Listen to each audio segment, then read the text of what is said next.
This is table 99.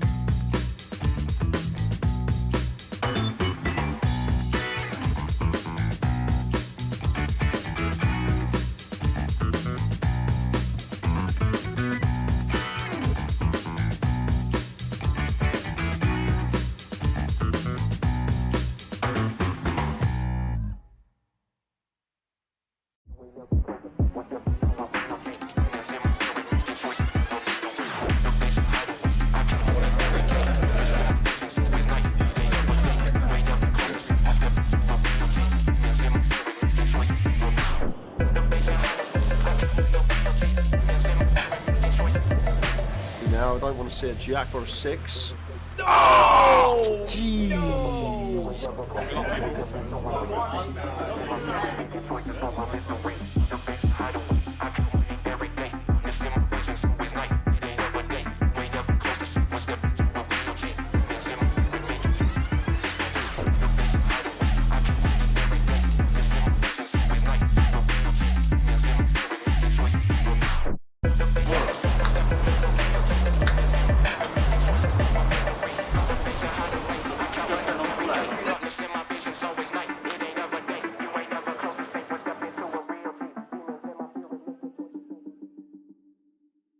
Ladies and gentlemen, on Wednesday we announced £1 million prize pool for the second year running at Goliath.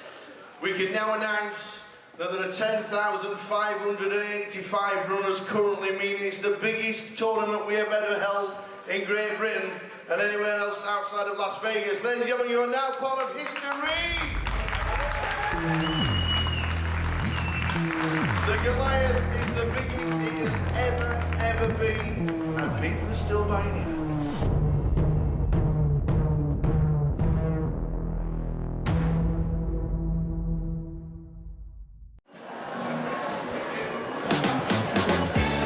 The Goliath 2023! Hello! Welcome everybody!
901 runners in the opener. 901.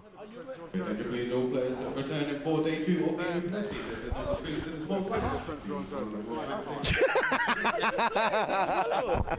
Happy New Year. Happy New Year too. I thought you was playing. You okay? I reckon Yeah. the way you've started already, Yeah. you're going to be in the top 10 at the end of the year. Oh. And by your accounts, we're going to be singing songs all year. Yes. I've got a new song as well. You're going to have a cracker. Yes. And I'm going to win this league. And Layla says Yeah. the first comp you win, Yeah. you have to buy a new coat. It's my uniform. It's my work uniform. This is, you know, you have to wear your uniform. It's thin, it's nice, warm, and you hide my face. See? You can't see my eyes, can you? You see, that's my advantage, you see? So new coat is no good. Nice start to the year. Nice chip stack. Yeah. Are they mine? Thanks. These are mine. One of the chip leader. Imagine sitting next to me, Turk, on a day two. I would worry that. It makes me worry, yeah. These are mine. Whose are these? Oh, sorry, Sean. I was waiting for you. Just be careful, because he's good. Is he? Yeah. I've seen many of them. Don't worry about that in the last 20 years. Always See a you pleasure. later. Always a pleasure. Thank you. Happy New Year, table. All the best. Welcome to. Oh, here he is. Here he is. This guy, for about 6 hours yesterday, was telling everybody, and I mean everybody that would listen, that the trophy's coming home with Kev. Yeah, I mean, I've sat here with about, I think I've got about 12, 14 bigs. Yeah. Get a double up, Yeah. and then right in it, and then march on to glory and get the trophy. Sleep with the trophy for how many months? Oh, I love my old trophy, mate. It doesn't leave my side, I've got to be honest. I've got a bar in the garden called the Razor Kev Arms, Yeah. and it sits proudly on there, but it has ventured into the bedroom for a little cuddle. Oh, guys, you don't know, right? I've been playing poker so long. All I ever wanted is that trophy. And when I won it in Leeds, oh, God. And now, that was 6 months ago, and now it still touches me. Yeah, it's a special moment. So, It's what it means. So, 14 bigs. yeah, Is there a plan? yeah. Well, it's a 40-minute clock, I think, isn't it? It is. So I can be a bit cute, but yeah, the plan is to try and get a double up on the first level, and then we're in it to win it. Awesome. And Michael Caine's on the table. He's not a bad player, is he? It's not bad at all. But He had he's some going good to scores. basically double me up, There you go. He's that. and it won't be with Ace Queen because I can't stand the hand. So if I've got Ace Queen, it's going in the bin. Like it. Anyway, good luck, all. Fingers crossed for a good day. Thanks, mate. Just about to Appreciate it. start. Will he walk home with the trophy? We'll find out very shortly. We are starting. Oh, look at this. There's going to be trouble here. There's going to be divorces and all sorts. Oh, no. Oh, no. Husband and wife at the table. Oh, dear me. Congratulations on last year, sir. Thank you, mate. What an effort. What an effort. Fantastic, fantastic stuff. And you didn't think I'll just take a few weeks out and I'll just chill out and I'll just take a month off, let everybody else catch up. We're just addicted. We had a week off last week. We didn't know what to do, so we ended up in Goliath randomly. So yeah, we just can't leave the game alone. We didn't know what to do, so we ended up in Galway. Yeah. Beautiful place, by the way. Oh, it is amazing. Yeah, we'll be back for sure. This year, we all know what happened last year. You had a fantastic, fantastic year. And Sinead as well, obviously. Superb, just smashing it all day. This year, are you just going to continue? Yes, we're hoping to spread our wings a little bit more this year and play a bit more foreign stuff, you know. The calendar means you can play just about anywhere, any week of the year. Yeah. Is that what you're looking at now, just to plan things? Yeah, literally, we've got it all mapped out on the calendar. Yeah. We've got a few options, you know, but any days off? Probably not. Well, we're going on holiday, but our first proper holiday after this festival. So Deck of cards in the suitcase. 100%. Yeah. Super year last year, my friend. Cheers, Mr. Matt Davenport winning the NPL, and quick word with Sinead before we do end up getting a divorce. Oh, how's the stack looking? Yeah, not bad. 24 bigs. Excellent. Last year, fantastic. Top 10. Superb effort here for you. And the result in Vegas as well at the end of the year. Yeah, that's nice. It's all right, isn't it? It'll do, yeah. Yeah. So this year, just wrote to, obviously, Matt, just going to smash it. And you got a calendar full of poker events. You looking forward to it? Yeah, always. Excellent. Good to have you under the table. Well done for last year. Thanks, mate. And may continue. What a great stuff. But what do they do? What happens if there's an hole in the coal and it's them? Oh my word, we'll be straight over. Yep. It is. You get my tips, you get my tips. You get my tips, I'll take the money. Just about to start. As you can see, the card room is full. 96 players, all the way down to a champion. And Jay and myself are going to be in the comms, and we're going to crown a champ. You never know. Somebody who's raggy might win it. You just never, ever know. Lovely to see you, sir. Lovely to see you. Happy New Year. Game's just about to start. 96 to a winner.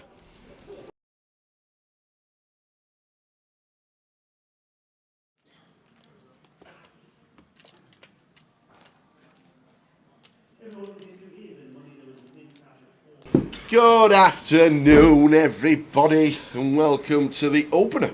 96 out of 901. Morning. 96, 901. Yeah, it's some start to the year for entries, I'll give you that. Just over 10% making it through after the turbo flight yesterday. 901, fantastic. And everybody's in the money.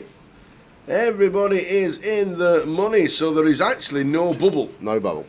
So £430 is a min cash, and we'll get the ticker and we'll get the breakdown of that during this event. But Chip Leader, new name to me. Oh, Kanchan Rai, 572. The guy in second. I know, I've heard of his name. I've heard of him too. Yeah. The Mad Turk himself, what a start. He told you at the middle of the grand final he's going to win the league this year. He did tell you. He certainly started well as well. So we spoke to Matt, we spoke to Sinead. Matt down on 56,000. Don't forget they're in the money. So that might have an effect on the short stacks who just want a double. So it might be a bit fast and furious to start. Good afternoon, everybody. Welcome to the opener. All the way down from 96 to a winner. Sounds good.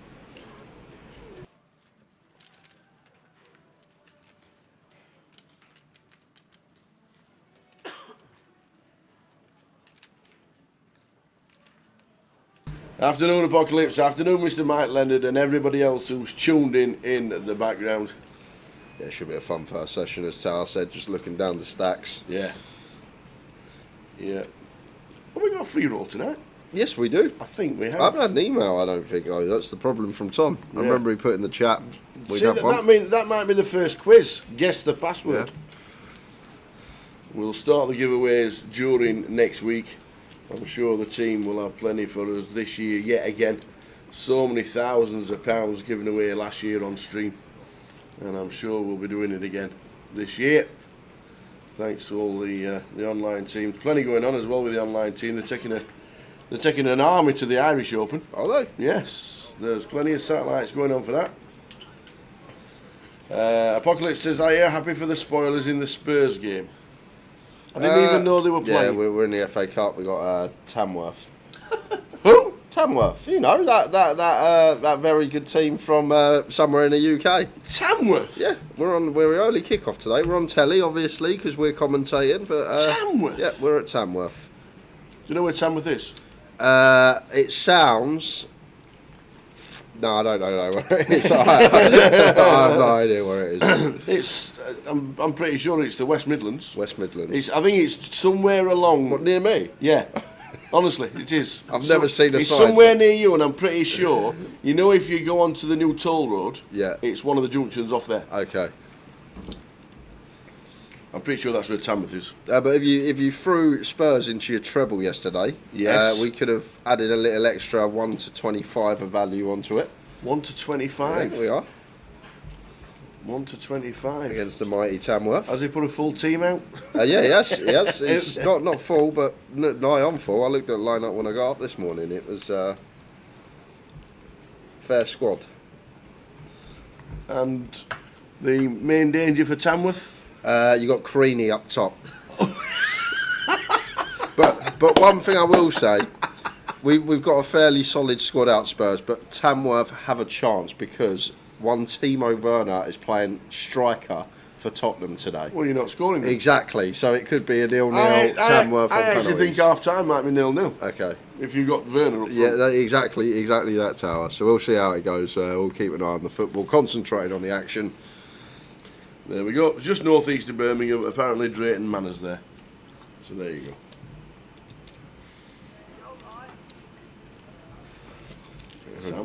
Early pressure from Jason, double barreling the ace queen on this jack turn, and Gareth with the instincts calls it off with the sevens.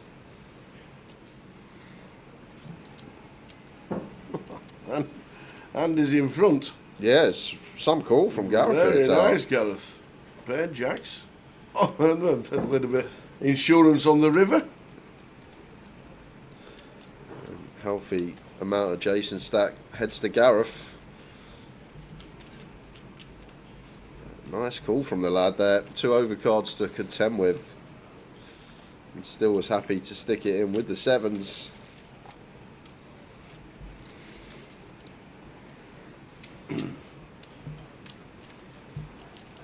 I'm not sure if that's right, but Tamworth have the legend that is Tommy Tonks. I have no idea who Tommy Tonks is. Tommy Tonks? Is he a local hero? Does he play in the Black Bull or something? Does he play darts in the Black Bull? Oh yeah, Tommy Tonks, number 4. Well, number 4, CDM. There he is, Tom Tonks. Tommy Tonks.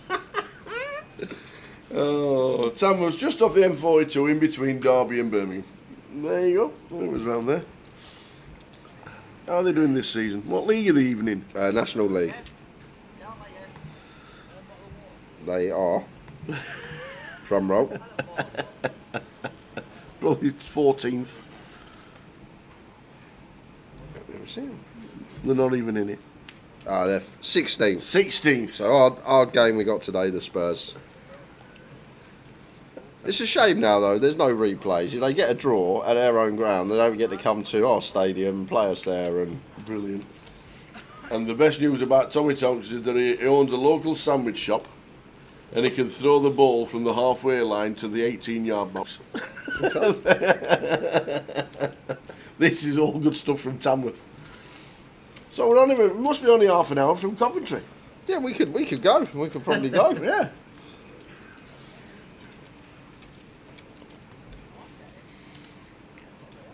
Well done, Curtis. Got another bet in yesterday at 74. Game as a single, came in. My single today, Spurs away. 1-25. So 96 players in the opener. Yeah, and could potentially be an all-in here from David. 10 bigs, ace-3 suited, folded 2. He's going to go for this option. Don't mind it at all from +1. Runs in to the ace-queen suited of Gareth. Fresh off his double up.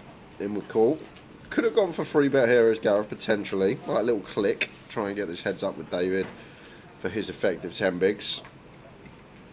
Maybe trying to induce some squeeze jams behind could be the idea. There's a lot of shorties at the table, so maybe some more merit to flatten bigger hands. People more inclined to squeeze behind with some dead money in the middle.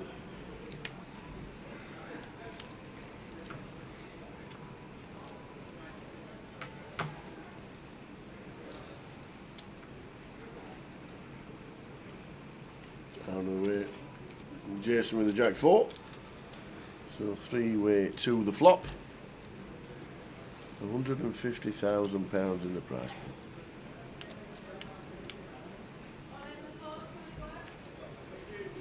King, Jack. No help for anybody.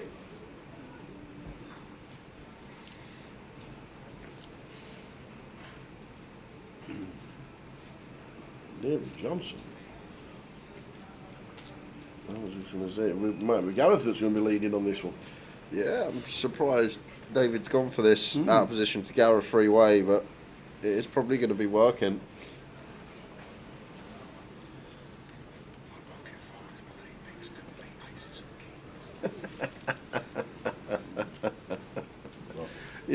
We interviewed Razor Kev last night. You missed it. Last night you missed it. There was over 2,000 footfall in here yesterday. Yeah. By the time everybody left, Razor Kev had told everybody he was going to win today. Oh, okay. Everybody. And I mean, even security outside. We're going to come to the rail. All right. Ask me how he's done. How's he getting on? He's already on the M42. Shocking behaviour. 8 bigs, 5s against aces against kings. He's in the money. Good to see you as always. And you boys, I'll see you. See you online. See you at the end of next week. Absolutely. If Be you lucky. Go watch Spurs Tamworth, just up the road. to 30 minutes away. Tamworth versus FA Cup. FA Cup. I would giggle. To be fair, the play Timo Werner's up front on his own. Oh, we've got no chance. Oh, that's what I said. That's what we all said. That is terrible. 0-0 4 draw with Werner up front. What league are they in the conference? Yes, the 16th. But they do have Tommy Tonks Tommy as Thomas. a CDM who can throw the ball from the halfway line to the penalty spot. Tottenham are in trouble. Nice to see you back at the tables. Razor Kev back from his back injury. Don't sneeze. Oh, pulled 2 vertebrae out after sneezing. Dangerous, that sneezing tower.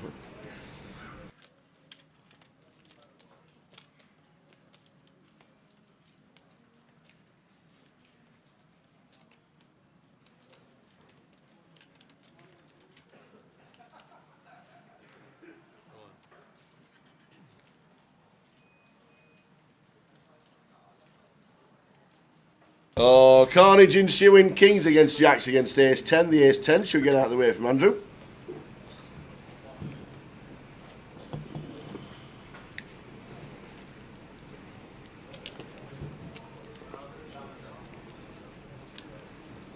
Yeah, not much we can do as Sam. Have to call this off.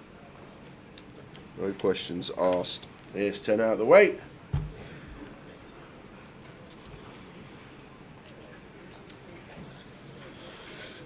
So good shape for Farham. Just doesn't want to see a jack for a nice healthy double to near 40 big blinds.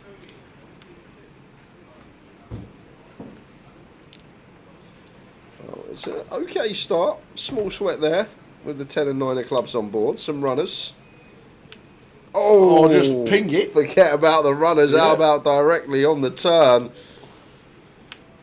And no king or queen on the river. Jack's full for Sam, and we are going to lose Farhan. Rough one to take there. Unlucky. Farhan Khan finishing in 91st actually. AJ in 92nd. Luke Porter busting in 93rd. Barry Greenan. Oh, Westlife's out. Matt Davenport, who we spoke to, just had his 56k with the 7 bigs. He bust out in 95th, and first out today, Marcin Jakowski. So they're busting out, and Farhan just busting out 91st.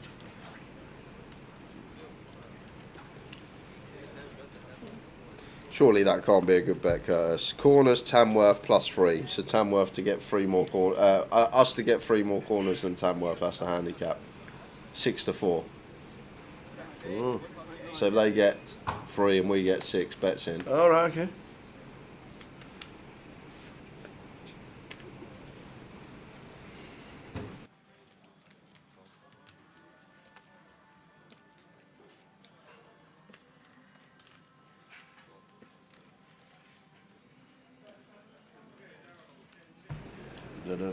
Not corners, just Tamworth +3. Oh, right. 6-4.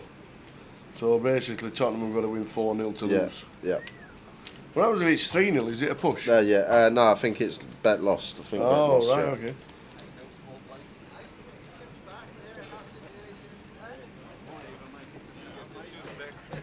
No treble today? No. I didn't even know there was any football on.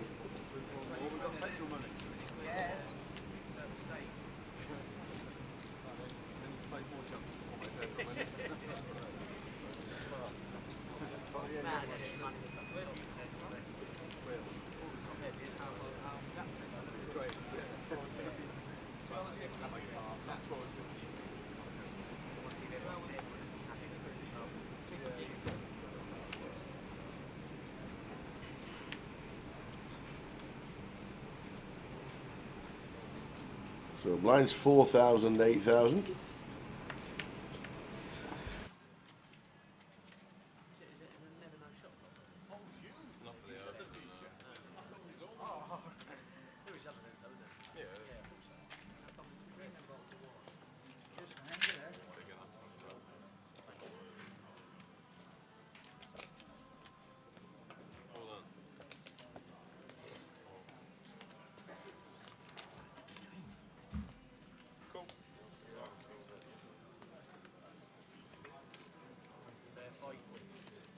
So Jason, King Queen suited, all in for 12 big blinds. B Howe with the easy call with 9s. Off to the races.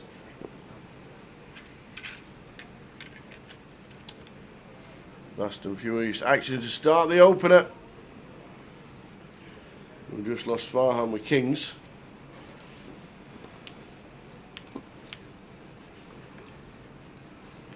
Jason's all in with King Queen, picks up a flush draw. Still flipping.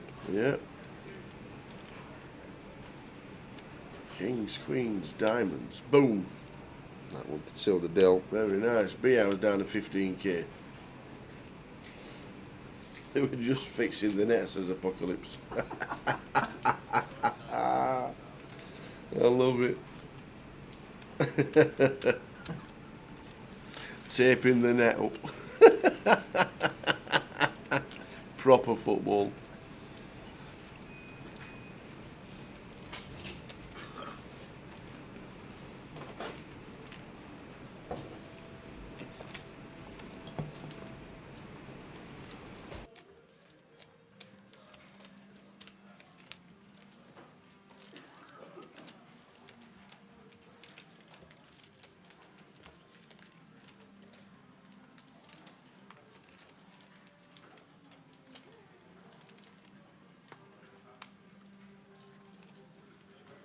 Afternoon, Richie Burnett. How we doing? Just out from Scunthorpe to play the Mini. See you in 2 hours. Safe trip down the M180.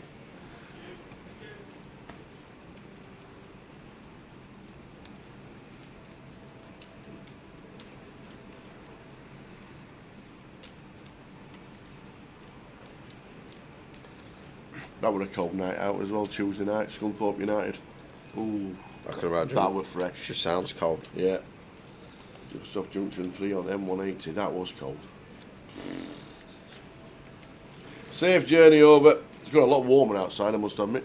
There's no frost this morning.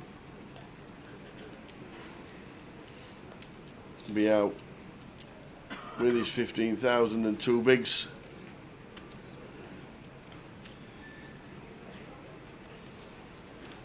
Guessing he's got more. Oh no, is he? In for 15. The 3-way action. Does he survive? Unfortunately. Unlikely. We need like... Running 8s. Yeah, running 8s on a chop.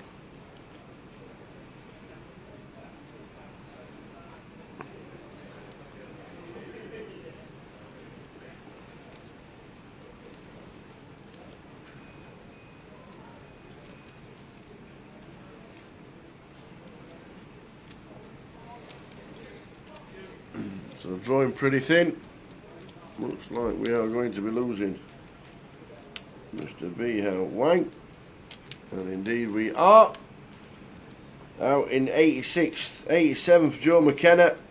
Hook Lie in 88th, George Birdie in 89.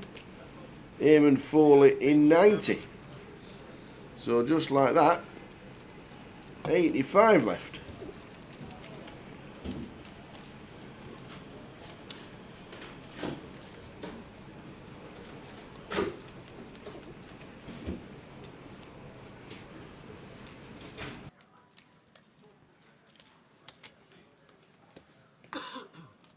So 86 for £450. Well done.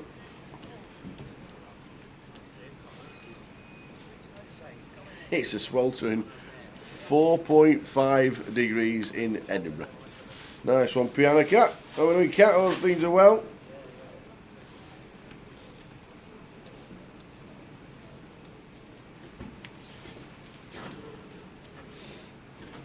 Coda will be here today, the mini main. Good luck. Mendigus with the jacks from +2 will open.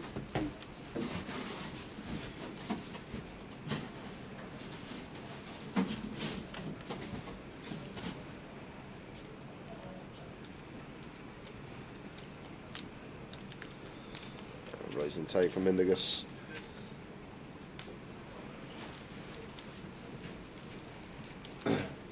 Ricky Guinness. Morning guys, it's beautifully sunny in Ocho Rios in Jamaica. Nice. Well, Ocho means 8. So what's Rios? 8 what? 8 islands? 8 days? Have a great time, Ricky. Have a great time.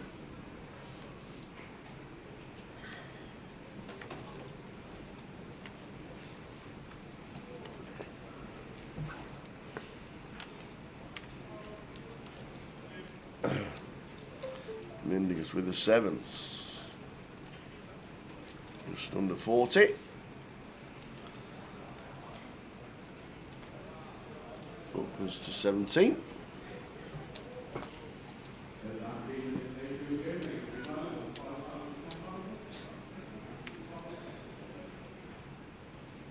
Discipline laid down for Andrew with the ace-5 suited. Well timed. Gareth wakes up with it in the small. 25 bigs here, 26 to be precise. Feel like slightly too much to be jamming here. Feel like want some action from our hand is Gareth. Much prefer this. Size looks really... I thought he went for the old 60k there. It's gone for 40. I see maybe a little bit on the small size. Does give Mindigus a nice price to continue now with position.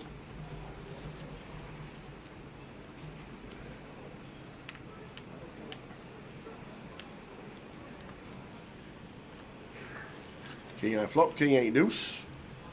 Nice flopped set for Gareth. And trappy, snap checks over to Mindigus. Like it. I don't think Mindigus going to bet here though, Tao. I feel like he will check behind. Like expect ace, queen, ace, jack to see bet this board. So once our opponent does check, we at least think they got some sort of showdown where it being 10s, jacks, queens, and then obviously some potential traps in there. A couple of combos of kings.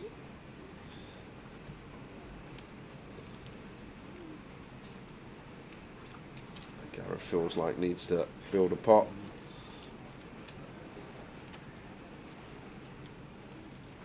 For this size, you're going to need to call 7s once tower. As Mindigus, yeah, 2 overcards on board. Again, this price with position. Still be wary of the flop check, but just too good a price to be folding just yet.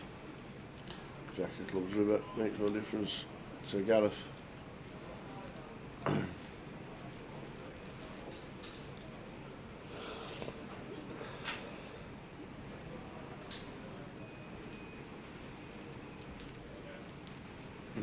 Should probably be bet fold.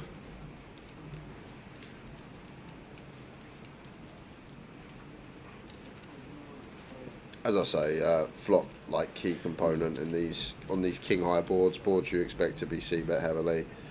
When our opponent does check, does feel like they're weighted more towards showdown or a nutted hand. There's loads of games today. 3 PM kickoffs on a Sunday. 3 PM? Yeah.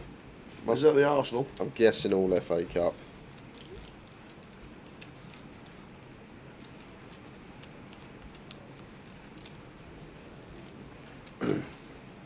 He says doing an Ipswich and Arsenal -1 double on. Arsenal will probably let you down. I feel like the bet today, Tommy Tonks over 90 throwing yards in the game. That's what I feel like is the bet. If only that was imagine that being a line. Successful throwing yards for Tommy Tonks. What was that game a few years ago where somebody had a bet on the goalie eating a pie or something? Yeah, the goalie and he got pie. Did he get sacked for it or something? Was that against Marine were they called, weren't they? I can't remember. I think it was Marine. It was actually a bet. And then they wondered why everybody put the bet on. And then the keeper just ate his pie, yeah. You're going to have a market for it, then why not? Yeah, seems like a good jam from Sam. This effective stack of Wilco, 22 bigs, hijack open, just a clear shove with the 10s. Unfortunately, runs into the aces of David.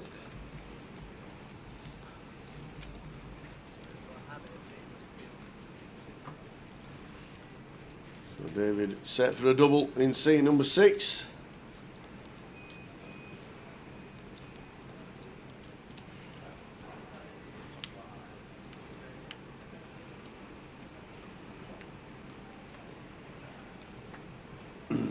This is looking good. Backdoor diamonds there. Other than that, just fading tens. Same scenario. 2 tens in the deck. And he's not there. Aces. David Johnson gets a nice double. Just over 30 bigs. We'll Sam back down to 30 bigs. 82 left. Stu Sefton. 3 kids are yesterday as well. He bust out 455. PG Ryan Birch on the feature yesterday as well. In the playoff, he bust out £450 down to 82.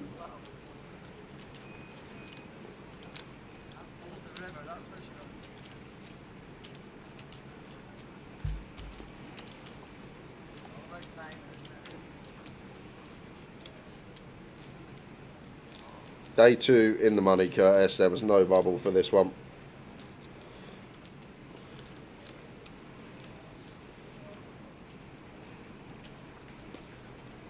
Yeah, 901 entries, 96 left. Everybody in the money. Min cash of £430 and £30,000 up top for the 200. £30,000. 22,000 per second. Get to the final table. 2,550 locked.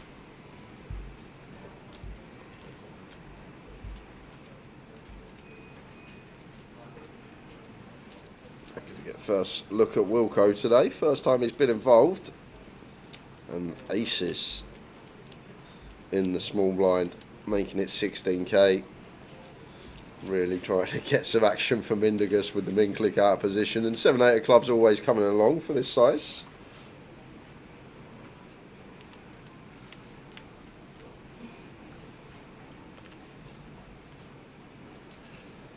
There could be some bother here from Indigus out with the 7/8 of clubs. Could be a candidate that gets in a bit of trouble blind on this board.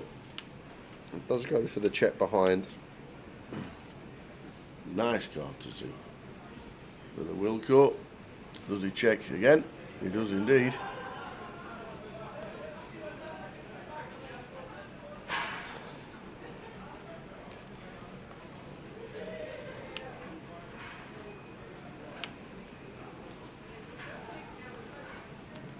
So thought he may get in a spot of bother, lose a couple of streets, maybe one, but Mindigus not going to do a penny here.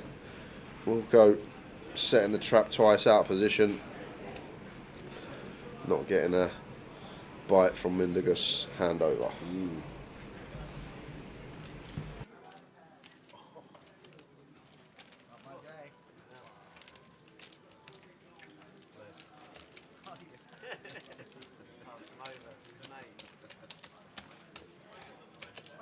Could be on $500,000 now.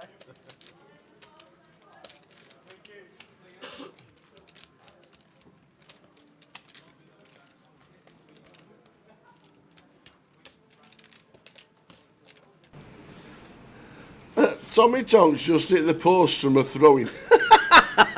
Told you it was a good bet. Oh wow!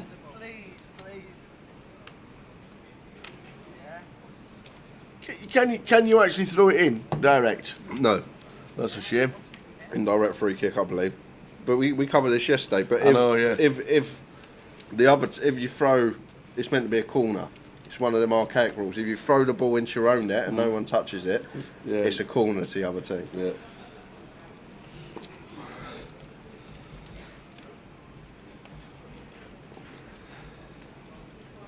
Crazy.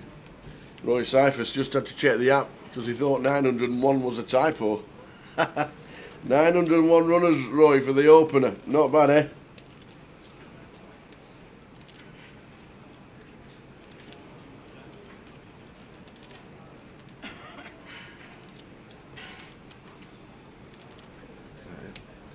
Gareth with the ace queen. Had some hands to start the day. Raise and take, no action on this occasion.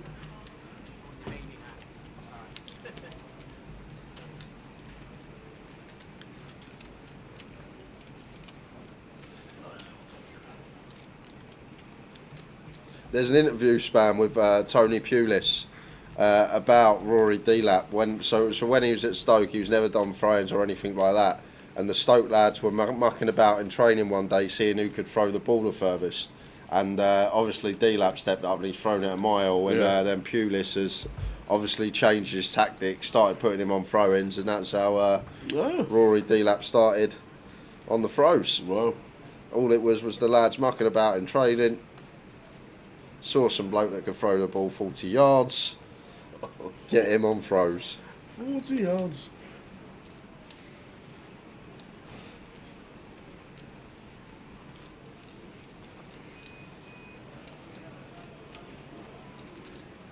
Here's 7 for Sam, starting seat number 1.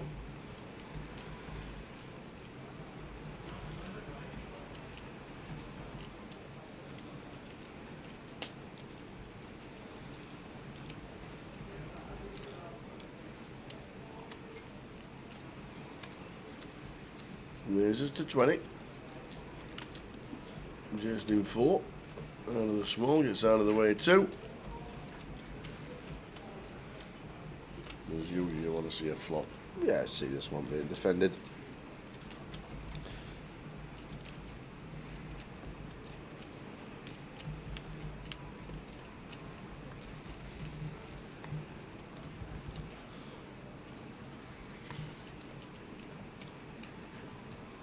King 7, 5, 2 hearts, both flopping second.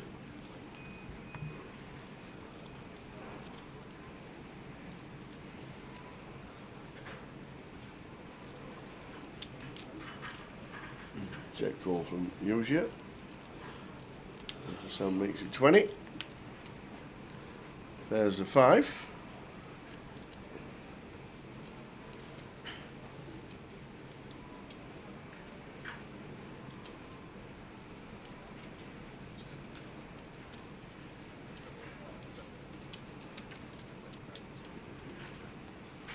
Checks again. Some barrels. Yeah, I'm surprised to see Sam bet this turn. Maybe just the function of checking back river, what he's up to here.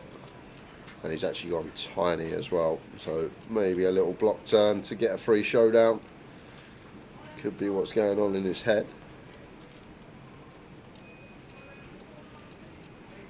What was the first bet, 3K? I think it's you. No, I think Uji's actually led here, Tower. Okay, so I think it's actually a lead on the turn for 8K. So just south of 10% lead. Turn that we will actually get some leads on when the bottom card pairs from the big blind. So 10% just shy of. And Sam gets the check mark. Does go check, check. And A7 going to be get best for Sam. Happy New Year, the Preston Pixie. How are you doing, Gary? He wouldn't have been watching yesterday, would he, old Gary? He'd have been watching somebody like the organic gallbladders or something somewhere in a bar. What were you watching last night, Gary? It's got to be somebody strange.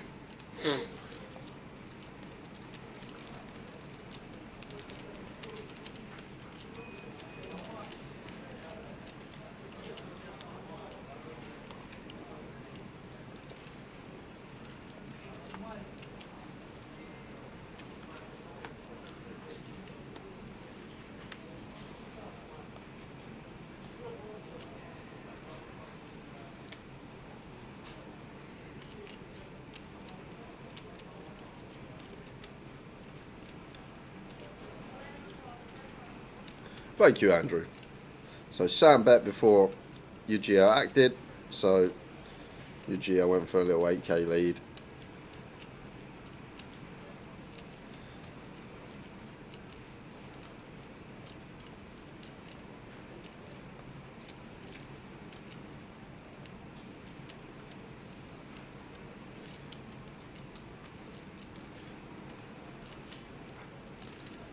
So I'm going to get into a bit of bother. Ace Jack suited. Can chant. Cheap leader with the aces. Oh, this is bother for Mindugus. This could be an all-in. 25 bigs, pocket 10s. feel like, especially when chip leader opens gun as well, you expect a type of player that fairly active. Feel like we need to jam this spot as Mindaugas does go for the jam. Seems good. It seems good. It's not going to seem so good when aces are span over, I know, but it's going to be a profitable jam, so unfortunate just to run into the aces of the chip leader here.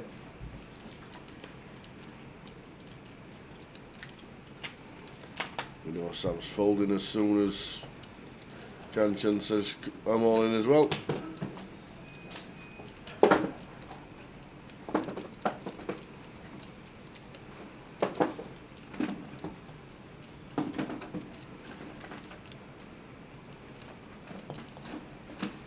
There we go, the announcer's all in. Ace Jack going to get out of the way. And Mindaugas going to see the bad news. Yeah, hope to see ace king when this action has occurred. But we are locked against the aces. Going to need a 10.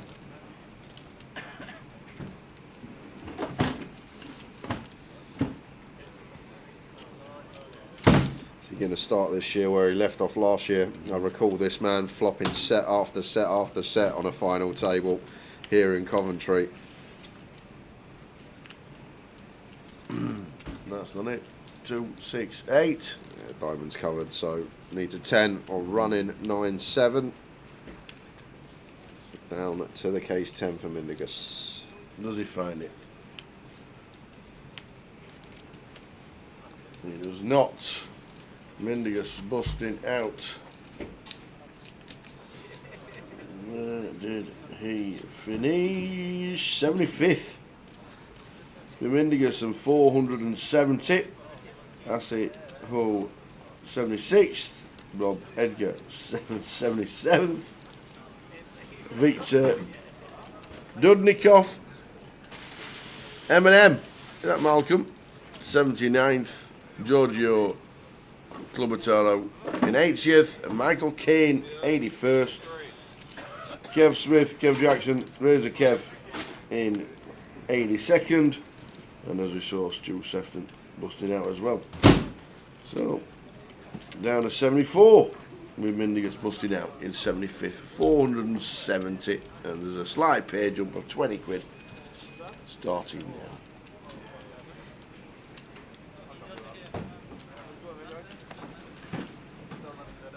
Coffee, please. No sugar. You did one latte, yeah. One really hot after that when I leave that table.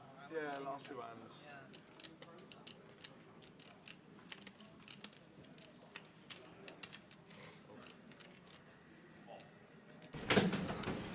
Jack 10 for Sam from +2. Seems cuspy one.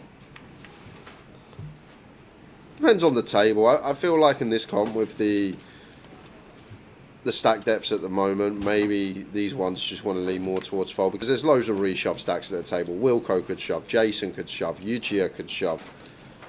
There's a fair amount of reshove stacks behind, and I think like when you're on these cuspy decisions, sometimes defining factor when you've got a lot of stacks that can just move all in over our open and we just have to fold a hand like this, maybe one that could potentially just be marked as we see here.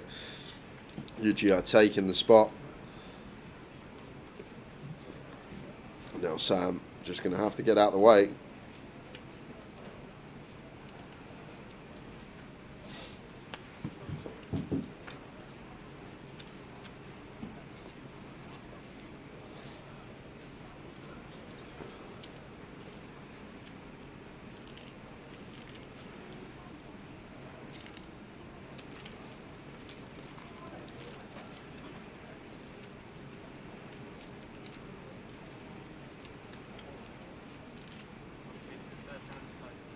Yeah, no one called there, guys. Said Kanchan did. Graphic error. That one gets through. He is a special player, Timo Werner. The thing is, technically, he's very good, I think. Like, his touch from, like, his movement off the ball. It's like someone's, like, nerfed him. You go on FIFA and you put one finishing on, or one final product, and that's Timo Werner for you. His runs off the ball very good. Sometimes he can beat a man, But his final product is just horrific. It's what lets him down. As soon as he's got to release the ball, whether it be a shot or a pass, it's just, or a cross, it's like he's got no idea. But then you look at him at Leipzig a few years ago and he was class, wasn't he? So could just be the league.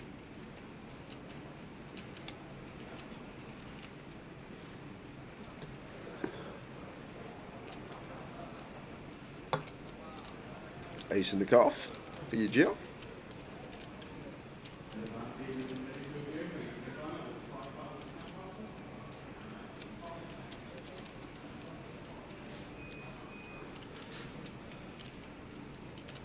We've got the chips as can jam, but we'll be surprised if he got involved with a jack 8.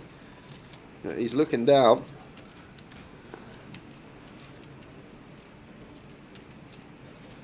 And he is going to get involved. Got the chips to do it. Does seem like one that does want to hit the mark, even with the monumental chip lead. No one even close to our 800k as Kanchan. Maybe he feels like can apply some pressure post with the healthy chip stack. It does flop an up and down here on the King 10-9. Not much going on for Andrew nor Eugia either, so Kanchan's probably just gone favourite to win this pot, even out of position to 2. So checks over to Eugia.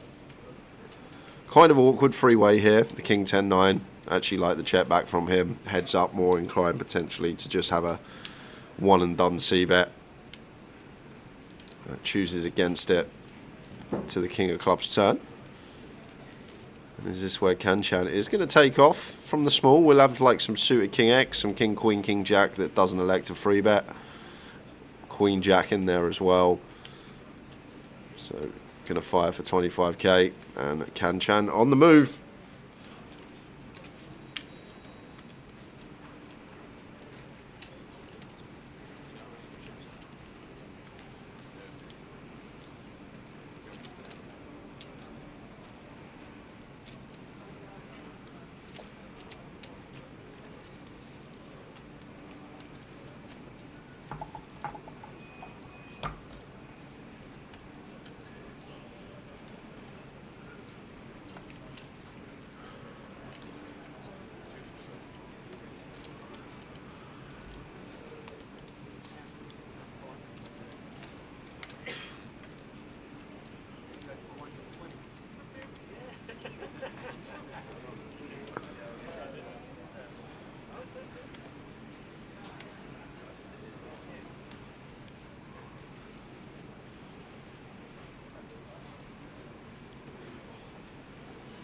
You got proper mugs? Proper mugs.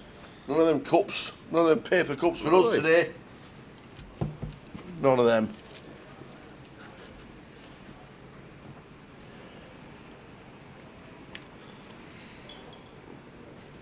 We'll go with the ace queen.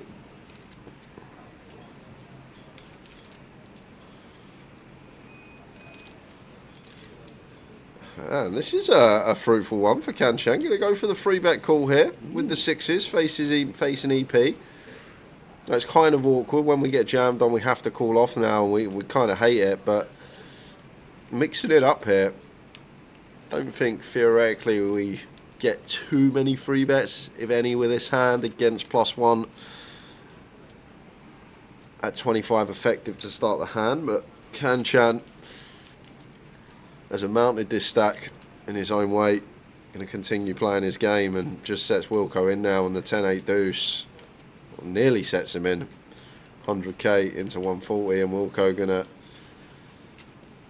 get out of there, save himself 140k.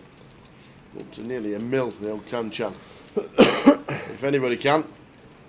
Kanchan can. Yeah.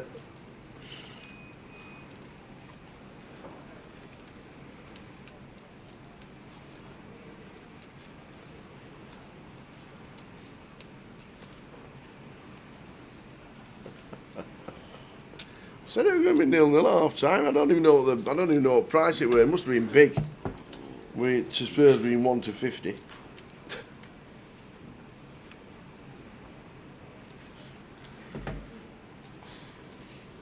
Imagine sitting there just backed it 0-0 at half time right now. It must be the worst thing to watch ever. Yes. 0-0s. People look back 0-0s. Yes.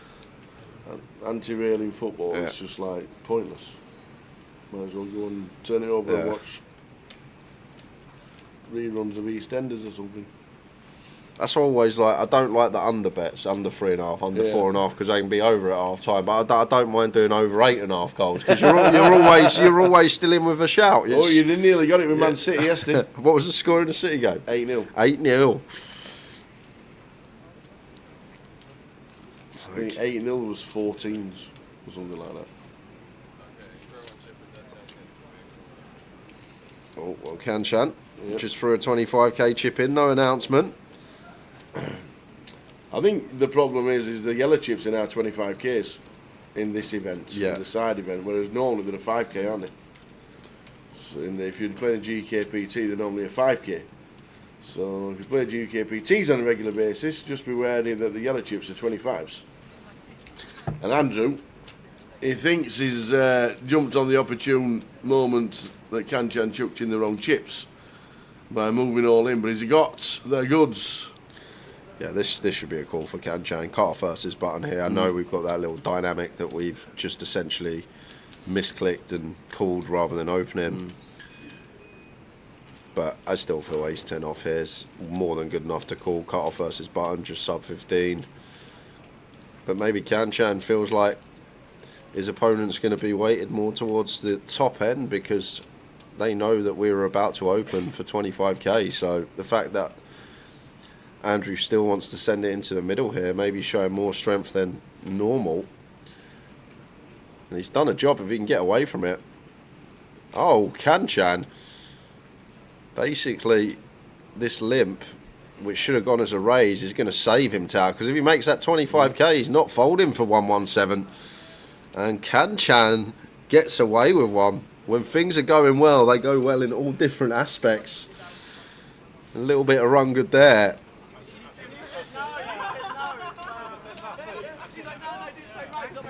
Would have been an ace anyway, Tower, as you know. Would have been an ace. Do you know what? I would have to laugh. We've just turned over Liverpool in the probably best team in the country at the moment. We just turned them over. Well, not turned them over. We played well. Yeah. Took our opportunity, beat them in the cup, and then we go and lose to Tamworth. It would be just Spurs in a nutshell. 0-0, lose on penalties.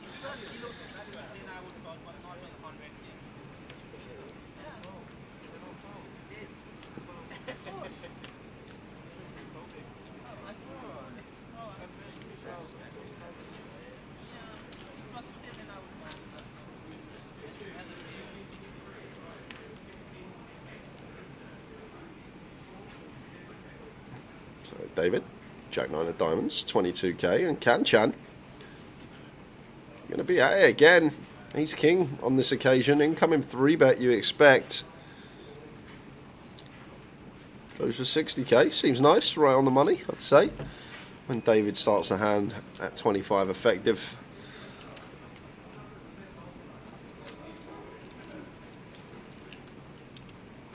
And from a tables perspective, Tower, it looks like this man's just sat down and he's just running riot.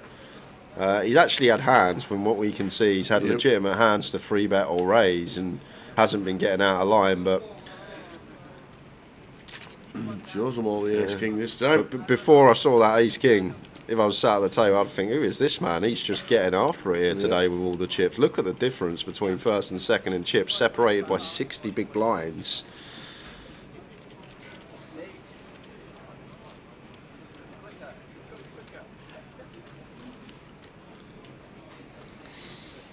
Afternoon, Jake W. watching on YouTube. Happy New Year, Mick the Mod.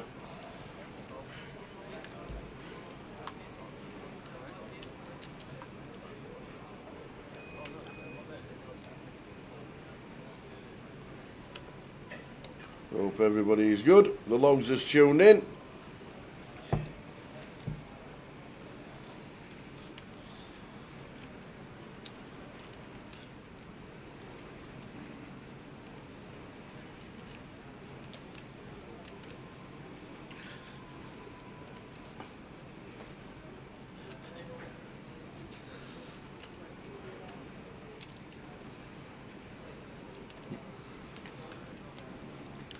Only 10-1 for 0-0. Was that half time? That was my bet. Half time 0-0. It wouldn't have been 10-1 for 0-0. That is for sure. Half time. Be about twos probably. And where the bookies operate. Good to see Wilco back as well. Pretty close to where he lives. We're down to 13 bigs. Everybody's in the money. We're down to 71. As it says on the thing, so 71, 72nd was in Zheng, Alexander Chen, Gary Hughes, last 3 out, which makes us down to 71. 3 40-minute levels of the first session.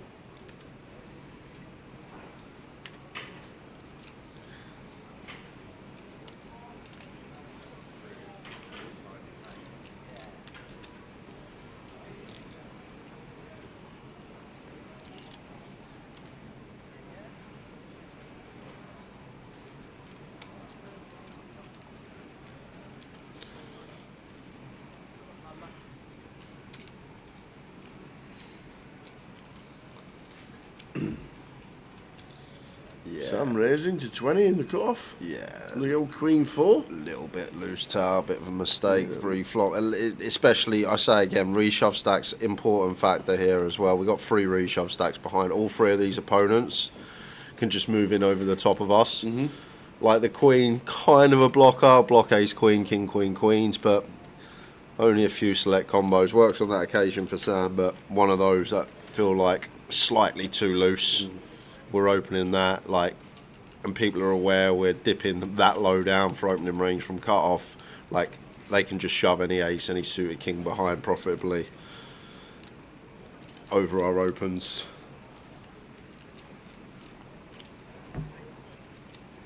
Doesn't get it through on that occasion.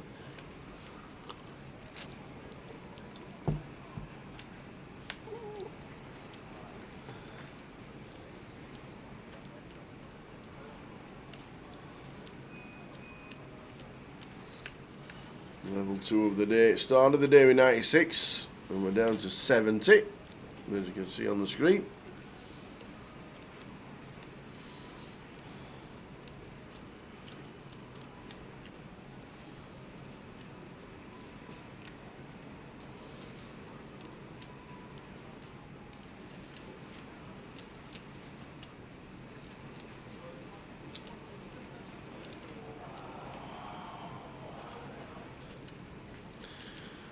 Gareth with the Queen Jack of Spades, fine to open, makes it 20k. Should be out of the way for Sam. Wilco says all of it, as he should with ace 10 of clubs here. I feel like Gareth not going to call the Queen Jack of Spades with 14. It's actually a lot closer than it looks, but what, 60% of our stack that we're going to call Queen Jack of Spades. I feel like if he had more, potentially could have called as Gareth. Like, definitely call for 11, 12. 14's probably really close. Just feel like it's could be too much of our stack here as Gareth with a Queen Jack of Spades. We'll see if he wants to spin the wheel though against Wilco.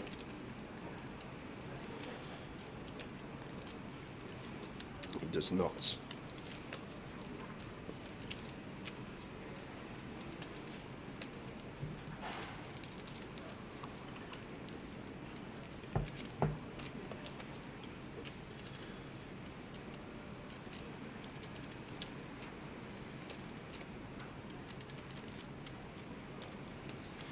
So 150,000 in the first prize pool of the year, the opener. £30,000 to the winner. Afternoon, everybody, wherever you're watching on this Sunday afternoon.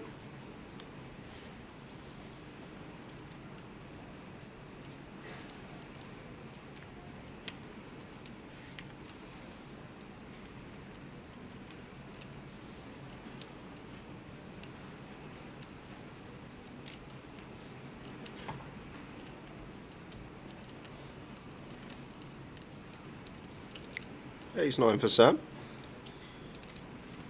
Gonna open. Much more viable than the Queen 4 we just saw from low jack. All the way around to blinds. Going to be on David in the big, another raise and take for Sam.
King 6 for UGR on the button. I like the fold, seems too wide even from button. Maybe like King 8, King 9. Going to be the cusp there. And now David blind on blind, and this should be getting in here. Blind on blind situation. These two hold-ins, can't really see any avenue. These two hands aren't all in pre-flop. And here we are. Kanchan. Let's bump it up. There's the all-in from David. There's the call from Kanchan, and we are flipping blind on blind. Fair fight. All flips best. There must be a couple of queens and aces in the nook.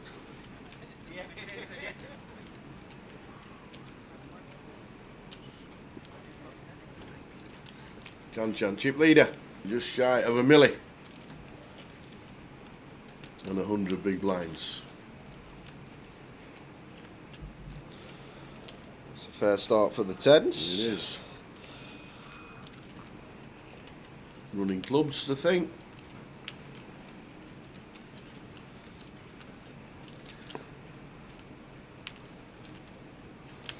And fades the lots. David Johnson up to 430.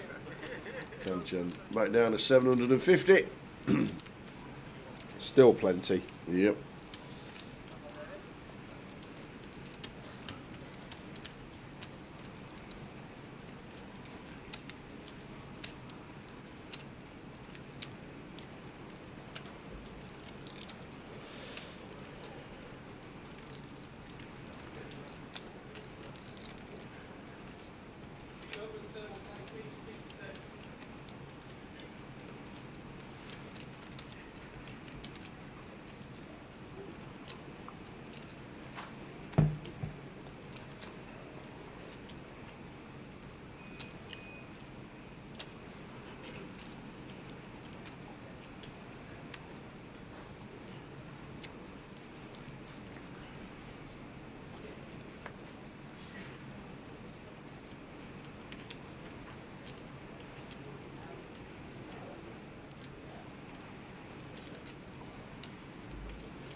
Should be a fall from Sam. He's been fairly active though, Tao. I wouldn't be surprised if he opened it, but I agree with you. Off of 30 at this stage, 7% of the field left. Is that cool? Yeah, gone with limp. Okay. But yeah, I think folds in order 8, 9 of diamonds. At this particular point of the tournament, 30 bigs, probably north of average, 7% of the field left. ICM still there. Gone for this approach.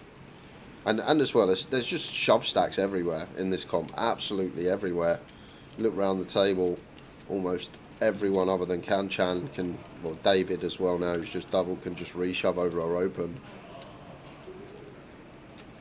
And it's Yuchia who's going to go for the ISO with the 4-3 suited. This is spicy. Makes it 40. A little bit out of line as well, and we can just 28. potentially limp cut off with our suited connector if we want to get involved. No removal here. Doubt David's going to do much with the ace-5. I say doubt, but what a well-timed free bet this would be from David. I don't know if he's picked up on anything here from Yu-Gi-Oh! Tower, but if he comes in with a free bet here, I'm going to go out on a limb and say he must have done. Because this is a bit out of character from David. 3 bets to 100. So I'm guessing he just has to have picked up on something here from Yu-Gi-Oh! And feels like he's weak. And because if Yu-Gi-Oh! Jam now, David would have to call off tower with the ace-5 off here. There we go. Hand over.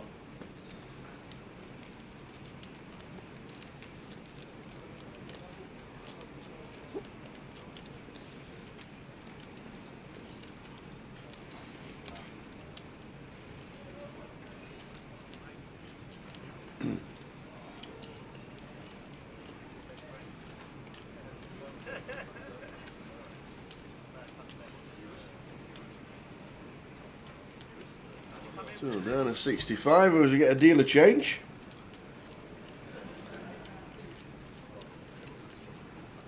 Byron Ariglado in 66, Wayne Peach 67, AR 68, Richard Nickel in 69, and Edward Iftodi now in 70th, meaning 65 in the mix.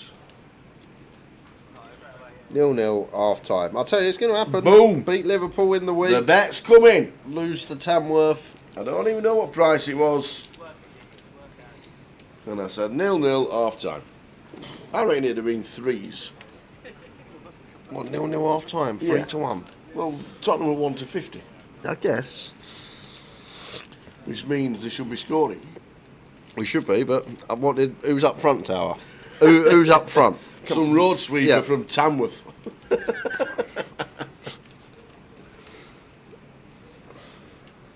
Ace 10 for David in the cut-off. Nice one to free bet here for Kanchen. Could potentially free bet this candidate. Cut-off versus button. It's a really nice find from him. Has found it. Makes it 60k. One thing I will say at this stack depth with David, potentially want to go slightly larger just to count him for stacks, even with position, like make it 3.2x's open, something like 6.5 BBs, but being nitpicky. Love the find with the ace-9 off. It does get the better hand to fold. What price you reckon Spurs are half time? 1 to 10. 1 to 10. Yeah. I might have to have a flutter. No, no, you're not. Dry January. No, Dry January.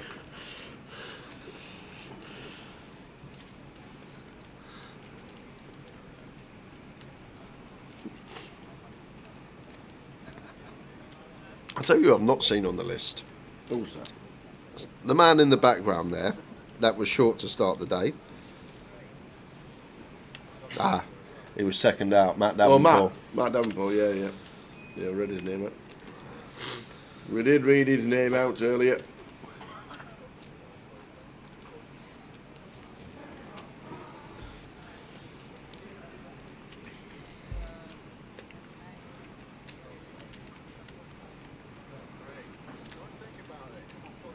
Andrew should be an all-in, 12 bigs, king 10 suited. Not going to have much easier decision than this. There we go. We'll be working. We will.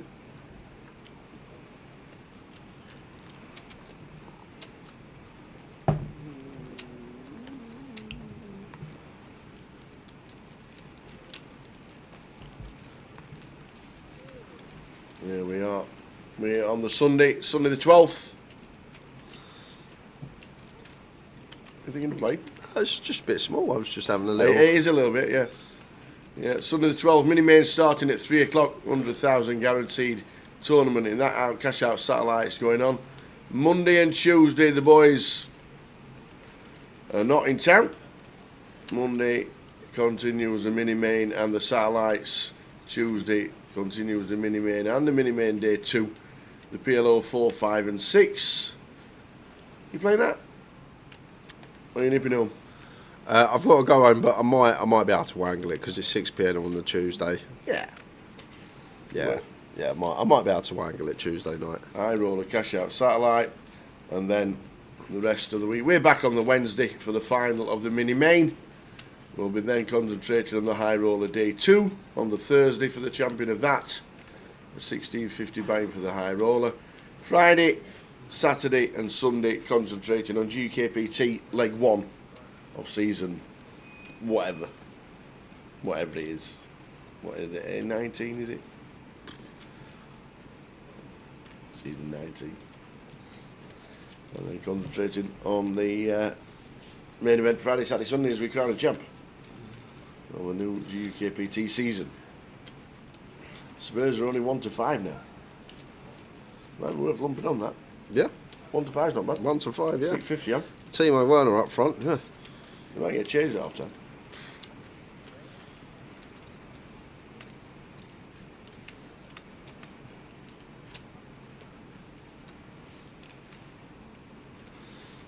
Queen 3 deuce, 2 clubs. Andrew out in front. I feel like ball we are going to have a fair amount of C-bets on. Queen 3 deuce. Goes for 20k. I actually really like this from Sam. This is actually a nice find once in a while, a hand like this. Like when we're at this stack depth, just north of 20 big blinds. Like in general, we don't want to raise a hand here like 4-6, 5-6, ace-4, ace-5, like the gut shot stuff that when you're deeper, you generally do start raising once in a while. I like raises as bluffs, want to be stuff that, like if we just get jammed on, are going to be easy folds and we're not relinquishing that much equity. So a hand like this, club in hand, wrap round that queen, 3 to a straight, and then we can potentially jam club turns, we can jam jack turns, we can jam king turns for value. So it's kind of a nice find there from Sam. Nice little check raise with a king 10, fold out some ace highs, fold out maybe some stuff like 5s through 10s. That was a tidy little find, especially at the stack depth as well.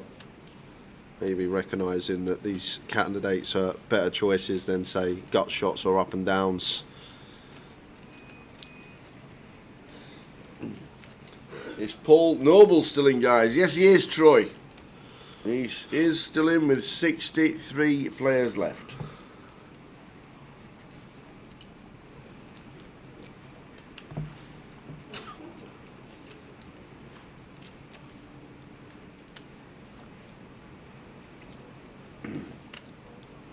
Season 19. GUKPT. Oh, it could be a big one next year. Have we got any plans for like to the 20th year? 20th season?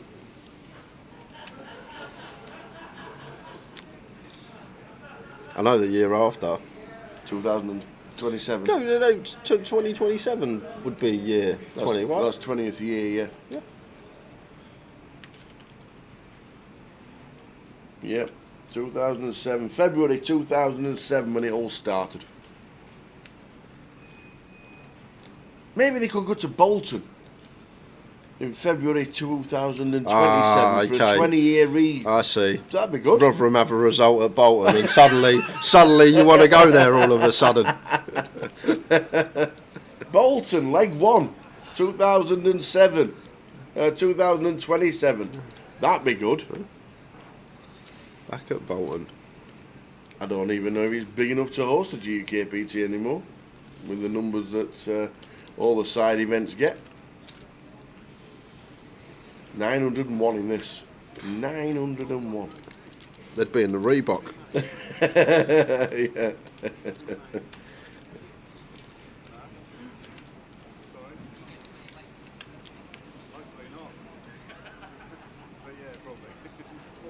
Hey then, DJ Scotty, good to be back. Second stream of the year. Covered the NPL playoff yesterday in the cash out format.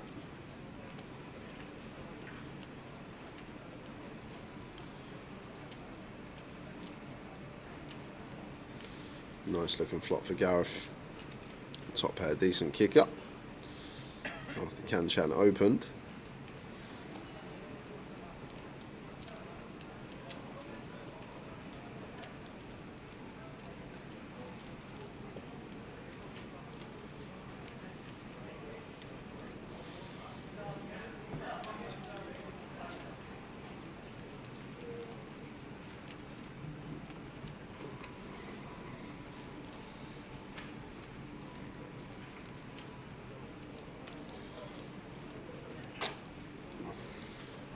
So check calls with his gutter ball. Jack on the turn would be Carnage. It's a deuce of hearts, nice and clean for Gareth. And maybe just assumes that Kanchan get a better hand, better than his on the flop. Unless he had some sort of trap, a flop set perhaps. So I feel like one that Gareth could just go bet with. Get some value from like some suited ace-4 upwards. Get some potentially some value from some Queen X non-believers.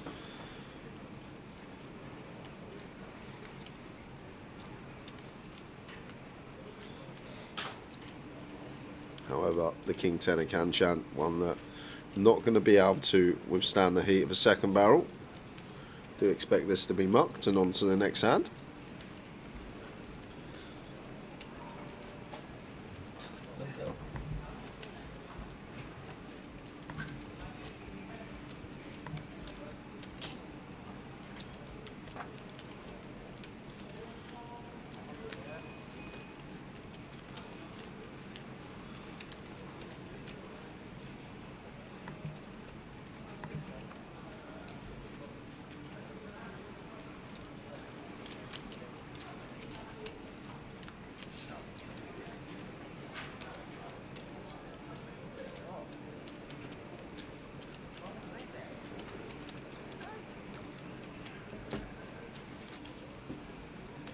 DJ Scotty. 63 left. Playing down to a winner today. 40-minute levels. 8 minutes into level number 2. And then one more level of this session. And then a new table to join us. Around about an hour's time. Kanchan, chip leader. Aces again. Again. Just again.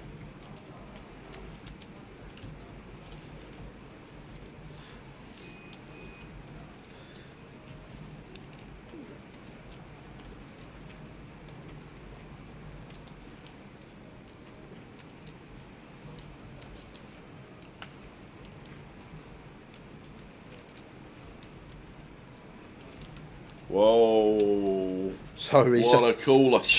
Kanchan. What a cooler this is. He cooled Mindorgus with the aces and he's about to cooler Jason with the aces. One snap, you know you're behind.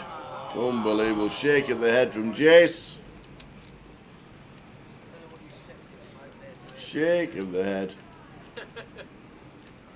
Up he stands. Takes the missus. Get the puddings in. I'm on my way home.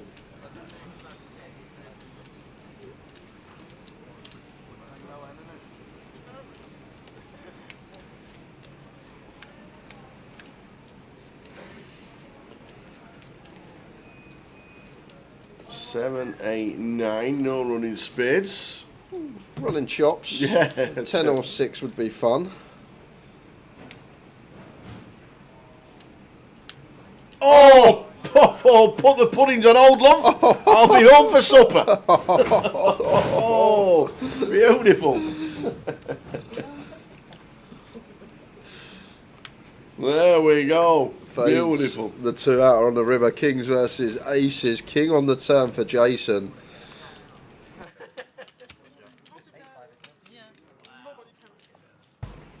Just like that. Sit right down, sir. Shake the head. How lucky is this guy? Can't stop getting dealt aces. King on the turn. Amazing. Scooping in half a mil. Very nice indeed.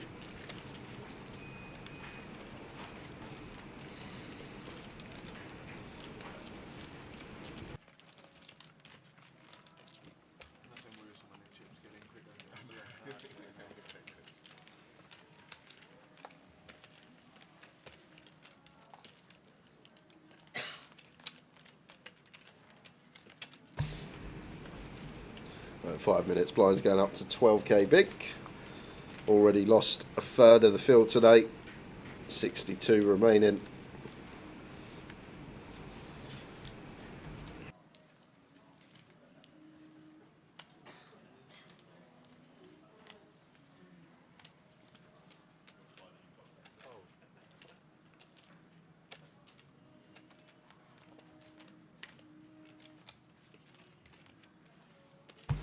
So Kanchan down to $500,000. He was on $1 million.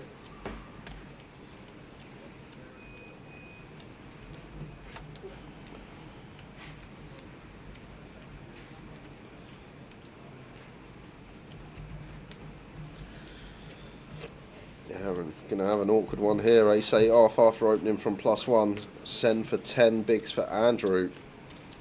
And Ace 8 for Kanchan. It's only 10 bigs, but once we open +1 and +2, insta shoves. Might just let this one go.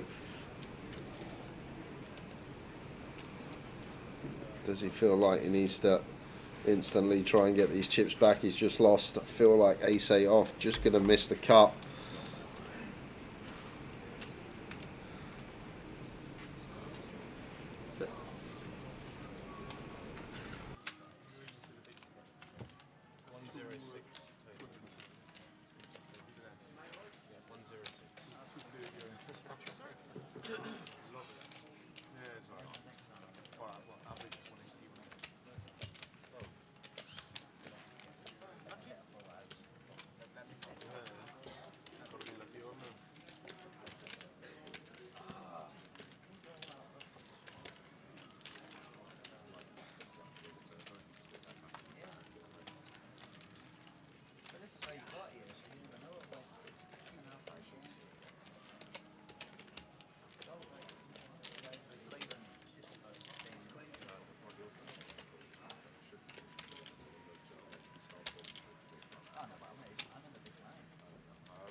So we're on 62,901. Somebody just come in and asked for their beer delivery, which is why we had to just pause a little minute. How busy was it in the club yesterday when Coventry were playing at 6 p.m? Lady G's was filled to the brim. It was indeed. A couple of 10s for Sam.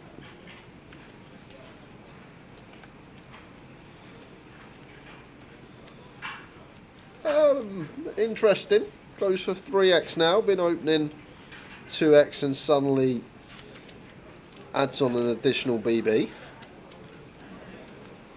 Maybe just better to keep it as 2x. Problem with this is we just isolate that better range of hands that continue.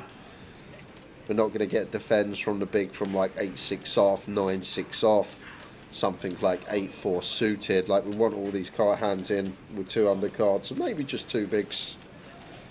Keep the original size. Just start eradicating some holdings that may get some continues from. We just go for 2x. But generally in this sort of tournament, it is like the buy-in level, £200 average buy-in. You'll see people maybe make it a bit more with their 9s, 10s, jacks, this type of thing. Maybe some size and tells out there to be picked up on.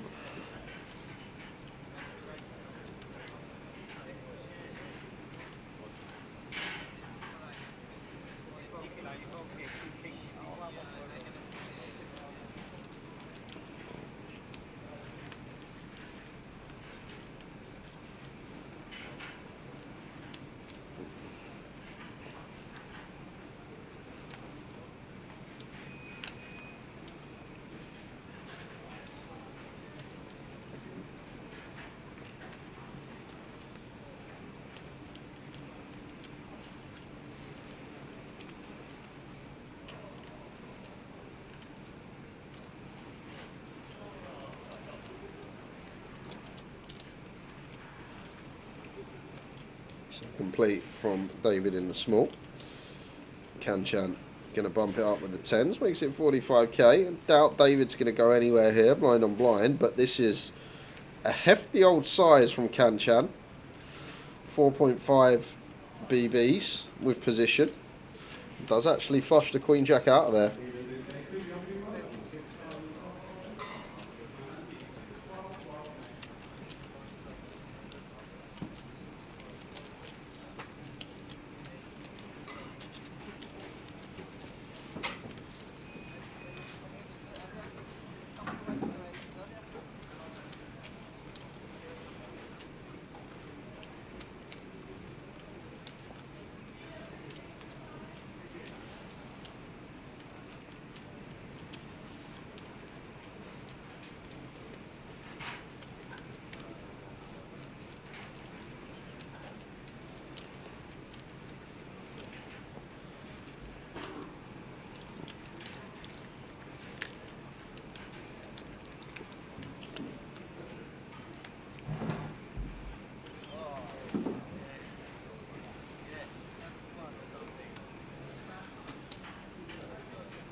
out of the way, Sam.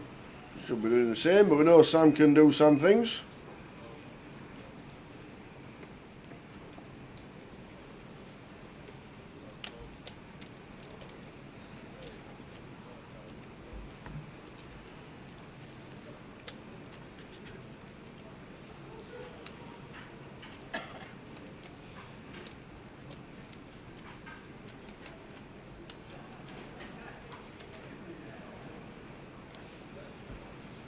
Yeah, this is spicy still from UGR. King 9 off, trying to get one through here, and Kanchan straight in with a punishment with the Jack 10 of diamonds.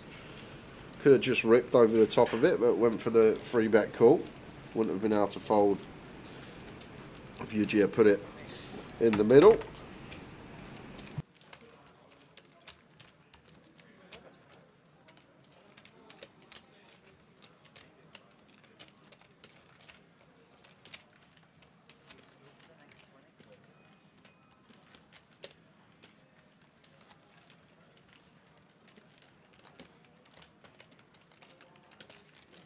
Stand up, like you do not have to stand up and go on that.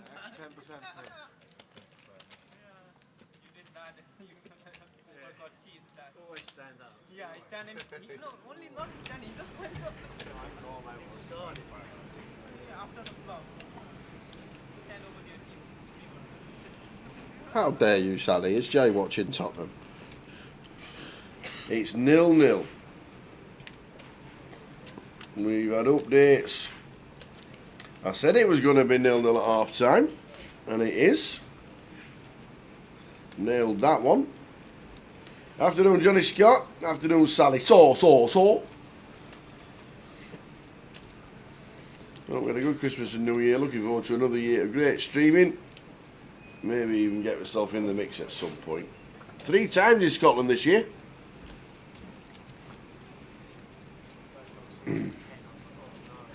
Never heard of Tamworth. Are they French? Tamworth is about 20 miles from here in Coventry. It's about 30-minute drive from where we are right now. We could have gone and watched Timo Werner. Do you know what, it's actually funny, the Liverpool semi-final, I had a Spurs fan probably 2 rows behind us. We were row 3, so we were right on the pitch.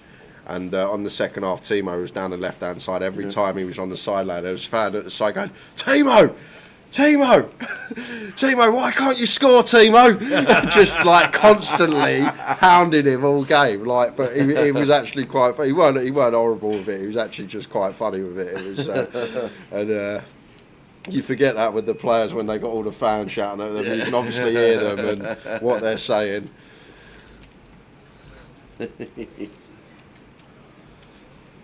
He obviously wants to score as much as all the fans want him to score, but I just can't see him getting a goal tower. I'm sorry, I can't.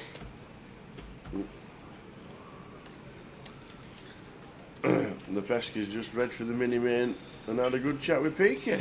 Nice one.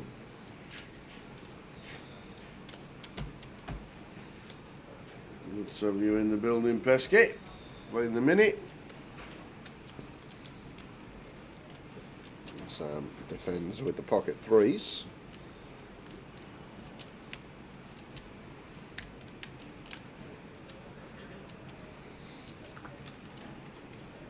Jack 8-7.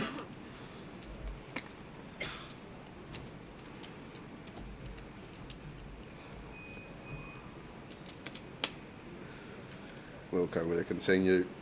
That will be handover.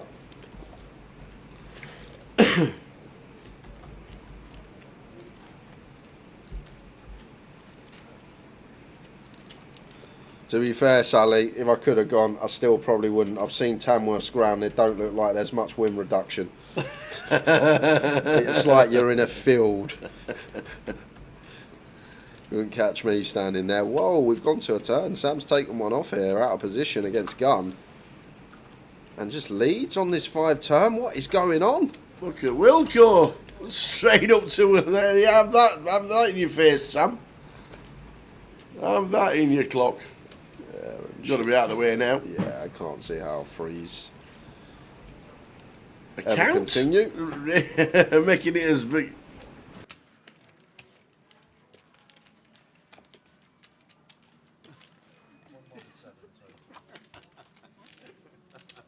It's cold. It's cold with threes. Wow, Wilco. Just fold flop tower. Just check fold flop. We got an underpair to the board. Wilco saying, did you read your card wrong? What are you doing, man? He says. You got to love a £200. You have. You don't get these antics in a 1K. And it's an ace on the river, and Christmas has just gone, but Wilco with a gift. That is gift wrap from Sam. Oh, not dear. quite sure what Sam's up to. We just check fold flop. Yep. And then if we ever get to turn in a weird world, we definitely don't bet call off turn. Wilco up to 28 bigs and 340,000. Out to the outer table. Sinead still in. Sam Netzer, ace 10. Tony Horn, queens. Ace on the flop. Hey, sit back down, fist pump. Muzzy counting the stack. Up to 400,000.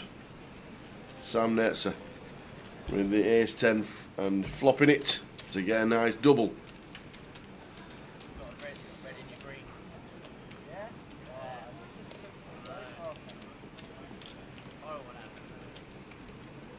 Got to specifically put Wilco on like some ace king of spades, which essentially we're nigh on flipping against anyway, but a lot of the time we're just going to be drawing to that 5%, 2 outs once.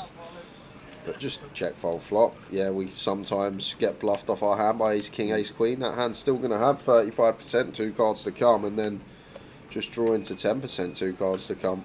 A bit of a misstep there with the freeze, but he's still in with chips. Still in with a shot.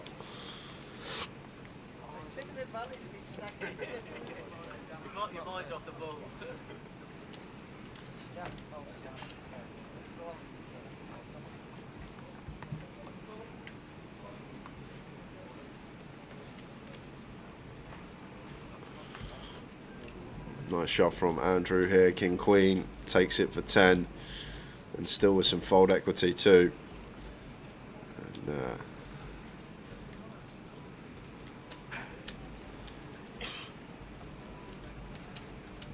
yeah, fives. Maybe just a bit of inexperience, Tal. Maybe that's what it is. The fact that we're asking for a count here with fives, which is like a snap fold, shouldn't even be a decision. Maybe it is just someone that's not played too much live, perhaps. Oh, he's called? This man's keeping me guessing. It certainly is. He is keeping me guessing, I tell you that. So, open gun, shove for 10, and fives wants to cold call it off in the small blind.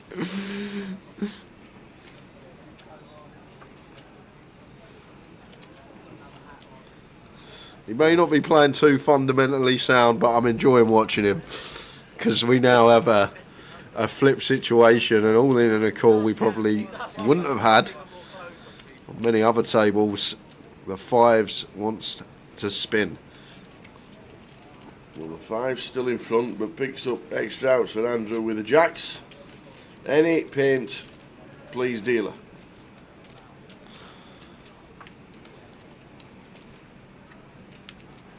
Well, or any diamond, please, dealer.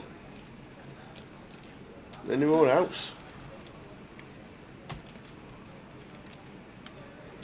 There's the paint. There's the paint. Sam down to 76. Sit back down as we head straight across to the outer table. And Constantine Airhand's got the kings. And it's old GK with the fives. Kings in front. Kings seal the deal. And GK busting out. Out he goes. We're losing them all. Lost another one. Rob Duras in the building. Yeah. I didn't even see him. Rob's here. Not seen him today. Just seen him in the background of the video.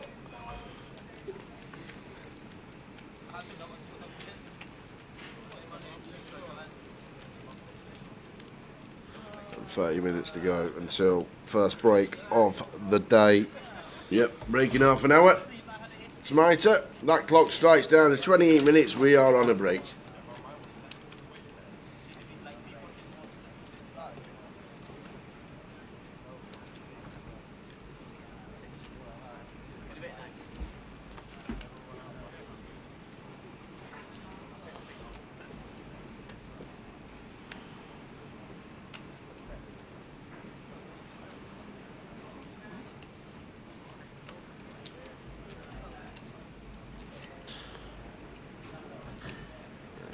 Couple of ladies for David. There's been some big hands out this session.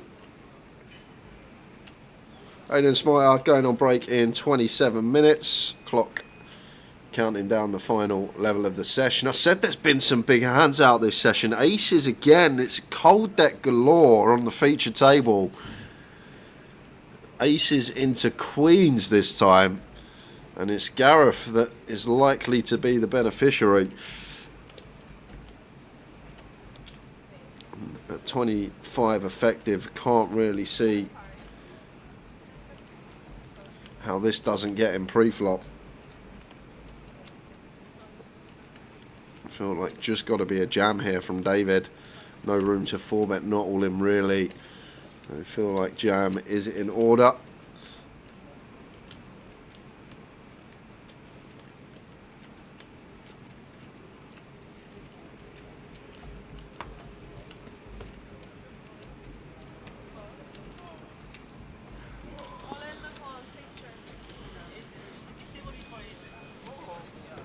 Gareth standing up. Should be the man sitting down. You got 83%, sir.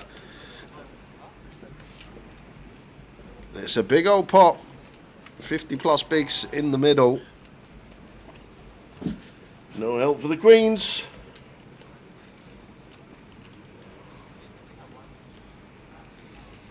Gareth looking like a full double. So over 600,000.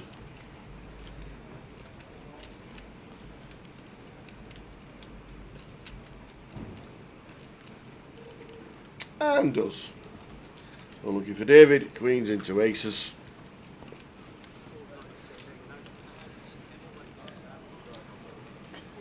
Gareth in 9. Sits right down. Chip lead on the table now with 53 bigs.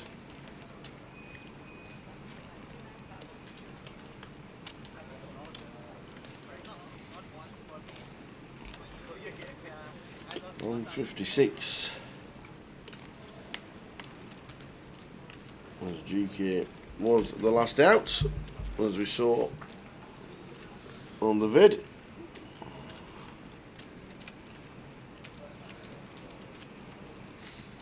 "25 minutes of the first session to go.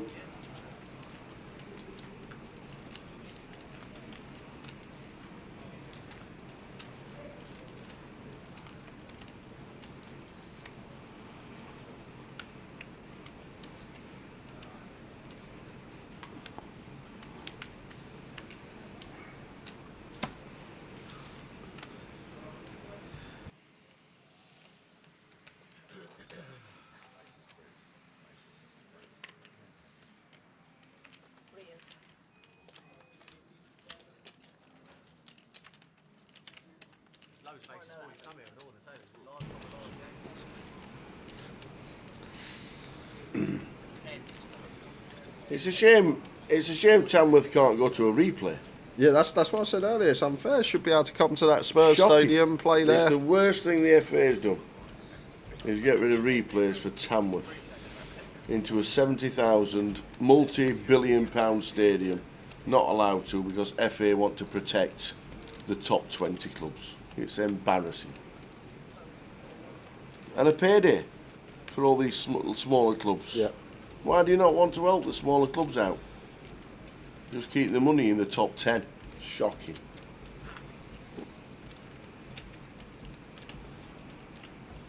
So the blind's 12,000. First break on its way. Yuja. Come on, Yuja, says Yuja.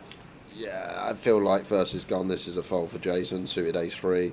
Like, there are some worlds we're in front, but there's never any world that we dominate. That's kind of the key component here. There's no king-3, there's no queen-3. So it's a situation that when we are in front, we're only going to have 60% at best. When we're behind, we're going to be drawing to 3 outs, whether it be our ace or our 3. I feel like that's a good lay down in the big blind there.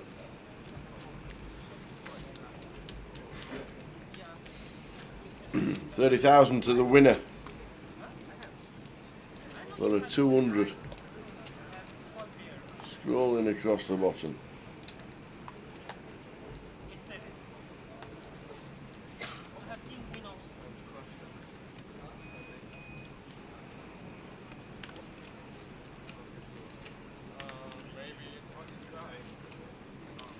I like David's decision to open.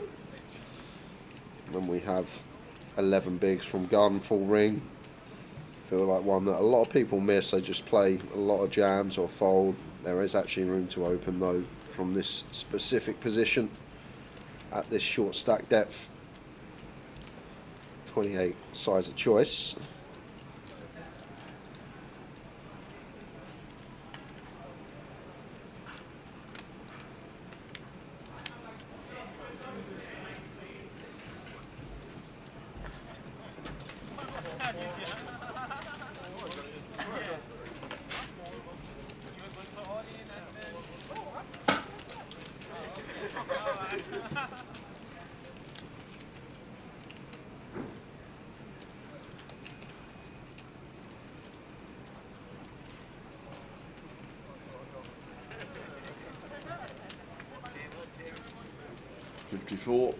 In the field, 22 minutes left of this session. Start of the day with 96.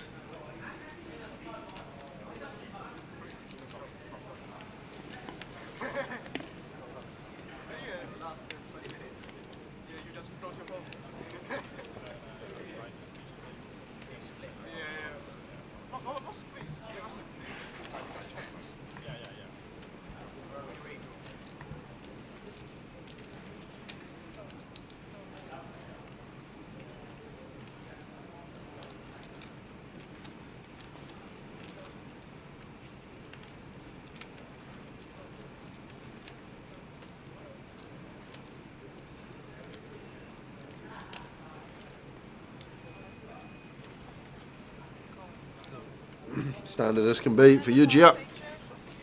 King Jack, blind on blind for 11, has to go in. Unfortunately, just ran into the big slicker David in the big. David just doubled down with queens against aces. Now a chance to get a lot of it back. Yu-Gi-Oh! With a King Jack. Right smile from him. I'll just flop the Jack.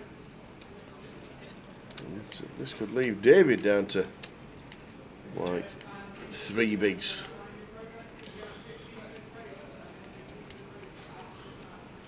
Well, not on that turn. Not on that. Wow. Down to a chop. Needs an ace. He's not. Yu-Gi-Oh! Busting out in 54th. Unlucky.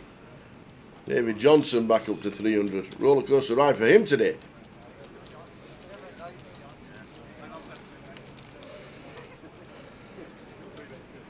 $20 minutes to go. We're on 53. Swan Lee busting out 55th. Tommy Bingham busting out 56th.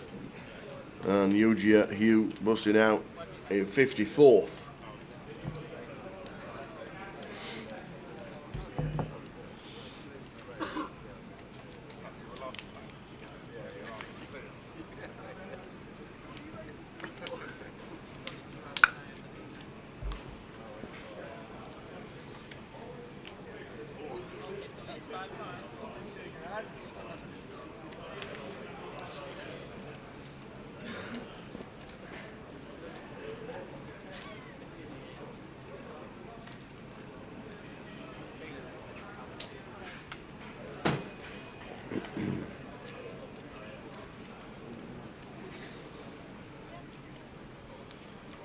Ace King for Sam.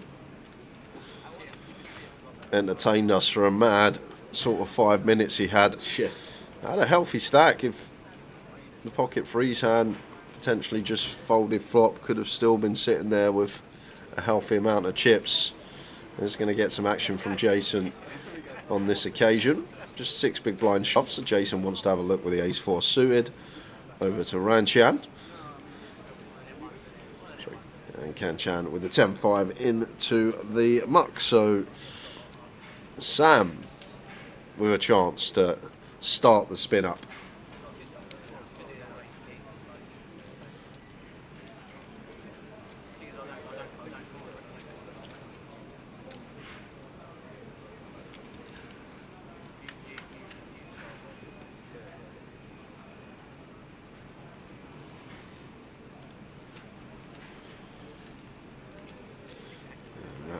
Is almost going to seal it. Running 4s. Any chance? No. Nope. So there we are. Sam going to start the spin back to 15 bigs. Go on, Sam. Bit more wiggle room now.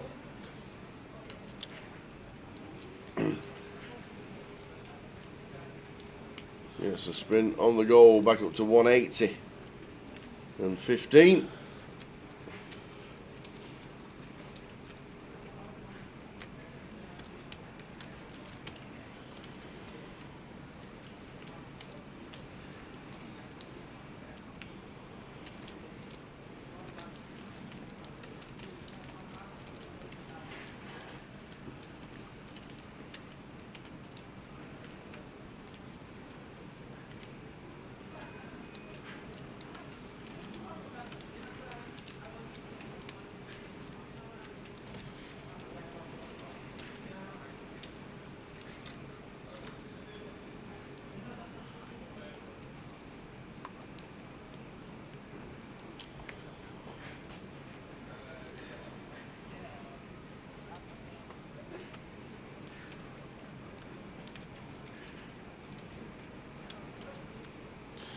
Queen for Gareth out of the way. Sam will do the same. Haven't seen much of Wilco this session. Didn't have the boots. And won a nice pot with the 9s against the 3s, but been fairly quiet. Ace 10 of diamonds for Jason. Opens to 26. Should be out of the way as Kanchan in the small.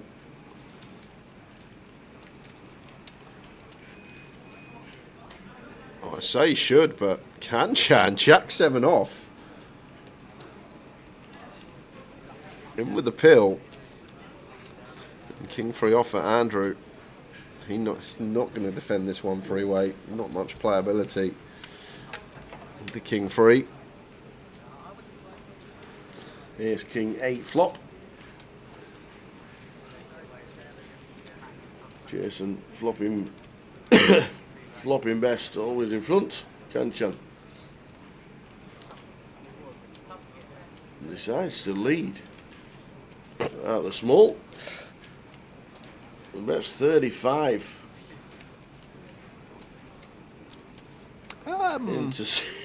into 70. This is your realm tower. Yep. Jason just calling. Yeah, nice from Jason. No need to raise. Hand doesn't need any protection. It's a situation in terms of equity. We're either well in front or well behind. Well, Kanchan's story is either going to be barrel the turn or handbrake on and I'm over. It just has to be. There's no. It's already fiction, Tower. As soon as we lead this flop, we've already turned our story fiction. It can never be true. We never lead a strong hand on Ace King 8. Well, he's about 77. And just going to be a call again from Jason. And this is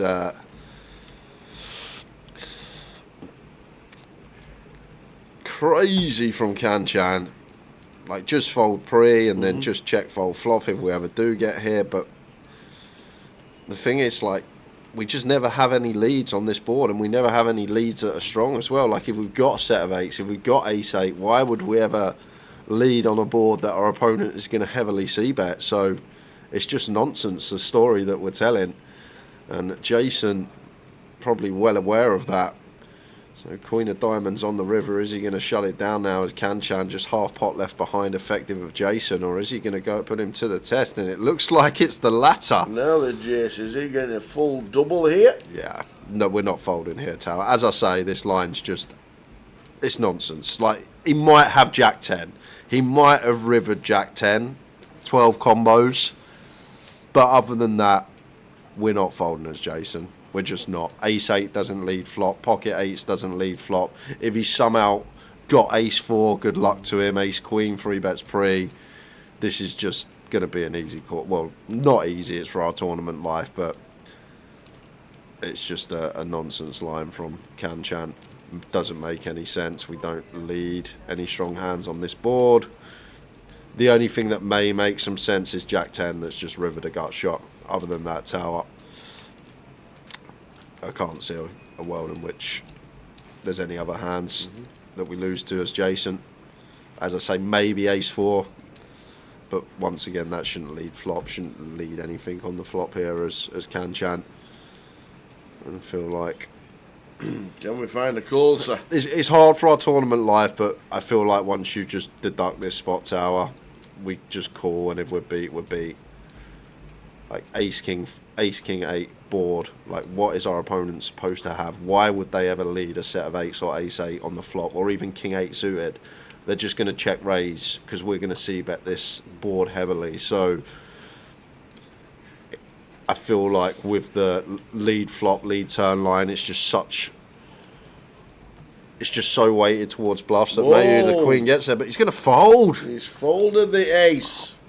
Oh my word. 3-1 on a call for Jason, and sometimes this is it for tournament life when you're putting your chips in for the tournament and you could be out the door if you're wrong. But Kanchan gets Jason off the best hand with the Jack 7 off. That was a bit of a mental one. You gotta love this game. Just punting it off with the Jack 7 off, and it actually works on this occasion, and I'm really surprised Jason's folded there. Like, what is Kanchan supposed to have? Like, what? I'm just assuming a strong hand never leads that board. You've played poker for years and years and years, and you rattle through every hand you've ever played. Obviously, loads are going to slip from the memory, but you try and find a hand when it's come Ace King high and someone's led into the aggressor and they've had a strong hand. There may be a few, a very small percentage, but more often than not, it's just a load of nonsense in there. But there we are. This is the opener. It is a £200 comp. We will see some ongoings that we're not used to seeing. That is true. And it's entertaining as well. Jack 7 off, just running it there. As Kanchan.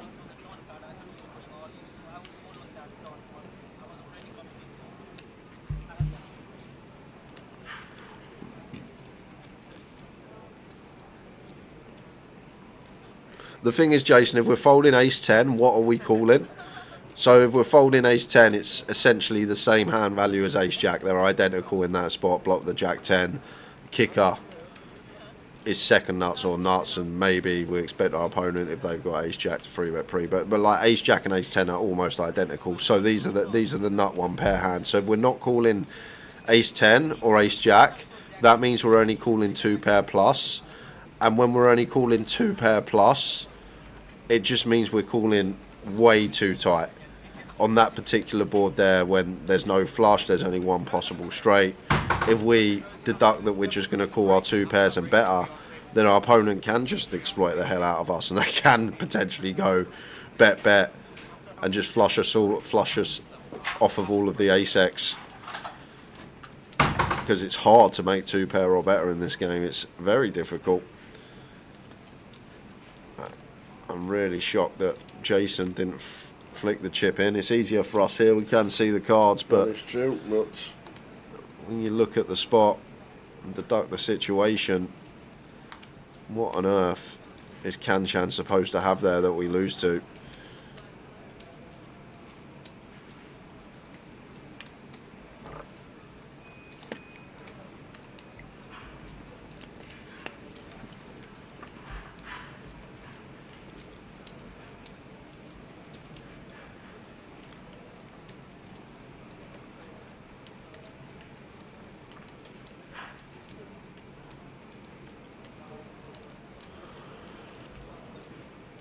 8 minutes of the session to go.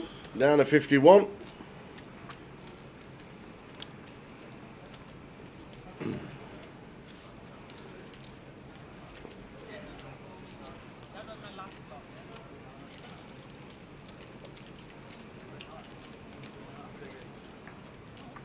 Down to 51. We just saw Constantine Erhan taking out GK. Constantine's now out.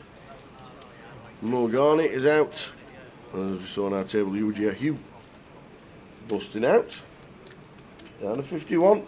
7 minutes to go until the end of this session. Going from 96 down to 51. Nearly half the field in the first session gone. But the stacks are going to consolidate.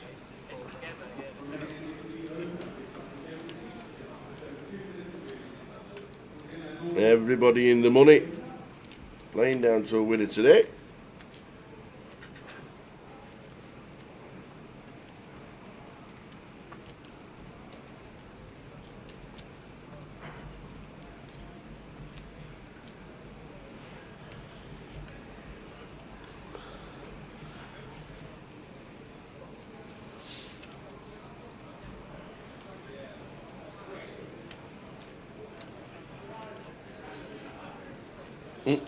Curtis says, Jay, I can't believe that +3 has romped him. Yeah, it has. United Arsenal Tower. What's your call, says Jason Wright. Draw 90 minutes, Man United extra time.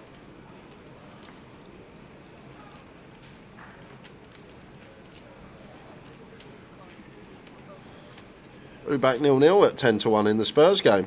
10, it should have been 50s. Yeah, that is robbery, isn't it? 10-1. 10-1. Tamworth versus Tottenham. Yeah. Tottenham were 1-50. Daylight. Absolute shocking odds. What a flop we got Should here. have been 10-1 at half time. Bit of action between Sam and David. Top two for David. Sam with the up and down straight draw. Not going to be going anywhere. Could have potentially gone for check jam, but well time flat. Would have been snapped off by the Queen 10. 7 of diamonds on the river. On the turn, sorry. And potentially going to be... Oh, is Sam going to lead? Sam doing some things. He's unpredictable. Yep. He's reaching for his chips.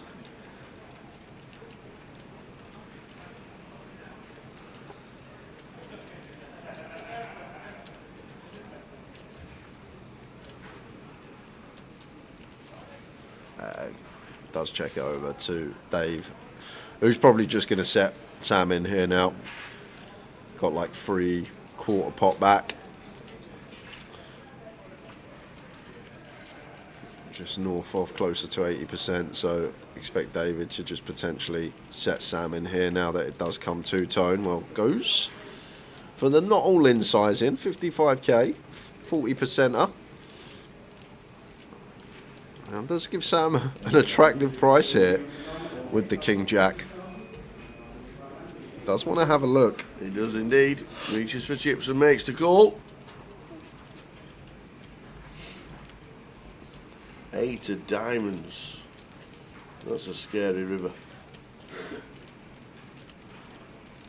Yeah, problem Sam's got, we just not got enough chips to bluff at this. When we've got just north of 5th pot back, like David's not folding anything that we are behind to. Maybe something like ace king of spades, but sort of any pair he's got, he's not going to be able to fold. So Sam does just shut it down, checks over, will be check folding, will stay alive with his 4 big blinds. David Johnson moving up nicely to 430,000. Last 3 minutes of the session.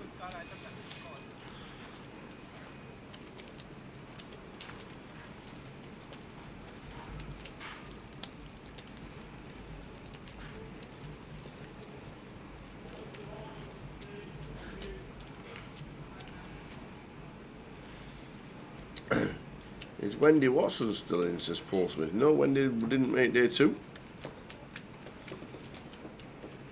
Won herself a £5,000 package yesterday, did Wendy?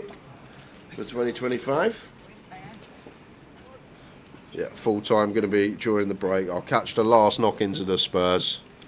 You might get the extra time and the penalties. No extra time, straight to penalties, right? No, it's extra time. Oh, what, in the FA Cup extra time? Yeah. Not There's no replay. Okay, not the League Cup nonsense. There's no replay. They've ruined football. Oh, sweet. I'm going to enjoy the football for 15 then. And if it goes to penalties, you'll watch the penalties. Oh, how kind of you, Tower. Big if, though. Big if, it could be Tamworth 1-0. Yeah, it could be.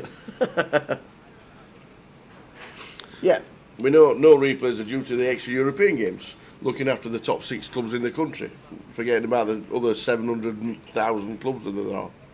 Tamworth could go to Tottenham at 0-0, have the biggest dream in football, go to Tottenham, play in front of 60,000 and make a fortune. Yeah. But oh no, let's look after the top 6. Back to the game. Sam's all in for Queen 10 against Kanchan's ace. Queen.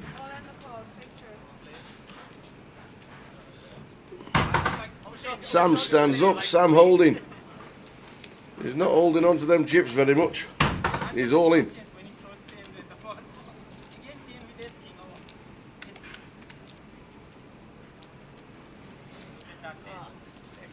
Well, he hits the 10 for a double on its way.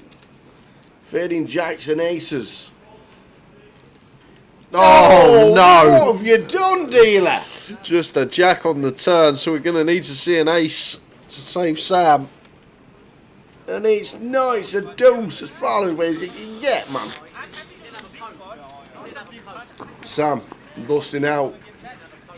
Penultimate hand of the session. 50th place, so that will drop to 49 when we come back after the break. Also losing Catalin Sabora on an outer table. These were down to 49. That will be the final hand of the session. Unlucky. Last hand of the session. And then 15-minute break.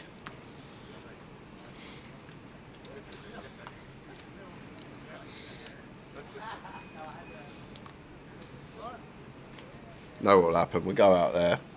Someone will score. No extra time. 3-minute stoppage time. So last hand of an interesting and eventful first session. Started with 96 and we're down to 48. We've lost exactly half the field. Harriet Sarkashik just busting out of the hour table on the last hand of his session, making it 48. Exactly half the field gone in the first sesh. 15-minute break on its way. Yeah, this seems kind of loose from Andrew at this stage now. Nearly 5% of the field left. Yeah. ICM there, 10-7 suited. I'm not sure if it's one that wants to open. And as well, with the reshove stacks behind, another element to take into account. Martin, A6, not going to take it. Jason with the Jack 8 probably will defend.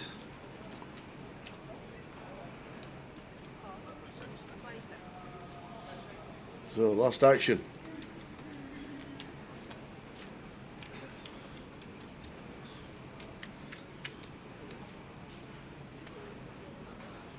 Ten high flop, 10-4-5. But that will be that. Check, bet, fold. We're taking just under 15 minutes, We are guys. indeed. We will be back just after 25-2. Cards already in the map for Jason. We'll see you in 15.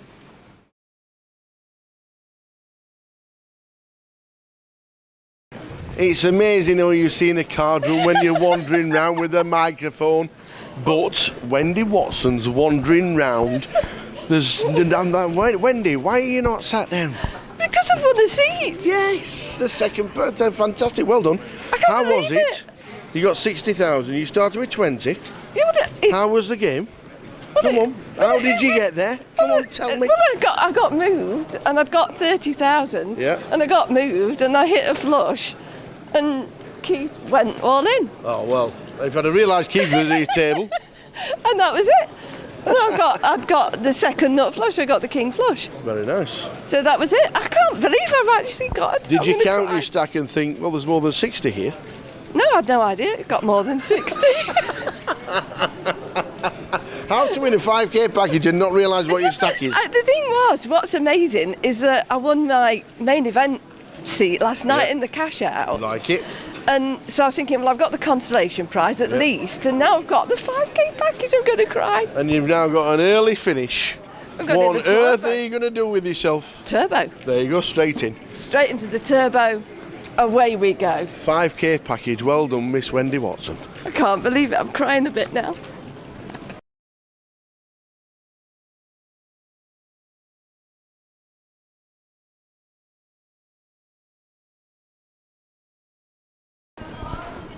Well, the cash out satellite was a little bit different. It was 20,000 to 60. We sat to the table. We said Candice has got a tough table. First seat. Yay! Well done on you and the package. Yeah, thank you very much. How was it? What was the big hand to get you close to start with? Mo. So him and I have a lot of battles, and it's usually him trying to bluff me. And he had actually earlier tried to bluff me, and he ran into it. And then unfortunately I had queens, he had ace queen, and the flop came down ace queen. So obviously I took like 15k off him, and then I just won those little pots, and yeah. And then somebody shouted, floor, I think I've got 60. Yeah, so I actually miscounted my chips, so I thought I needed to bet a bit more against him, but luckily I didn't, and I got it, so yeah. Is there a strategy when you get really close? Not really. I think it's a bit different in this to what I play in normal cash out satellites because I've gotten to like 98k in them so many times and then not got a seat. So no, I just literally played my hands pretty face up, to be honest. So yeah, got really lucky today. And to be honest, even qualifying to make it was really lucky because I played the last Reading 25-50. Wow! And I thought I needed 4 points to make the playoffs. Yeah. Ended up coming 6, which gave me 11 points, and I made the playoffs by 1 point. So it was just like so lucky that I thought I got it, yeah. And we turn up first event of 2025 and we turn it into a 5k package. Yeah, lovely. Fantastic. Thank you very much. Get in, well done you. First package winner of the day. Thank you very much.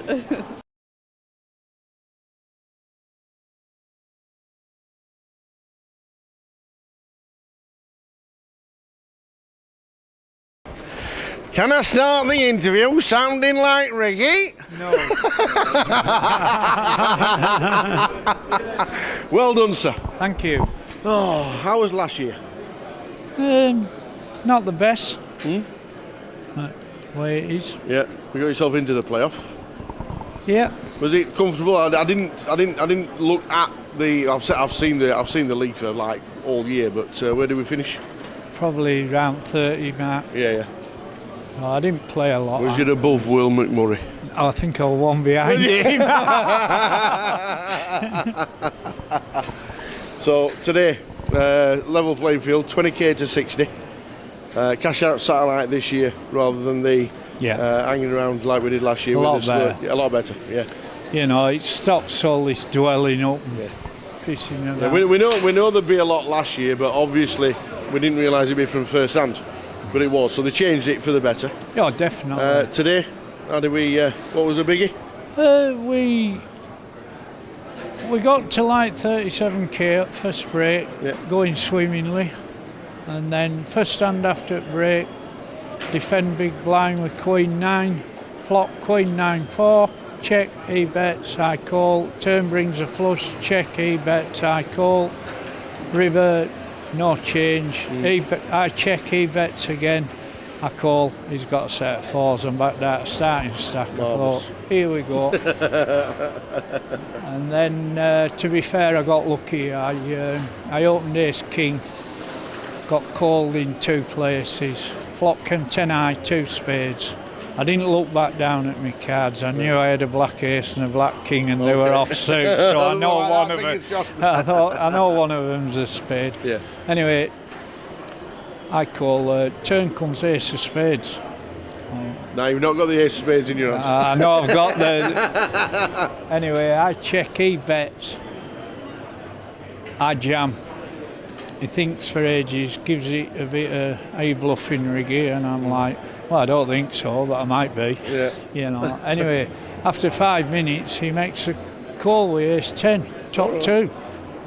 Well, fucking hell, I was sure I were in front when he's taken. Anyway, jack of spades on river, and then I'm 10k short. Keith Johnson opens, cut off. I flat on the button with ace queen, flop ace queen 5. He bets, I call, turn 8. He bets again. I look and I think I'm about 2k short if I just flat call. Anyway, I move it in and he snap calls me. He's got ace 5 and sweet. So all the table were happy. They all got a chunk of chips. Yeah, exactly. Because obviously when you get over 60, you take your 60 off, and then the rest is separated by all the players. So they've probably chopped like 20 odd K up, you know, which is. So 5,000 in NPL credit. What's the plan? Have you already thought about it? What's the? Probably blast it off in Manchester. Got some great events coming up during the year. Yeah. Are we going to see a lot more of you? No. We'll see you at market. You won't.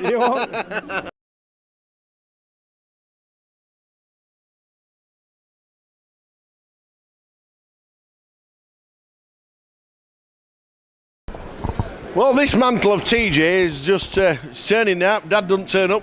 Yeah. Junior plays. Yeah. 5k package. Well done, sir. Yeah, happy. How was it? Going through a cash out satellite this year? It was good because I didn't play much this year, so had a few results in. Luckily, it was enough to get a playoff. So had a rough start. Went down to 5k and then managed to down to 5. 5k. Yeah. Wow. Well, less than 5. 4.8 I went down to, and managed to get it back up. And that's some spin. To run 4.8, do we instantly double? Is it? No, I shipped a couple of times and had a couple of folds. Then I went up to about 7-8k. Then I doubled up, and then I hit 2 pair on a flop against top pair. And just went from there. Yeah. A lot of people now play the cash out satellites to get themselves into seats for GUKPT and stuff like that. Yeah. Do you think a lot of people have got the hang of these now? Well, obviously, the people that play more often are getting used to it, I assume. But for me, it's my first time playing. It's just it's a bit of a strange one because obviously you have to get up to. You're not playing to win anything or to get through to the next day or anything. So it's a strange one, but it does sound easy, 20 to 60, but it's obviously it's not. That's what everyone thinks. It sounds easy, but everyone's playing slow and don't want to take many risks. And it's hard work, really hard work, especially when you got Stato and Ludo. Stato on my left, Ludo on my right. So whatever I do, I'm getting raised or re-raised. Yeah, it's hard. It's hard work. We said at the start of today, there's a lot of players that play on the GKPT circuit in this satellite, in that playoff. Yeah. So a good field. Yeah, very, very, very good field. I've seen a few good players out there. So I'm happy to get the package. Yeah. 5,000 in credit. What do we do? I've got to go home tomorrow, but I'm going to come back up. My boy bought me some football tickets to West Ham for Tuesday, so I can't play before then. So I'm hoping to buy on day 2 of the high roller and see if we can spin that up. Nice one. Yeah, we've got main event. So you got rid of your manager. Who's coming next? Come on. Yeah. Give us a quick tip for West Ham this year. Come on. Well, who's coming next? Who's coming in? What, as manager? Who we got now? We've got Graham Potter. Oh, the Potter. Oh, yes. Yeah, we got Graham Potter yesterday. How's he going to do this year for the old Hammers? I think he'll do all right. I think he'll do good. Yeah, he lost his first game yesterday, but that's his first one in. Yeah. I think we'll beat Fulham on beat Fulham on Tuesday. Yeah. West Ham United or poker? What comes first? Poker. Definitely poker. Yeah. Too many cold nights at Upton Park. I'm putting the football first on Tuesday, only because my boy bought it for me as a Christmas present. Nice. Otherwise, I would give that a miss as well. But Well, great start to the year. 5,000 in credit. Tom, man. Thank you very Lovely much. to see you, TJ. Cheers. Thank you, Cheers.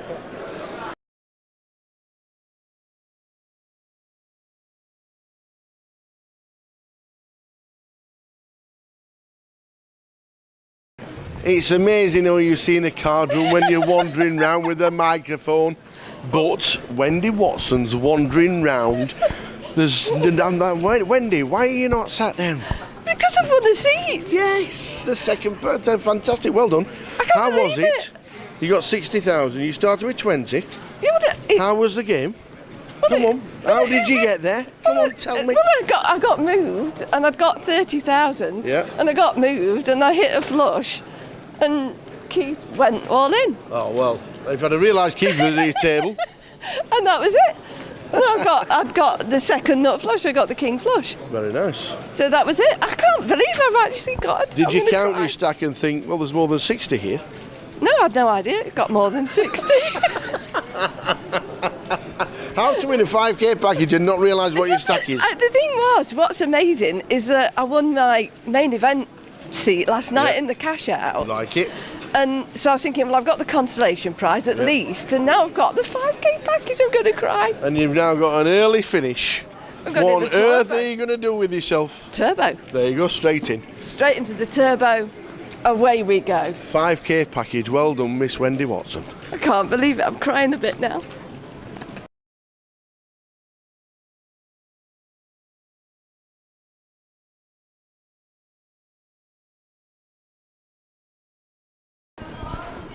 Well, the cash out satellite was a little bit different. It was 20,000 to 60. We sat to the table. We said Candice has got a tough table. First seat.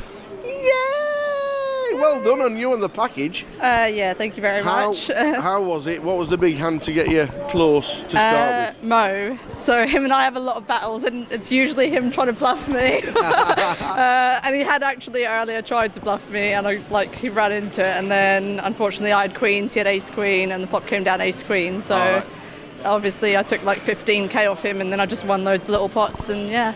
And then somebody shouted, floor, I think I've got 60. Yeah, so I actually miscounted my chips, so I thought I needed to bet a bit more against him, but luckily I didn't, and I got it, so yeah. Is there a strategy when you get really close?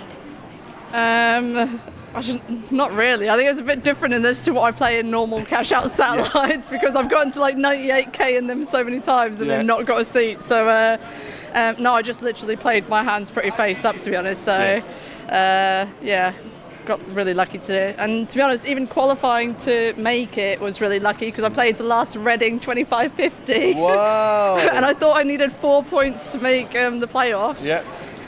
Ended up coming 6, which gave me 11 points, and I made the playoffs by 1 point. So it was just like so lucky that I thought I got it, yeah. And we turn up first event of 2025 and we turn it into a 5k package. Yeah, lovely. Fantastic.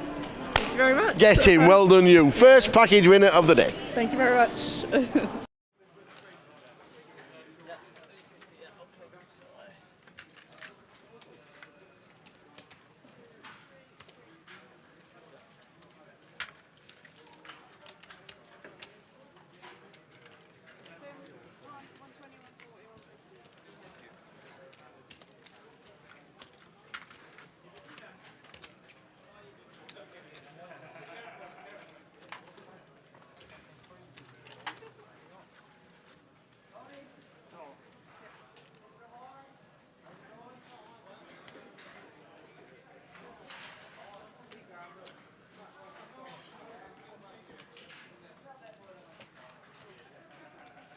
Let's do it again!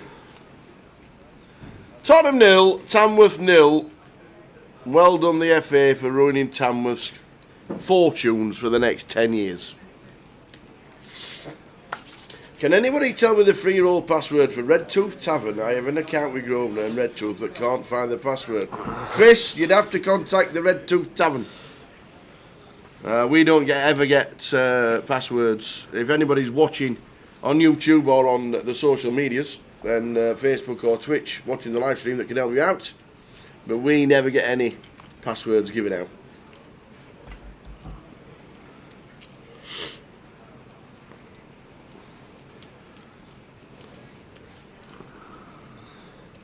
No, totally understand. When Tottenham play at home, they would probably batter them 8-0. But it's all about the finances. It depends if they for a 6th-tier football it'd be team. another 0-0 if Werner's up top. Maybe. For the 5th tier in football, an away game at Tottenham would be worth at least £1 million. At least. But no. They have to let Werner try and score for another 30 minutes. Yep.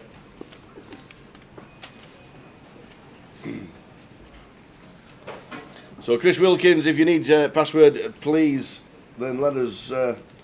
Hopefully the chat can help, but we can't, unfortunately. Werner's off. Son and Cully on. Tamworth are in trouble. Okay. You watch. Werner's off now. We'll win 4-0 in extra time.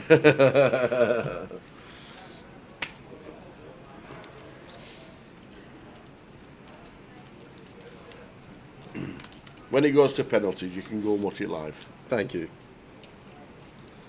And then if you don't come back, I'll have know what's happened.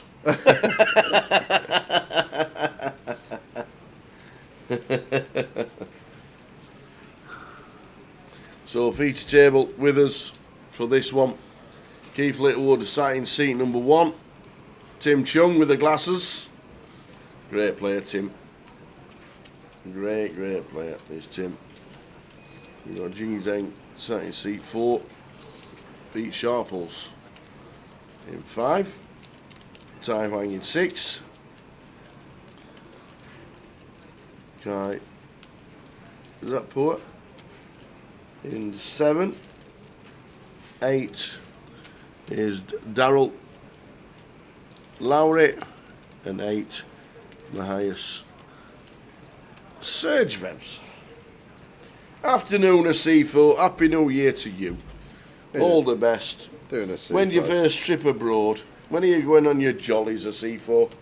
What have you won in the last month? Come on, let us know.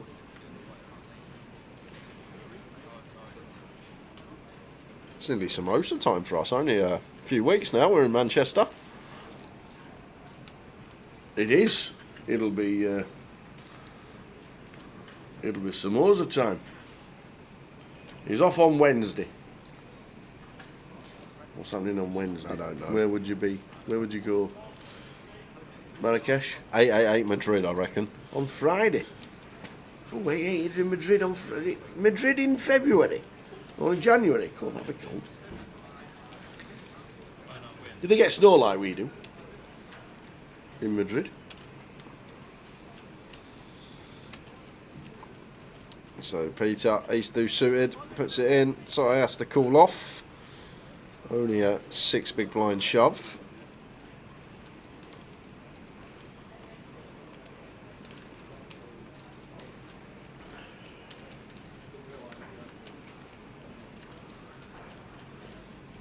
It's ace king 6. So that is going to leave us fading kings and jacks. Can we do it? Yes, we can. And Peter with the double. Back to 13 bigs. Nice. A few more to work with. Bob Smith says, do we know what stakes at the Liverpool 888 later in the year will be? And will it be streamed? Yes, it will be streamed. In fact, there we go. 30th of September to the 5th of October, we will be streaming for the first time at the Albert Dock and Leo's in Liverpool. I think the main event's 560, is that right? The main event's 560, Bob. And then, obviously, all the festival will work around that, so you'll have satellites. What's up? The main event's 560, Bob. Oh, yeah, 560, but it's £2.50. There you are, Bob. We'll see you in Liverpool.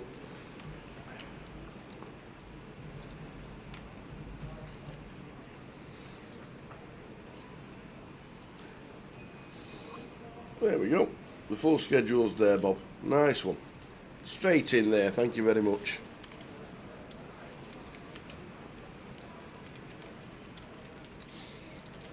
What's the UKPC? UK Poker Championships, I'm guessing. Will that be streamed somewhere? Probably. Still need the UK SPC. What would the buy-in have to be? Just make it 30 quid. You can't. Yeah, you can. They're students. What, self-deal? They're students. We'll deal what, for 30 plus 30? Yeah. We'll deal for them. Or make it 50. 40 plus 10. 40 plus 10. UK SPC. 40 plus 10. Back in 2007. I remember first 2018, 2019 we had the UK SPC and it was a £30 buy-in main event. It was. We streamed it. When we sat over there. on that barrier? No, we were sat behind this wall here. Were we? We were sat behind this wall Oh, here. right. And the feature table was there, where the tea machine is Oh, now. right. We've done it over there before. 30 plus 3. Remember them days? 30 plus 3. A bottle of water's $3 now.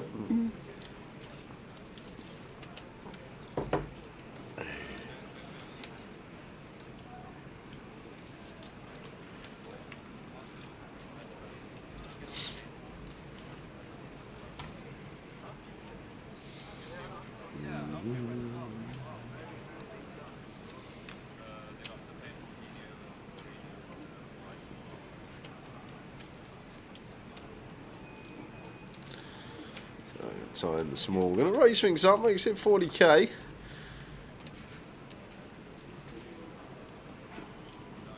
Kai making the call with the Queen Jack, but it's fair flop for Ty once we open. Up and down with the 4-3, club in hand too. Probably going to be hand over. C-bet and done.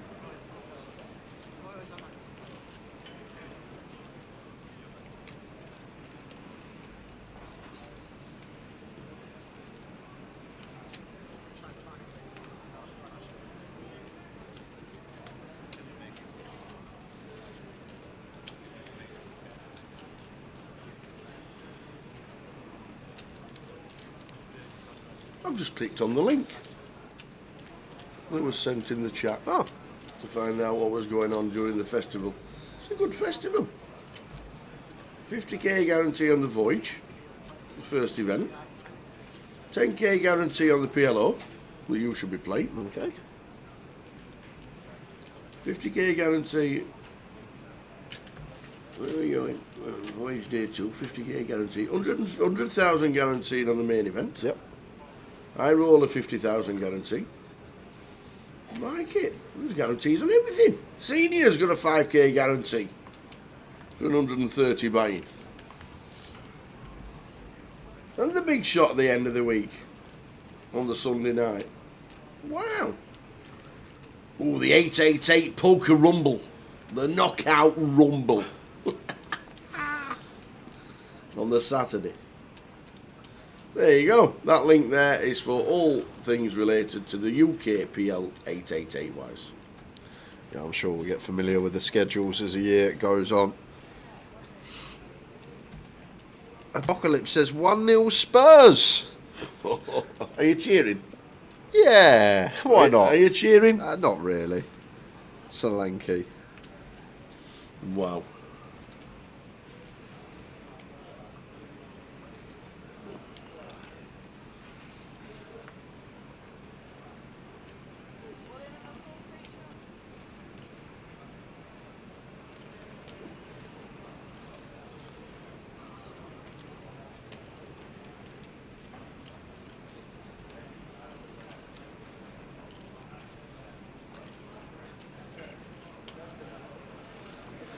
So here's 6 for Darrell, needing to hit to survive. Oh, Kai's going to take him, and it's the 8 of hearts. Darrell in seat number 8 with a short stack, with the blinds at 16,000.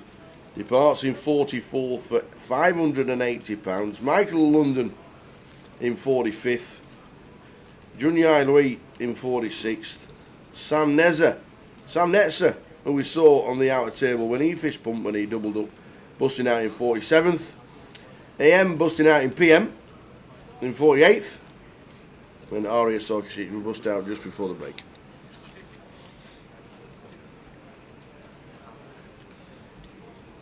So down to 43. Well done, Darrell. Darrell Lowry busting out for 500. Oh, pay increase, 610.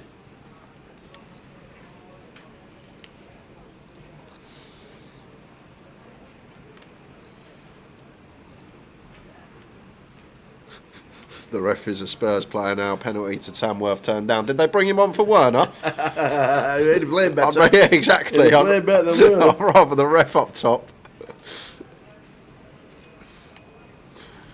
Pocket fours for Ty in the cut-off. Do expect to see open.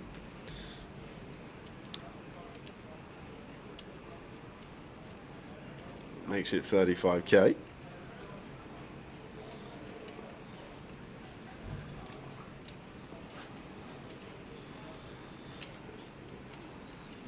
Action on Mihal's in the small blind. Just waiting for things to catch up, but looks like he has a decision. Is going to jam it into the middle here, and Ty probably going to have to call off a pair tower. This looks less than 200. Well, it's slightly more actually. 244. 244. 15 is an awkward one. Like generally, like any pair, when we raise from late position and get jammed on 12 bigs or less, like we're just not folding. We're running it too much equity with a pair. For 15 pocket fours seems a close one for Ty. Like there will be deuces in there for Mihal's, there will be threes, there will be some ace three, some ace deuce, so some select combos that we do dominate.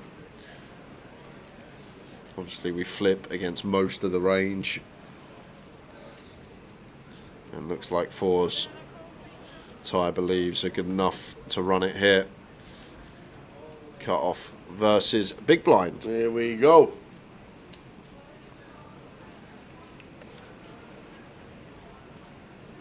And it's King Jack 7. So this is good for 40 bigs plus. Yeah, and Mihal's just fading at that 4. 30 bigs plus as we're on the 16. And does it? No 4 on the river. Over 500k and over 30 bigs. The Warwick Poker Society are going to take this down and I'm going to win, says Finley. Who's playing for the Warwick Poker Society, Finley? Let us know. Warwick Poker Society. It's not seat 1 and it's not seat 3. And it's probably not. It's not seat 1 and it's not seat 3. It's not seat 6. Why not? They might have started a degree last year, Tower. You can't just look at the older lot and say it's not them. It's not the dealer. Well, I think we all knew that. And I'm ruling out Peter in seat 5.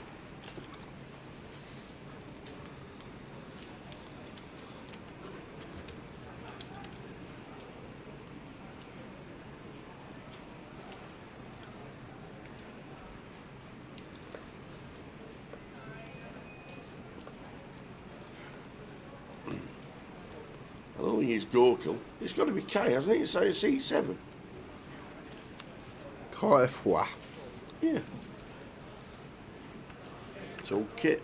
Yeah, he's got a hoodie on that says it. That might be the clue, Tower. Maybe the hoodie that says Warwick on it. Warwick Poker Society. That hoodie he's wearing that says Warwick Poker Society. Nailed it, me. That probably gives it away. I nailed it. That is the clue. Right there. So welcome, if you are watching and you're part of the Warwick Poker Society. Good afternoon. Kai flying the flag. And he's still in, playing for 30k, 43 left.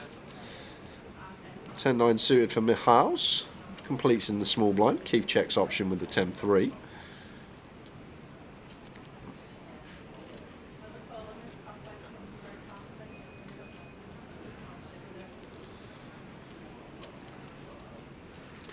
Tennis bird's turn after it's checked. One we like to see is Keith.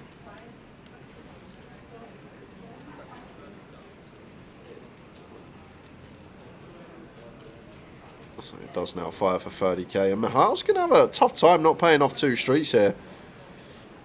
Once flop goes check, check, we don't really assign much Queen X to Keith. Should be some in there that want to check back, but not many. Some top pair check backs. But I feel like Mihal's going to be paying off most river bets, especially on this 5 river. We now chop with other 10x as well, which Keith could be going for value with. Well, Keith checking it back with the counterfeit. Feels like not able to go for value now. Just a 10, queen kick up. Chop it up.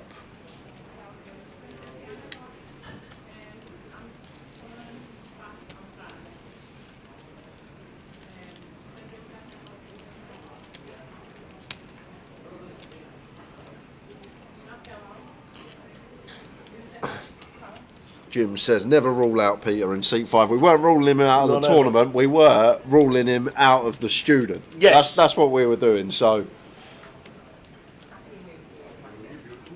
Nice to see you. Did you have a lovely Christmas?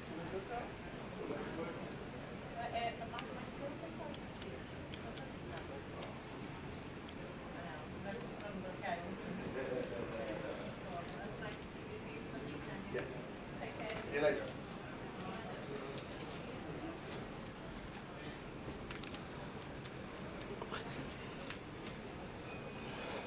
Peter's that good, you had to say it twice. Told Jim the striker. I wonder if he's better than Timo Werner. Anyone is better than Timo Werner right now, Tal. I'd rather you up top for Spurs than Timo Werner.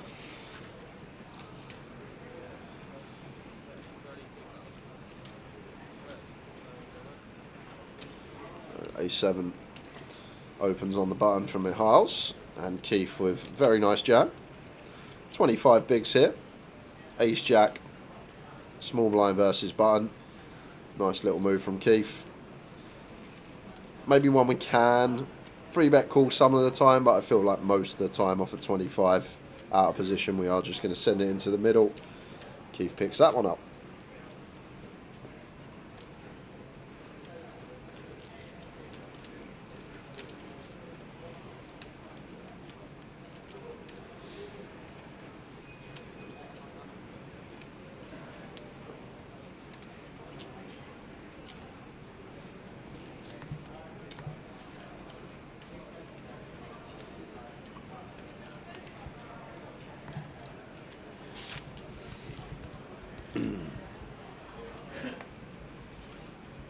Two players left, 30,000 to the win.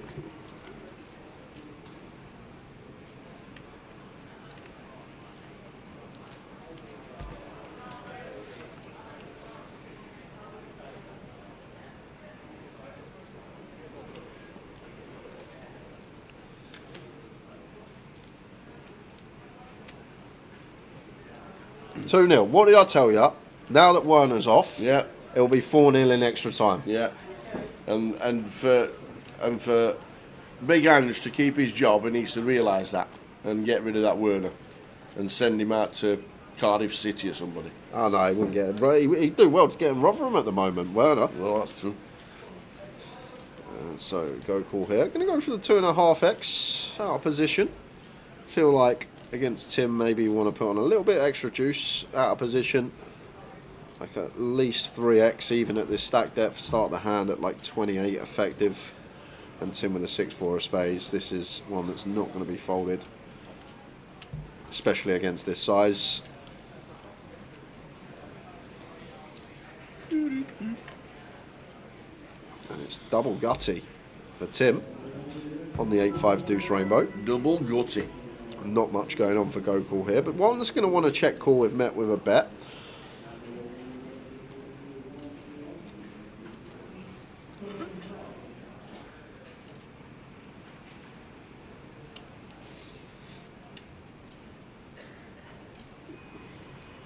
If it weren't for the rest of the table, I'd think we'd have frozen with these two. I know, yes. Both sitting there like statues. Tim with the stab with the 6-4, and as we say, got a call once here with King Queen high, backdoor clubs, 2 overcards as a go call. And it's an ace of spades on the turn, and not really the best candidate for Tim to continue barreling. Yes, we have that 4 interaction blocking the wheel. However, this ace is going to connect with a lot of go calls continue range. He will check call, always highs on the flop. So I'd be surprised if Tim went for the second barrel here. Seems like he has checked. The 8 of spades river.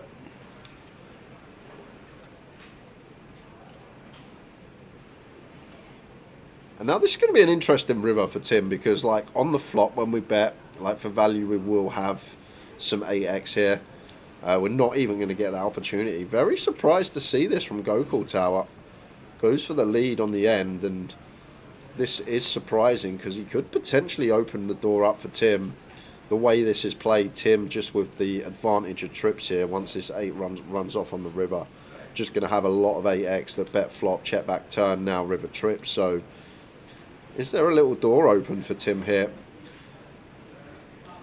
trying to rep this 8, thinking that Gokul is probably capped at ace-king at best hand he can probably ever have here.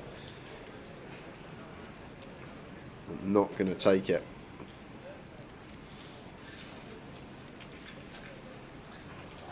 King Zeng still chip leader, 50 bigs.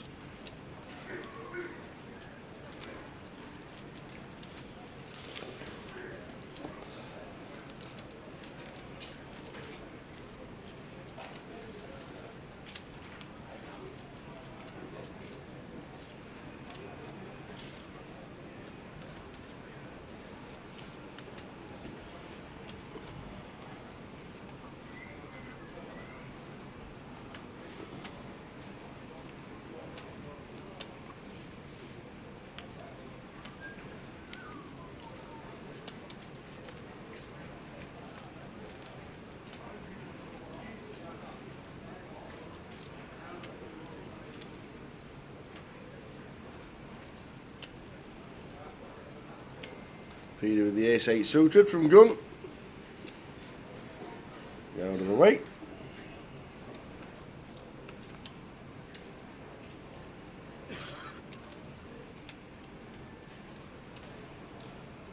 Queen Jack for tight. Seems kind of close. Still a few reshoves behind us. Stacks that could move all in over the top. Chooses to open the Queen Jack, and Mihail's with 6s here. Discipline lay down in the hijack. Over to Keith. Folds in cut off. Gokul King Jack of clubs this time. Going to be in with the call.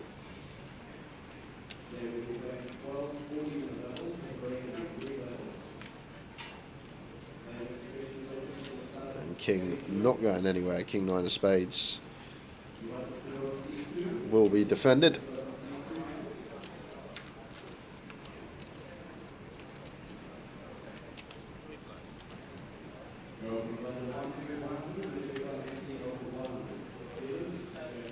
And would you look at this for action, and King and Gokul are super deep.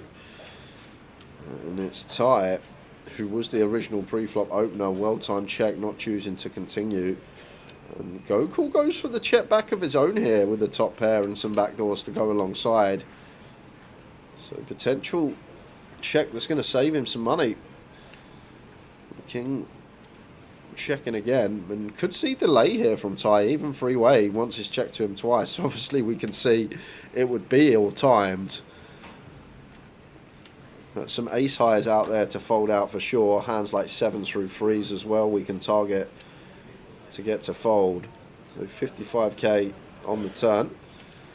Gokul should call, and then over to King, who will have decision. So now Tower, is it raise? I'm raising up against or 2. Are we flatten? I'm raising against 2. Thing is, you just got such a lock, haven't you? King 8-9 deuce rainbow. Like, problem is being out of position here. I feel like if we are in position to 2, I think there's more merit for calling.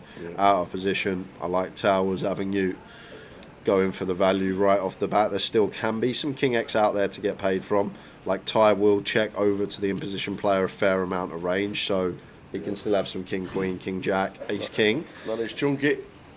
158. So Ty going to have to get out of here and then Gokul. I can't see a world in which he folds. We'll be wary that we're not beating any value now, and especially against big blind. King has the King deuce suited, he has the King 8 off, he has the King 9 off, he has 8-9 as well. So like 9 combos of 8-9, 9 of King 9, 9 of King 8, 2 of King deuce suited, and then he's also got stuff like pocket deuces for 3 combos. So he has a lot of value from the big blind here, and on the complete rainbow board Tower, it's difficult to assign too many bluffs. Like, when people get the price closing the action, like for example, if King had 10-7, 6-7 or Jack 10 here, would he really raise? He probably wouldn't, because of the price he's getting. He'd probably just take his direct price to the river. So I feel like when this is complete rainbow and there's only a few select up and down straight draws, that probably just take their price to the river. This does look super strong and towards the nutted side of king. And can GUKPT figure it out? I guess king of clubs is a very nice one to have because we block king deuce of clubs, and that means there's only king deuce of spades left for the combos of king deuce, assuming king deuce off folds pre. GUKPT does make the call. Like I say, there's actually a lot of value that can still be had from the big blind, and I feel like it's an underbluff spot because the up and downs would just call and take their price to the river. Obviously, it's just an assumption I'm making. It could be wrong, but yeah. I feel like population in king spot when they have the up and down just always call. So when he does raise, I feel like maybe it is more weighted towards value hands. Sorry, we'll be a lot way behind on the action tracking, unfortunately. We'll catch up. Tie folded and GUKPT made the call.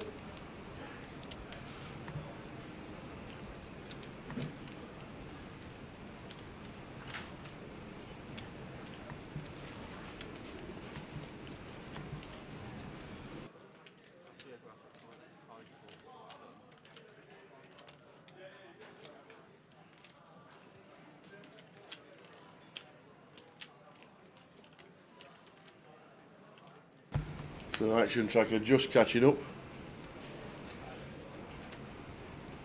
Huge hand in progress. There we go.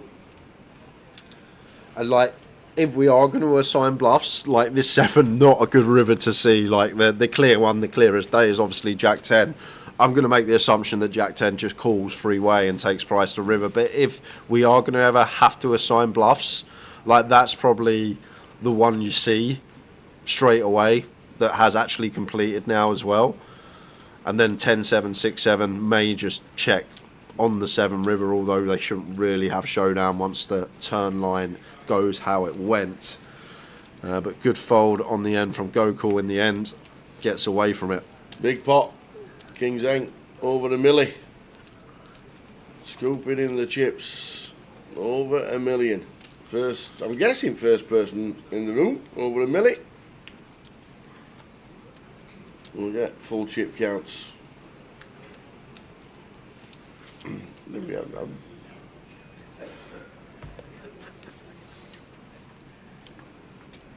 the buying for this, Bob, was £200 total. Price pool scrolling across the bottom.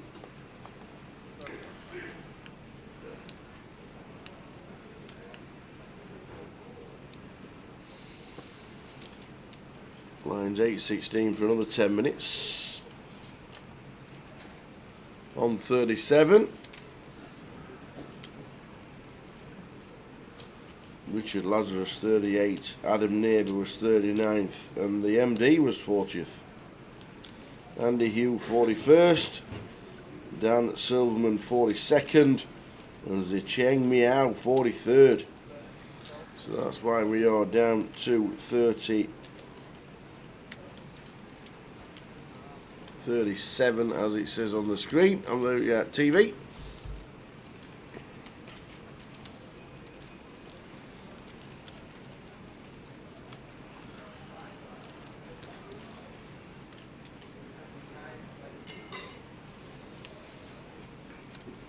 And 37th, getting £660 for your 200 buying.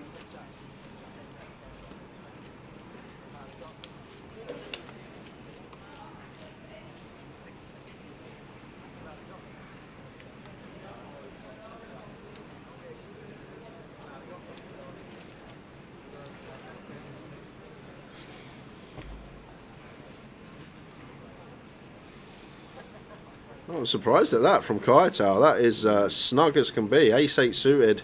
We're not even full ring here. 8 max. Would have potentially opened.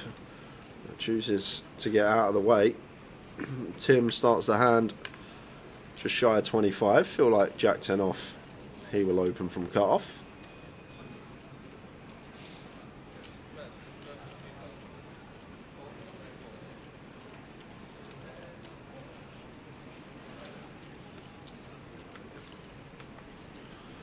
Tie with a suited jack, fine to defend from the big heads up, facing this cut-off open from Tim.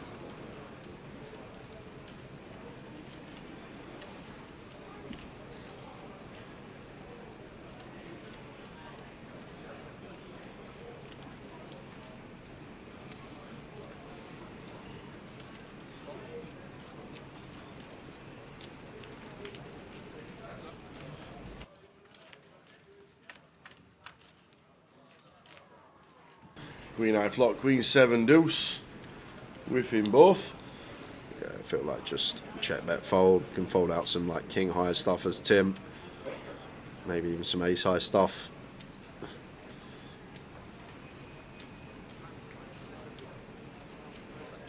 Just north of a BB.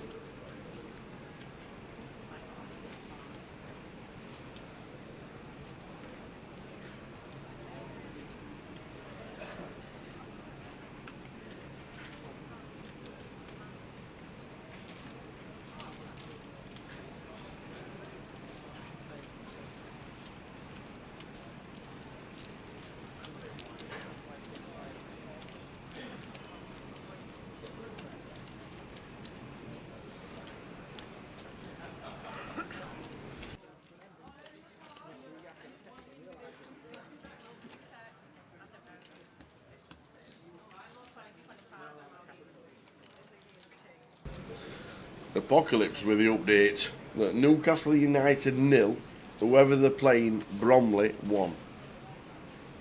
Who? No idea. Right then, Stephen. Good day from Cambodia. Phil and all. Oh, beautiful. Nice one, Stevie. How we doing? The WPT is coming here in a few weeks. It is, I tell you what. Is it Phnom Penh, which is Cambodia? Supposed to be superb for poker. That, Vietnam, all around that part of Asia, you're getting so much credit. Cambodia's supposed to be amazing. Hope you all, Stevie. Living the dream.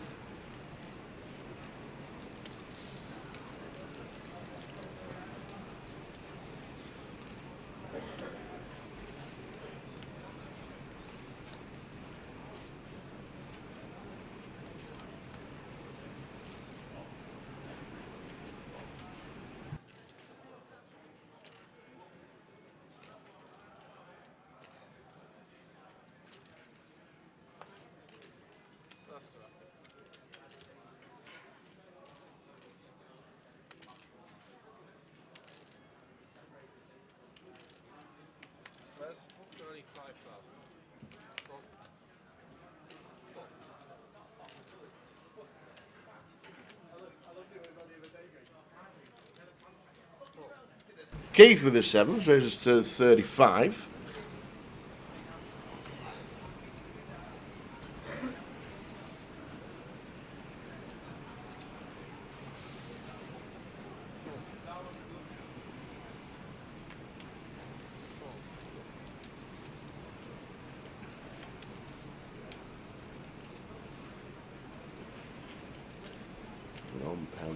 He's still drawing, Stevie. One of the greatest artists you'll ever see, Steve Beattie. Really? Unbelievable.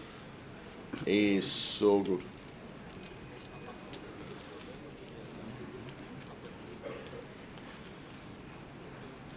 I've heard that casinos have been legalised in Thailand. So I could see Thailand being great for poker if that takes off. Well, it's in the works, says Stevie.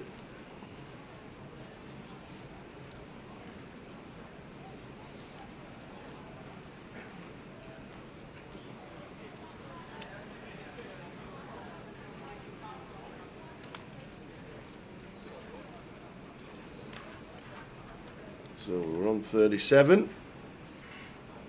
Playing down to a winner today, whenever that will be. Blinds are now 8,000, 16,000, 35 it says in the window on the straight across on the TV screen. We'll update our ticker very soon.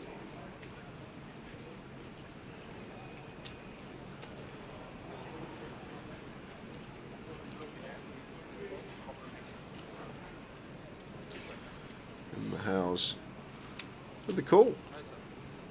Keith gets the check option in the big with a queen 6 on the maybe a few pips out, but offsuit high low. This stack depth potentially could have been used as key from what a flop for Mihails. 10-3 deuce, 2 clubs. Open-ended straight flush.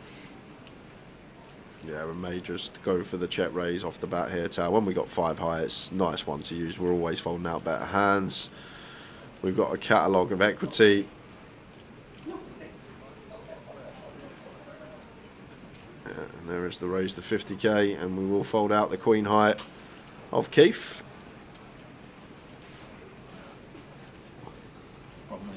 The update. Newcastle 0, Bromley 1.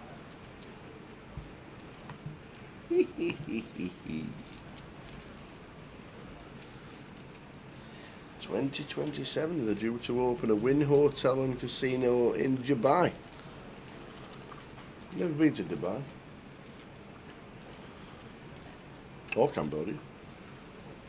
I've never been anywhere in Asia. No. Not Macau. In the Philippines. Mind going back. That was 2008. Long time ago.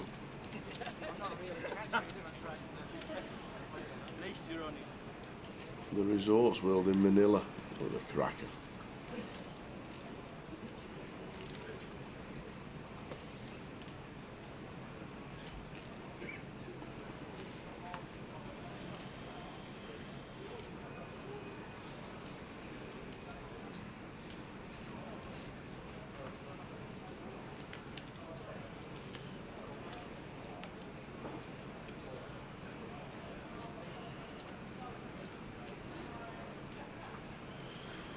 Peter with the jacks here. 13.5 bigs. Really like this from him. Not choosing to open shove. Too good a hand. We want some value. We want some action.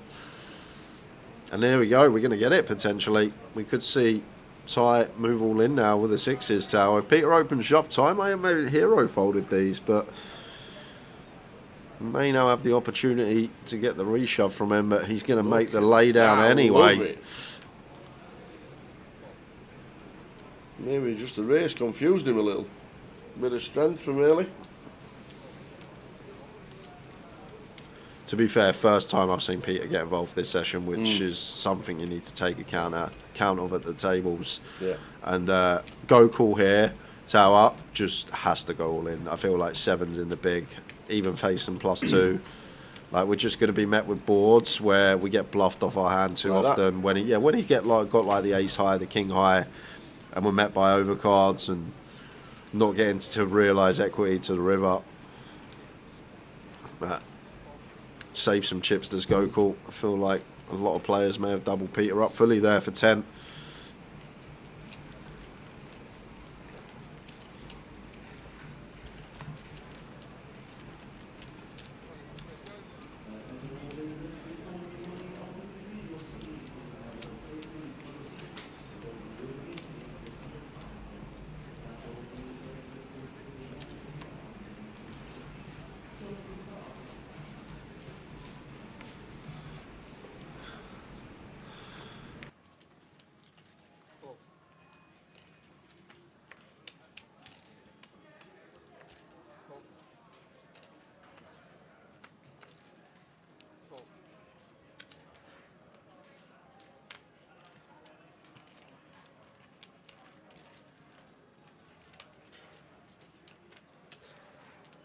Dealers in the opening, you have any blind level 10,000, 20,000.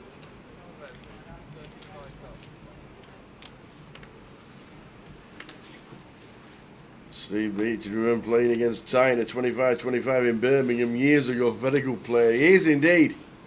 He is indeed a good player. That will be. That will be years ago as well, Steve.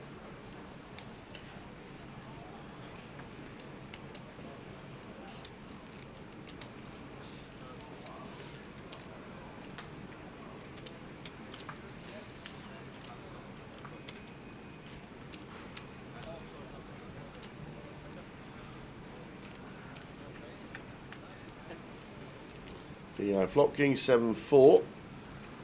Middle for Mihail.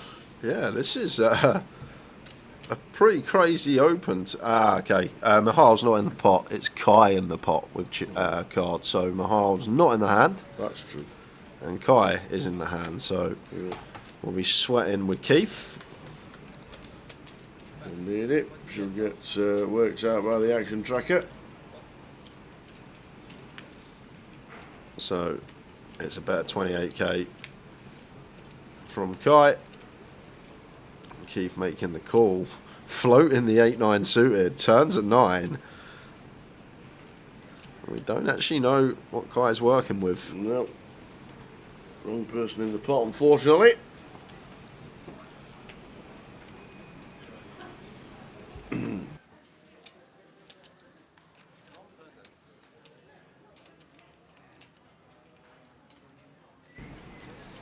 So, it's Kai from the Warwick University, as we found out in the hand.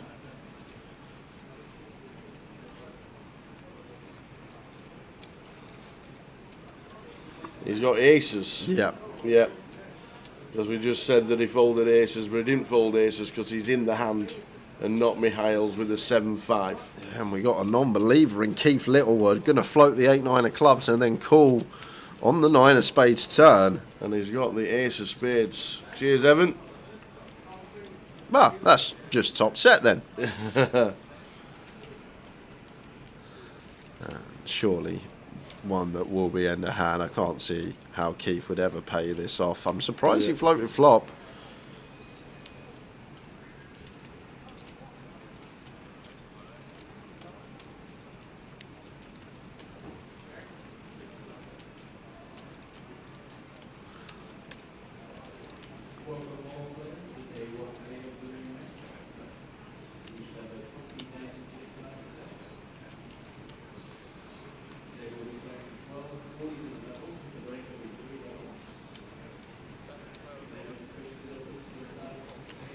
So there's the all-in snap fold from Keith.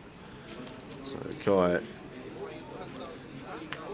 takes a nice little pot. So Kai's stack's going to be about 100k extra, and Mihail's stack is going to be about 100k more. Less. It's going to be about 100k less. So Kai from Warwick gets the chips.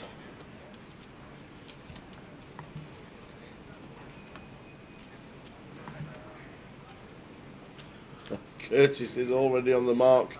Ipswich have scored. Who were they playing today? Some non-league team, Bristol Rovers. Bristol Rovers. It did say -1. A -1 double.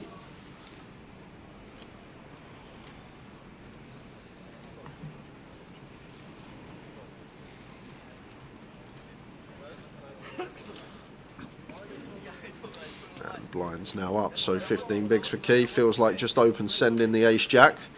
Maybe another avenue to take with this one, just to open, but he's ran into the Cowboys of Tim Chung. Mr. Chung with the Cowboys.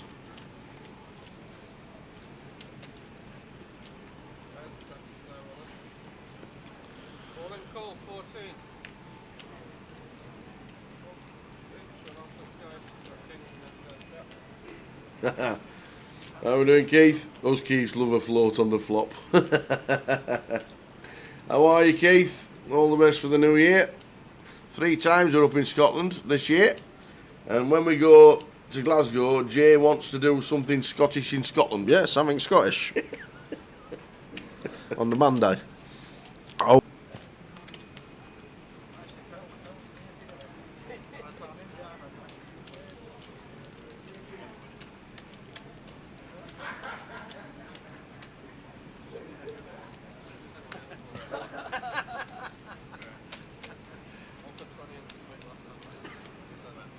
Keith Littlewood C1. We'll be sat watching the United game for sure if he wasn't in the comp.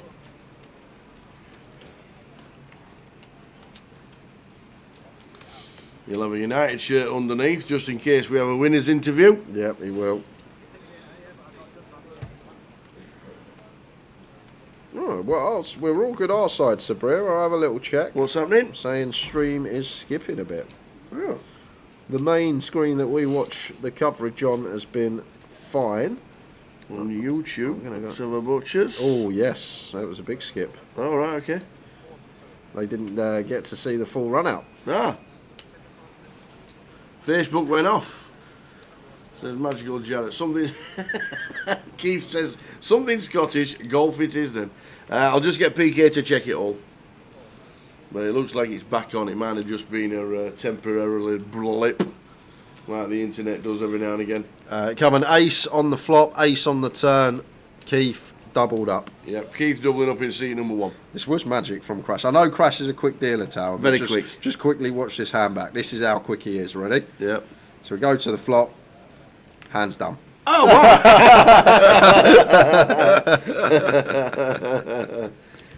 He died for 30 seconds with the shock of the ace on the flop. Hopefully it's all back now after that little blip. It was obviously just a blip on the internet side.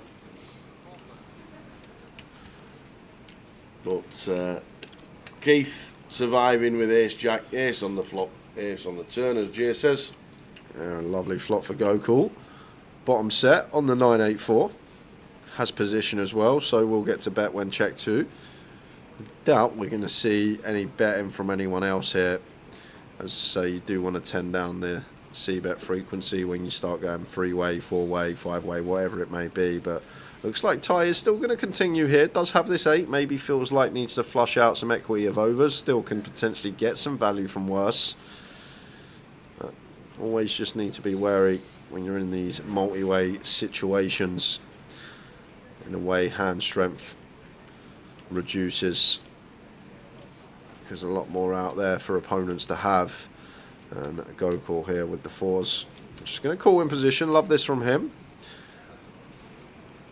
Just keeping his range wide. Can still have stuff like diamond draws, Jack 10, Queen Jack, Queen 10. Oh. 8 of hearts on the turn.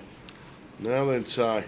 How do we get away from this one? We don't. We just jam. We've only got 133k, like 0.45 SPR. Just feel like it's all in. We can credibly rep some backdoor hearts, front door diamonds, stuff like Jack 10 suited. But he's gone with a little checkety check here. And it's a check back from Gokul.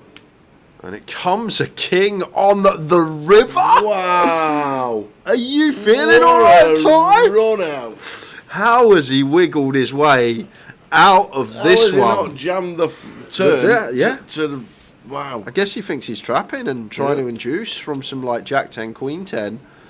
That does jam the river, and it's going to be a snap call from Gokul, and we'll see that Ty has gone runner for a bigger boat. Pedalo no good, mate.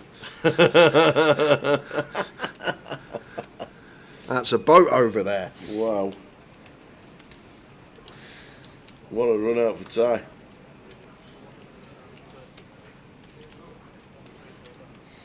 We had it, Owen, in Luton, the grand final. The whole town lost internet. The whole town? Luton town lost internet, and we were 4 hours, we didn't have a stream. No, that's true. There was it was Friday night as well, and no one could pay on card or get any cash out. That's right. Yeah. So they could only get a drink if they had cash on them. Yeah, the pit was struggling, wasn't it? Couldn't pay by card to get some money out play on the pit.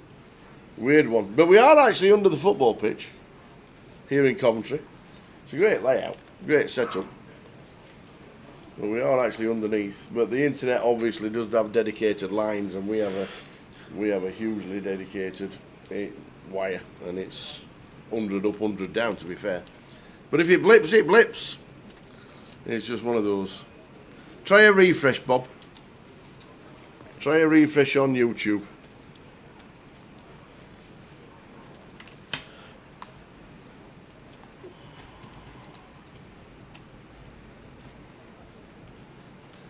Refreshers usually work, but it could be cutting out. It might be cutting out. And Stu says it does keep dipping in. I'm going to bring the teas, and I'm having a word with the technician. Okay. As in PK.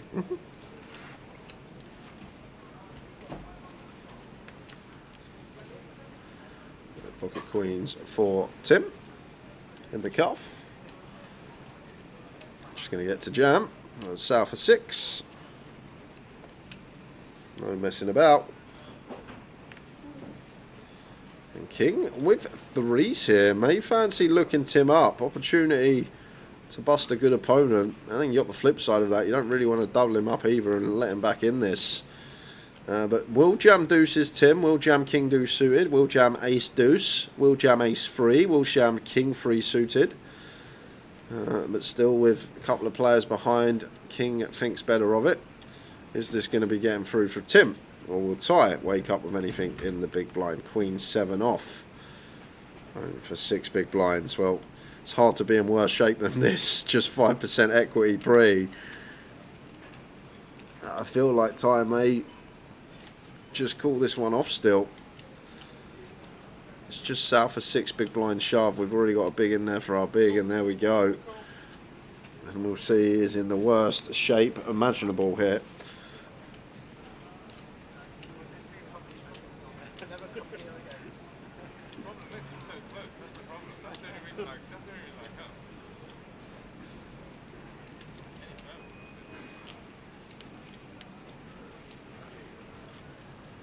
And that will basically seal the deal. Running 7s is there. Running Jack 10 for the chop, but we'll have it done on the turn most of the time. And there we are, 8 of clubs.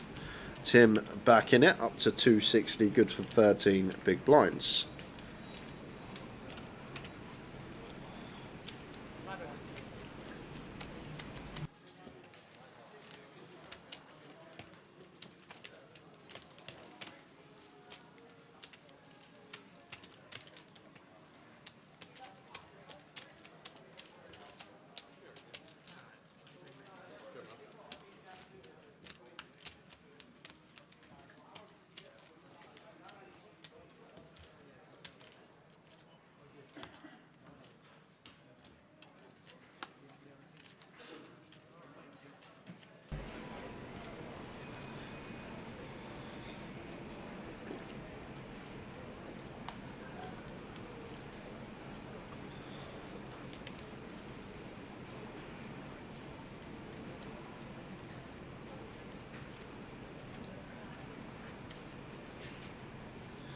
Ace Jack for go call here. Offer 15. Decides to open. Thinks the avenue to take. 15 seems slightly too much from +2 to be open jamming.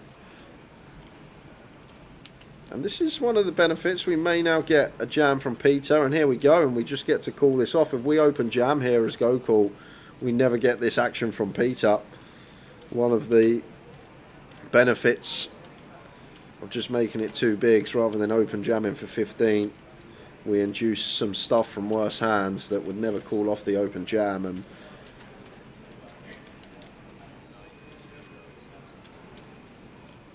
yeah, this has to be called as go call. It's 9 bigs, 9.5 bigs. We got 2 invested, so Ace Jack has to call. If they've got Ace King, Ace Queen, good luck to them. Oh, he's not going to let this go, is he? He can't. You can't, sir. He's going to call it off. Had me for a second when he looked back at the old cards. It does come to the correct decision and is in good shape to bust Peter Sharples.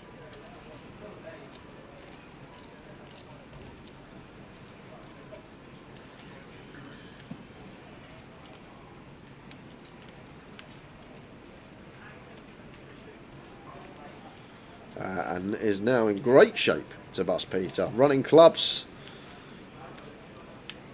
Oh, Jack on the turn. Queen to chop. And it's a king on the river. So full house for Gokul. We lose Peter Sharples out in 32nd. Mo Mia in 33rd. And KR was out in 34th.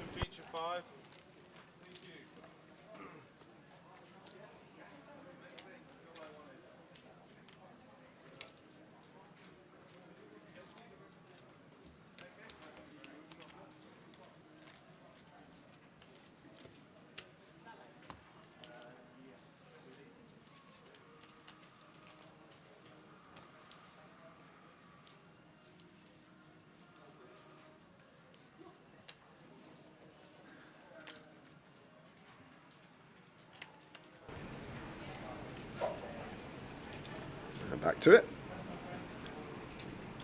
Round to tie on the button.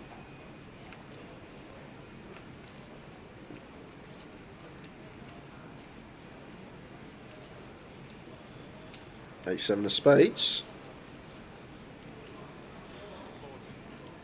Goes with open.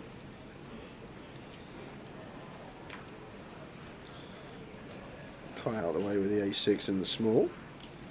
And the Howes with the 10-5, expect him to fold in the big blind. I'd be surprised if this got defended.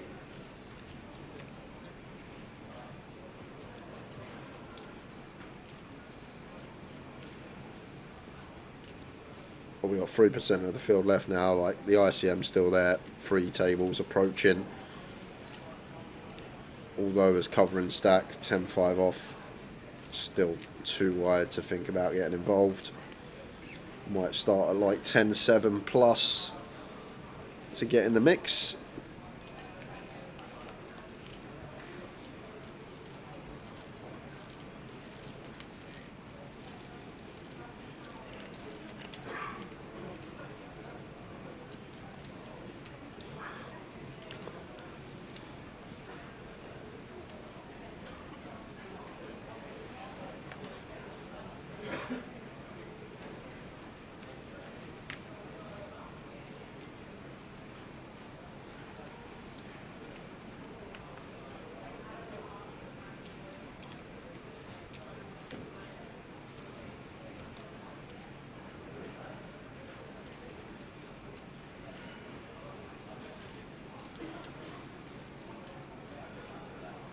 Aces again for Kai. This time on the button.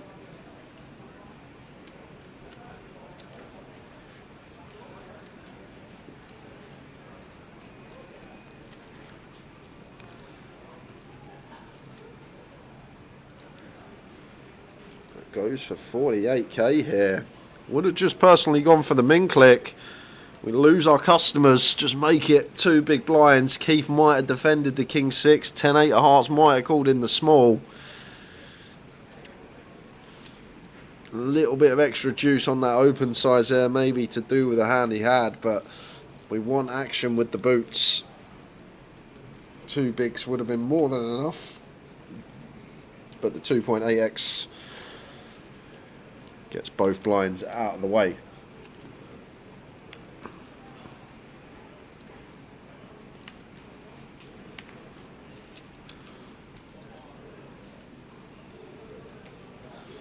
Pocket 7s now for King, our chip leader. Should be opening from +1. Does come in for a raise, making it 45k.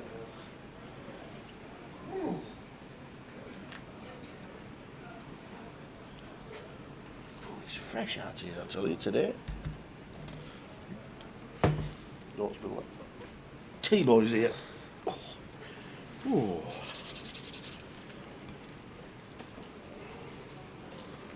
Had a word with the technician. All seems okay now. It just dips sometimes, that internet does.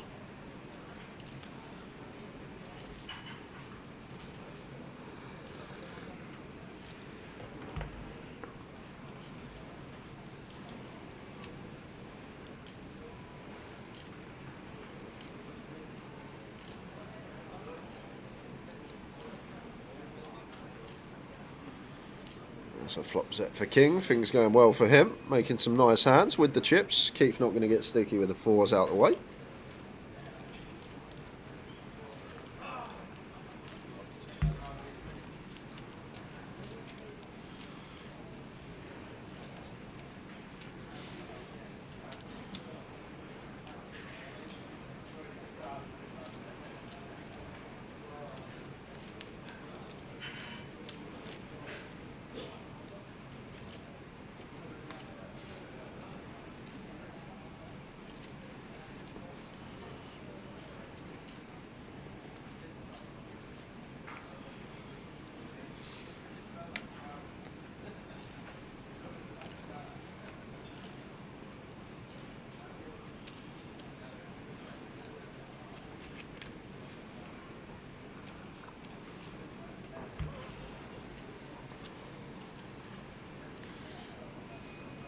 Run to Keith out the way on the button.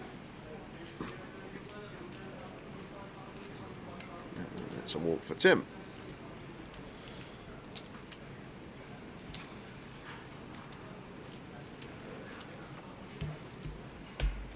So we're on 30 through 30. 3-0. There'll be a redraw at 18 when we get there. The redraw at 18. 3 tables of 9 at 27. Lines of 20k. And we've got just under an hour until the end of this session.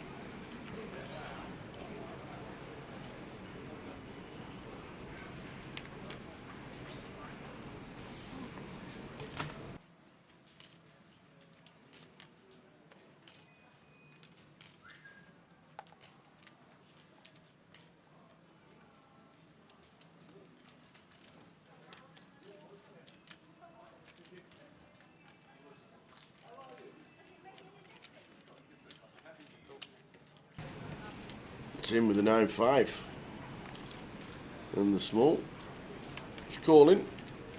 Seeing a flop with Ching.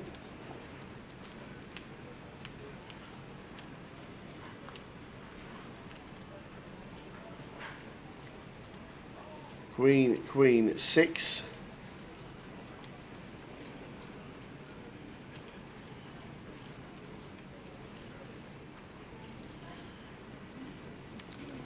Checked the flop. Jack of diamonds on the turn. 1 bet will win this. First bit of aggression. Yep. Who's it going to be?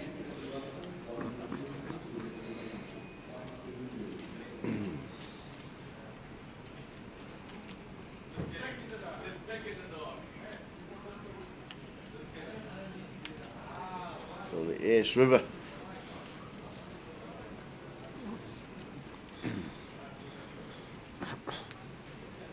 10 high going to be good for King, and we head straight on over to an outer table. What is happening out here? We have a three-way all-in. King, Jack, Ace-6 and Queens, and it's Trick Kings on the river. Ouch!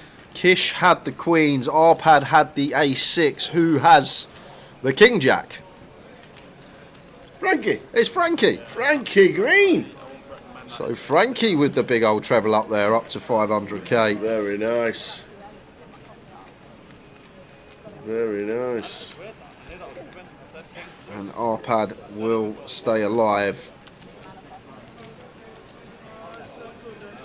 Kish will not. There's a fist pump to the outer tables.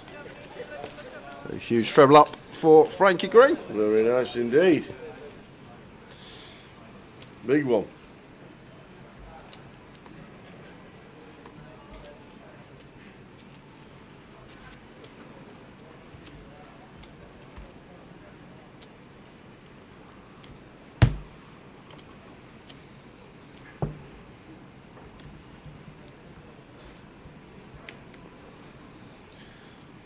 Go cool, making it 42k. And the cut-off.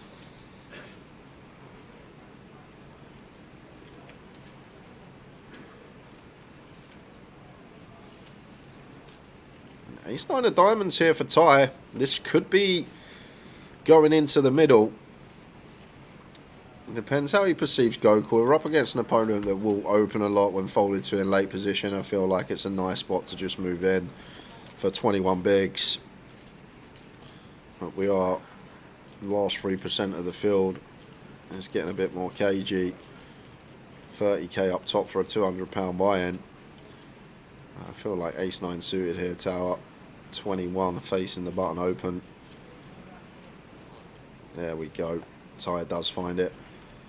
And King Queen off into the muck for Gokul. No thinking about that one. And we saw Arpad just lose that pot. We're straight back over to the table with him. Very next hand, Ace-9 picks up a draw, 6, 7, 8 flop.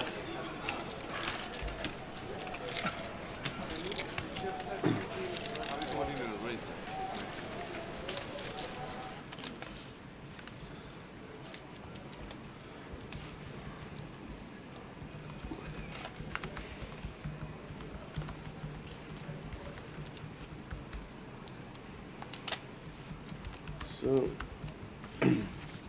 losing another, which means we're down to 28.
So down to 28. 27 will be 3 tables and 9.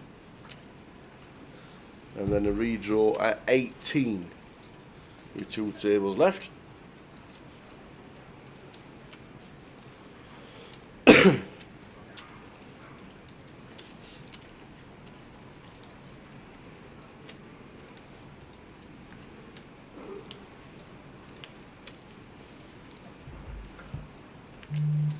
Ace Jack 4.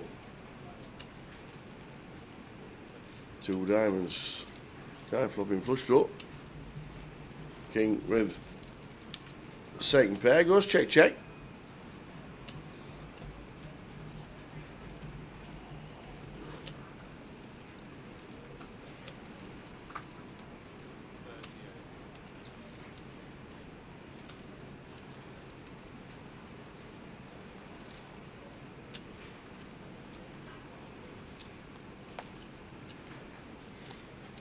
So a bet of 38 and a call from the flush draw from Kai. With Queen as extra for Broadway. And it's not, it bricks the deuce.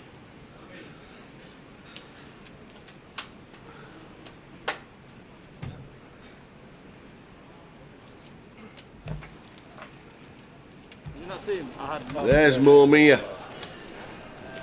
Ace 5 for Mo. Against Arpad's Ace Queen of Spades. Needs to hit 5. Oh, you should have been greeter.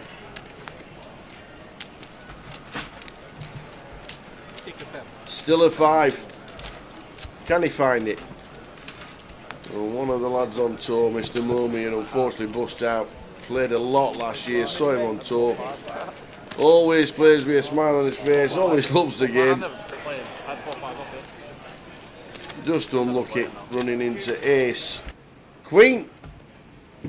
So out he goes. Mo Mia hitting the rail in 33rd. That was the one. Out he goes. And we know we're on 28.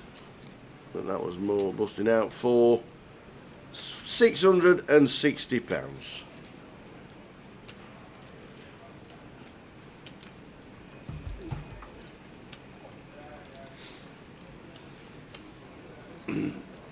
"3-0 Ipswich, easiest even money shot ever," says Curtis. Well done, Curtis. Should have been on it myself. Was on the Forest one.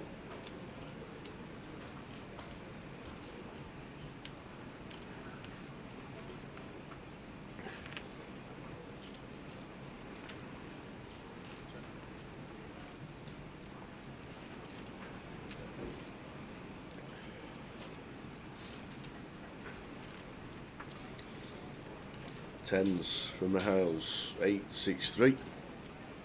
Top pair for Gorkle.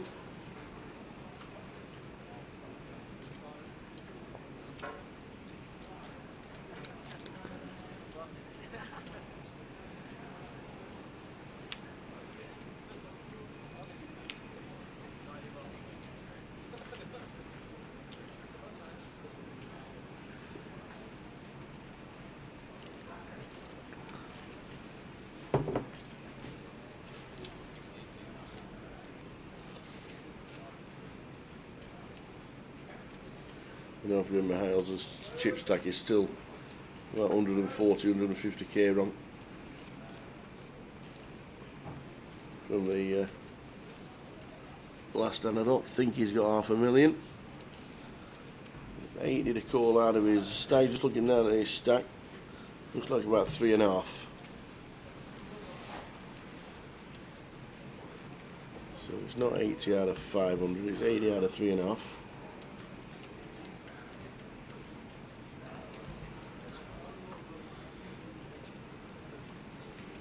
How's this not gone in pre?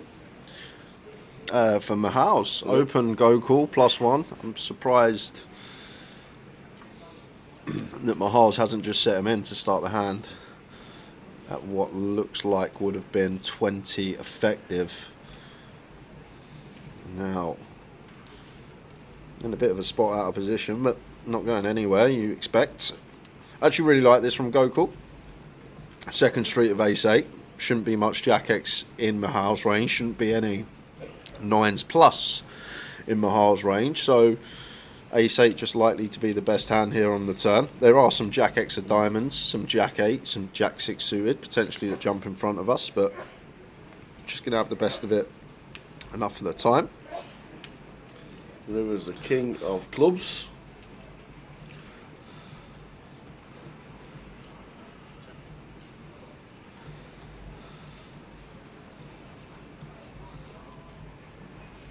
And now, as Gokul, this is a value bet tower. I feel like Gokul feels like this is value, simply because of what we spoke about on the flop. There's not much jack-X out there, and it's the same with the king-X. There's not king-X other than king-X of diamonds that call twice, or a hand that's river 2 pair. So Gokul here trying to target a worse 8, trying to target a 6, because theoretically 9s plus shouldn't be in there. 9s or better should go all in pre. So Mahal's range is going to be all over 8x, 6x, that type of stuff, and we're trying to say like we can have some ace highs that the 8x and 6x beat. But this is a value bet from Gokul on the river. This is not a bluff. He feels like he's just going to have the best hand enough of the time, because this hand shouldn't be in there for Mahal's. He should never have pocket 10s in this given spot.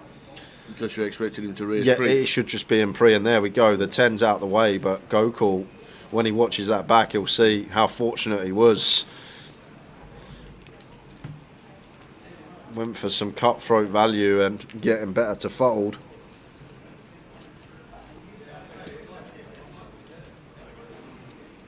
As we head over to an outer table. And it's Raggy, James Clark. Oi, oi. So all in on the turn. The with Ragster. the Jack-9 against the top set. And he is dead. So James Clark, Raggy. Unlucky Raggy. Out. Tony Horn taking in the chunks. He used to have black hair, Tony. Did he? When he first started on the GUKPT circuit. Huh? Just saying. I saw this isn't nice, is it? I saw Mitch Hynham a couple of days ago. Yeah. A couple of days ago. What, in Dublin? No, not in literally a couple of days after he got back. Oh, he come back? Yeah, he come back. So I see him, just chatting with him. Probably not even said more than 2 sentences to each other, and he goes, "Bloody hell, Jay, you're going grey." I went, what? I went, what? He goes, how long? He goes, how long have I not seen you in? You're going, well, grey. I'm like, no, I'm not. Don't say that. Oh dear. Happy New Year. Yeah, I know. How you doing? You alright? You're going grey. I'm still the spouting age of 30. I started going grey at 16. Did you? I did. I had my first grey hair at 16. And my mum had the first grey hair, believe it or not, at 14. Oh. So there's something in the genes. Maybe. And my mum was called Jean as well. God bless her. Yeah, nice shove from Mihails. This is a good shove. Missed the 10s, but this is on the money. It's not going to work because King will have an easy call with the ace queen of clubs, but like the shove in general over the long run, it's a nice candidate to choose. Unfortunately, just running into it here of King.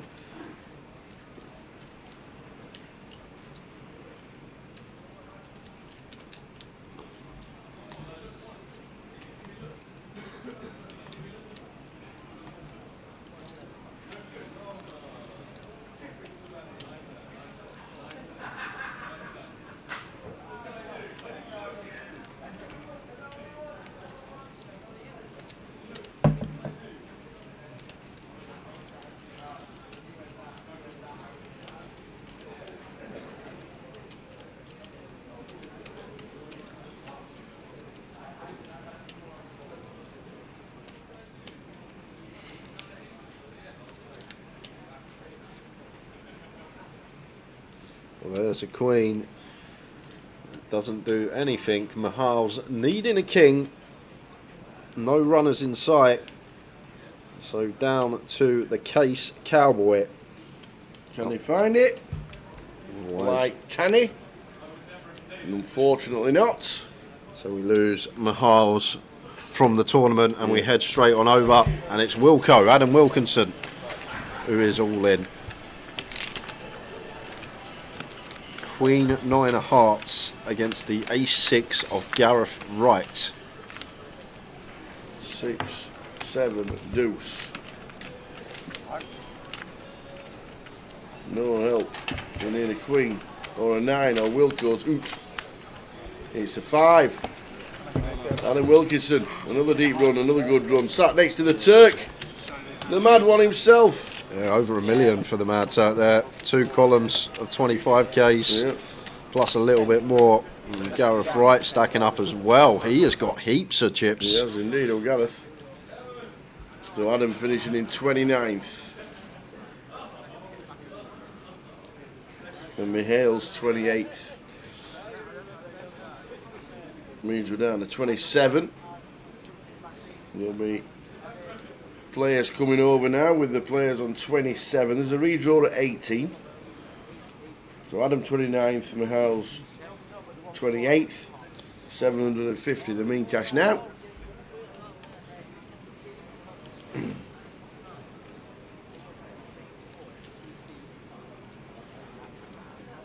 Okay. Pocket 8's here in the cut-off. Starts the hand with 18 bigs. One that we can raise call.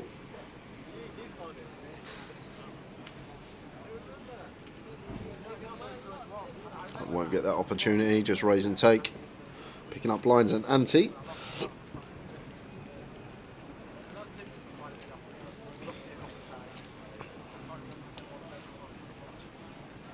And that will take us into the 25k level after this hand. 40 minutes take us up to break. No dinner break today?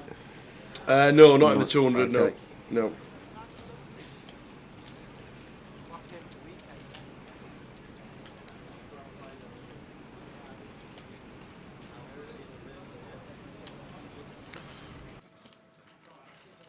I come here to forget, not remember. Lines up. Break after this level. Breaking 40. 7, 8 of clubs for Ty at this stage. These hands going to reduce in value, but Ty still happy to go with open in the hijack. Seems kind of close. 27 left, last 3 tables. Ty landing on open here. Guess it does depend on stacks behind. There are a couple of reshoves. You got Tim in the big, Keith on the button. There is Tim in the big with the King 10. And shout out to this man coming to the table in seat 9 right now. Ryan Seary. Ryan Seary. Yep. Yesterday. Ryan, before you start. Yep. Ryan treated me last year in Leeds. Yep. You remember? Yep. With the beef jerky. Yep, I do. The big bag. Yep. Best I've ever tasted. Yep. Carry on. So I'm just outside. He goes, "I've got something for you in the car." I'm thinking, "Oh, here we could go. this be? Merchandise? You never know, do you? It could be a T-shirt, a hat, some food." He's only gone and got me a big bottle of Chick-fil-A sauce. Look at the size of that. It's like suntan lotion. But to be fair, you like it that much, you could do that with it. A whole big bottle of Chick-fil-A sauce from Ryan Seary in seat 9. And Thank I've you very never had much, a sir. Chick-fil-A yet. And I'll be having that with my dinner in about an hour. So there we go. Chick-fil-A sauce in the big bottle. Like it. Chick-fil-A sauce. You did say it was the best. It is the best. So continue from Ty and Tim just going with jam. Felt like Ty not bet folding too much on this board perhaps. Didn't want action killers to roll off. And does get that through, but look at the chip lead for King Zeng. 1.6 million. It's a little bit out because obviously the seat 9 wasn't in the hand when Kai was in the hand and the stacks never got changed. So I think it's about 150 out, but still, it's pretty impressive. How you doing, Ben? Good morning. Happy New Year. Morning, Ben. Hope to see you in 2025 at some point.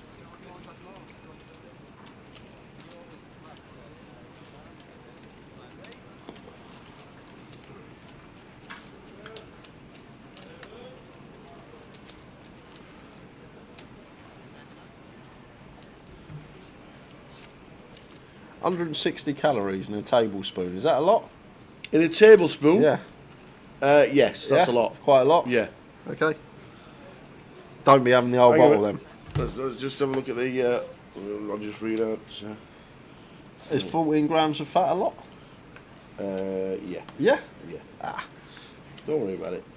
You like it, that's all that matters. That's all that matters. That's all that matters. Yes, we will be in Portsmouth, Ben. All booked up, looking forward to it. We'll see you down there. It's limited edition as well. I think it's the bottle because I don't think you can get big bottles of it. They just come in a little... I've never seen it. I'm just trying to work out the carbs. Oh, the carbs are not bad. Just enjoy it, that's all I say. Yeah, I will.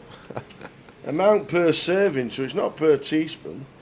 Serving size. No, you're fine. I'm fine. You're fine. Amount per serving is 160 calories. Okay. A normal serving size is 2 tablespoons. Oh, tablespoons. That's 2 big massive dollops. Okay, man. we're all right then. You're we fine. can have the old bottle later. Oh, you're fine. Jack said he's hosting an unofficial pub crawl in Portsmouth. We've been invited.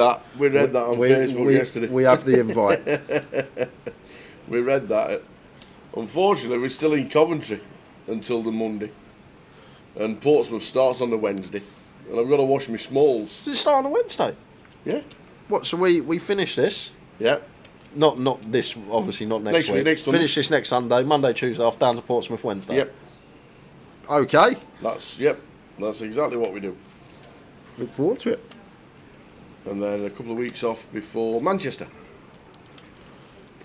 And Keith with the Ace King in the hijack. Keith will open.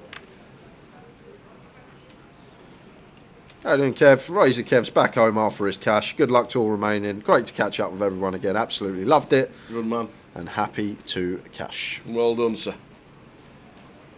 Nice to see you back, Kev. Wow, that's tight from Roger. Not defending a suited king in the big. This side's against it. Keith getting it through with a big slick.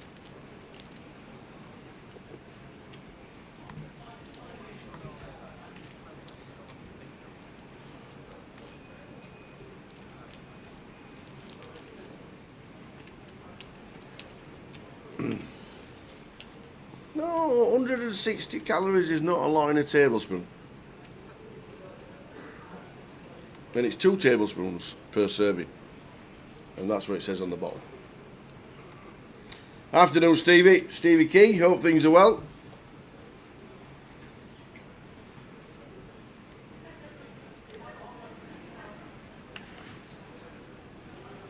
How's dry January going for Razor Kev? He's not been out in the rain, if that's what you mean. King Jack of Spades for Paul. Goes for 55k from +1. He's 10 off here for Tim. Just the 14 bigs here. Does he want to take this spot or will he just let it go? Opts for the latter. Not one that we can ever flat. Going to be fold or 3-bet all in. Depends what he thinks of Paul as well. If Paul's one that still will get after it even from the earlier positions, maybe more inclined to jam. If it's someone that we feel like is fairly snug and solid with their opening range from EP, maybe more inclined to just take the fold route. And it's over to tight. I'm not going to defend King Deuce off. Just a raise and take for Paul. Hey there, Steve. Stevie K. Afternoon, guys. Welcome to the stream. Leg 1 here in Coventry, and the first event that we get to cover, barring the MPL cash out satellite we done yesterday, has absolutely smashed it. 901 entries in the opener. We're down to the last 3% of the field. We are indeed.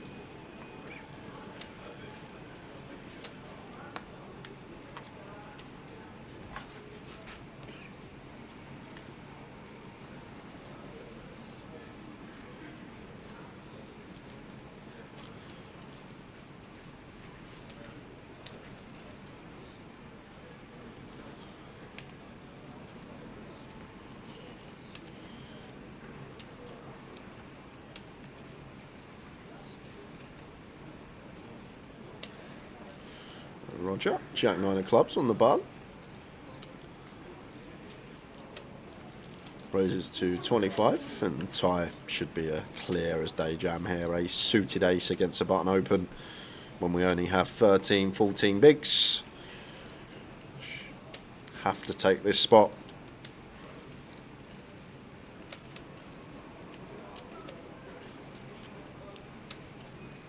And there is the jam. Nice from tie.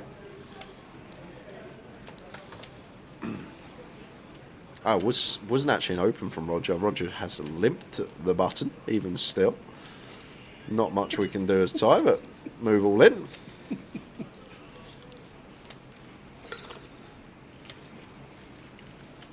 And Kai actually with a decision here, Tao, because this is a button limp from Roger.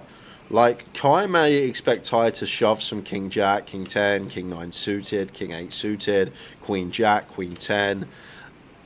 Like most, if not all, the ace-X. So King Queen doesn't fare too badly versus that range of hands we just listed off, flipping against the pairs too. So Kai with the King Queen is happy to run it here. And don't mind it, Tao. I think it's perfectly fine. Just because you think a tight as range, he's just going to have a few hands in there that we dominate. The King Jack, King 10, Queen Jack, Queen 10. Against the ace-X, we've got at least 40%, 50% versus the pairs. So I think this is actually fine from Kai. With King Queen specifically. But is it going to be Kai or is it going to be Ty?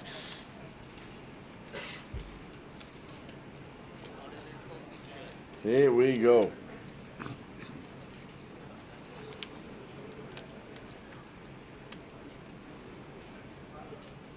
Well, a King Jack 5 flop is good for Kai from Warwick University, the social club, the poker club. And now we've only got a 10 to play for. That is it. We need a 10 for Broadway. Well, Tai Huang is out the door. And he is. Kai is doing things.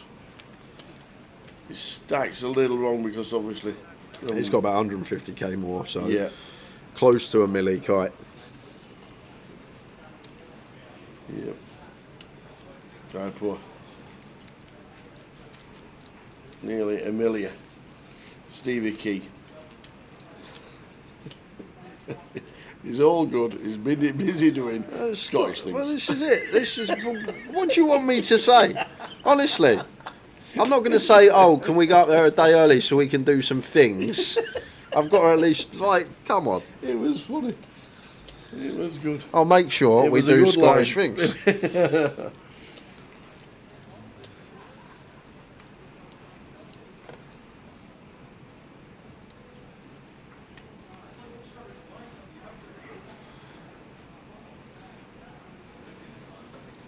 My dry January's going well, Ben.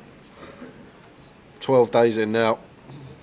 Not a single sports bet or any form of gambling other than poker. There we go.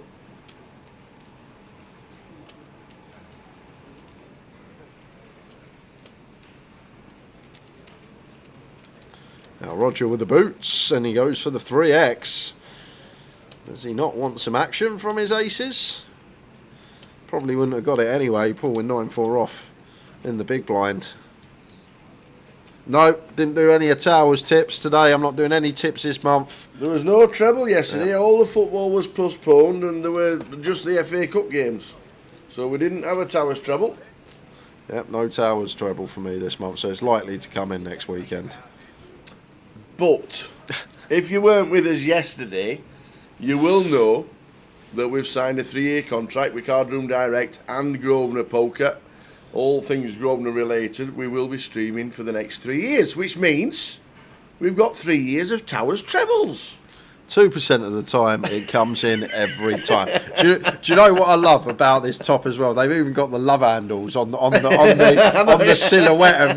It's just all great, that T-shirt that was brought in for both of us. So there we go. Yep. Great for us. Really good for us. And there's plenty going on this year.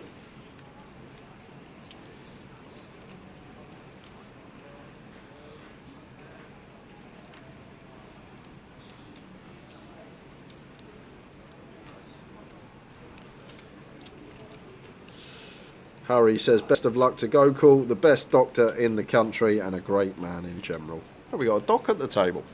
Best doctor in the... Oh, I might need to see him. I've got a really poorly hip. I've actually got a tendon pull. There you go.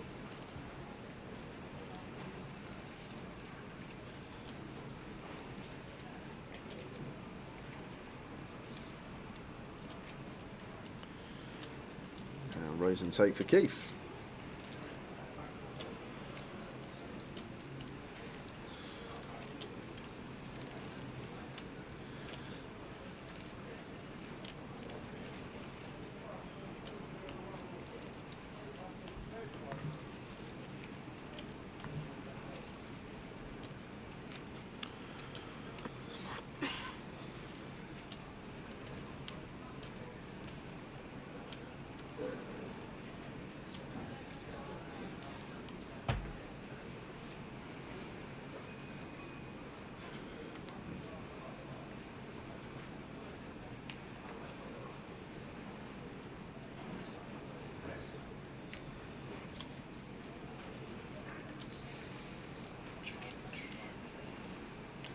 Roger in 5. Roger. Ace Queen. Million chips. With the blind at 25.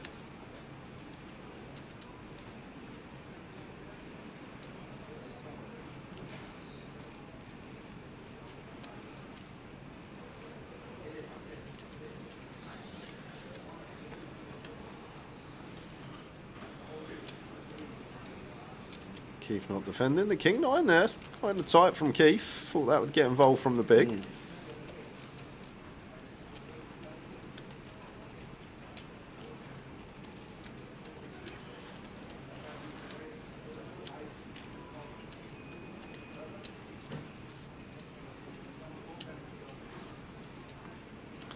Regular live question for the masses. Is he a good doc because he plays poker?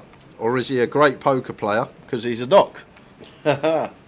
He's actually played really well so far today. There was a hand where he actually got tens to fold when he was value betting, but the value bet he found on the river I think is a sign of a very good player. The fact he went for 3 streets with ace-8 that hand, I feel like he knows his way around the poker table. Does doc Gokul. He's actually played very solid, some good stuff. Don't think I've seen a misstep from him once yet. Not that I can recall.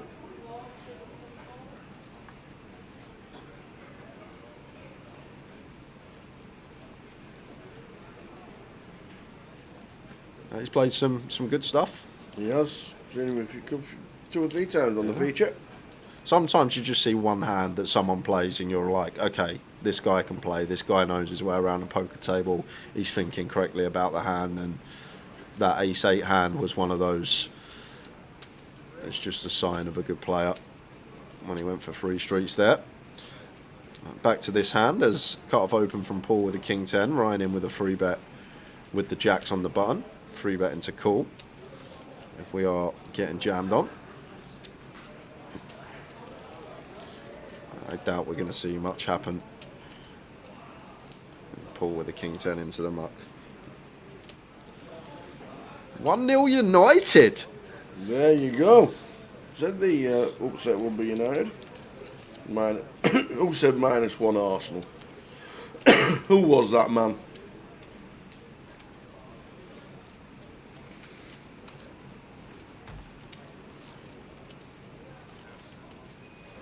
Could be another trophyless season for Arsenal. Yeah, another one. Out of the League Cup, 2-0 down to Newcastle. Yep. Could be out of this. Out of the FA Cup. Can't win the Prem. Can't win the Prem. Not going to win the Champions League. Nope.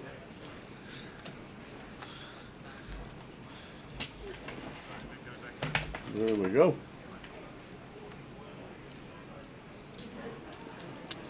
And King with the ladies.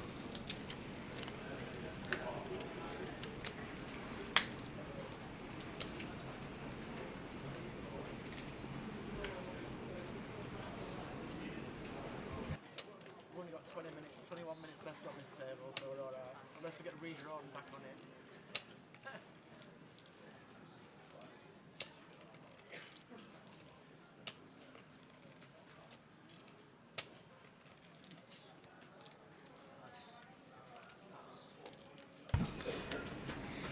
Queens for king. Any action around the table? No.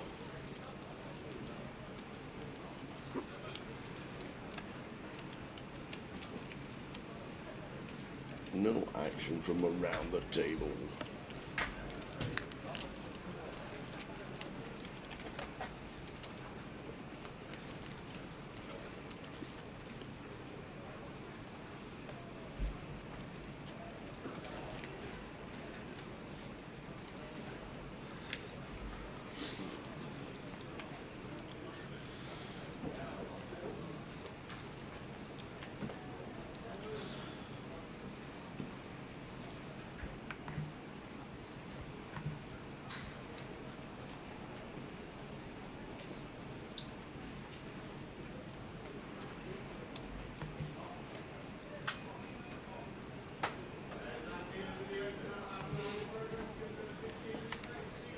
Pocket 10s for Paul.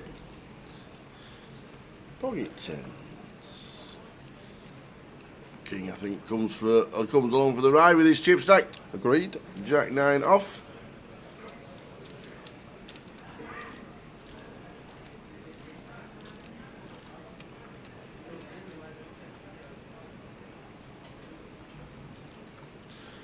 Good looking flop for Paul. 4 deuce deuce. 2 hearts. Just going to be c-bet handover.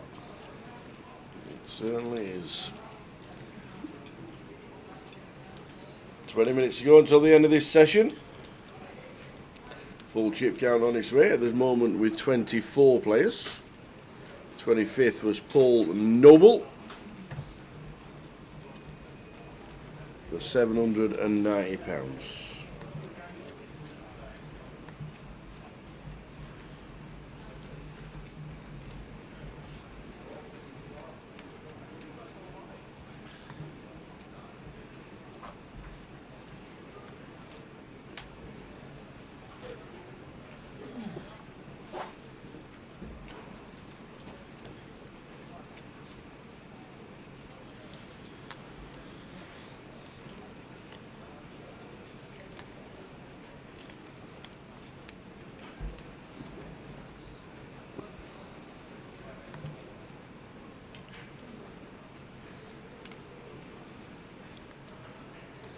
Three for Paul, out of the way from early position.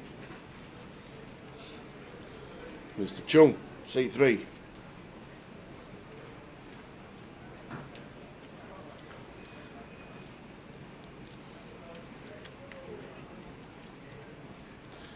There's 12 bigs here for Tim. Like, we're not going to have too many hands that open on the button off a 12. We're just going to play a lot of open shoves, but we will have, like, Roger's got to set Tim in here to a pretty easy one for Roger. But, like, Tim should have his range split into 2 here. He should have all in, and he should have 2 big blinds. And, like, the 2... Wow, Roger's just going to call. Like, at this stack depth, 12 big blinds, button versus big, king 10 of hearts, fist pump getting it in tower. You're happy to just shove over this button open of Tim. And now Tim's got to realise his equity. Made the best hand, but Roger could have just won this pre-flop if he took the correct approach. Just king 10 of hearts all in for 12, button versus big. Now Tim realising in the form of top pair.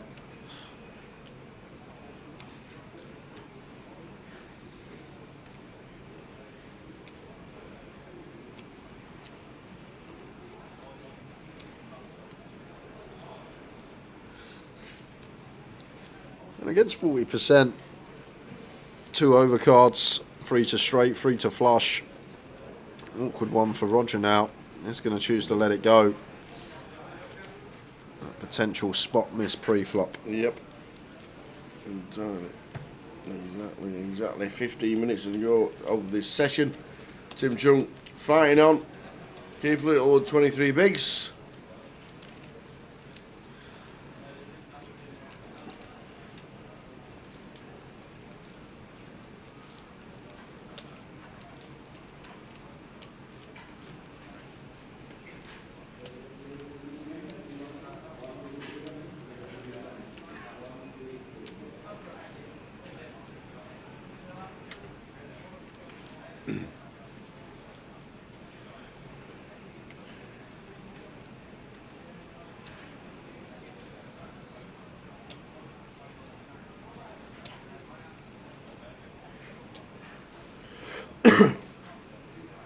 Brian Seary. Chick-fil-A man. Chick-fil-A man. What we 8 max here, 5s plus 1, really cuspy one. Like I'd definitely fold 4s, I'd probably open 6s, that's sort of the line one, and Ryan takes a disciplined approach, just lets it go. Especially as well, I think reshove stacks come into account there as well. There's 3 at the table that could just shove over the top of us behind. That leaves room for king to open, suited queen on the button. Should be the end of Roger. Kite with the 10-7 of clubs should be having a look at 3.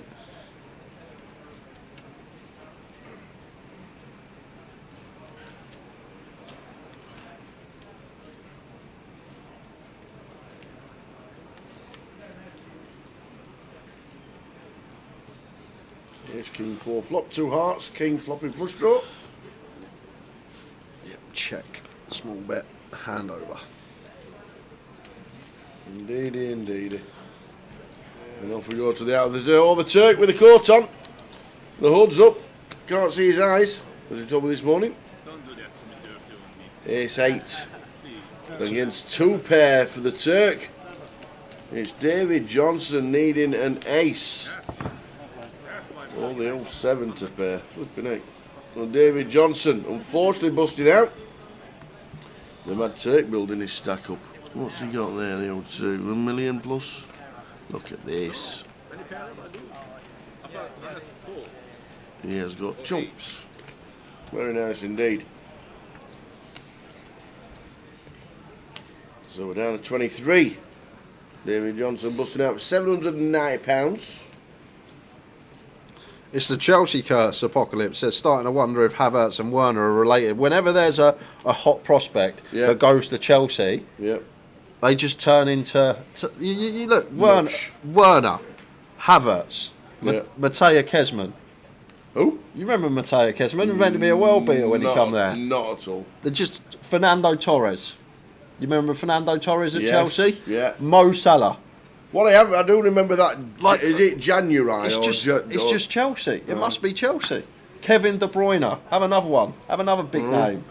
There's so many names of players that were meant to be like top 20 in the world. They go Chelsea and then they just, I don't know what happens.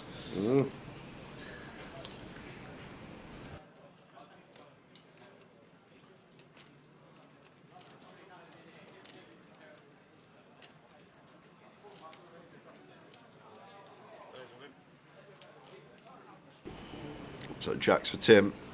Just going to shove hijack for 15 over this gun open from Ryan, and this is grim for Ryan here. Pocket 8s is a real annoying one in this particular situation. So it's a gun open and a shove from hijack. Like, Tim won't take stuff like 6s, maybe 7s at a frequency, but like the smaller pairs that we dominate, like these more come in when it's MP versus LP or LP versus the blinds, whereas when we open gun, there's less of these hands that are ripping over the top for this amount of big. So it's a real awkward one here for Ryan. I feel like once again 9s I'd probably call, 7s I'd fold, and 8s is right there in the middle, but makes a very good lay down there. And I think the factor being that we have open from under the gun, and Tim probably not going to shove hands, maybe 7s, but deuces through 6s that we potentially dominate.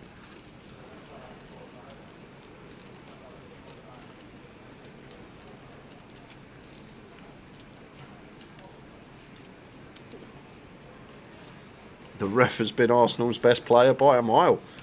And it said, and goal, says Curtis at the same time. So what happened there in that 10 minutes?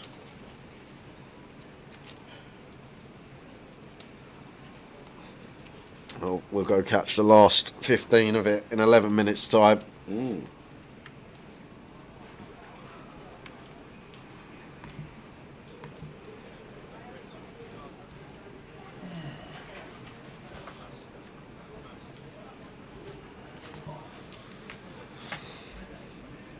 Ace 4 of clubs for key, 55k from gun.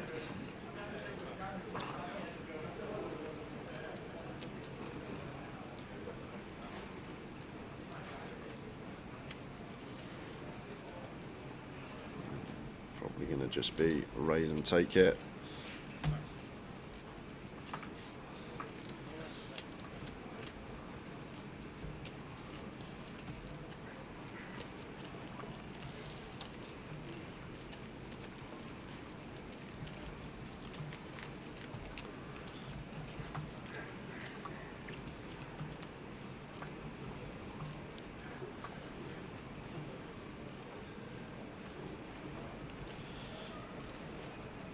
$23 out of 901. 901 for the opener. 150,000 in the prize pool. Fantastic effort. 30,000 to the winner sometime tonight.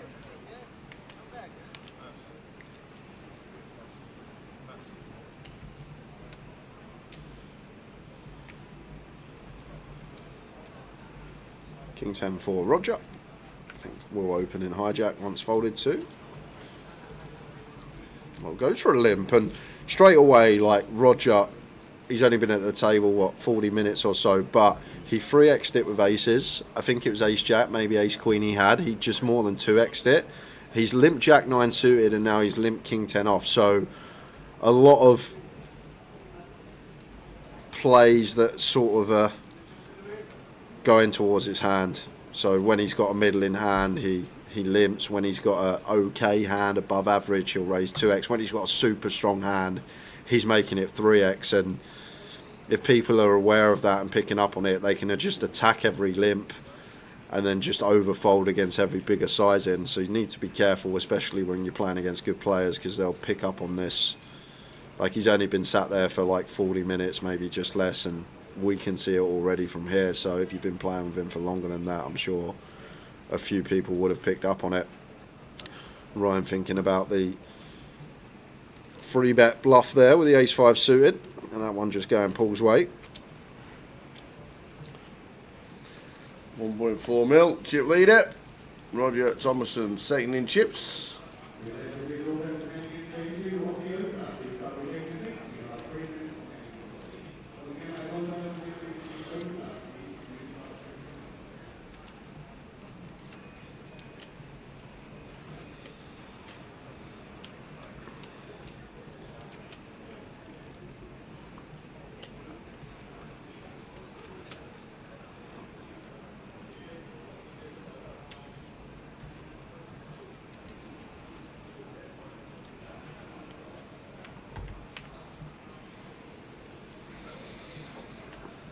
Tim fighting on, Mr. Chunk. Always good to see Tim Chunk on the feature table. King Jack of Diamonds for Kai. He will open from hijack.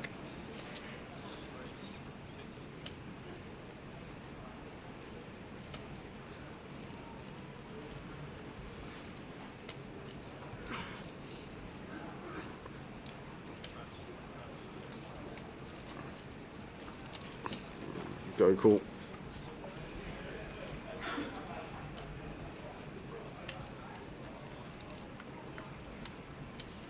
With the defend.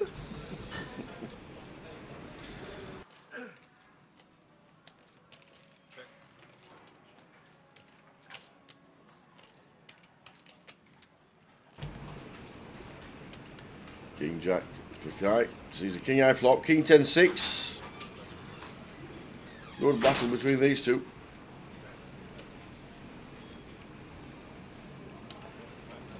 We're just going to fold to the c-bet. Not much going for us with the ace high.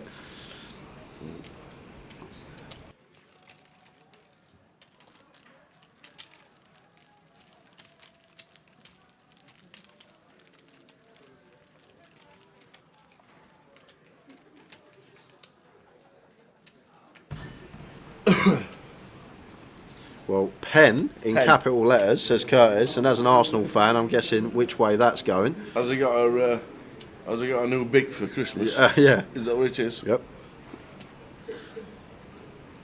Always used to look forward to Christmas.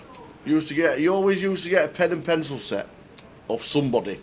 Did you? Yeah. Not in my day, you didn't. No, before your day. Oh, actually. okay, there you go. Long time ago. I don't think I've ever got a pen and pencil set. A long time ago. We used to get a pen and pencil set, and even the pencils look like pens in the day, and you used to like push it up, and it come out at the end like a nib. Really good. We got every year, without fail, a Cadbury selection box. Cadbury's. Every year. There were Curly Whirly, Fudge, Chomp, Freddo. You now need two to be the same size, unfortunately. True. King 10 of spades for Ryan. Making it 55. Ace 9 off here for Tim. Tim starting the hand with 18 against cut-off here. Kind of an interesting one. Always continuing. It's just whether we want to take aggressive approach here. Just in the form of a call.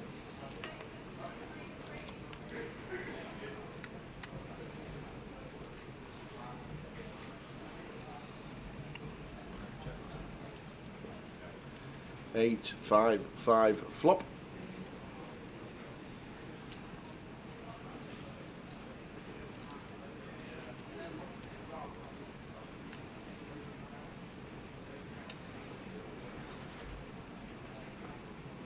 The jack on the turn. After check, check, flop. No need for Tim to bet his hand. We still beat enough of the cut-off opening range, some worse ace highs, some king high, queen high stuff. However, Ryan has more of a decision. Whether he does want to delay here once check two twice. Maybe thinks that Tim will start leading some jack 8 or 5x. Does check it back again to the 2 of hearts river.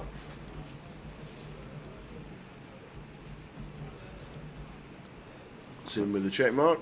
Yeah, and probably does just go check, check here. Ryan still beats enough from the big blind. Tim still beats enough from the cut-off opening range. Feel like both players will happily show down their holdings. It is finger check. I miss it sometimes. The right index finger just slightly moved up and down, and well done to the dealer for even seeing that. Oh, it's saved. After all that. After all of that. After all that.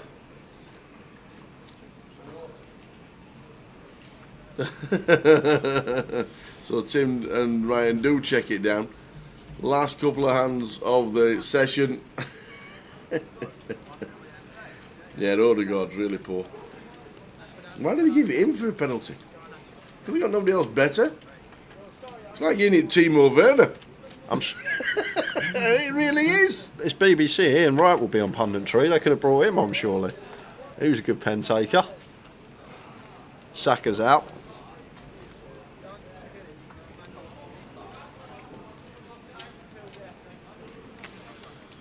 So 2 minutes and then 15 minutes. Correct.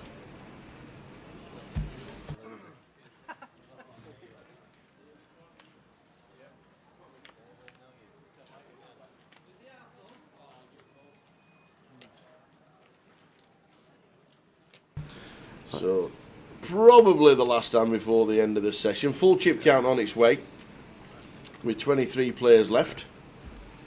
Yeah, and once again, Roger, now he goes back to 2x. So, like, sort of the good hands, like good opening hands, but not nutted, 2x. The nutted hands, the aces, he went 3x. And then, like, the jack 9, the king 10 off, he was limping. So, there's definitely, I know it's always a small sample size when we've only got one session on the feature table, but something I wonder if anyone's going to pick up on. And if anyone will pick up on it, it is this man, Tower. Yeah. The fact that he went 3x with his aces, and when he's been going 2x or limping, he's not been towards that top end of range. So Tim probably actually just tanking for break so that blinds He's on the button. go up on his button. He's on the button when he comes back. That's exactly what he's looking for. So probably about a minute on the clock. Last hand before the end of the session. We're going to see a flop. Ace King 9. Roger and Gokul flopping. Second pair. Oh.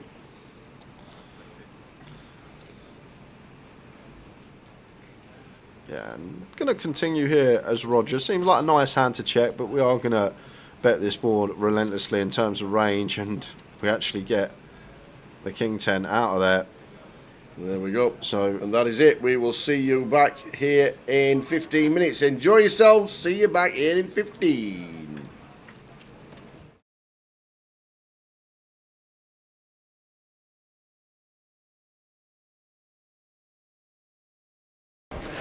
Can I start the interview sounding like Ricky? No. Well done, sir. Thank you. Oh, how was last year? Not the best. Way it is. Yeah, we got yourself into the playoff. Yeah. Was it comfortable? I didn't look at the. I've seen the league for like all year, but where did we finish? Probably around 30 mark. Yeah. No, I didn't play a lot. Was it above Will McMurray? I think I was one behind him. So today, level playing field.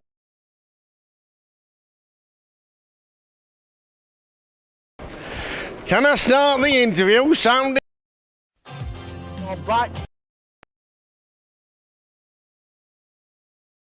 Going to bring the rest of the field in. Yeah. Gary with 8s, Ed with 7s. We're going 7 way to the flop here. Victor's in with the King 4 suited. Ollie's out of the way in the small, and Christian going to defend an unknown holding in the big blind. So we have got 7-way action here. 7-way. This is a 1K, guys. Don't adjust your sets. Oh! What a flop! What a flop! Who's got their 7s? Quad 7s for Ed. Oh, wow. So nice to have the check mark on the flop. That doesn't happen very often, especially when you go 7-way. But the way that we're going to get paid is what I'm thinking, Tower. It's going to be difficult. I guess we're going to get a street from Gary. Gary has pocket 8s, but in this multi-way coup, Jimmy's in. Need to be proceeding with caution. Well, Jimmy just goes for the C-bet into 6 players under turn. Got the backdoor hearts. Mark's going to call the ace-king with 5 players behind on 7-7-3. And Gary here now with the 8s. This is actually a tricky spot, Tower. The thing is, we're getting 8-1 on a call, so probably going to take one off with position. Like the times we do hit an 8, in general, we can win a huge pot, but it would actually be a disaster on this occasion because we got Ed sat there with quads. And what's Ed thinking, Tower? He's thinking, what have you all got? He gets over his face. He's like, how many 7s in this deck? Does he raise or he just calls? Of course he calls. Like, what on earth have these lot got? He's thinking, I've got 2 7s in my hand. It's gone bet, call. Yeah. So, wow.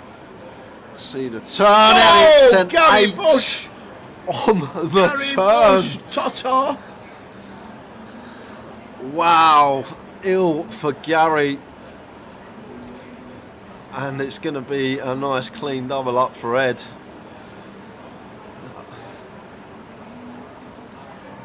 Jimmy has to check. 3 players calling behind. He's not. What is he firing. doing? Oh my word! He's at it again. So he bets into 6 players. He gets called in 3 spots. He's now continuing into 3 players. Yes, we picked up the nut flush draw, Tower, but there has to be a 7 out there. Once it goes bet, call on the flop, there's so likely a 7x is out there. And the times that we're met by a raise, and if it's a chunky raise, we then just got to fold and don't get to realise our equity, because our race and our 10 are never any good. We have to hit a heart. We can be drawing dead. It's like, what have you all it's got? just a dream for Ed. It's the absolute dream, Tower. These scenarios, you sleep and you have dreams about these situations. Flopping quads in Hold'em and someone turning the nut boat and keeping it trappy as he should be with position. Wow. Just fading the one out on the river. Wow. Oh my word! Oh my gosh! Is this actually happening? Wow. We've got quads over quads, guys, on the feature table. And oh my word, I said on the flop Ed's got the check mark. I forgot about that less than 1% next to Gary's name for the running 8s. What on earth is this run out? And to be honest with you, Tal, something really interesting about this hand. The 8 of clubs is on board. So 8x of clubs is not a thing. So when Gary bets the river here, 4K, as he does, he can't actually have an 8x. He's not going to have 8-3. He's not going to have 7-8 from Ed's perspective, because Ed has 2 7s in his hand, and there's no bare 8x that pills flop. So how does Gary get to the river with 8s full? He just doesn't. It's not possible. 8x of clubs isn't a thing, and there's no 8x that actually want to just pill flop overcall against 2 players. So Ed here should just call. Really? Should just call. Simply because the 8 of clubs is on board, so 8x of clubs is not a thing, so we can't get value from 8s full. So he has to have either a bluff or quad 8s here, right? Because a bare 8x isn't going to float flop. There's no 8x that has any draw now with the 8 of clubs on board. So Gary basically has to have quads here or a bluff, because 8s full isn't a thing with the 8 of clubs on board. So I'd love to just see a call here from Ed. It seems crazy. It seems absolutely crazy to just flat. See the cards, that is for sure. But in reality, it makes sense. If you really think about it, guys, what 8s full does Gary get to the river with once we go 7-way to the flop and the 8 of clubs now rolls off on the river? There's no 8x of clubs, so he can't backdoor a boat with a flush draw, and he can't call like 8-6, he can't call 8-9. All these hands just fold flop. There's no draw there, so he basically has to have quads or a bluff, and Ed's figured it out. Look at his face, he's figured it out. It makes sense. And if he folds here, it would be incredible, but I don't see how we can fold, but I'd love to just see flat. Yes, we've got quads, but really deduct the hand and think about it. Like, what's Gary supposed to have here? There's no bare 8x that get here this way, so it's either quads or a bluff. Pocket 3s isn't going to go for value. Can he not have 8x of clubs? Well, that's not gonna. We've gone 7-way to the flop tower. It's gone bet, call, call, call on the flop. Turn, it's gone bet, call, call. So why would ace-x of clubs go for value here? There's definitely a 7x out there in someone's eyes. And just to let you know, Ed has just called. Exactly. I think it's great. I think it's an unbelievable call. So many players are going to go broke here, but Ed's just deducted the hand and figured it out. There's no 8s full that Gary gets to the river with. There's just not. Come up with a hand for me, Tower, that gets to the river that makes 8s full. There's none there. 7-8 isn't a thing because we've got 2 7s in our hand. 8x of clubs isn't a thing because the 8 of clubs is on the river. Gary's not going to float 8-9, 8-9, 8-10, all these type of hands once he goes bet, call, call. He's not going to overcall these hands. So it has to be quads or a bluff. And I can't even think of a bluff here. Pocket 3s isn't then going to suddenly bet once their boat gets counterfeited. So, although from people that don't play much poker and your perspective watching this, you're probably like, what on earth is going on? How can he just flat with quads? But when you really think about the hand and break it down, like Gary's value range on the river is going to be 8s full, 7s full, and that's literally it. We've got 2 7s in our hands. So 7s full isn't a thing, and 8s full obviously isn't a thing because of how the hand has played out. And Ed says nice hand, and it is a sicko. Quads over quads. Great flat on the river tower, but I actually think it's an easy flat. It sounds crazy, but in my opinion, it's a very easy flat on the river. Wow. Wow.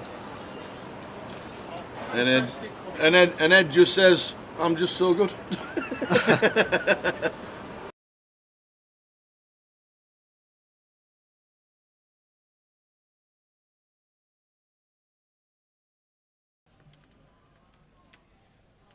It's actually nice to have John the feature as well, Ty, because funnily enough, every year, the way he busts out of this tournament is just cruel. And no one ever seems to see it, but he always says, oh, this happened, I got aces in against kings, king on the river, I got Queen 10 in against Queen 9, 9 on the river. I flop quad 6s, he makes 5 of a kind on the river. Like, it's like every year, but no one ever sees it. So, 5 of a kind on the river. So we're Look gonna. at this. Here we go. Look Let's at see if this. it does happen.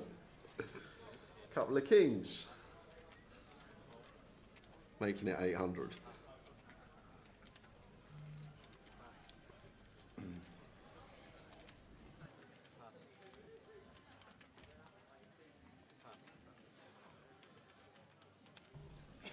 So Jack 10 for Ollie who calls.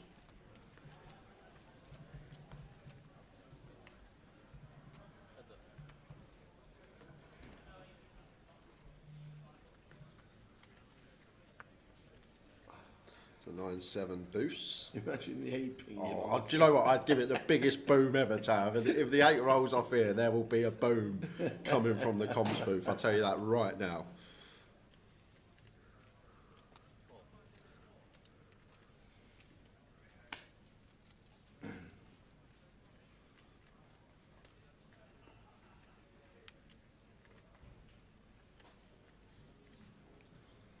Better 1K.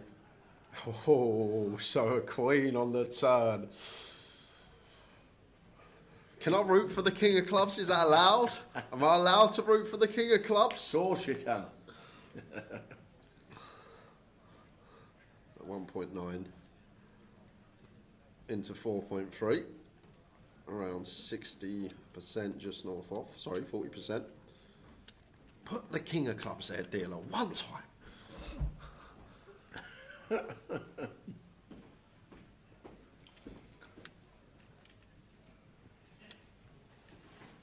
Oh, yes!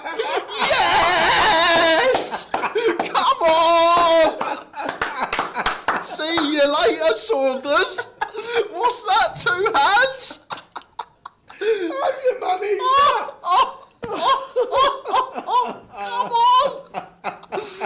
Come on! Have you managed that? Oh, this is brilliant. This is just gold. Poor lad sits there, rivers a set. He's nailed it. He's called it in. One time, dealer, he says, King of Clubs.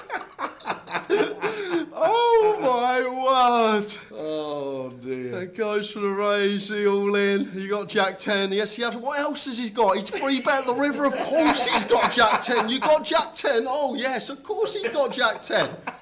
See you later, Joe. Back to the see you later.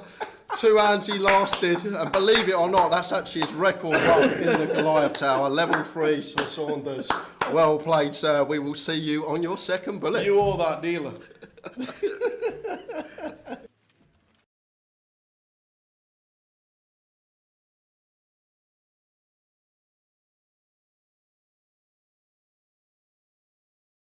I'm going to show you a little trick. It's called Finding the Kings, but it's a trick that only works with the 4 kings, okay? I'm going to ask you, sir, to touch the back of any one of these cards, okay? Anyone you like. This one.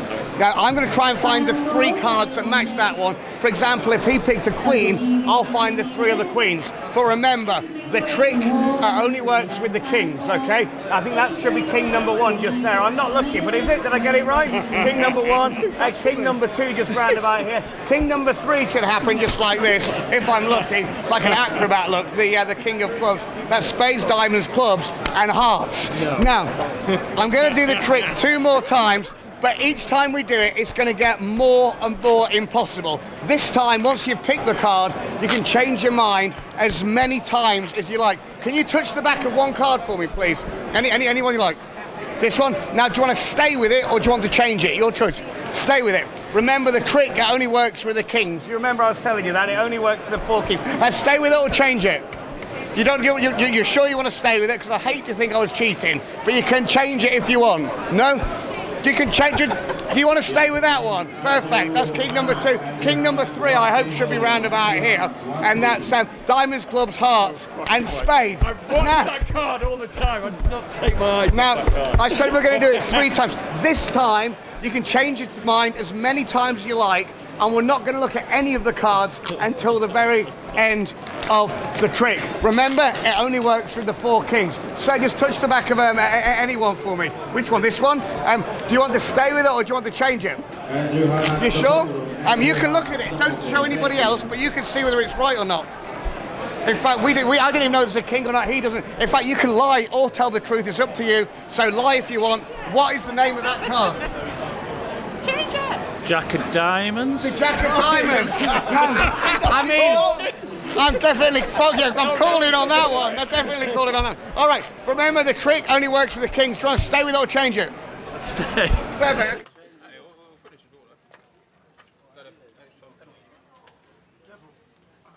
We're man down against Arsenal away. We're good ranking, aren't we? Yeah, 120 minutes. Just start the bus, wouldn't you? They're not. It's end to end.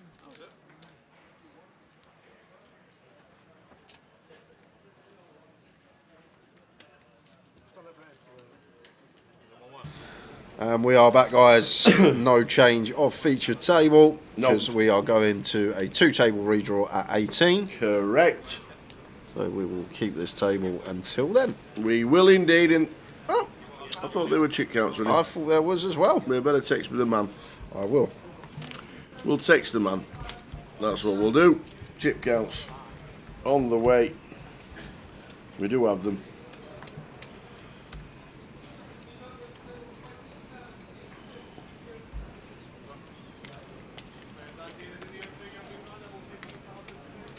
We will get them. The man's done them.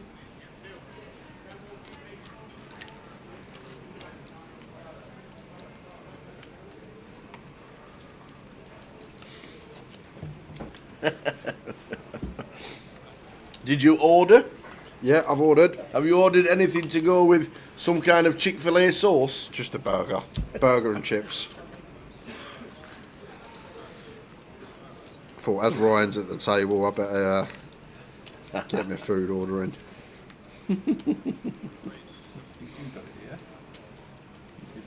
Ryan in C9.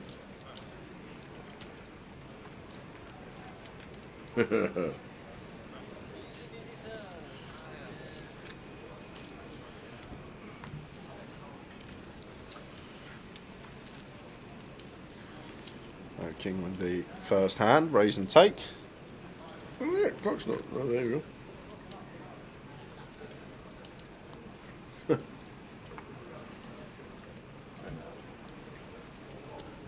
There we go. There are the chip counts. Final 23 players remaining. Gareth Wright, we saw win the biggie on the outer table, 1.5 mil, 50 bigs. Alex Montgomery still in hand, Frankie. Very nice indeed. Rob Duras, 7 bigs. Come on, Rob. Sinead, 23. The Mad Turk. Oh, you know. You give it the come on, Rob. You said none of that was happening in 2025. You said no mention of Rob Duras. Said it now. Unlucky, Rob. There's always the main event next week. We'll keep him stum.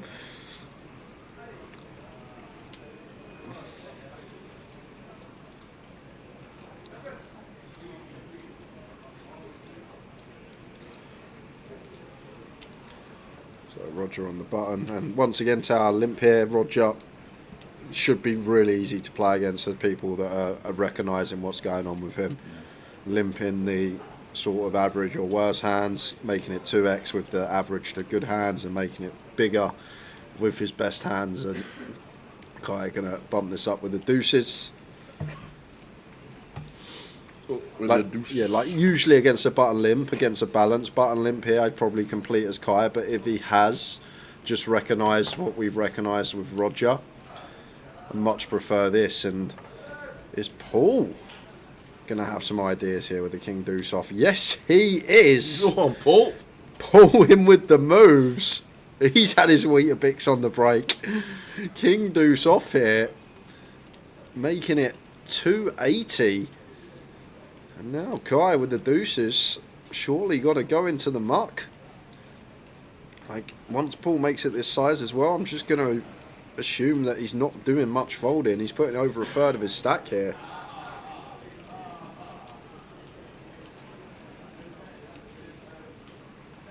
And Paul with the move. Very nicely done. Up to just shy of a milli.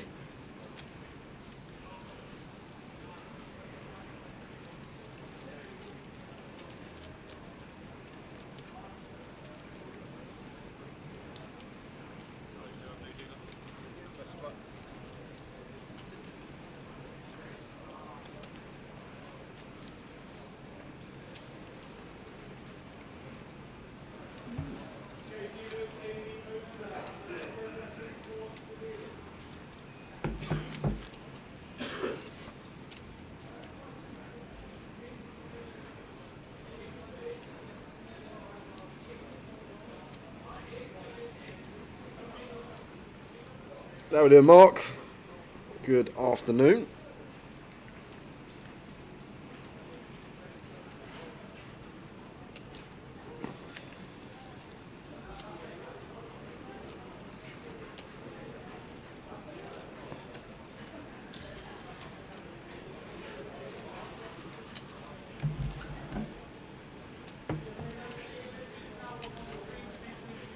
Pocket tens for Kai on the button here. It should see an open.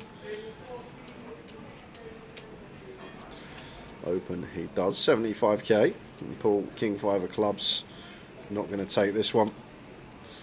Out of the way, and Ryan should be defending here with the Jack 8 suited.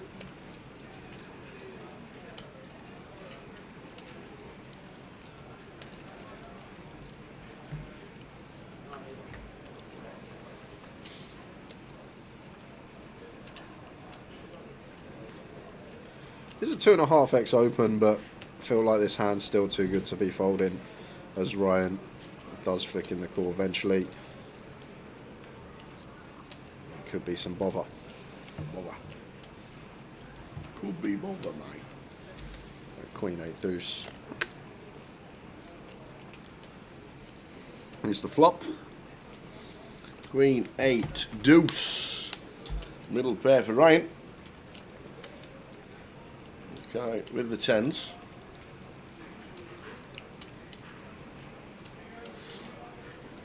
Gonna have to check call once as Ryan may even want to run it here and now. Only 14 big blinds in our stack. I'd personally just call.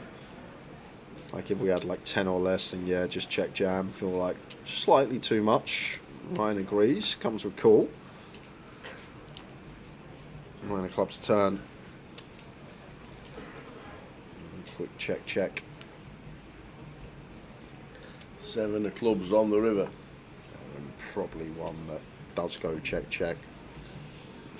Maybe Kai value bets when check 2, try and eke out a call from an 8 or a 9, like stuff like Jack 9, 9, 10, and then all the 8x that are out there.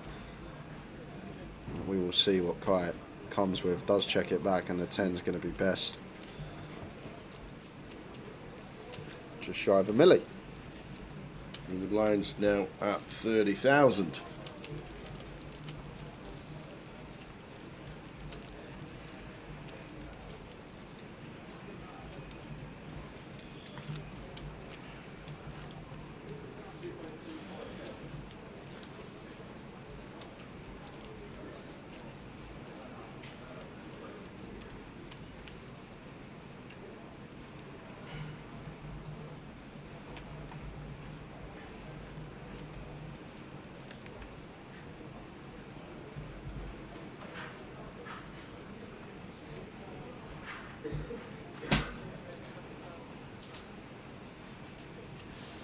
King Jack for Gokul. Goes for 2.5x as well. Surprised. Like one we can just go 2 bigs from under the gun. And Kai wakes up with a monster. Couple of kings in the cut-off. Nice. And they've done some battling, these two as well.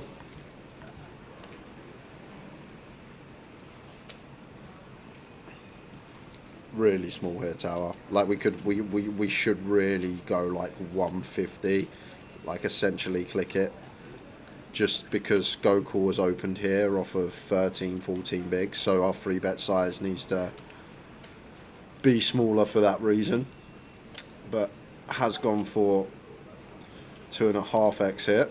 The problem with this now, like Gokul, if he had something that would think about 4-bet jamming as a bluff, it never jams now, simply because there's no fold equity out there. Whereas when we go like 140, 150, we still have a stack that could potentially fold out some 3-bet bluffs.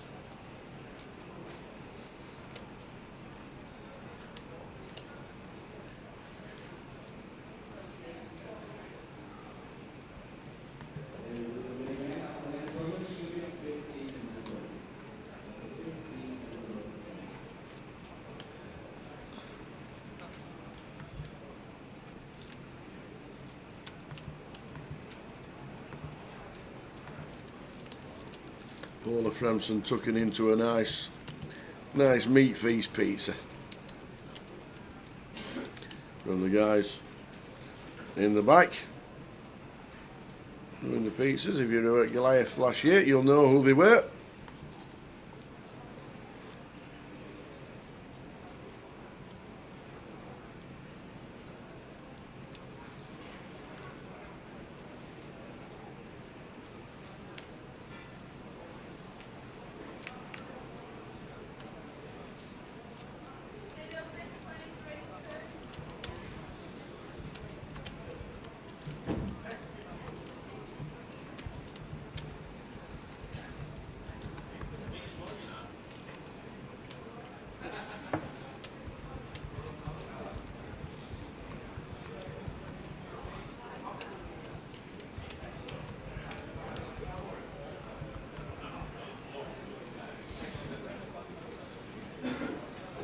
Hi, Mark Baden watching on YouTube. Good evening. Welcome to the first live stream week of the year.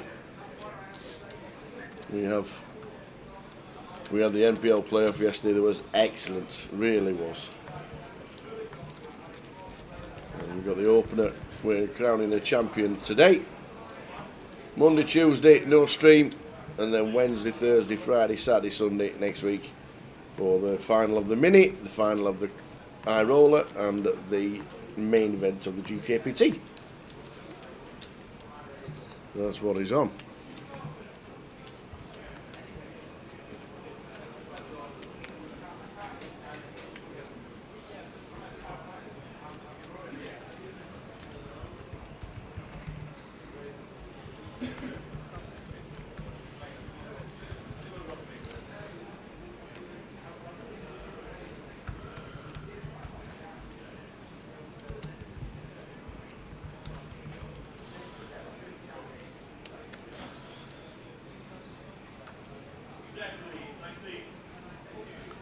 As you can see on the TV, down to 21.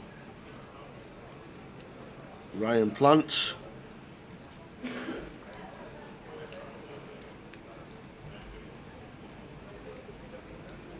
And DT busting out.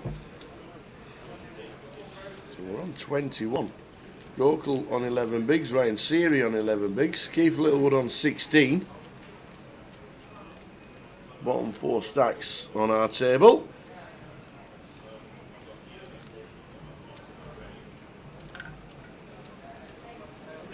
Ryan with the slight pay jump to 840. DT on 790, down to 21.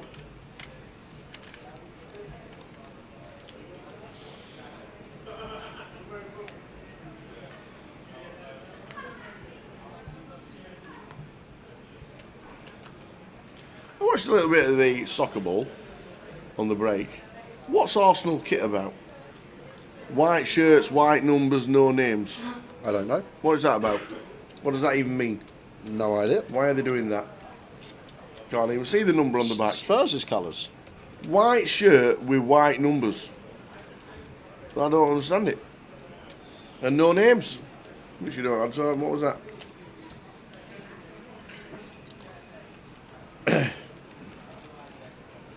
Evening, the Rip Cheetah. How you doing, Rossa? Evening, chaps. So we had a nice festive break. Just dropped kids back at home and headed over. You two are keeping me company for the journey. Nice one. Safe trip down. And we'll see you soon. Rosa, super year last year. Super year last year. Where did he end up? He got a package, didn't he? Is it on there somewhere? He managed to wangle his way into a package, probably. No, that's this year's. It was in results yesterday. It's not there today. Well done, Rossa. And we'll see you soon.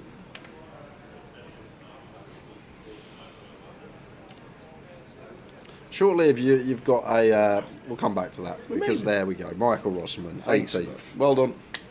£10,000 package for Rosa. He's going to do 6 of it in Cov. I'm only kidding. Don't you crash.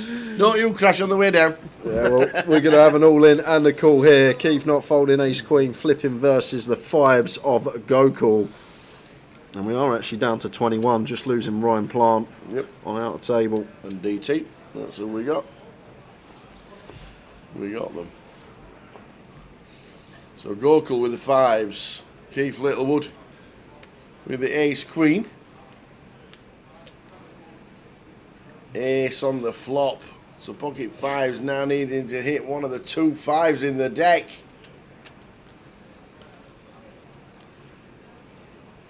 Down to a 5. Well, Gokul is on his way out. And he is. Gokul Nara Yananan is gone. Like, it's good to raise awareness for things, but I'm not being funny. Why would you choose the team that has not got past the FA Cup third round in the last 2 seasons? Who's that? Arsenal. Have they not? I'm pretty sure they got knocked out third round last 2 seasons. Surely you choose a team that's going to go further in the tournament for more awareness.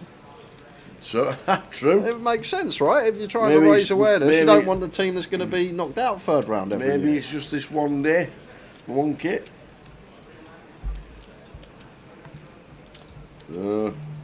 Stand against knife crime and youth violence. Good on them. Arsenal.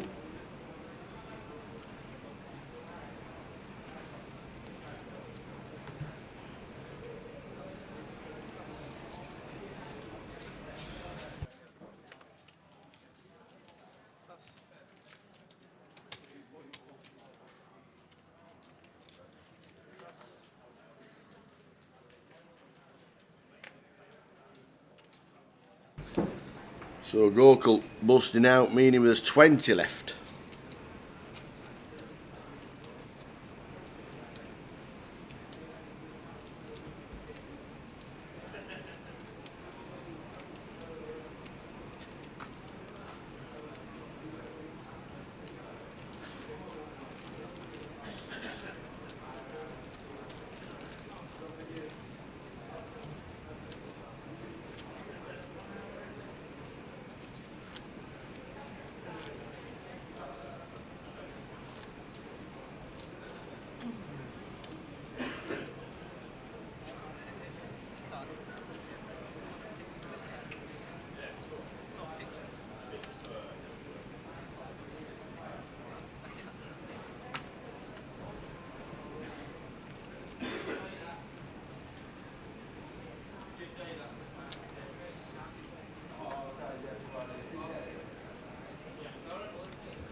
It's time for Paul. Calls the 45 from the small after an initial race from Tim Chunk. And Ryan with a 6-4. Get it out of the way. Get him out of the way.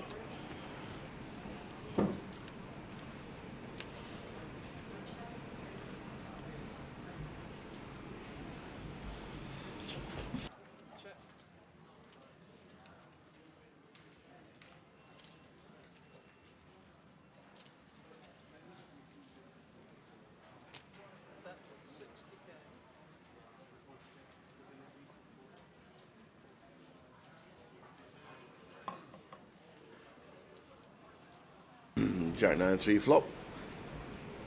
Tim bets 60. Here's 10.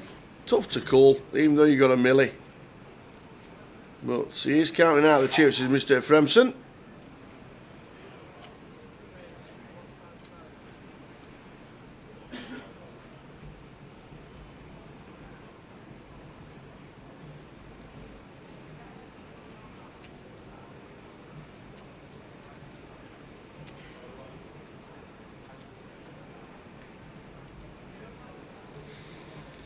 So Paul actually raising up to 155, getting a bit fruity.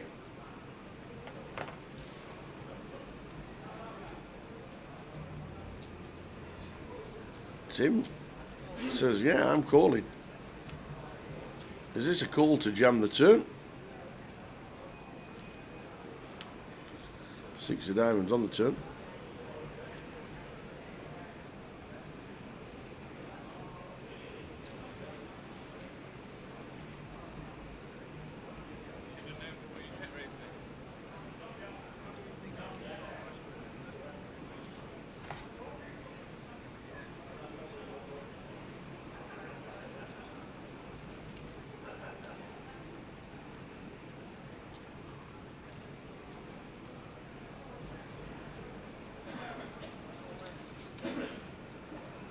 So Paul with the aggression moves all in on the turn of the 6 of diamonds, and Tim Chung gets down to 11 bigs, decides to fold.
Here's 4 for Paul.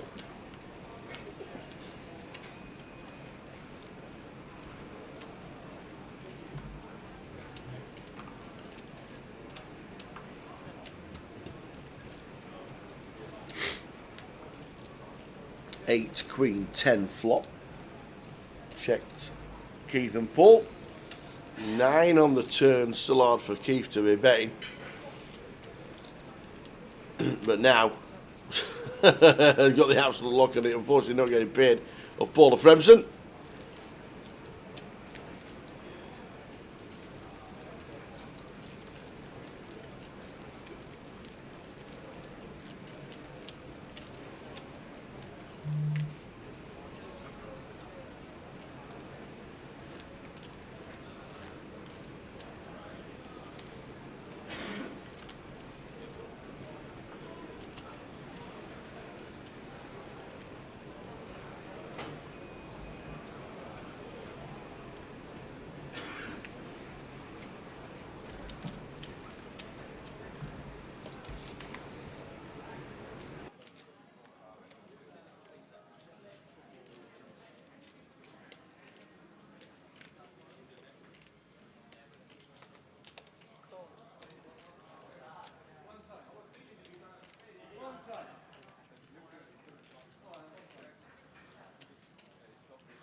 So we're going to have a little bit of a... We're going to have a bit of carnage here. Ryan Seary's got a chance of getting a full double against Kai with the ace-king.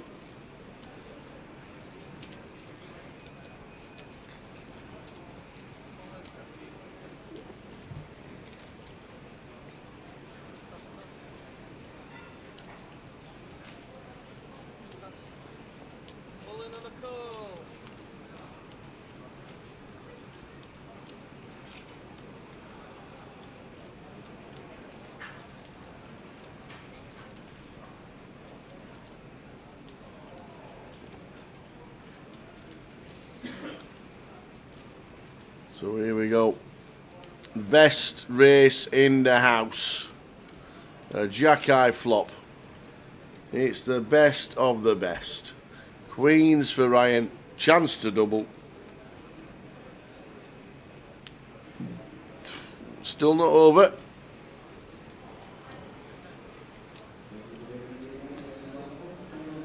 But it is now. Ryan gets a full double to 635,000.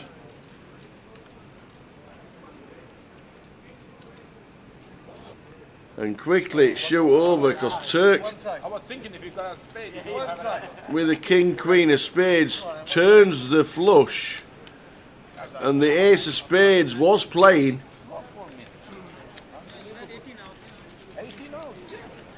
But Jason Green, just busting out. Jason Green busting out.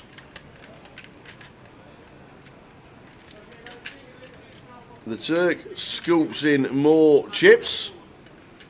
And then straight after that, literally, I think when he limps, it's like, it's obvious. Sinead's in.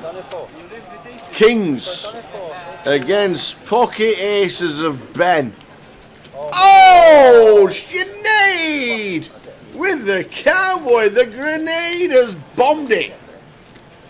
The aces now need to hit. Oh my God. And doesn't. Oh, Sinead. The little bit of luck you need. Ben Guilford out in 19th for £880. He can't believe it. Sinead just looks down, scoops them in. Unlucky, she says. One of them, the fist pump is there. It plays as easy as you like. That's exactly what it happens. Kings against aces, bit of a cool for Sinead. Boom, on the flop. There it is. So, we're on 18-man redraw. 18.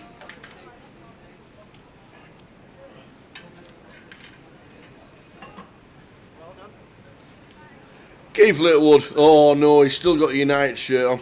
But they are still drawing. Frankie Green's going to be in seat number 1.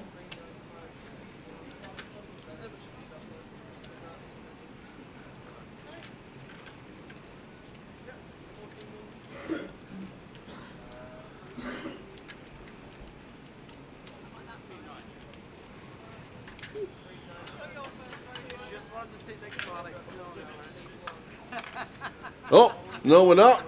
Frankie Green's going into 9. Roger Thompson's in seat number 1. Frankie grabbing her belongings in seat number 9. She just wanted to sit next to Alex.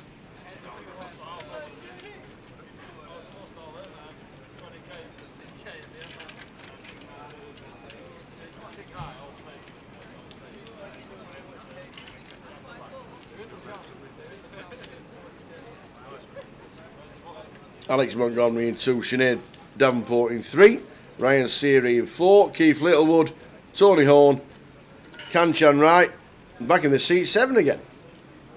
Arpad Kiata and Frankie Green. So Frankie Green.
Alex with the ace queen.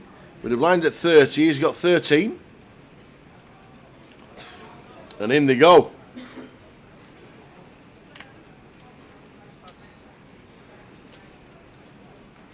In they go. And this looks like it's going to go.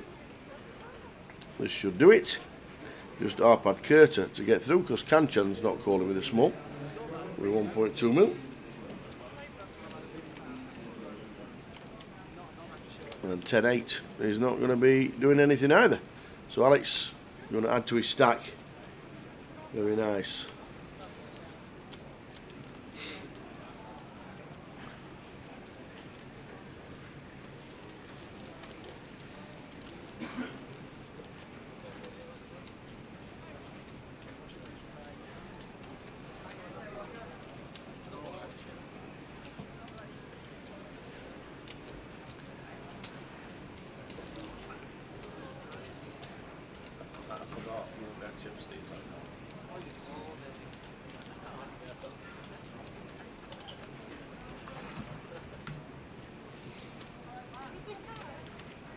So we are on 18 players.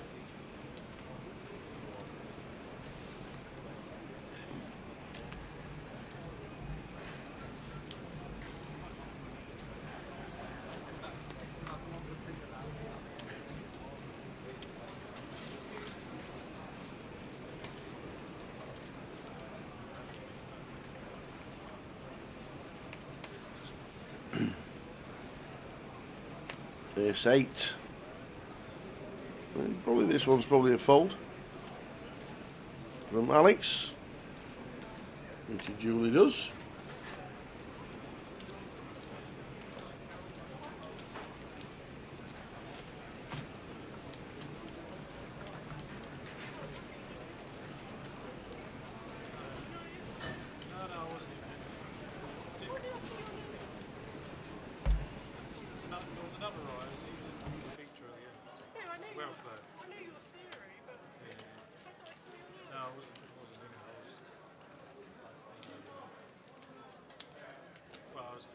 So Keith raising with King 9 to 60,000.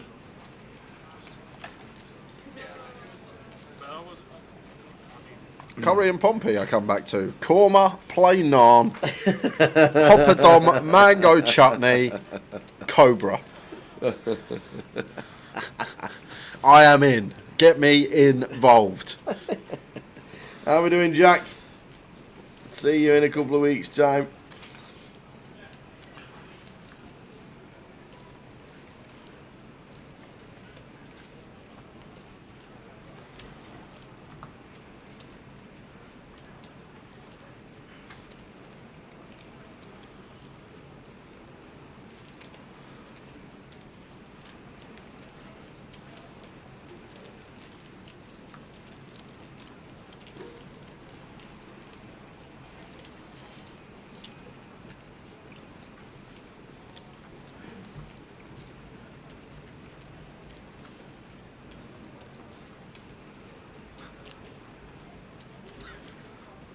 We're off to Portsmouth. I have a funny feeling I'm going to be having a table for one in that curry house. How are we doing, Layla? Hope things are well.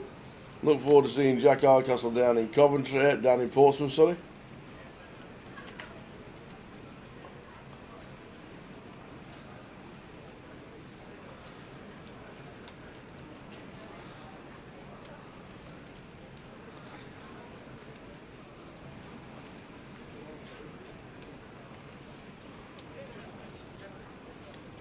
Oh, we got Kanchan back We in have the same indeed. seat. Yep, the 18 players. We've got Frankie in seat 9, Alex in 2, Sinead in 3, Chick-fil-A Ryan in 4.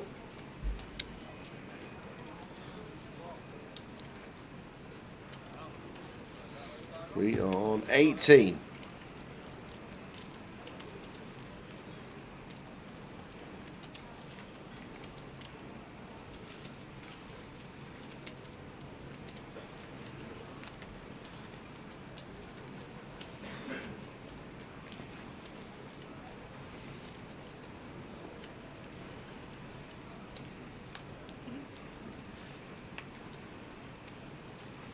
You going up on the Tuesday, Portsmouth? No, we won't be there, unfortunately, because obviously we don't finish Coventry until Monday. Sunday night, Monday morning. Drive back on the Monday. Change the smalls, and then we're driving down on the. We've looked at all avenues on getting to Portsmouth from Blackpool, and it's the car Wednesday. So we'll have to work it out. Jack, unfortunately, won't be there before the Wednesday. Might have to just come to Portsmouth when you're there. Tough one, obviously, for all the team, with it being so far down. As south can be. And King 10 for Tony opens to 60k. Kanchan calling the A7 suited.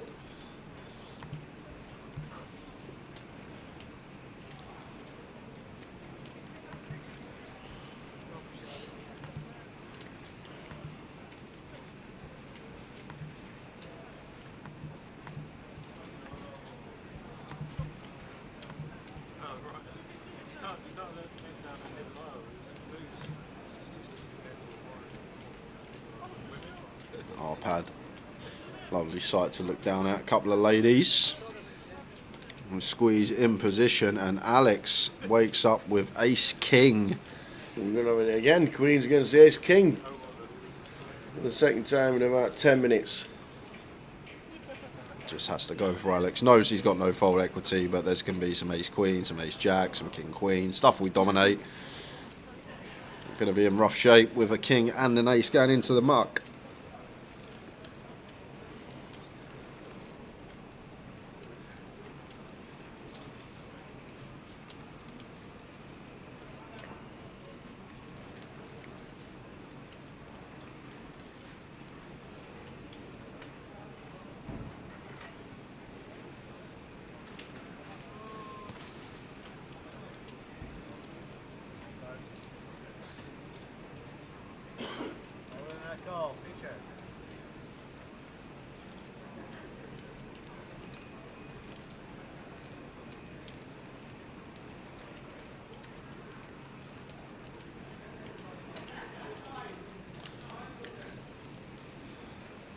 Jack 3, 7, all diamonds. Yeah, all the diamonds are working. Few been in the muck, but all the diamonds are working for Alex. An ace, a king, or a diamond, and it's not. It's the queen. It's 8 of spades. Unfortunately, Alex Montgomery busting out for £880. Yeah, our pad flipping best. I doubt Wednesday's a good night, Jack, unless you can find some cover for comms, because we stream on the Wednesday, usually till quite late. We could go catch the last knock-ins. Yeah, we'll catch up. Unlucky Alex. It's one of them. The race of races. Queens against Ace King.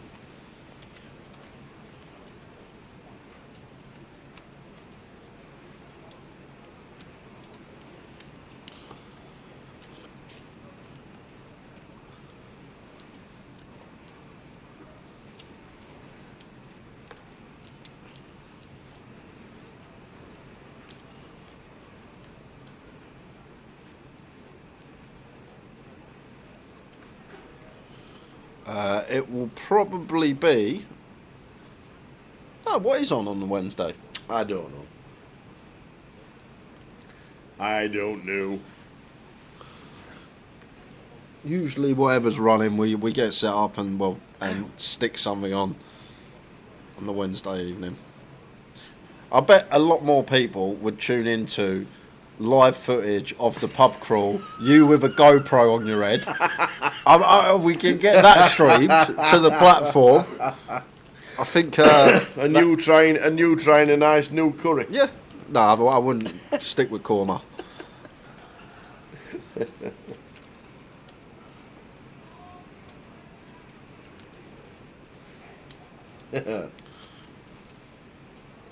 Well, looking forward to going down to Portsmouth for the first time in about 10 years. First year in my whole life. Never been to Pompey. Never been to Pompey.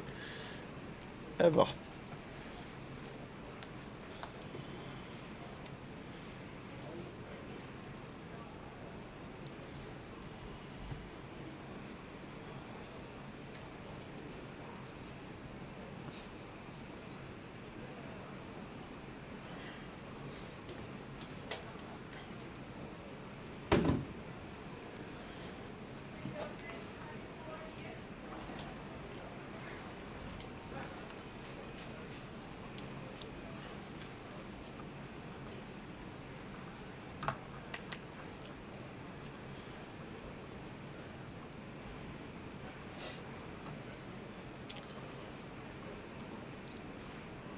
Sinead seems like she had a great day, up over $1 million in the small Queen Jack of clubs.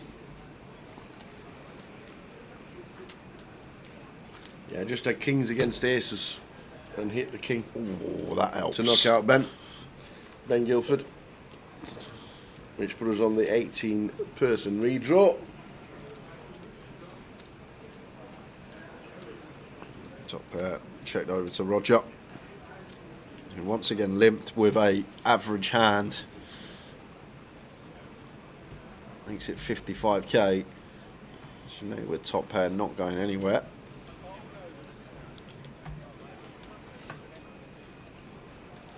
Making the call.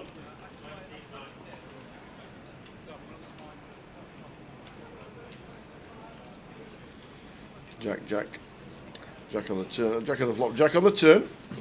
After a check call from Sinead. Yeah, and have to check this turn back as Roger, not one we want to barrel on.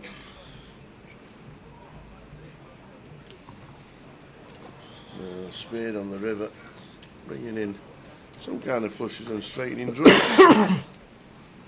Shouldn't be too worried about this flush though, as Sinead completing.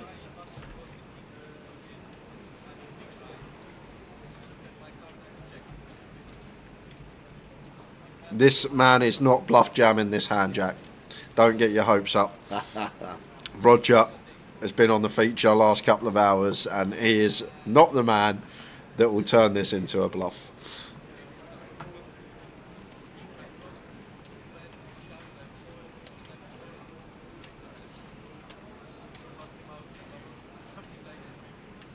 I'd love it. I'd love to see it from him, but I don't think it's in the locker.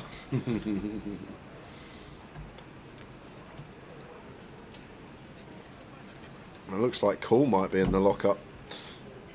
Because he has counted out calling chips. Don't really beat much here. Now, Sinead calling from the small blind. Like, what on earth is she supposed to have that we beat? And we'll see the Trip Jacks nod of approval. Sinead up to 1.4 milli. Like, hard for Sinead to find bluffs there. Jack 5 deuce, flush completes. And like, even the wheel draws either make a pair or a wheel. Doubt they're going to bet river. Roger pays.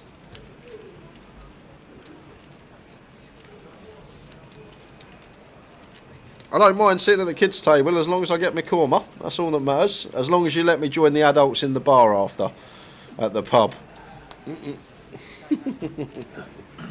But we'll get it arranged. Thursday, is it Friday actually? Friday might be a good night because that's high roller day and we usually finish at like 8-9 high roller day. Friday night might be the night. That's true. That's true. That is true. Kanchan, Jack 10 of spades from +1.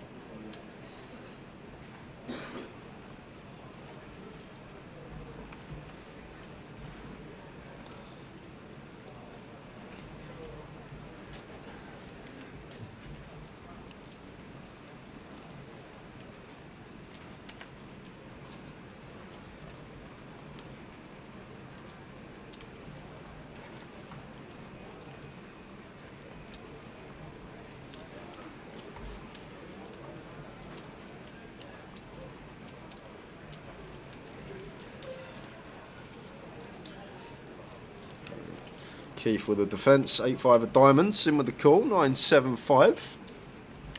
Keith jumps out in front, but Kanchan 2 overcards, gut shot, backdoor spades to go alongside. Continues for third. Slightly more, Keith with a check call.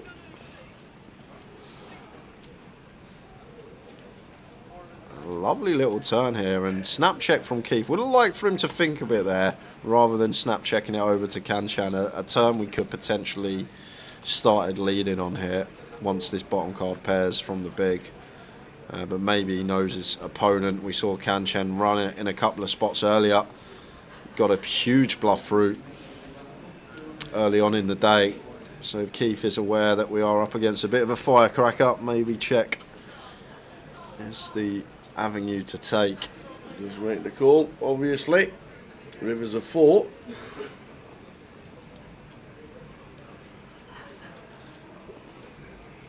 Checked again.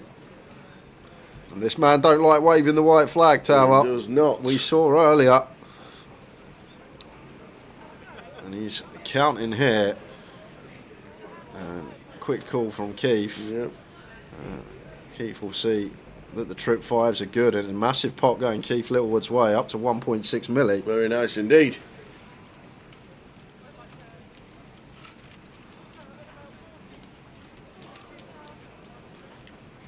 Last hand at the 30k level, blinds going up to 40k after this hand.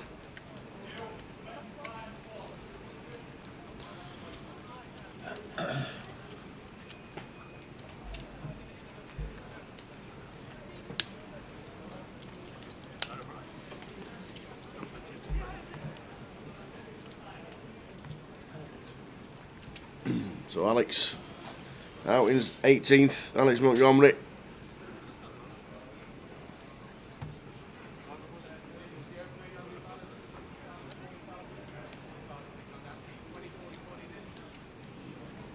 Now the ladies for Kanchan. Just a bit of advertisement for the table there.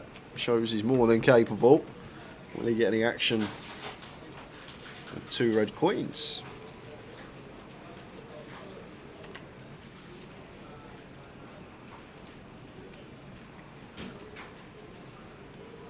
Should get some action from Sinead.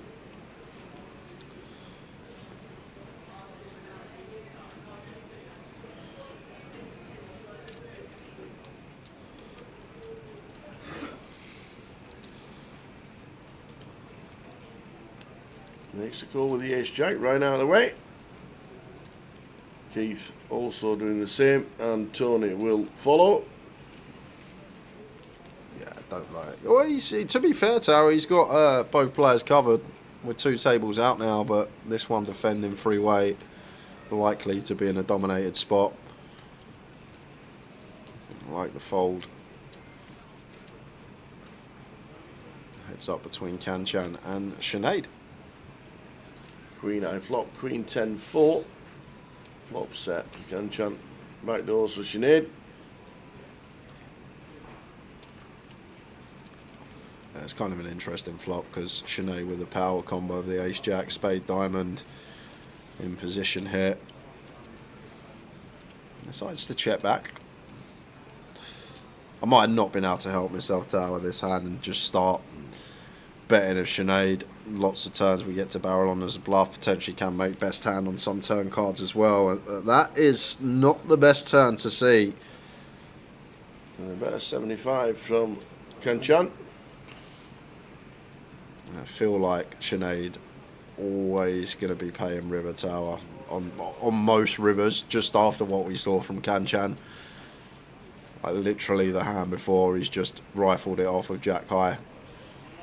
And I doubt Sinead's ever going to be folding an ace here. Maybe a world if he goes small as well. We beat some values, some ace 9 suited, some ace 8 suited. But against 2/3 pot, I can't see how we fold that. Against this particular size, 2-2-5. Yeah. Against this opponent, this size, as played.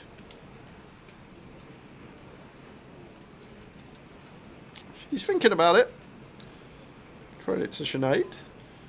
At least having to dwell up, but how can we ever find the fold here? We just can't. Yeah, good hand. Nice hand into the muck, taps the table. On to the next. Kanchan gets them back. 40k big blind. Blinds now up. We're on 16 on the outer table. We lost at GDPR, Mr. HL. Huey Lewis. And the news. I was going to say Hugo Lloris. Who? Hugo. Oh, don't tell me you don't know who Hugo He's a goalie. Lloris is. Yes, he is. He was France's #1 World Cup captain winner. He's number 2 to Fraser Forster. No. Lloris isn't with us no more, unfortunately. Oh, is he not? No, left season before last. So. Oh, okay. Oh no, well, before we started last season. But had many a good year at the club, the old Hugo.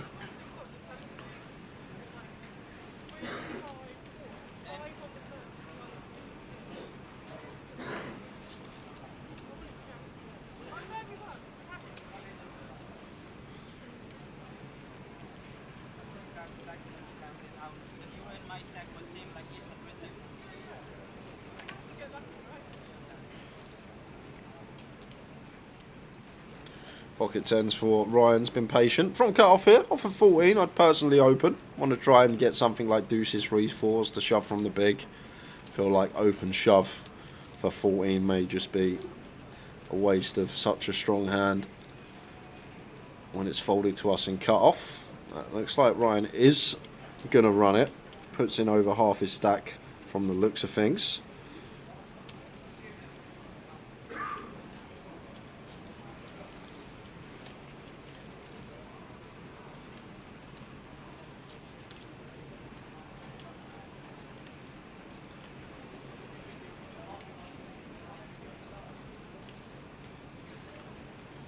Not going to get a customer.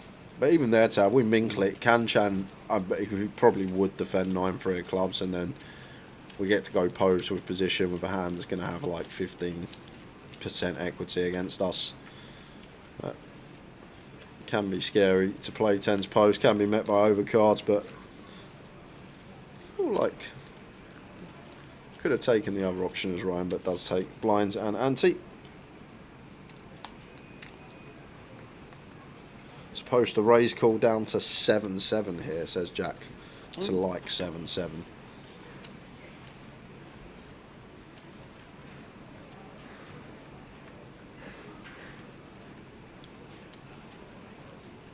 King Jack of Spades, Roger, +1.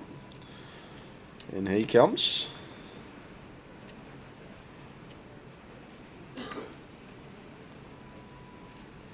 I actually forgot the football was still going, Apocalypse. I actually forgot about the Man U Arsenal game. Penalties incoming. Shootout incoming. There you go.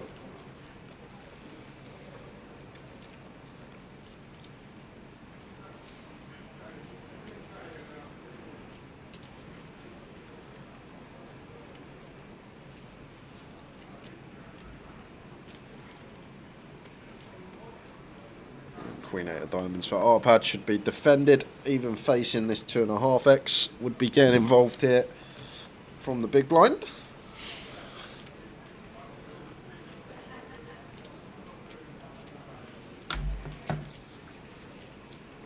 Queen high flop with 2 spades for Rog.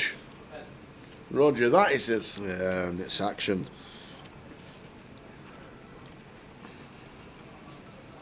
Top pair for Arpad in C8.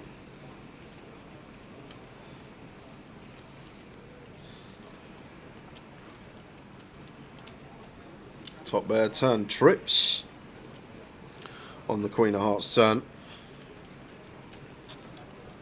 Now, is Arpad going to take the initiative himself or go for a potential check raise? It's just going to come out leading. Goes fairly small, 20%er. Not wanting to lose his customer. I guess this size has the function of keeping in 8 highs that would call once against 5th pot with position. So maybe just wanting to keep in all of Roger's entire range. I might have sized up here as Arpad though, just to set up a comfortable river jam, because now very difficult to shove rivers when we are working with this SPR, like 1.3 pot back. I might have gone for a slightly larger turn size, but still get to value bet, and he is still going to go for the absolute lot here, is Arpad, and put Roger to the test with a rivered king.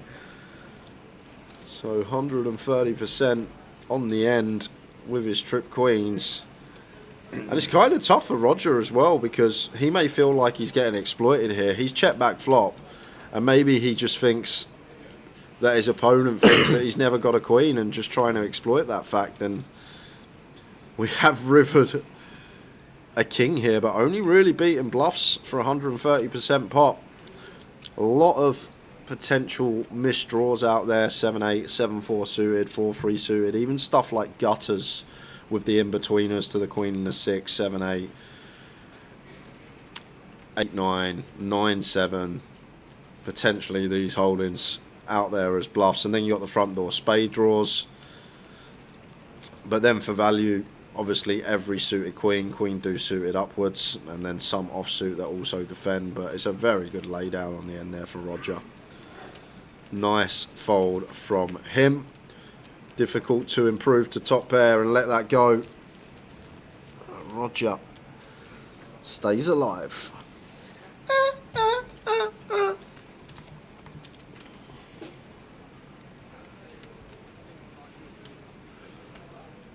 Sabre Avas, we thought there was a free roll, but we've not had any information and confirmation, so we're guessing not.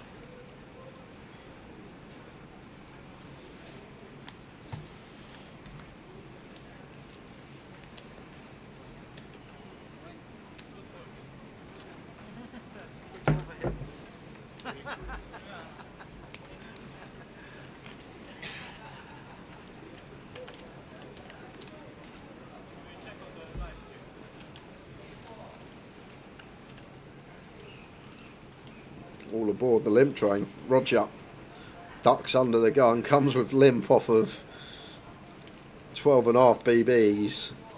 Prefer to just see fold, but Roger wants to go duck hunting deep in the tournament. Whack. And Ryan may just send here tower for 16. Over the limp now. I'm going to half stack as he did before with the 10s.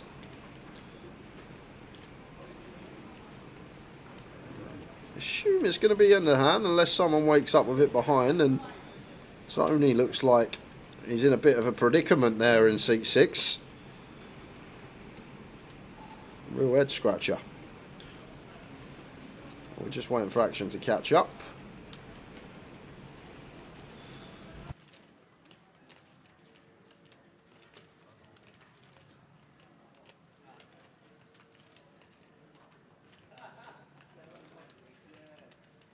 Oh, pocket sevens for Tony. Thought about it.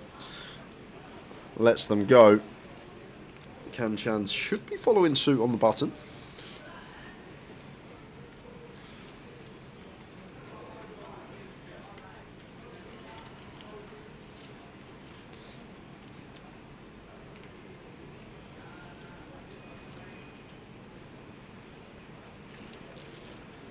Right, back up to 20 bigs.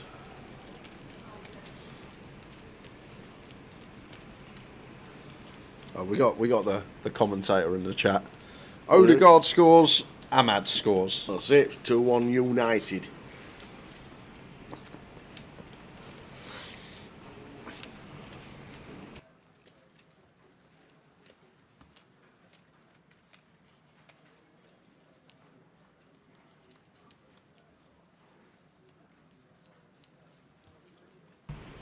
So we're on in 15. We are on because we have just lost on the outer table Mr. Tim Chung.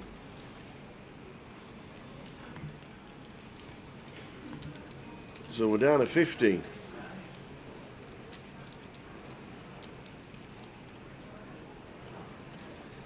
On to Tony. Tony Horn. Opens to 85 with the blinds at 40 now.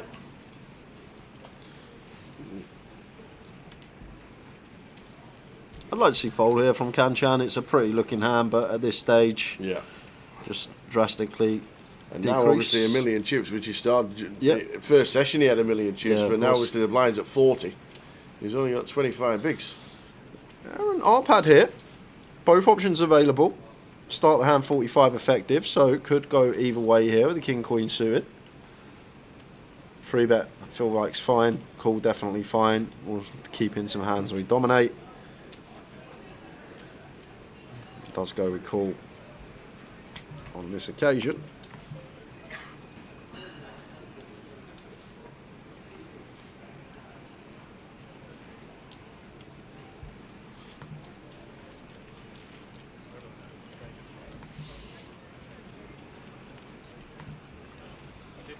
Six, 5, Jack. Tony flopping best.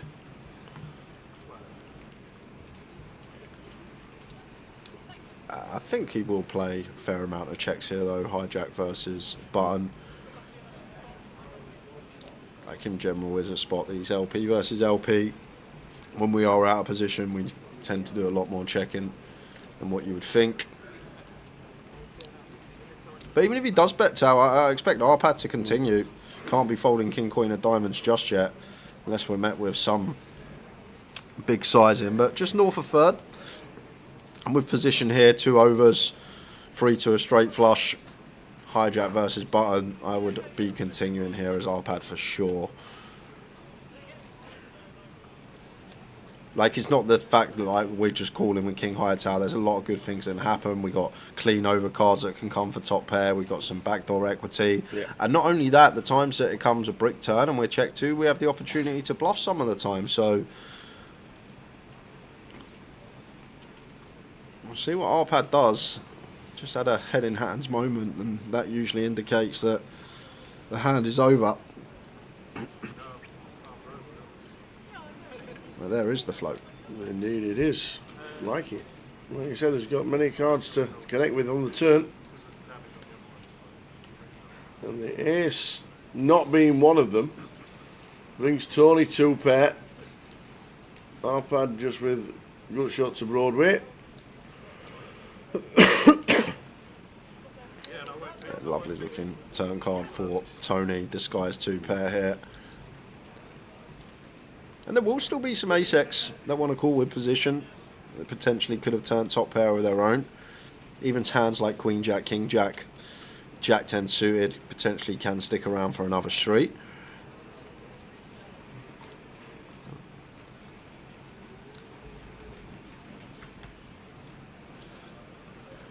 totally chopping out chips, and this is where we just now fold as our pad tower. Yes, we pick up the Broadway draw, but it has to go into the muck now.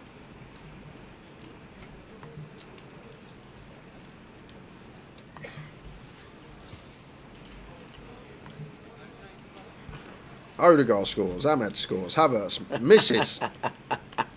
Euro scores, Rice scores, Martinez It's like scores. we've got John Motson in the chat box. I love it. Cheers, Apocalypse.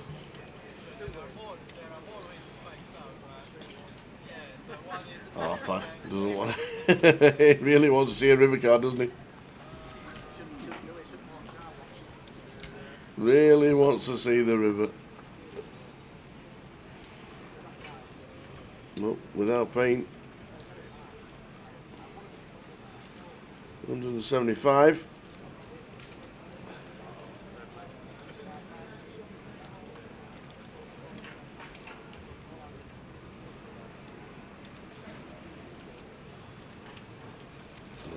Gets out of the way. The correct thing to do. Tony Horn, ship leader, 2.4 million. Go on, son. Keith Littlewood, 1.6 mil. And Frankie down to 6 bigs. Man United win! Oi, oi!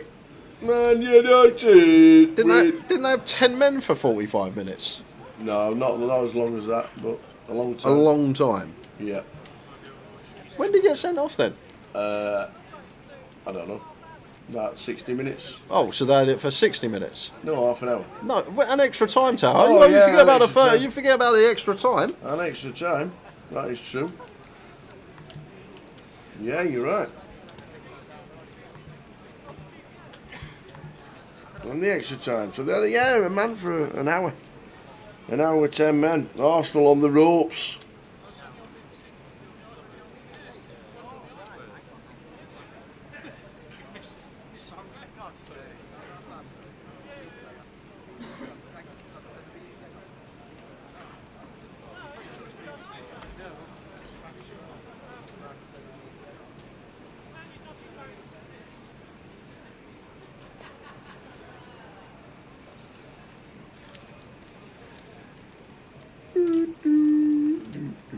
Kanchan Ace Deuce eventually gets out of the way.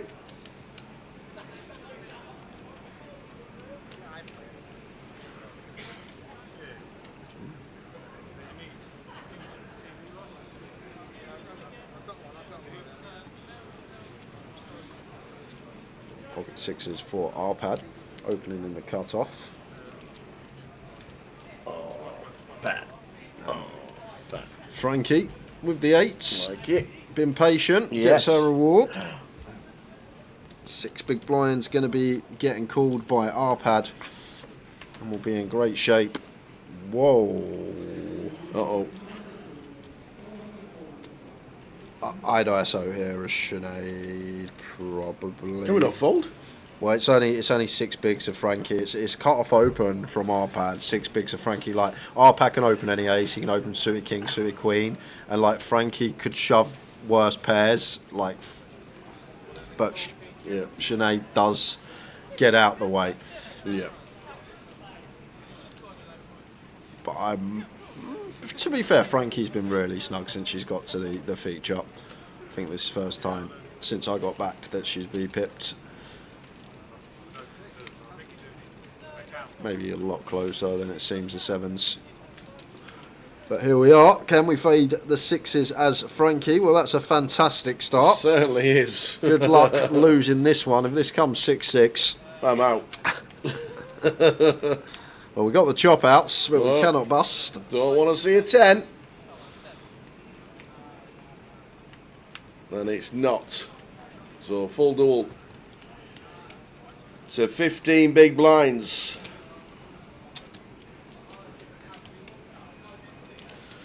Yeah, equities are calculated taking the dead cards into account. Yeah. Indeed. 15 players left. Winner crowned on the stream sometime tonight.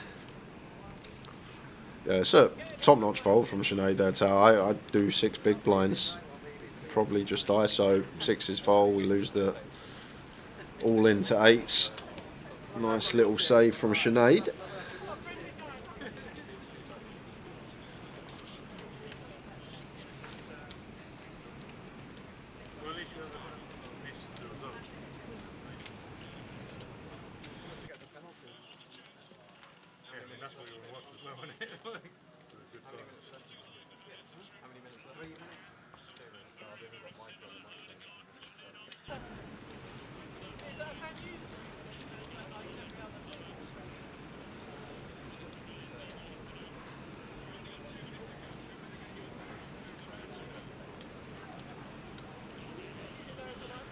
Pocket 5s as Tony would open this with our specific stack depth, having everyone covered at the table, approaching that final.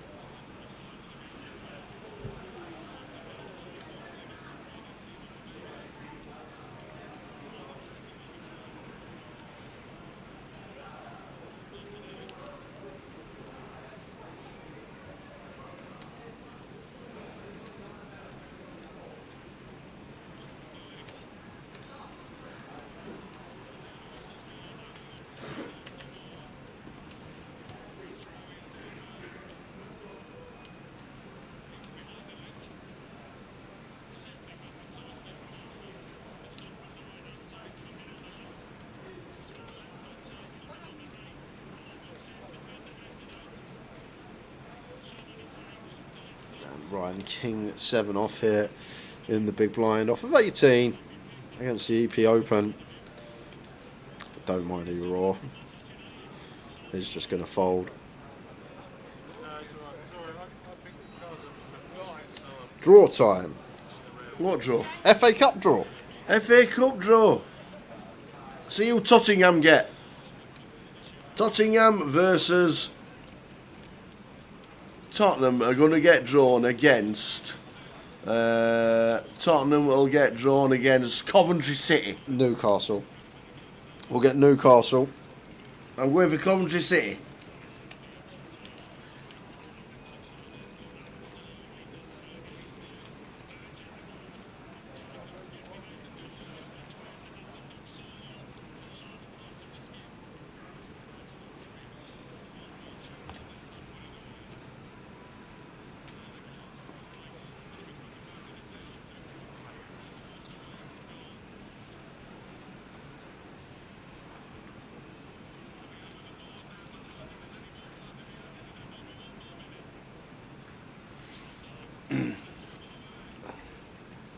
No, not every match. You'll be typing for the next half an hour. We'll have Man United, Coventry City, because we're in Coventry, Tottenham for J, West Brom for J. West Brom? You've not seen West Brom this year? I haven't ever seen West Brom. I was a part-time West Brom supporter for about 3 weeks last season. That's a walk there for Keith. Ryan not wanting to attack with the old offsuit high-low, blind on blind.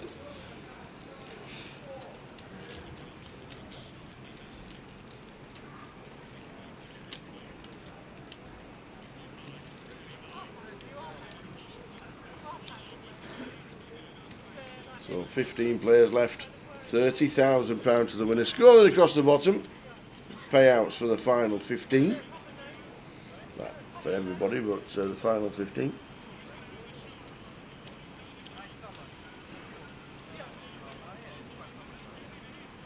United v Leicester. Home win.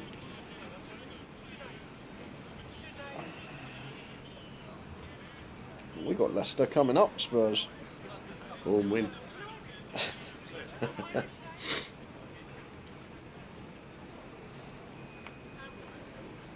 United Leicester, eh?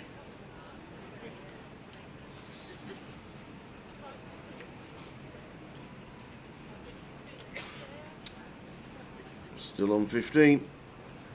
Tim Chung out his 16th. Well, that's a good game, Brighton Chelsea. Yeah, I bet it's on telly. So Roger all in for his 9. Come on in, Rog. just the chip leader to get through. Tony, will he find anything? No, he will not. Nah.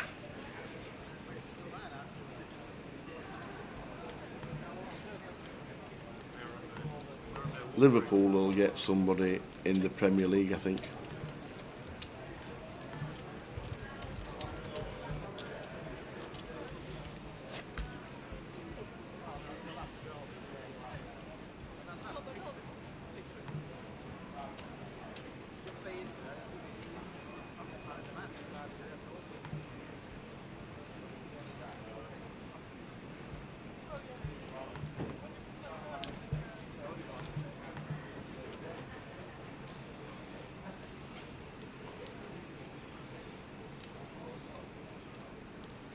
Exeter Forest, that'll be a good one. Good for the home fans. Pad, Queen 5, we'll be doing nothing.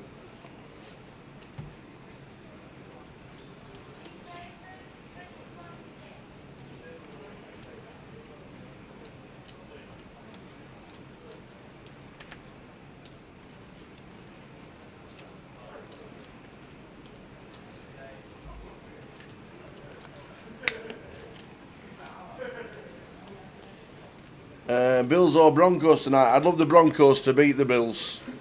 I really would. I think Broncos plus 7.5 is a good price.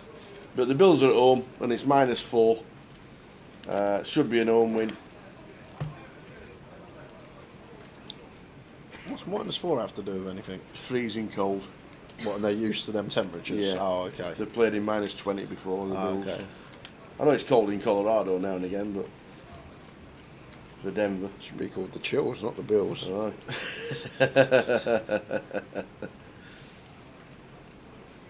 But the Denver Broncos play at the Mile High Stadium. Is that the name of the stadium, Mile High? Yep. Is it a mile high? It is a mile above sea level. Really? Yep. Villa Spurs. Oi, oi. Wow. Home win. We actually, touch wood, we have a very good record against Villa, regardless what form we're in. I'll take that. I will definitely take that. Plymouth, Liverpool. Have Coventry gone yet? No. Can Rivers are straight. Looks like he's going to go for some value with his straight here.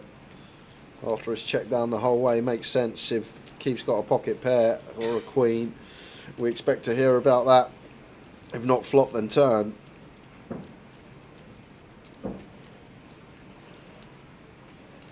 I'm trying to get specifically called by ace high. And it does look like Keith is going to pay.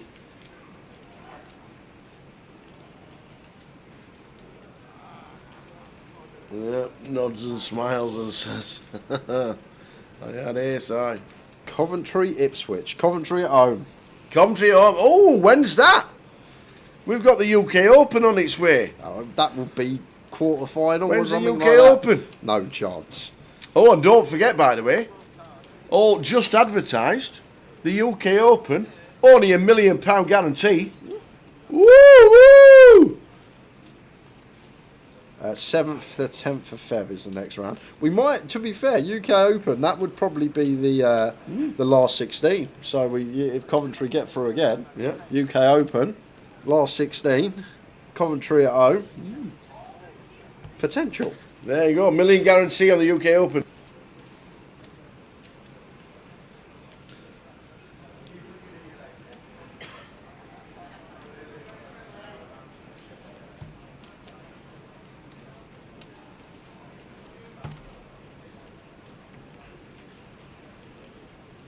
Sevens for Roger. Expect this to be in. Hey, Curtis. Curtis is back. He's just had to tweet Havertz and let him know he's never playing up front for him again. I said it, Curtis. I don't think you're here. It's the Chelsea curse. All these players, when they go to Chelsea, they're meant to be big things. It just ruins them. Havertz, De Bruyne, Torres, Matthias Kesman. Who? Mo Salah, the big one as well. You look at Mo Salah at Chelsea. He was awful when he came over from Basel. He was terrible. And then he leaves Chelsea and he's just a world beater at Liverpool. And this time Roger is going to get some action. Because Tony with the big slick.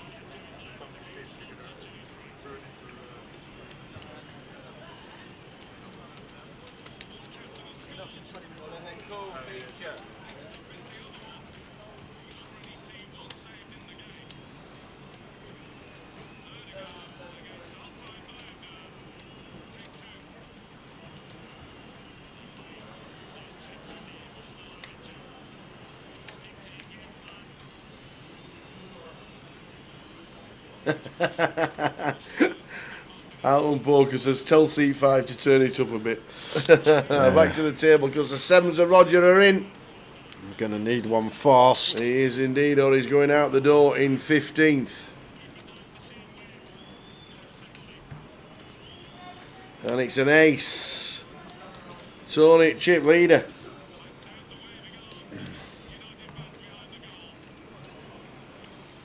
Well played, Roger. Roger Thomason for £1,020. Well played, sir. So it's just before the UK Open. It's Coventry against Ipswich, or would have gone. Damn. Hey.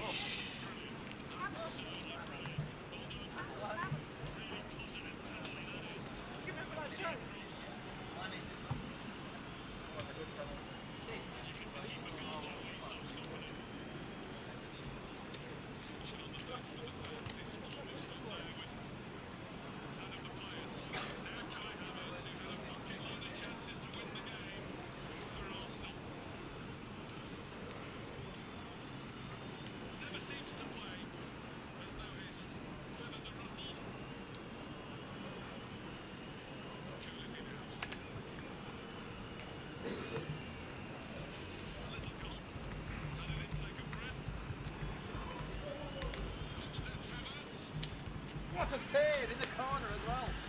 What a save.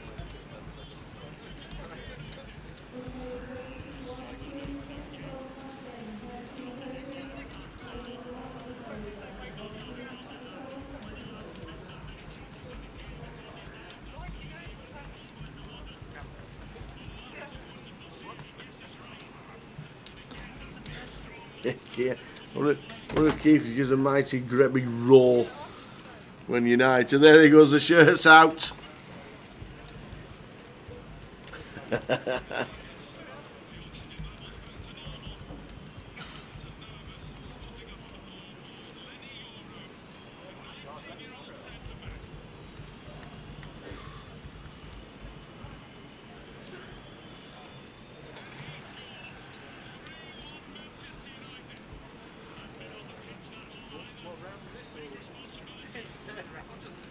Frankie with the boots. Look at this.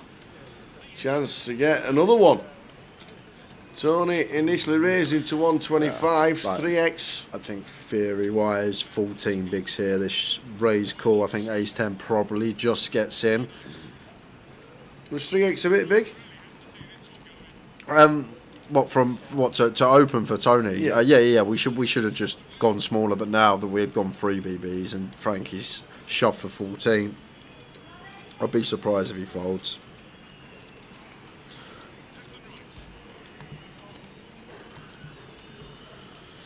I'd be surprised if he called. Oh, he is called. Frankie's getting a big one.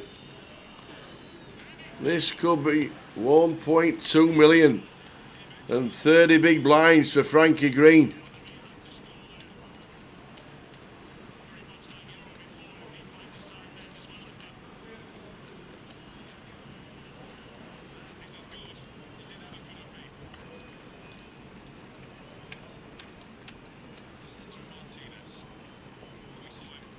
Well. Oh, spades as a redraw. Oh no, redraw. But Up and down. Sixes and jacks. That's all the 10 of spades. I thought it was the only spade in play, but it's not. But a 6 or a jack. Same scenario. Frankie fading sixes and jacks. And does the aces. Frankie, 30 bigs. It is never easy though, is it? Absolutely not.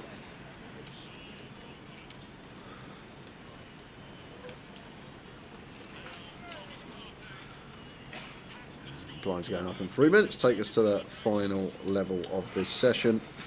We'll be going into the 50k level. Should finish this one 250k level, guys. I reckon 250k or 300k. We have 18 million plate. It's a long old way to go yet.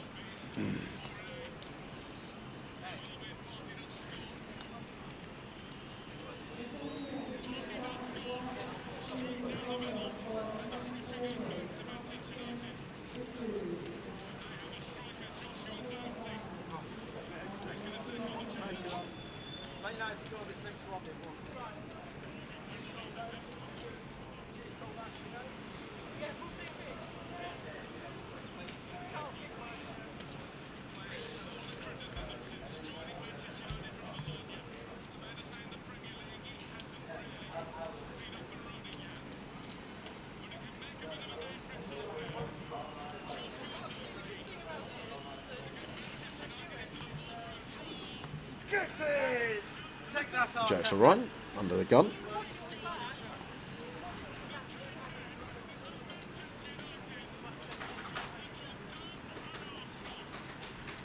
Right, with the hooks, that's it.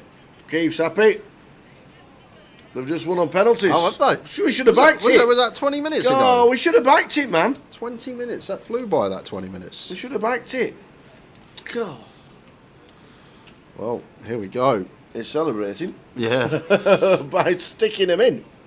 And this is going to be a big one, Tower. It is indeed. This has to get in between these two hands pre-flop at this stack depth.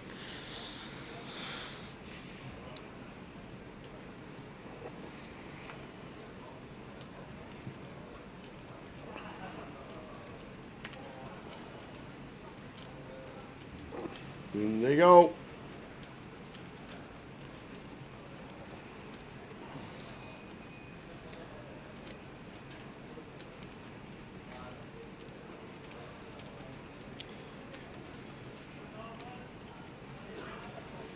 Problem is, Ryan knows he's got no fold equity, but we can't Yeah. fold. Once Keith puts in over half our stack, we know Keith's never folding any hand, but we can't fold jacks here, so two bigger hands, seven-handed. It is gun versus +1, but 7 max, that is... Whoa, is he just going to call? He's just going to call. Wow, I'm surprised at this from Ryan Tower, because, like, is there a flop we fold on with half our stack in the middle? 0.5 SPR?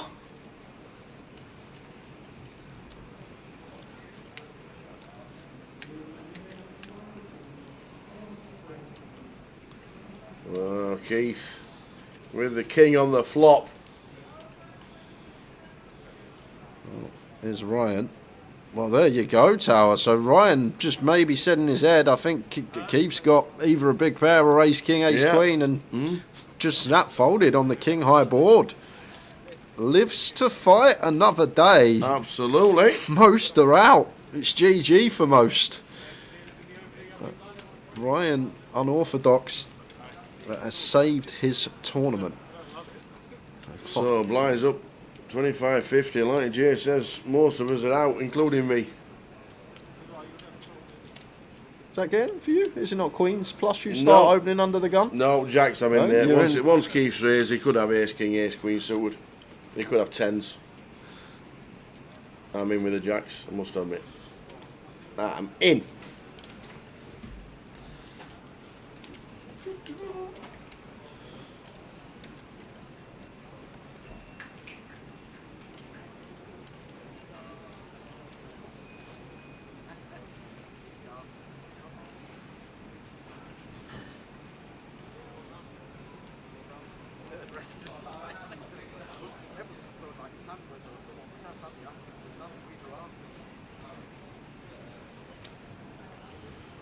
Happy New Year, Whopper Supper. We are back for 2025. Another full season, GUKPT, scattered in some UKPLs for the 888s as well, along with the Goliath UK Open and 888 Lives. It's all going on in 2025. This is going to be the first trophy that we give away on stream for the year. We are playing this down to a winner today. It is going to be a long one. We hope that everyone sticks with us to the early hours, but with it being 900 plus entries, which is an insane turnout for the first event, obviously more chips in play, longer to get down to a winner. It's been a fantastic day so far.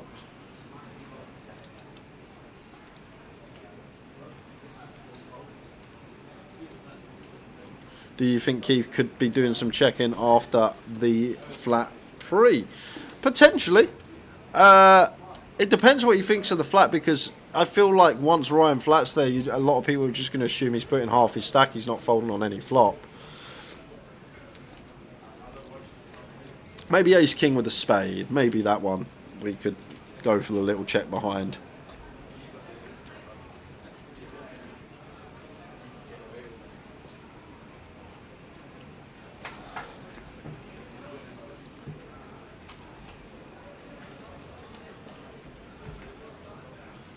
Yes, Kai is still in the tournament. Haven't seen him on the bust out list since he left the feature. The whole of Warwick's watching. Kanchan started the day in that seat.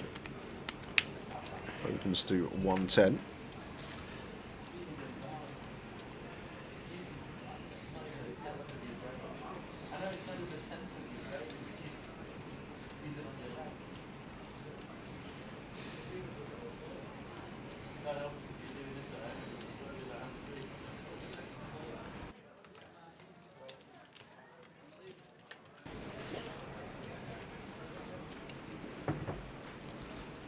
Indeedy, big up the Warwick Poker Society. Indeedy, the whole of Warwick's watching, man.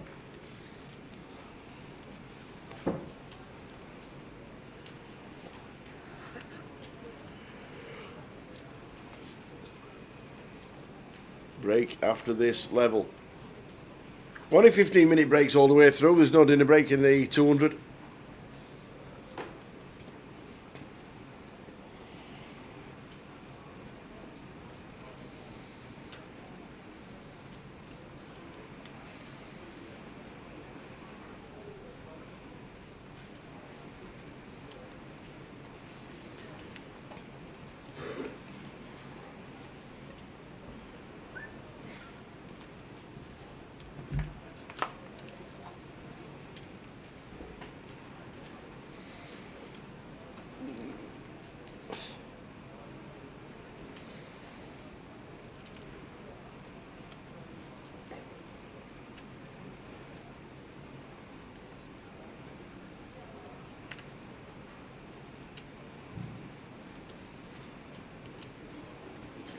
Jason, right. Jay, get yourself on the PLO list. He's on his way. Well, if this final 13 ends up being like 3 hours long, you might just do that. But I think this is going on midnight past. Jay said about 11, but I think it might be a little bit longer. I think it's going on till over midnight, this one. 30,000 to the winner. Just over, prizes on the right hand side of the screen and scrolling across the bottom.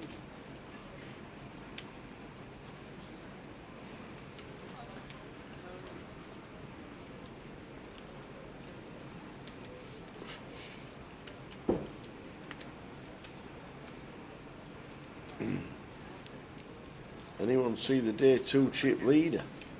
Who's the day 2 chip leader? Oh, that's in that. Let me have a look. Who was day 2? I can't remember who it was. Oh, that was Gancham, wasn't it? There he is, seat 7. Seat 7, day 2 chip leader is Gancham. He was chip leader overnight, and there he is still in seat number 7. What is the longest bubble you've ever experienced while playing in a tournament? While playing in a tournament, me about 10 minutes.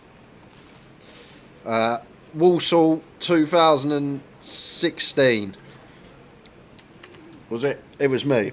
You bubbled? I remember driving back at about 4 in the morning from Walsall because what used to happen, we used to play 9 levels day 1, 9 levels day 2, and it got to the end at level 18 on the bubble. Yeah. Obviously, we didn't finish the day because the day would have finished at the end of level 18, so we played through level 19, played through, and then I think it went at the start of level 20 or something. Whoa. And I remember driving home at R3, 4 in the morning, down the M1, thinking, oh my word.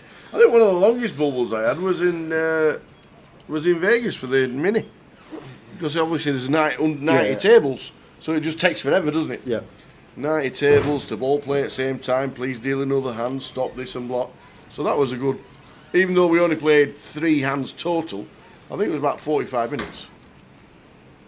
Go on then, James, because he's got a follow-up once we've answered. Sinead with the open ender on the flop of 6, 7, 8.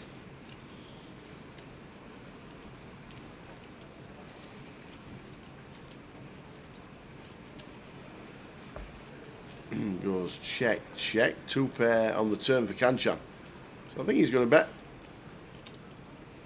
Yeah, in general, we are going to lead this spot from the big blind. Regardless of holding, we're just going to have a lot of turn probes here when flop goes check, check on this small board, or middling to small, and then the 4-liner rolls off on the turn. 90k. Sinead with a heap of equity sticking around.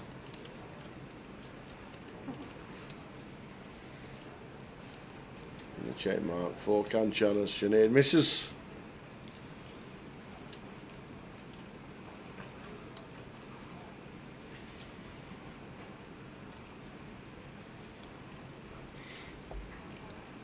Kanchan on the hunt for some value. Won't be getting any. None at all. Sinead will think about it for a small time and then fold. Paul Skinner, how are we doing? Hope you are well.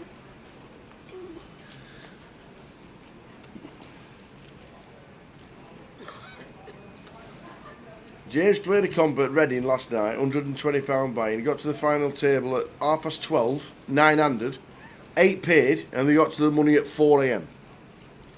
That's a long bubble. That is a long bubble, especially in one of those wow, one-dayers. Yeah. Wow, that is 3.5 hours. I hope when the person bubbled, whoever bubbled, you all didn't go, do you want to chop it now, guys? Imagine. As they walk into the cash desk.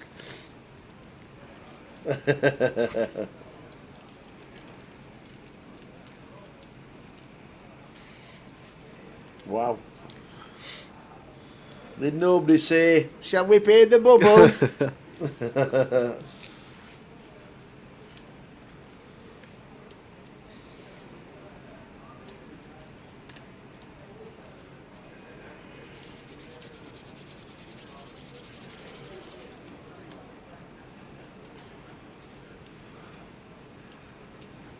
Matt must have been there. Yeah. That bubble last night in Reading was madness, says Matt. So Matt and James watching. Both played in Reading yesterday. Jack 8 for Keith. Makes it 100k. And Tony. Cowboys in the small. Sorry, Cowboys on the button. Paul Keith was on the button.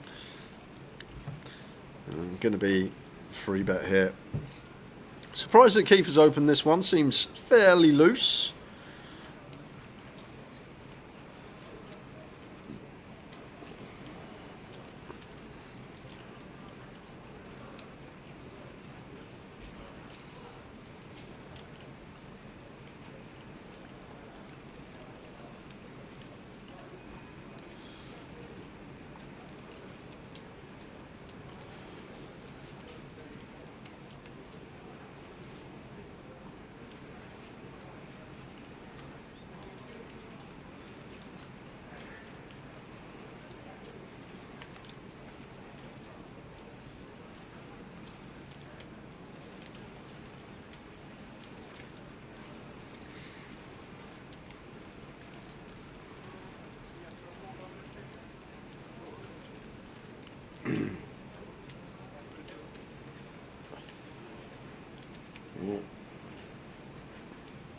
Well done, 1-0 for making the money in Reading.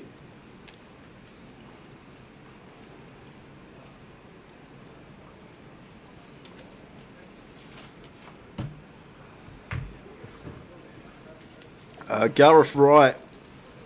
Gareth's just bust. Yeah, was last out, James. We didn't get it. We didn't get the footage, unfortunately. Gareth was chip leader at the lad break before last. And unfortunately busting out in 14th for £1,020.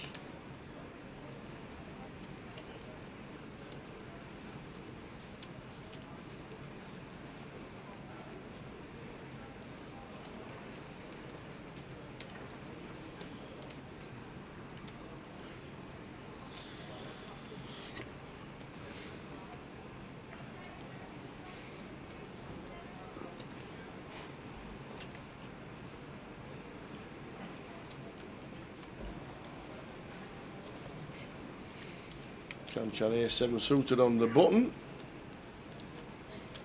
This will be a raise from the overnight chip leader.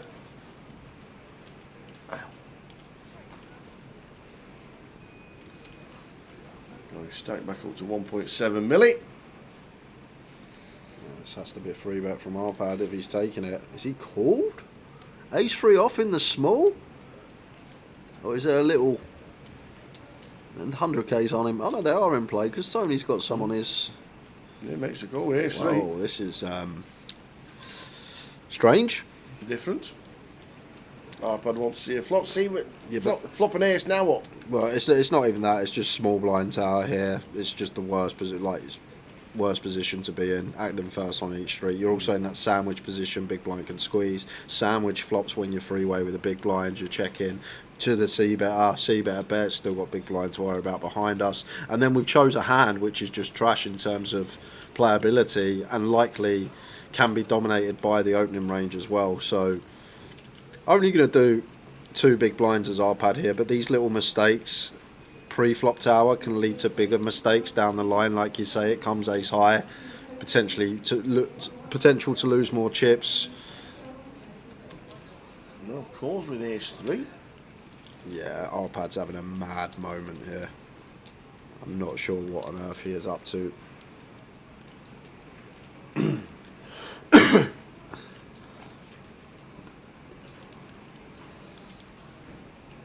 It could go check. But Kanchan eking out the value. Yeah, very nice from Kanchan. Oh, snap call as well. Arpad just like fleeting 1 chip. Oh, down at 790. Mad hand. What? He just flipped in we lose the bluffs tower. Like we lose to some ace 9, ace jack, ace 10. Craziness from Arpad. Mad moment. It can happen at the table. Sometimes you just lapse of concentration. You can lose your head sometimes. Hard to be.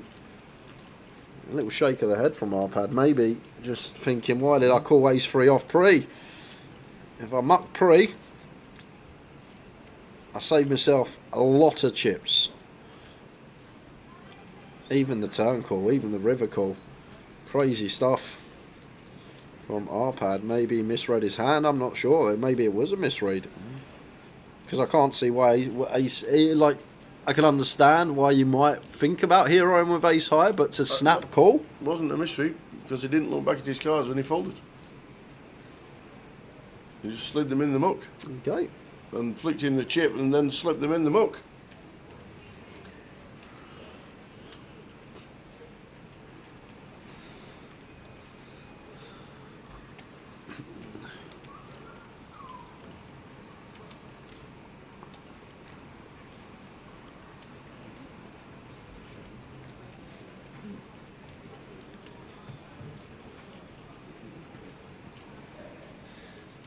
Right back after it as Kanchan. Ace queen of spades from the cut off.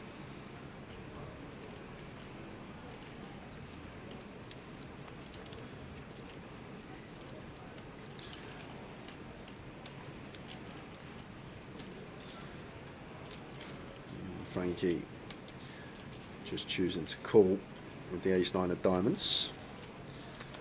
Sinead potentially going to come along now in the big blind. Getting this price, easy stack depth to play. When we just flop a piece, we get to go with it when we're this shallow. Sinead does defend. 3-way to the flop. Flop time. What is that? Flop. King 5-5.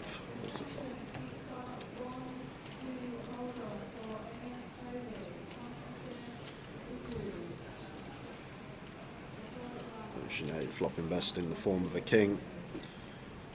Turning 2 pair. And the 10 of clubs turn. I think Sinead probably does just want to start betting now. There's stuff to get called from, stuff like ace highs with a club, king high, like something like queen jack with a club that Kanchan and Frankie can both have enough out there to extract value from. It's just down to size and kind of awkward when we got 1.25 SPR. Well, she's just going to choose to jam the lots.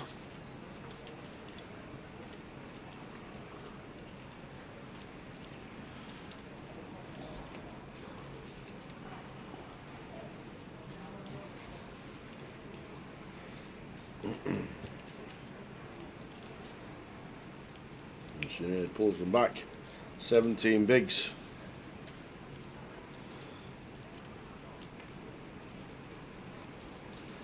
Heading towards the break. 20 minutes to go until the end of this session.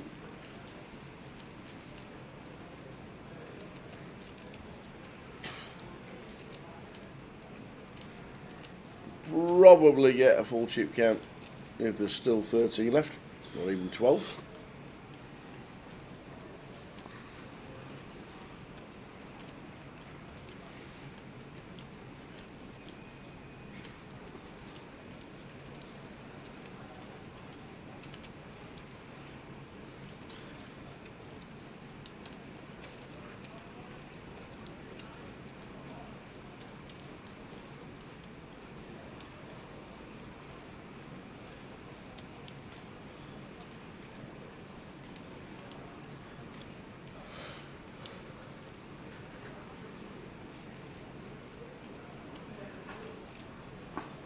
Bit of momentum on Kanchan's side, nice seat as well. Only player that can bust us. Sat on our direct right. Raising into 3 reshove stacks here though. I'm not sure. I feel like if it's 2, maybe even 1, might let it go as might open as Kanchan, but with 3, and even Frankie with a reshove stack, even 19 bigs can shove over us. I feel like maybe 1 as Kanchan we could have just let up on. But he has the ace, he has the removal. And Ryan with the a7. Time to roll the dice for him. Gotta go in. In they go. Exactly as you say. Well, we got chances. Potential chop outs. 65% of the time Ryan will take this one and double to just under 10 bigs.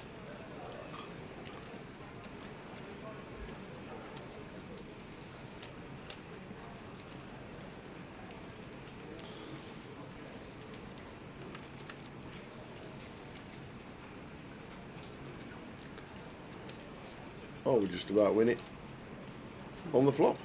Got some back doors to fade, but looking good at the moment for Ryan. Seals the deal. Ace would chop. Cannot bust. Ace would chop. That'd be ill. There we go. 10 bigs. Ryan Seary. Chick-fil-A said hey. Ryan Seary sits there. C4.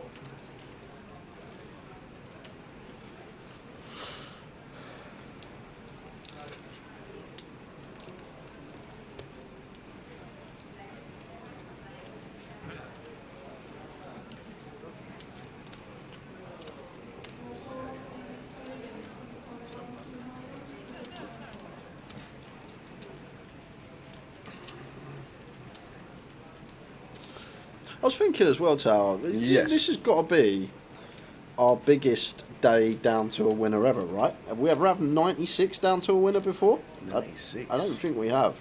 I can't recall ever having over 100 down to a winner in one day. No, you could be right. On GUKPT's days, I know on the 888s. Yeah, you could be right. The opener could be.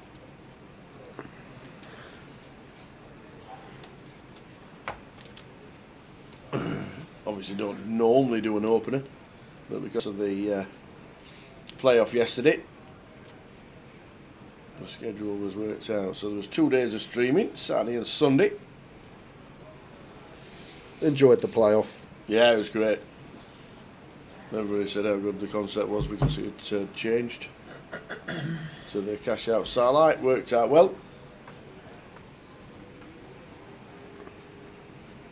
Not only that, like even the players that got the packages last 6-7 hours out their day, that's it. Yeah. Not like a 10 to 12 hour long grind, lots of tanking.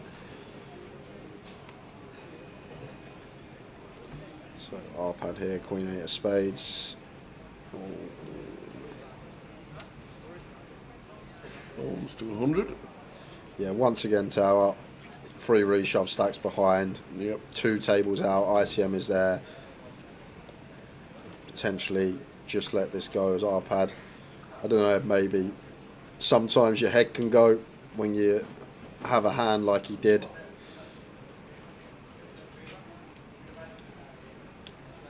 Against Kanchan.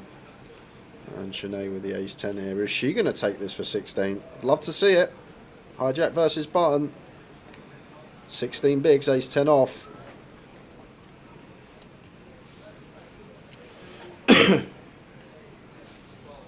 Sinead not going to take the spot. No, not with the ace-10. Back round to Keith.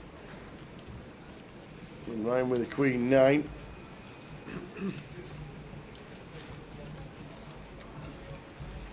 Doubt Ryan's going to do something, do anything here. Yeah. Something I will say, actually, now I've seen the 2 hands. Frankie snap folding ace-9 suited in the cut-off, and Sinead not re-jamming ace-10 on the button. 2 hands that potentially could get aggro. Maybe our pad's open does actually become okay if players aren't going to take the reshove spots behind us. Maybe then we are more incentivized to open hands like this because we're going to just get heads up against the big blind a lot of the time with position, which is also something to account for when you are at the table and you're choosing your opening ranges. If you have a couple of players behind that aren't taking the spots that they should be in terms of reshoves, then maybe we do get to open slightly wider. But if you have got players that are relentlessly pummeling on you with all ins the times that you open light, maybe this is when we need to tone it down. How you doing, Ian? Ian Needleman. Hey, Happy New Year, Mr. Ian. Happy New Year. Good evening, chaps. Hope you had a good Christmas and wish you a healthy and fruitful New Year. Looking forward to seeing you at the G, Luton or the Vic next year. Wow. Listen, we've got some waiting time to see Ian. Vic's not reopening until June for us. Luton's a while away as well. Yeah.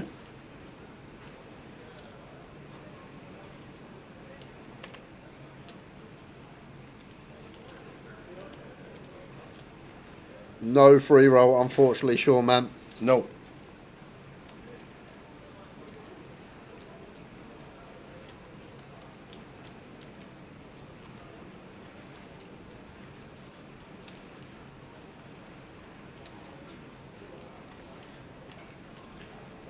Frankie ace queen opens.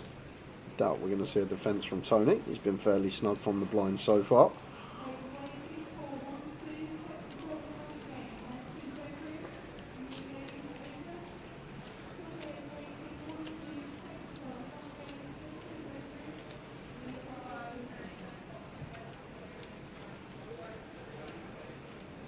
On this occasion, does want to have a look.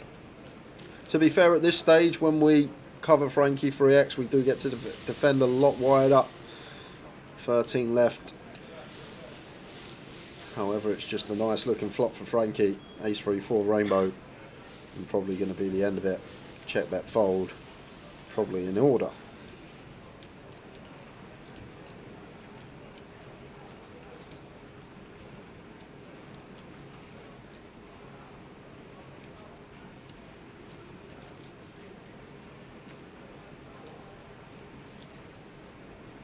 75k continue from Frankie. And that should be that. Good evening, Swan Bovington. Swan. Yeah, there we go. Is that the old fat fingers Bob? The E is next to the W. Is that sausage fingers Bob? The E is next to the W on the keyboard, so it might be Sean Bob, not Swan Bob. Is that sausage fingers Bob? Is it? Payouts. Bottom of your screen, and welcome. David Debono says, go on the Ryan. Yes, doing well to still be here. He's been short for a long time now, being patient, picking his spots.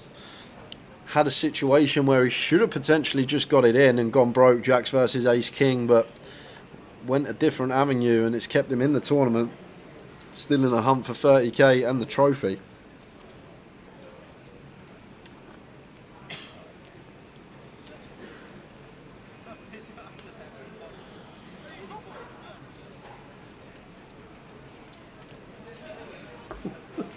Swan Bovington. Oh, you just love it. Is he very swan-like, Bob, would you say? Is he as elegant as a swan? Is he elegant as a swan? Oh, Bob. With your reaction, I'm going to say nah.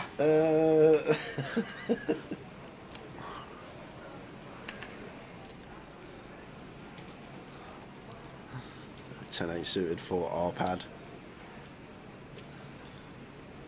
Opens from gun once again.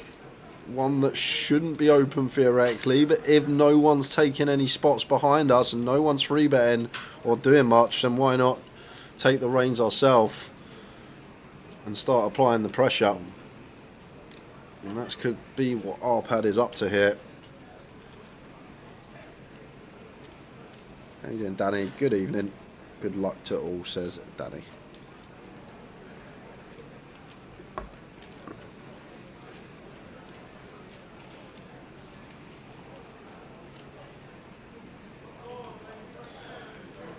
They were just drawn onto the feature table, Bob. We had the 2-table redraw at 18. Yep.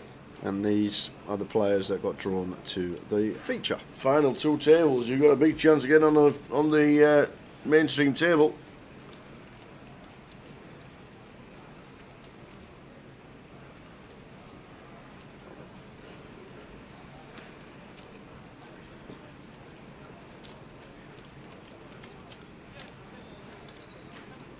The closer we get to the final, the bigger chance you've got of being on the feature table. For sure. Jack Eye flop. Jack 4-8. Second pair for R-pad. There goes from last to first. Middle pair. Obviously needs to think about Keith's range though. That's going to call button. We'll have all this Ace Jack down to like Jack 9 suited. And then probably going to peel some offsuit King Jack. Maybe some offsuit Queen Jack. Not sure about that.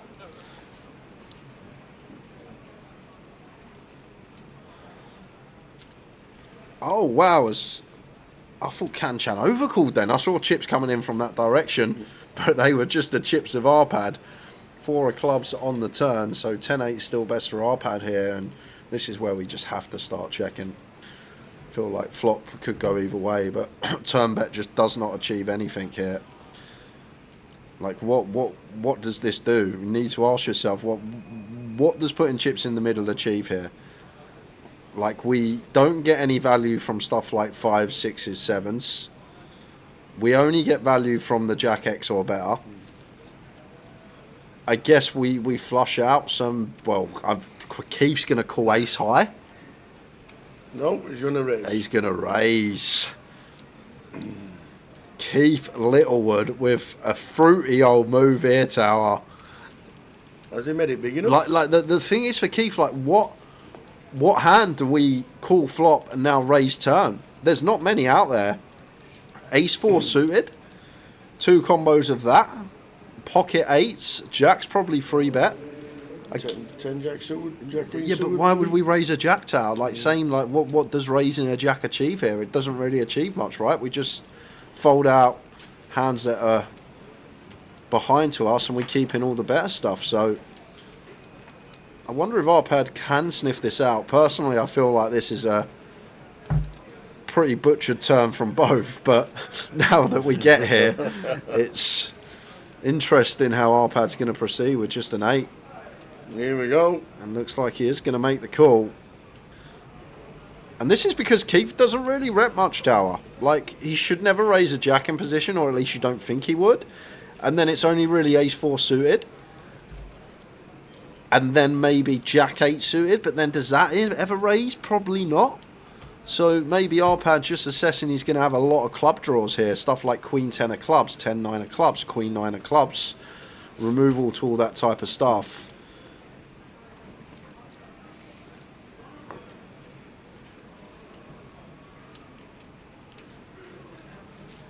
Well, if there's ever a river to get it through on, 10-9 completes, the flush completes. Can we ever get him And to there fold? you go. All of it. And I think this works, Tower. I think this is going to work because now Arpad doesn't beat anything.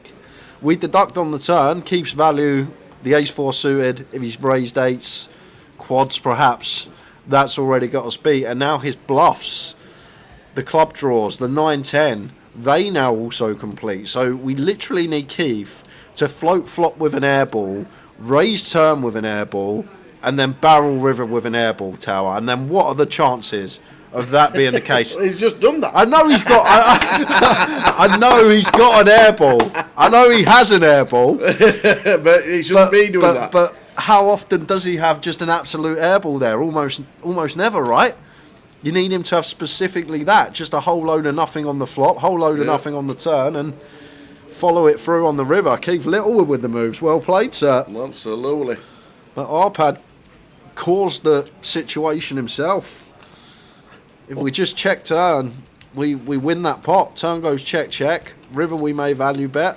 Well, no, it come to Queen of Clubs. So river probably goes check, check, or we check call. But if Arpad finds the check on the turn, or even checks flop, it's just a hand that can't go bet flop, bet turn.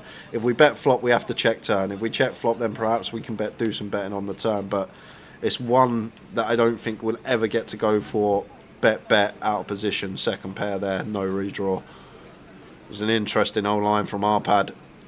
He obviously had his own ideas why he was doing it, but theoretically just got a check turn there if we are electing to continue flop with second pair. Credit to Keith. The move worked. It was some move. Top right of your screen, Radford. 13 players left on a break in about 5 minutes. As you can see there, 5 minutes and 2 seconds.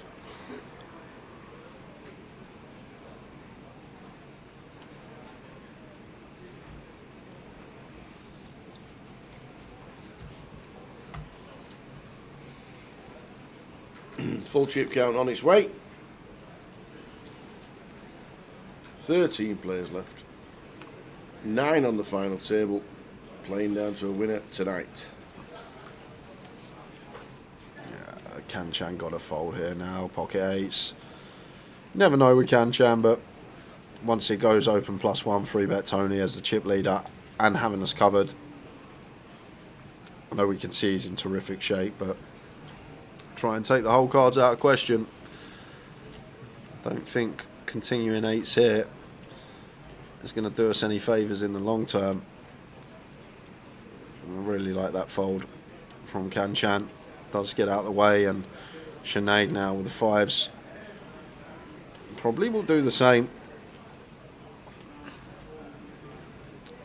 Nice little find from Tony. Haven't seen much of this at all from him, so maybe not just using the blocker, but Image using that as well. Does get Sinead out of there. Nice little move from Tony with 3 minutes remaining of the session. And as that happens, yes, off we go to an outer table. Oh, well, there's only one to go to. Mr. Duras. We're not seeing him at all. Rob Duras. Paula Fremson. Get it in the middle. Jacks against ace queen. Who flips best? Who wins the races? There's a queen for Rob. Yeah, running spades. Oh, jacks. Down to a jack to fade, or Rob Duras gets a full double. And does Mr. Rob Duras. Up to a milli. Nice. Full 1, 2, 3, 3.5, 4, 75, 7. Just short of a milli. Still got plenty, Paul. He has indeed. 700,000-800,000. Nice, Andy says. A full double for Rob Duras. Heading towards the break.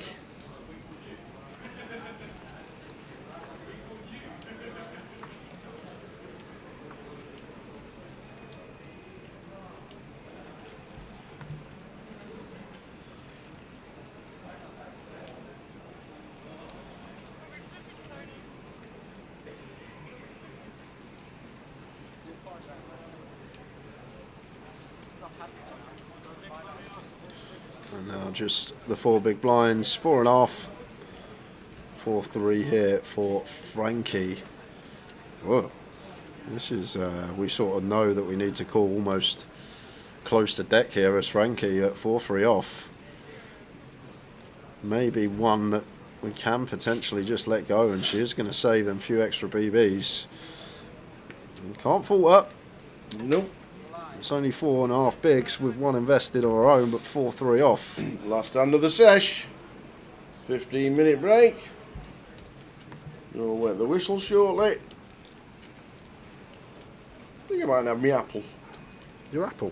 That I fetched in this morning. I fancied an apple this morning. I don't know why. I did have blueberries and pineapple. Was that like that? Greek yogurt this Was morning. that like that banana that sat in front of us for the old grand final? No, my banana went this morning. Was that the one from the grand final? We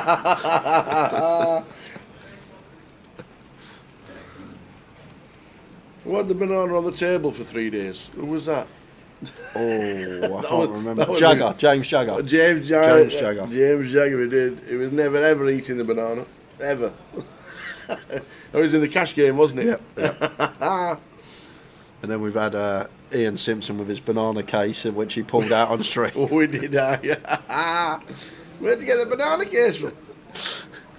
I don't like bruised bananas, was his response.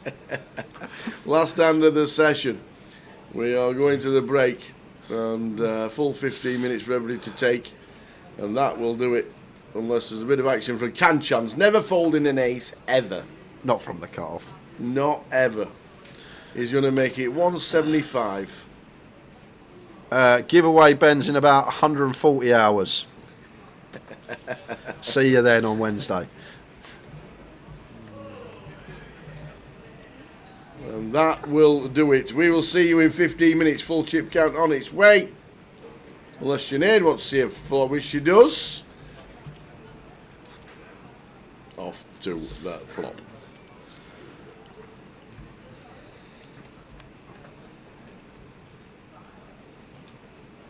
Ooh, piece of a diamond draw as well with 5-7-2. Both diamonds. And Kanchan, is he going to continue? It's a well-timed check back, because probably would have been a check shove from Sinead. Boom. Check mark. Can we get anything out of the old Kanchan? I like leading small here, Dad, just because all the ace highs have to call against small when they pick up the wall draw. Seems like the best approach to take. It goes slightly larger, closer to 40%. It still may get this extraction from ace high once it picks up the wheel draw. And he's doing that. Nice pot to win the end of the session. For Sinead. Would love to see a 4 Sinead. 5 clubs on the river, so all in. Fold. We will take just under 15. Yep. And we'll be back at 10 past.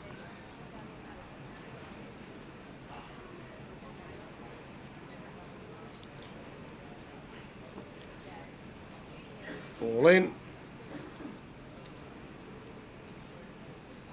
And a fold. Off to the tea machine and a fold.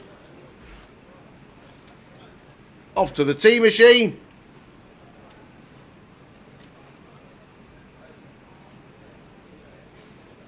Off to the tea machine. Go on, you go. I'll finish it up.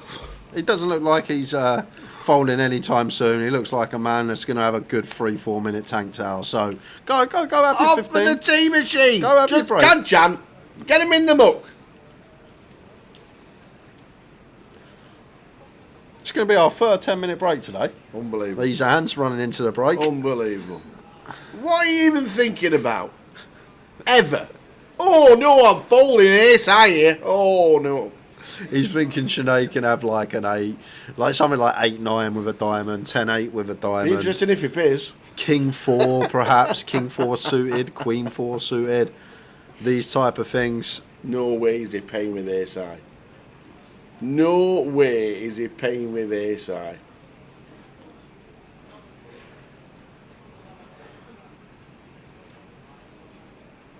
Sinead sat there praying. And there we go. Eventually, he lets it go. Off to the tea machine. Off to the tea machine for Tower. We'll be back in 10 minutes, guys. 10 past, just past. See you then.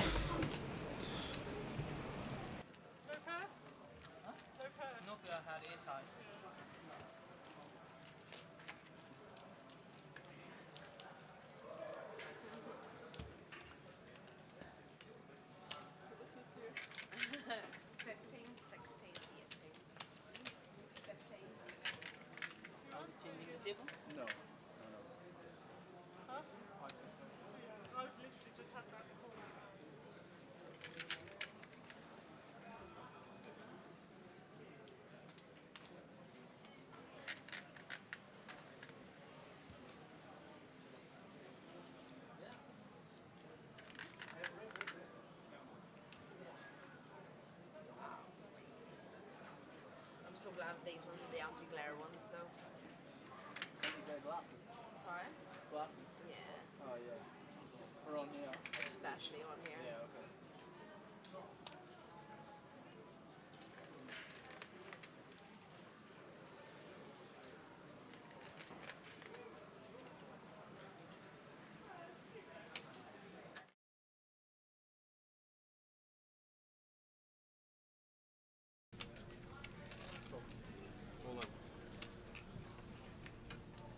Ryan's in. There's 1.1 million, 14 bigs. 10-8 of clubs. That's got the queens here. Here we go. I'm all in. Going to be seeing an ISO here, I think. From Savas. There's a triangle. The triangle. All in. Oh, what a spot for Mohammed. Mike, you can't get them in. What a spot. There were no thinking and tanking then. He can't get him in quick There enough. were no tanking. Can I have a count, please? None of that malarkey on this time. Look at these kings against queens against Ryan's 10-8. More could be chip leader. 3.4 honestly. If he wins this, if the kings hold his chip leader.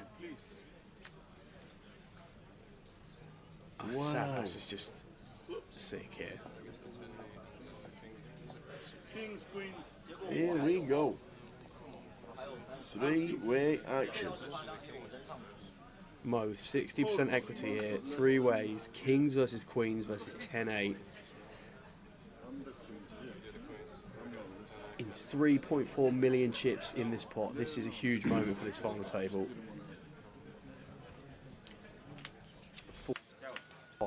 Ace 10-7.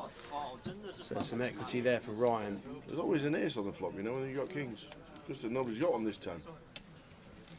Oh, Ryan! Oh, Ryan! Oh, no way! The 10-8 going to do it? It does! Wow, what a spot for Ryan. Mr. Jam 10-8. Boats up versus queens and kings.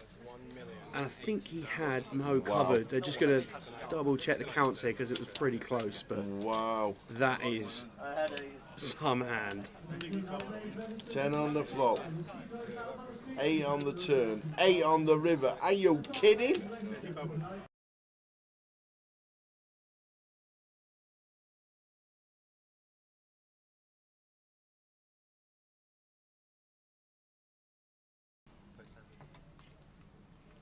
The short stacks have got plenty of time. 14, 15, 17 bigs. Still plenty of time. Cal looks down, gun opens and looks down at kings. Any action for the man. They're called Calagero. Michael with a 9's probably going to be seeing a flop at least, which he does. Makes the call. Calls plays it out with 9 deuce. Jordan gets underway as well. Now Thomas will defend the big. Looks down at 240k. Does he think this is a good time to squeeze?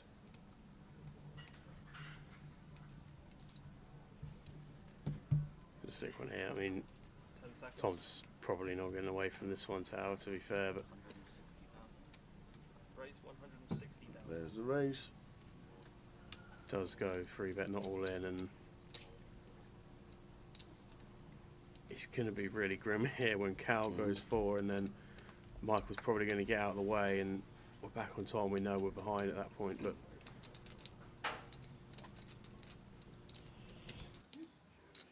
10 seconds.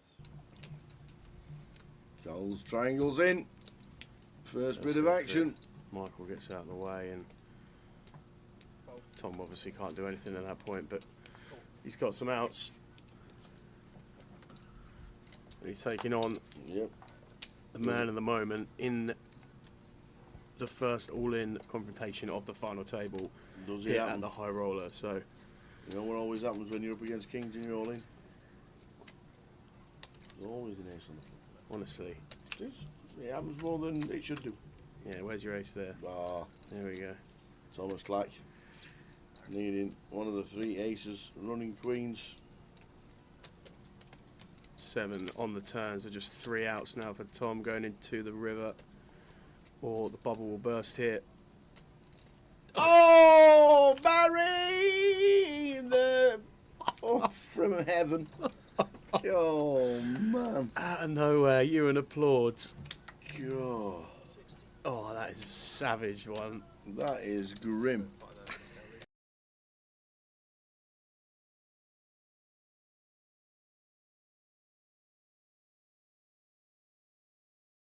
With 5s. And the small. Just small and big. Makes it up. Pocket 5s. Oh, Stato is going to raise it up as well. Aaron, Jamie. What we got? Just under 30. Well, it's 27. Oh, so yeah, 30, just under 30 for Jamie. The blinds. No, we are at 20k, 40k. Yes, 2040.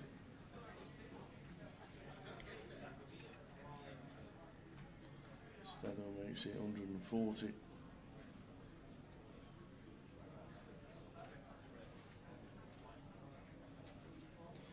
Now over to Jamie. Trev has doubled. He's got about 15 now. And sitting with 25, and looks like he is going to go with it all. Goes for the jam.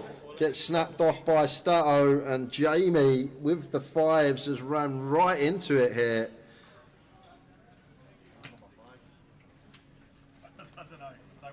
Stato on his way to over half of the chips in play. Well over half the chips in play. Good for 60% of the chips in play if we can hold here with the jacks. And there's only 1 5 left in the deck for Jamie to find, so needing that case 5. 9, 8, 4. We're needing the case, 5 of spades, or running straight cards. Running clubs? No, clubs don't work. 6, 7, or a 5. The 6. So a 5 and a 7 working. to get out of this one.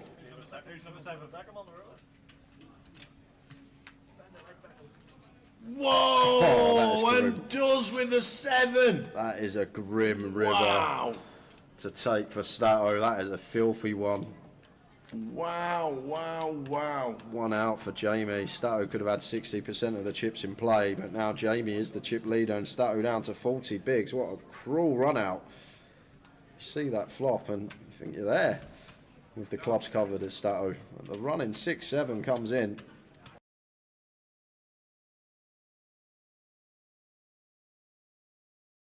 Cold on the turn. Sorry? I'm shoving no matter what comes. If an 8 comes, you call. But I've shoved anything that comes. If small card comes, and You call? do you have a full house? No. By their side. If I had a not plus, I'm getting like runner. The queens completes everything. Yeah, that queen. I put you on a 9-10 combo or something. Oh, I was betting whatever come. So Yeah, I know you were already committed. I knew where I was. I literally. Not the queen comes, I said if he flat calls this raise, I'm just putting him all in the river. Yeah, flat call. Because if he comes all in, then it will be a little bit hard for you. But he just calls, so that means he's drawing something or something. The only time I don't put him all in is if an ace comes or a 10, then I might just check. Yeah, I think your figure was really. The 10 comes. You've got 10-8. You got 10-8 in the first position, raising. Yeah. Oh my God! He's raising your big blind in first position with 10-8. If you, I told him like, if you were not there, I would call you anyhow. I know he plays sometimes. So I know like, if you are not there, then I would call that flop also. This bet, for sure. Because I only flattened with I had ace 10 I had diamonds. S7 of like clubs. So Was yeah. this you, Keith? Yes, love. Okay, so let me check you out. So this is 501.123.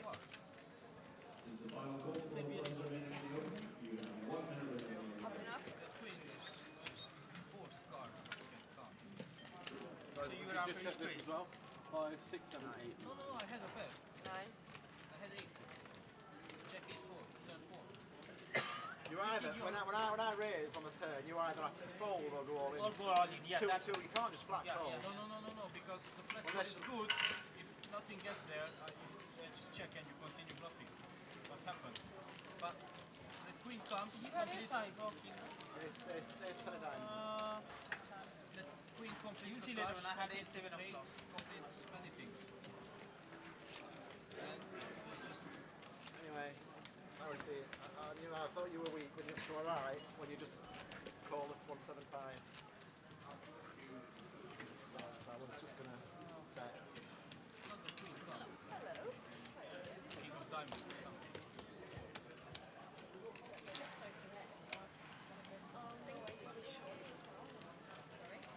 Yeah, I should go all in because I put your bluff on turn and I'm thinking that I left you to bluff.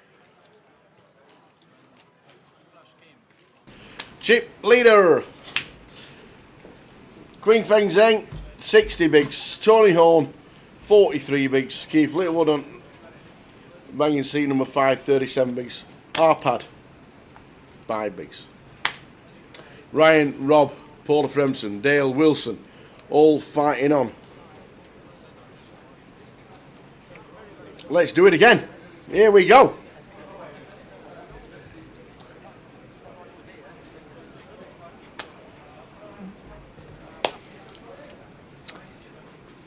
No table change, obviously, because 13 down to the final table. Won't be long.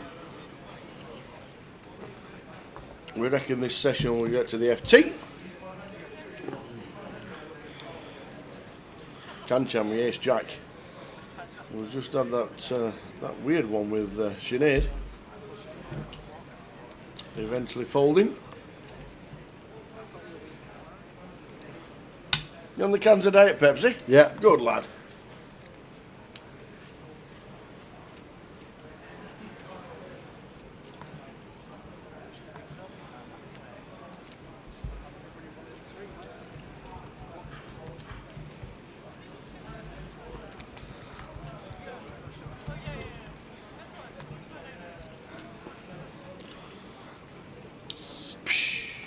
Pepsi on ice.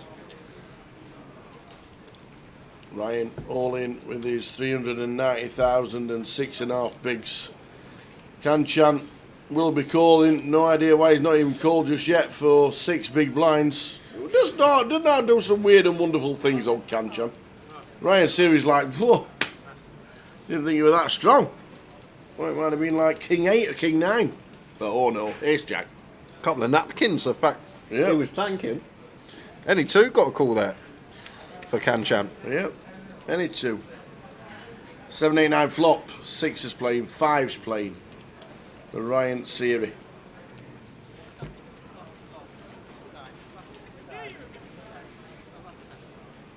Four of diamonds.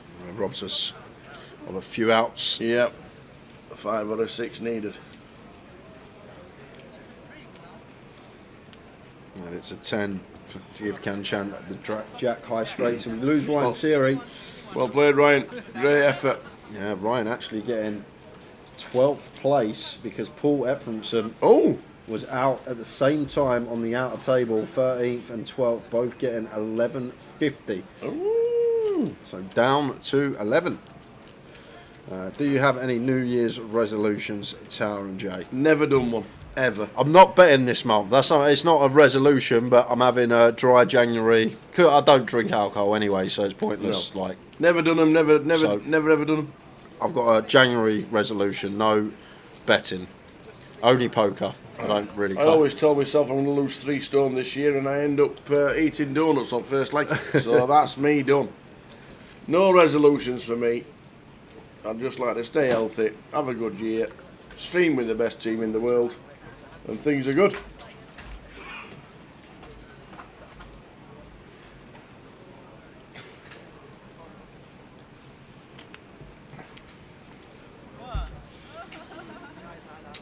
Have you watched the new Squid Games yet?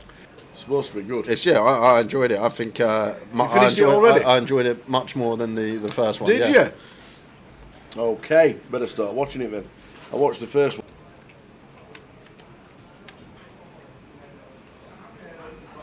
Oh no. Oh no. No, 7 on the flop. No one likes to see that. Pad with the 325, doubling up to 770. Some runners or a jack to fade. Well, whoa. Gutter, flush draw, both brought in. Fading 10s, fading jacks, and fading hearts. Oh, it is. It's a 5 of spades. So Frankie down to 11 bigs.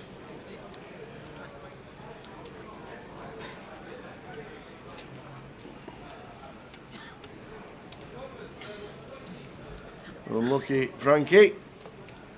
We're on 11.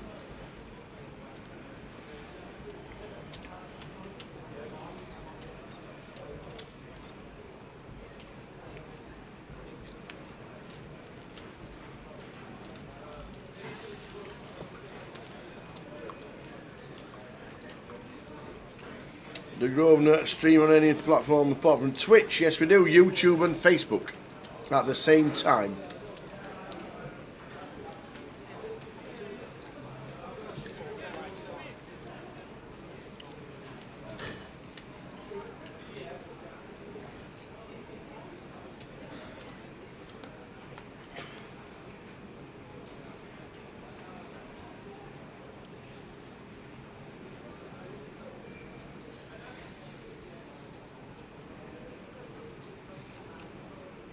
Oh, I had my apple. You had your apple? I had my apple. Nice. I've just got an orange left now. Okay. Is that for next break? I've had my banana, I've had my apple, and I've had my orange in a bit. It's 5 a day, isn't it? Where's the other 2? I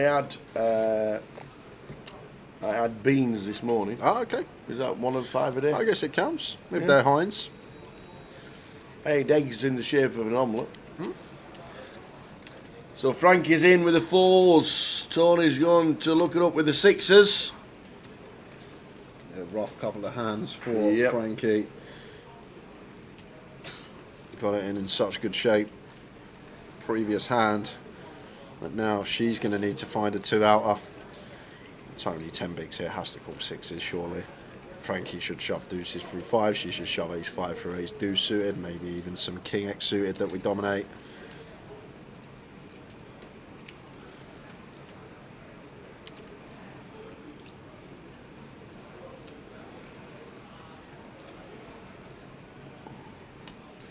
Makes a call. And it's a good call. 6s against pocket 4s. Frankie. Bag. Phone. Collected. Ready. I like the old poncho. Or is it a shawl? I've never heard the latter. I know what poncho, I've never heard the latter. But there's no help on queen 8-5 for Frankie. Needs a 4. No runners technically because it's just the switcheroo if it comes. So 2 outs to find. A 4 needed. Oh, we're going to be losing Frankie Green. And we do. Frankie finishing 11th. Great effort. Well done, Frankie.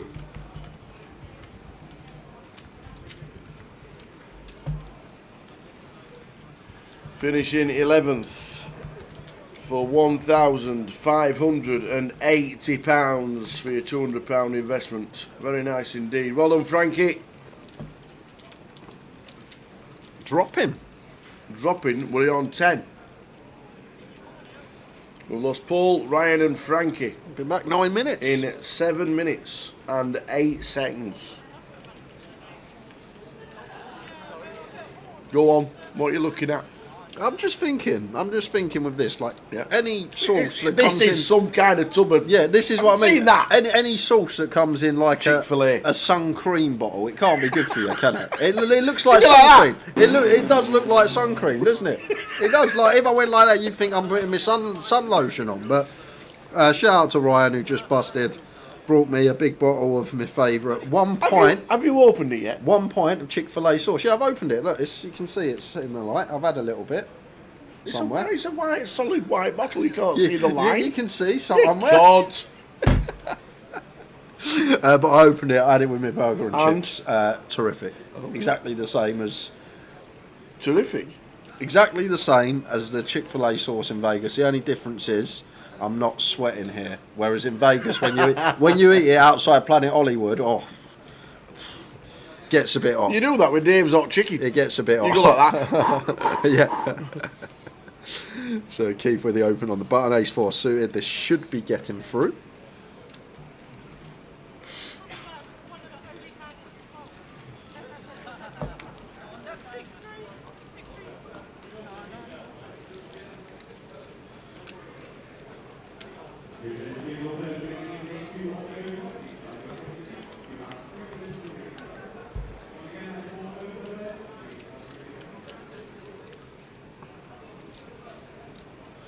Oh. Yeah. Oh no. Go on. Someone break. Oh, come down the escalator. Who's sat there on his own with a glass of wine? Rosa. I go to him. I thought you said on stream you were playing today. I go, haven't you a night off? And he just put 2 fingers up at me and no, the right way. The right way. He went like that, which means 2 bullets he's already had. He'd only been here half hour. He's in for 2 bullets. He's gone for a glass of wine. Did he go like that?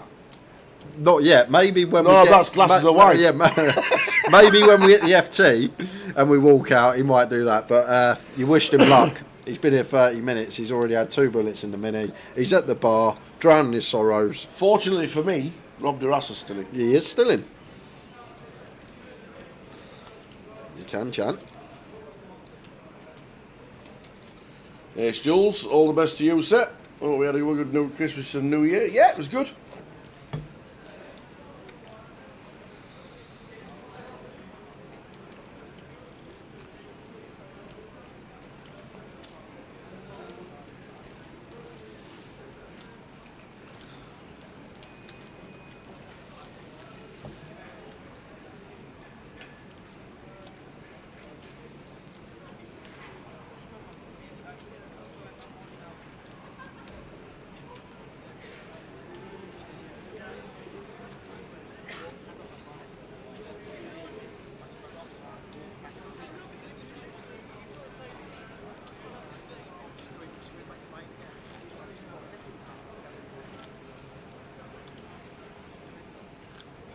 So we're on the bubble for the FT.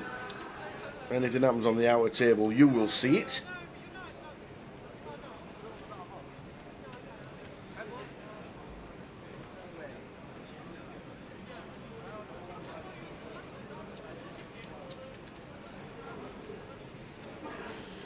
King 9 suited for Tony. Would definitely open here. And good evening, Ace Jules. All good. Good Xmas. Good New Year. Good to be back. Piece of delivery. Can you fetch me a table? He's delivering pieces.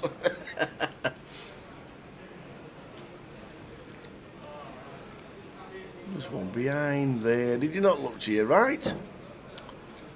Arpad with an ace. Yeah, from small specifically, just fold, wait for a better spot. Like it. Sinead does the same. So take for Tony. Tony on. 57 bigs, chip leader. Chip leader in the room with 10 left.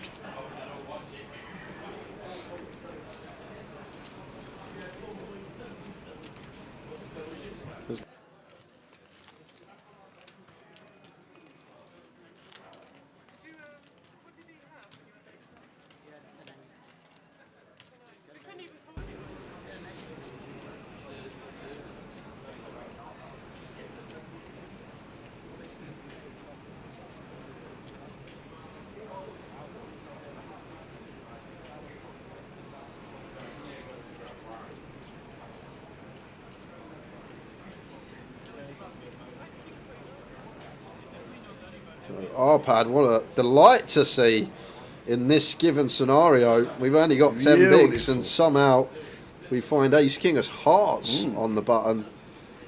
So he will move all in. But the grenade! Oh, tens, here we go! In the small blinds. I'm all in as well, says the grenade. Keith out of the way. Tens against Ace King. If tens old, we're on an FT.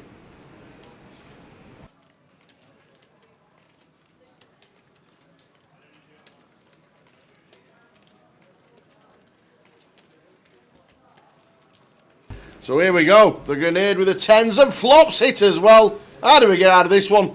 Running Queen Jack is the only way. We are on a final table. I was there. I was nailed it. I was sure a Queen or Jack was coming on that turn when you said How do we like that? How do we look? There we are. Well done, Arpad. Good run from Arpad. £2,050. Nice payday. For 200 quid. £2,050. So we are now on a final table. There'll be a redraw. All the chip counts will be sorted out. Everybody will be coming around. They'll be taking pictures. Did you see that with Luke Littler and Stephen Bunting? They did was it a Generation Z and a Generation whatever it is, whatever. Because Stephen Bunting's 40, Luke Littler's 17. Yeah. And they were doing like, can you tell me how you take a picture? And Bunting went like that, and Littler went, what's that? Did you take a picture like that? I was actually at a game when Bunty was playing in the semi-finals at a poker game, and I can't remember who said it at the table. The funniest thing, because they said about Littler being how old he actually is, Bunting, and they're like, he can't be that age. And you know, they patterned to his little boy, and someone went, yeah, that's his younger brother. Someone, because obviously how old these. It's like a switcheroo, him and Littler, isn't it? Yeah. Says to Bunting, how do you take a phone call? He went like that. He went, what's that? It's so funny. If you get a chance to watch it online. Isn't it these days? Yeah, like that. No, you take a phone call like that, don't you? Anyway, we're on the final table. We'll see you in 20 minutes because that's how long the guys take and get the pictures ready and all the tables sorted out as well. We'll see you for the final table of the opener in 20.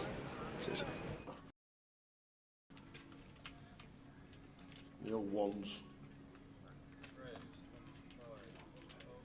25.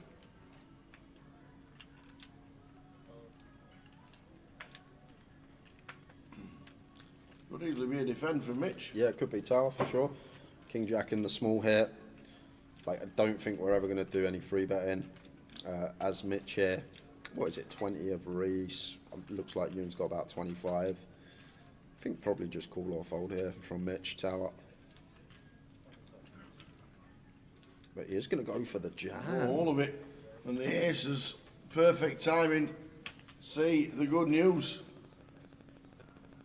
Oops, says Mitch. Yeah, to be fair, Ewan actually a lot shorter than I thought. He only had 20 bigs as well, so Mitch just deciding to rifle this in for just north of 20 effective, 21 effective of Reese, 20 effective of Ewan, and did just see Reese open A7, so maybe thinks that we'll get it through enough of the time with some blockers in there, but running into the boots, can Reese find the hold?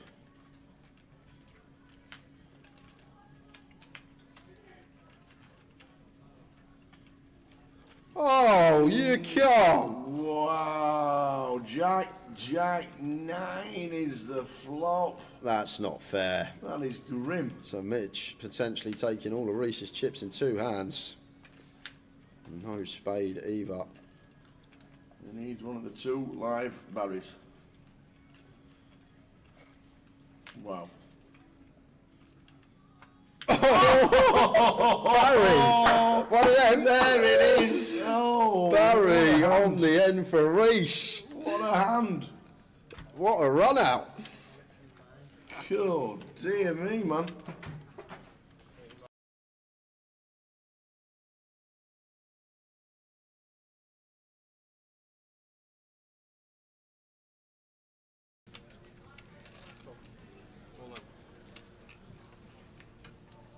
Ryan's in. There's 1.1 million, 14 bigs. 10-8 of clubs. That's got the queens here. Here we go. I'm all in. Going to be seeing an ISO here, I think. From Savas. There's a triangle. The triangle. All in. Oh, what a spot for Mohammed. Mike, can't get them in.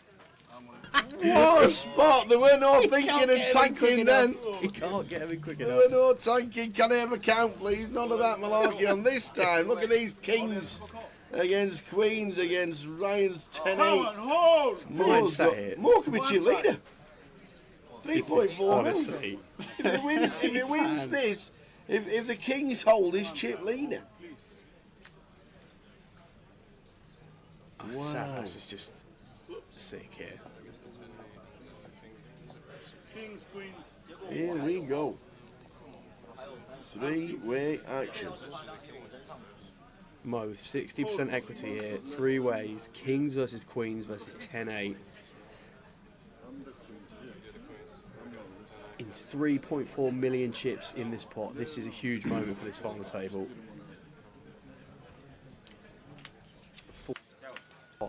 Ace 10-7. So some equity there for Ryan. There's always an ace on the flop, you know, when you got kings. Just that nobody's got one this time. Oh, Ryan! Oh, Ryan! Oh, no way! The 10-8 going to do it? It does! Wow, what a spot for Ryan. It's the jam 10-8.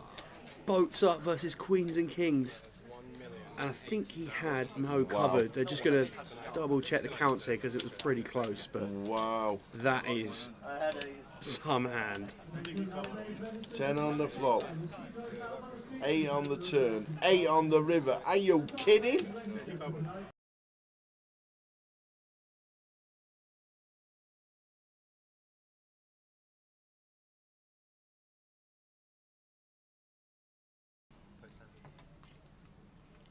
The short stacks have got plenty of time.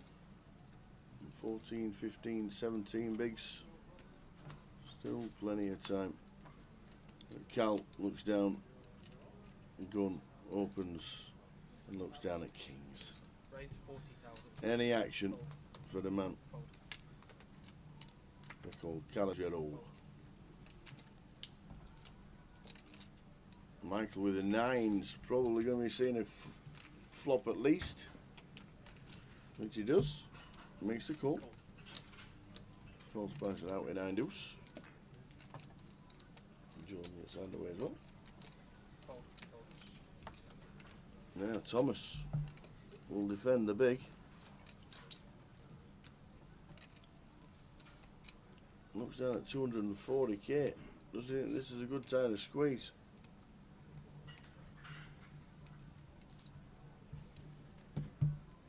here. I mean, Tom's probably not getting away from this one, Tower, to be fair, but there's the raise. Does go 3-bet, not all in, and it's going to be really grim here when Cal goes 4, and then Michael's probably going to get out of the way, and we're back on Tom. We know we're behind at that point. Look.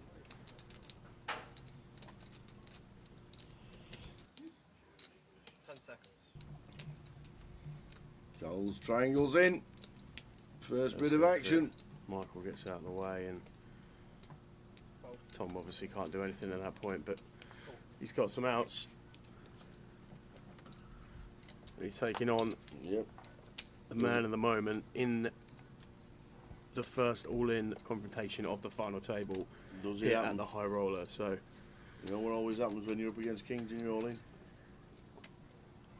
There's always an ace on the floor. Honestly. It happens more than it should do. Yeah, where's your ace there? Ah, there we go. Thomas Clack needing one of the 3 aces, running queens. 7 on the turn, so just 3 outs now for Tom going into the river, or the bubble will burst here. Oh, Barry! The from heaven. Oh, man. Out of nowhere, Ewan applauds. God. Oh, that is a savage one. That is grim.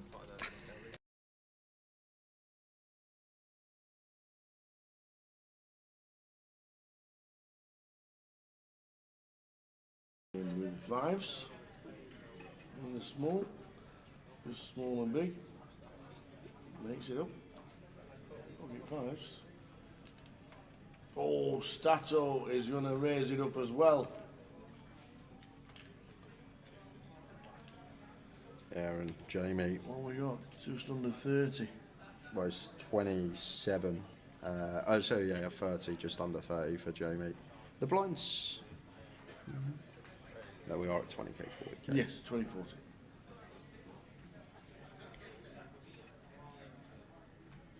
Stato makes it 140.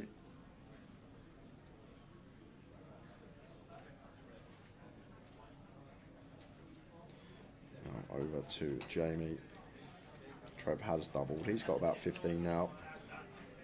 And sitting with 25 and looks like he is going to go with it all. Goes for the jam. Gets snapped off by Stato, and Jamie with the 5s has ran right into it here.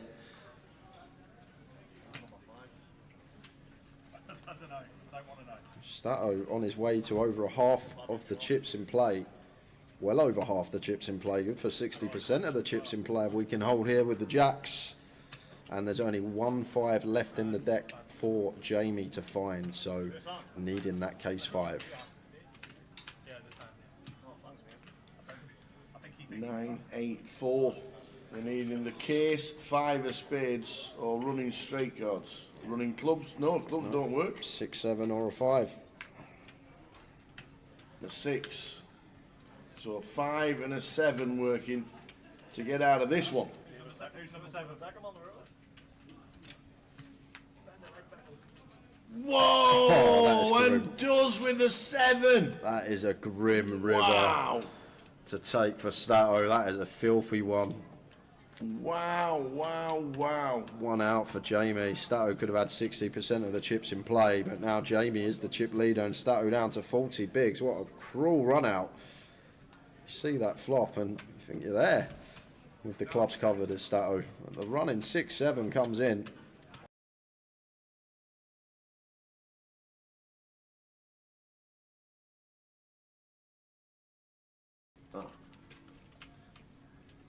The old ones. Is it 25?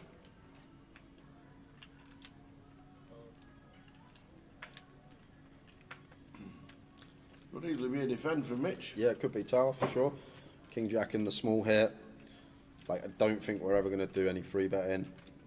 As Mitch here, what is it, 20 of Reese. Looks like Ewan's got about 25. I think probably just call or fold here from Mitch. Tower. But he is going to go for the jam. Oh, all of it. And the aces, perfect timing. See the good news. Oops, says Mitch. Yeah, to be fair, Ewan actually a lot shorter than I thought. He only had 20 bigs as well, so Mitch just deciding to rifle this in for just north of 20 effective, 21 effective of Reese, 20 effective of Ewan, and did just see Reese open A7, so maybe thinks that we'll get it through enough of the time with some blockers in there, but running into the boots, can Reese find the hold?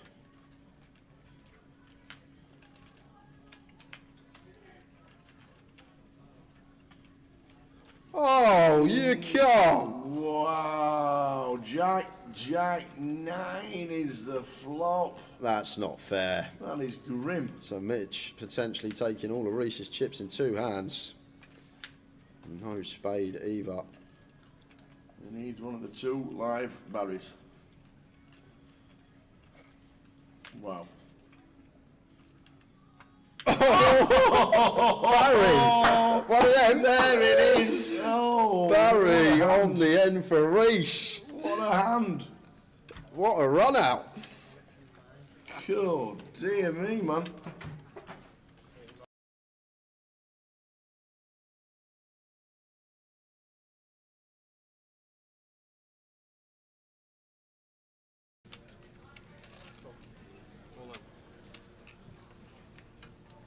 Ryan's in. There's 1.1 million, 14 bigs. 10-8 of clubs. Savas got the queens here. Here we go. I'm all in. Going to be seeing an ISO here, I think. From Savas. There's a triangle. The triangle. All in. Oh, what a spot for Mohammed. Mike can't get them in. What a spot. There were no thinking and tanking then. He can't get him in quick There enough. were no tanking. Can I have a count, please? None of that malarkey on this time. Look at these kings against queens against Ryan's 10-8. More could be cheerleader. 3.4 Honestly. If he wins this, if the kings hold his chip leader. Wow. Savas is just sick here. Kings, queens. Here we go. Three-way action. Mo with 60% equity here. Three ways. Kings versus queens versus 10-8. In 3.4 million chips in this pot. This is a huge moment for this final table.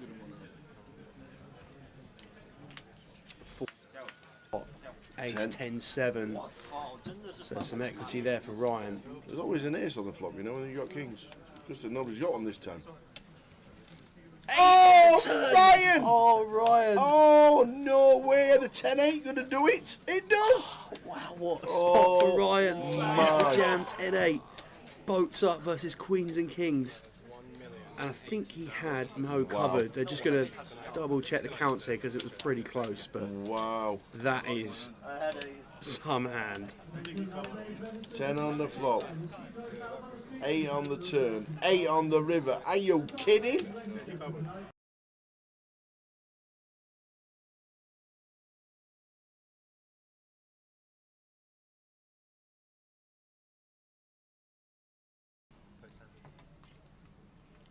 The short stacks have got plenty of time. 14, 15, 17 bigs. Still plenty of time. Cal looks down. Gun opens and looks down at kings. Raise 40,000. Any action for the man. They're called Calagero. Michael with the 9's probably going to be seeing a flop at least. Which he does. Makes the call. Calls passes out with 9 deuce. John gets underway as well. Now Thomas will defend the big. Looks down at 240k. Does he think this is a good time to squeeze?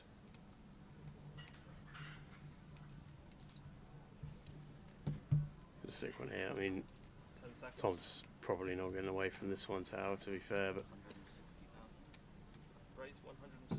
There's the raise.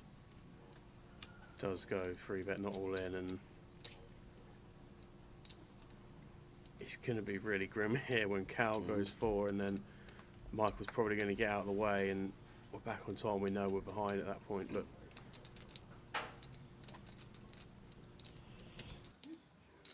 10 seconds. Goals, triangles in. First bit of action. Michael gets out of the way, and Tom obviously can't do anything at that point, but he's got some outs. And he's taking on the man of the moment in the first all-in.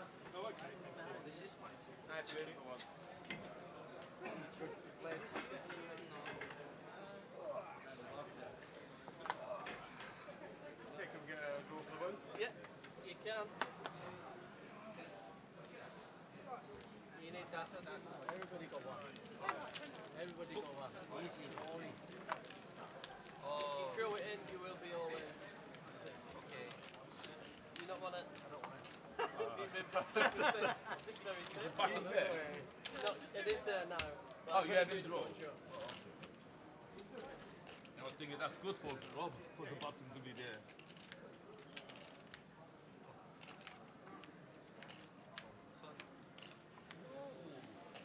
Okay, guys, your footage has been redrawn to scene and break. Yeah, cool. What is it? Big blind. 60, 60. That's your button. It should be 60, 60.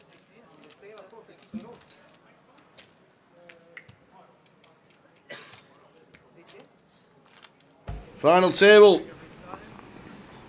30,000 to the winner.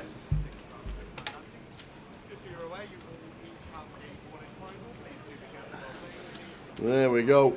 There's the 9 prizes we are playing for in seat number 1. Queen Feng Zheng. 2, Tony Horn. Kai Poor in seat number 3. Dale Wilson. Rob Duras in 5. Keith Littlewood. Kanchan Wright in seat number 7. Sinead Davenport. And the Mad Turk, the Yusul Eminoglu. Yeah, and funny enough, first time we've seen Dale, first time we've seen Rob, and first time we've seen the Mad Turk this tournament. So they've waited to the final to appear on the feature for the opener. Super effort by one and all, but what a start to 2025 for the Turk. Points at Behemoth, points here in the opener. He told us. He did. At the grand final he was going to win the league this year. And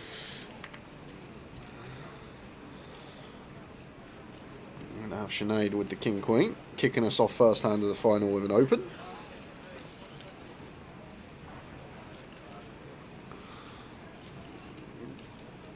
And the Mad Turk, pocket 4s, 17 bigs in the small blind. Is he going to take this one against the button opening range? Wouldn't surprise me.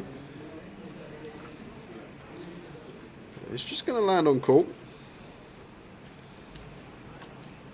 And that will bring King in as the chip leader. With this big chip lead, I'm not sure. Maybe, like Jack 9 suited, I'd definitely jam here.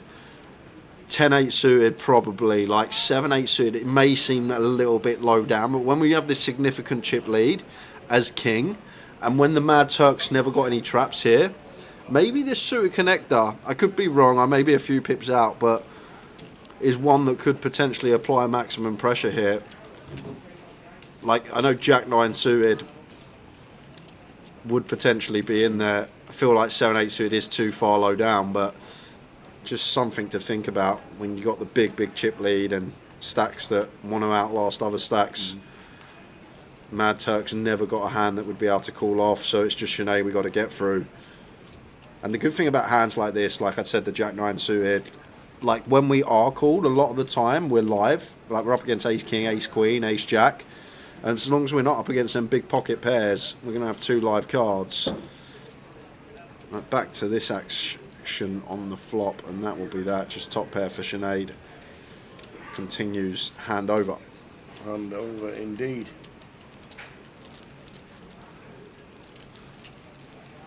So the final 9 out of 901. Unbelievable numbers for the opener. What about day 1A of Mini Main? 160 in. Already? Yeah. Really? Yeah. I might even come play it tomorrow. No, I'm saying that. Pretty sure of that. I'd have to check now you said that. I'm doubting myself already now. No, I'm lying. There's more, isn't there? 197. Wow. So that's usual. 197 in day 1A of the Mini Main. I might have to make a trip to Coventry tomorrow and come and play. 197. Just wow. Who got the cardboard cutout of Gary Spinks out of the cupboard? It's been Spinksy's in the building. How are we doing? Watching on. Absolutely. Love it. It's going to be big. If anything, the start of the festival is any indication of how the main will go. This could be massive kick-off for 2025.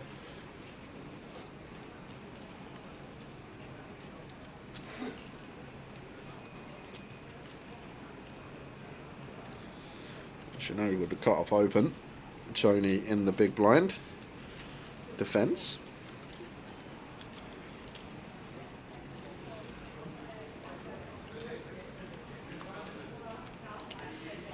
The quarter's playing the mini. See on day choices.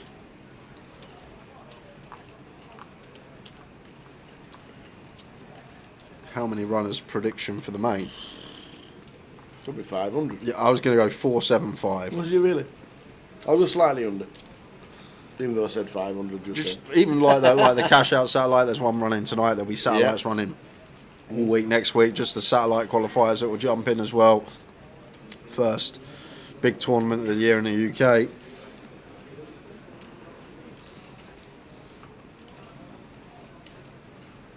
So, like the 9-5 deuce. Sinead goes for small bet here. Just north for 20%. Tony going to stick around for the turn.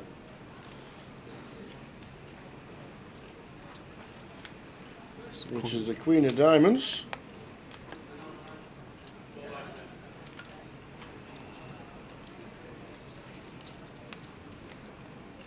Interesting one for Sinead. If she wants to start trying to dislodge some 5x, deuce x, 9x. 9x probably going to stick around for another streak. But if we are Sinead, I think we need to triple on a fair amount of rivers here. Because when we check, we're still ahead of some stuff, some 7-8, some 6-7, some 3-4, some wheel draws. However, when we double barrel and get called on this turn, other than specifically a select few combos, 6-7 of diamonds, 6-4 of diamonds, like the combo draws, ace 10's just never going to be the best hand. We're just going to be behind a lot of 9x, maybe some queen x, some queen 10 suited, queen jack suited type floats in there. Is going to get the job done nonetheless on the turn with the double barrel. Overcard comes off. That doesn't really ever hit Tony. Sinead puts the pressure on and works. £30,000 to the winner for a £200 event. Absolutely superb. What a turnout.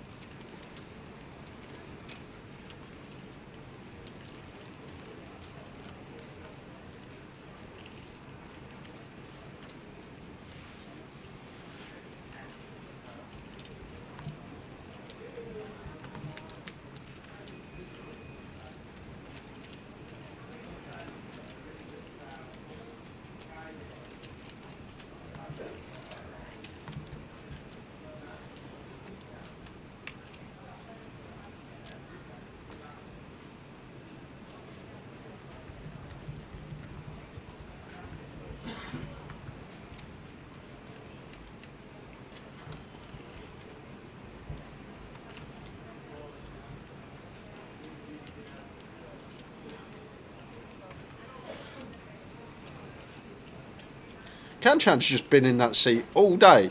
Two-table redraw. In he goes. Started the day in 7. Maybe it's destined for Kanchan in the 7 seat. Unbelievable. Sinead in the hijack. Chipped up nicely last hand. Can't do anything there. However, King with the 7-8 of diamonds should be opening here on the button with the chip lead.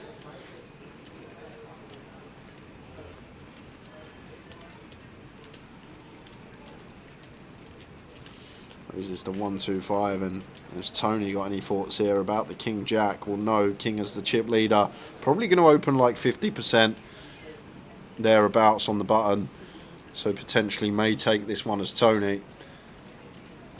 It's just going to take this approach and play cool, and it's going to give Kai a beautiful spot to send it all into the middle. 22 bigs here. Tony's never got any traps, so it's just King who's going to be super wide to get through. Can Kai find the all-in? Pretty dreamy spot. Chip leader open, second in chips flat. Oh, he's making a call, isn't it? No, it's got to be free betting up. Free dark blue chips in there, the 100Ks. So I'm interested to know if Kai is free betting here to call or if he's free betting to fold. With the ace jack, going to be the same result regardless, but is this one that, say for example, King now shoves in over the top of us? We're really uncomfortable with ace jack off as Kai, with the holdings that were out there for King and Tony. Kai's going to take this from both, and it's a nice pickup, that 250k added to our stack. 4 big blinds, stack increase. Very nice indeed. You see there, 73 bigs chip leader, robbed her ass on 8.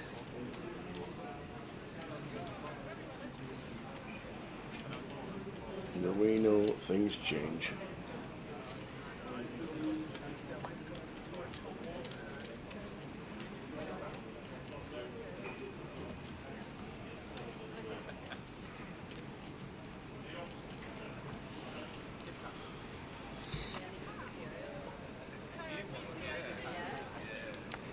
Final table on the 901 runner opener.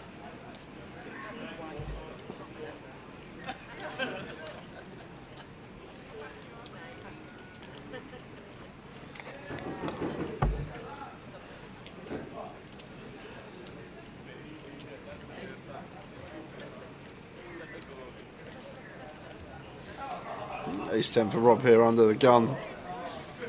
Is he going to half stack or is he going to jam? Well, he's going to leave himself a few chips behind. But not many.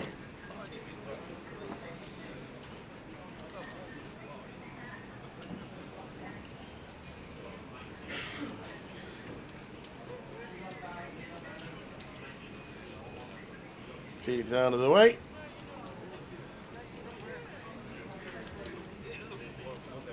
Can't jump with the same hand.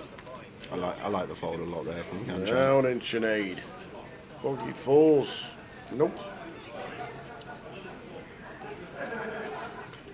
That is still 8 bigs for Rob.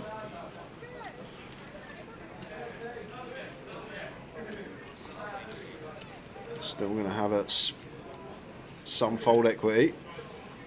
It'll be a win for him if he can get this through. And it's looking likely. Kai can't do anything with Queen 5, so just Dale to get through in the big now.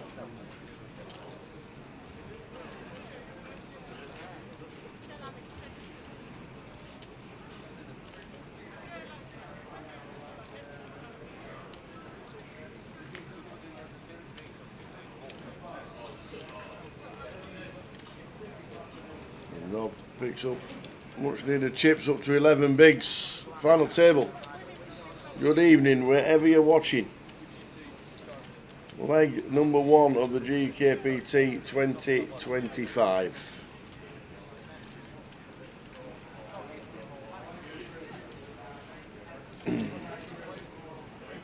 Year number 18.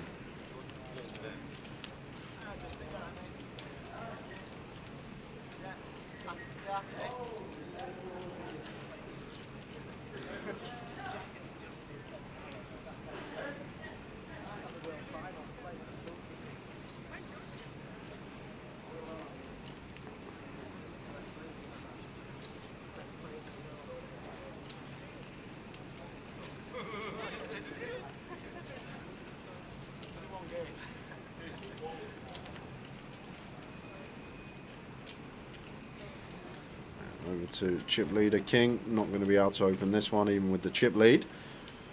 Tony with a lovely seat, sitting second in chips. He'll get to ask the questions when King folds, and think this one should be opened. Sitting second in chips, having everyone covered behind. Blocker in there.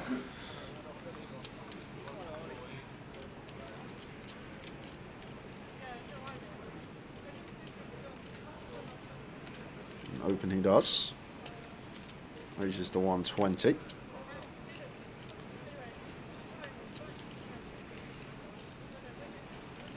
Rob King 7 offsuit here in the big blind.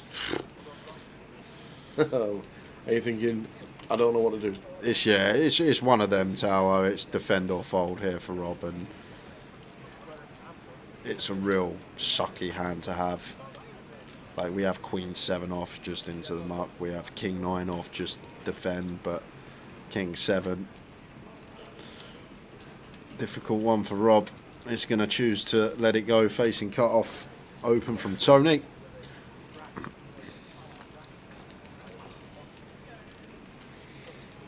$73 bigs for King Cheng. Tony second in chips. Final table of the opener.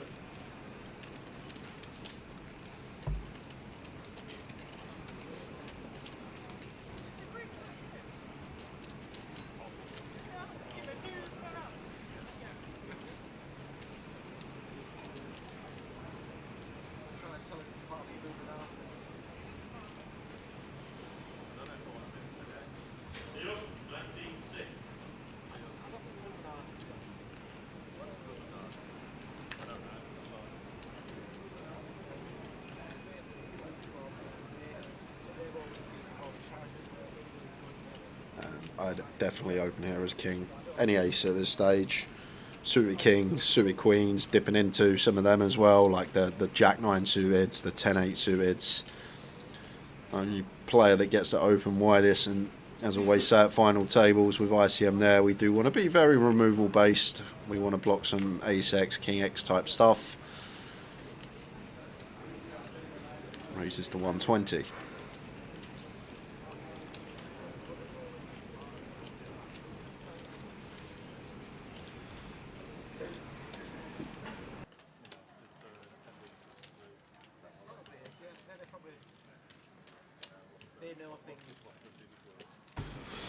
And Dale going to have a nice clean all in here. 20 bigs. 16. Indigo with a nice triangle. I like that.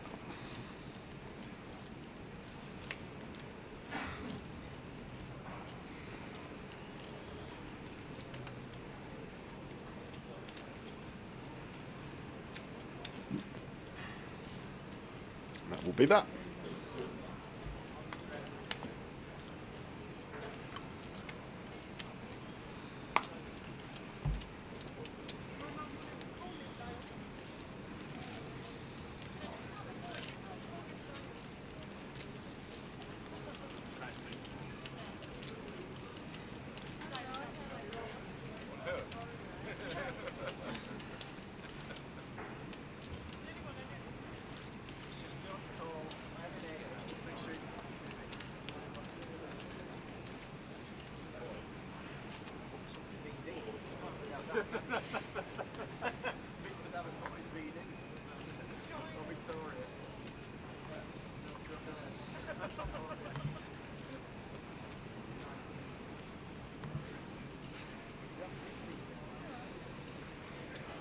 Out come the cards again.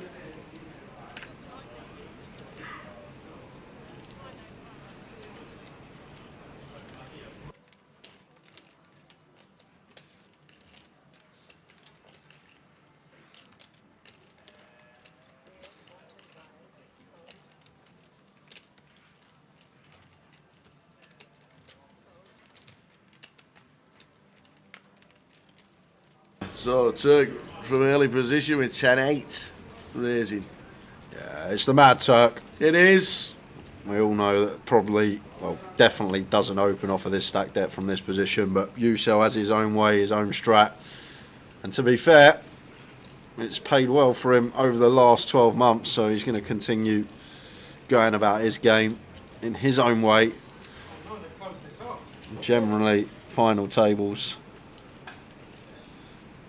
these sort of hands from early position should be going into the muck, and Keith Littlewood straight in with the punishment with the ace king of diamonds.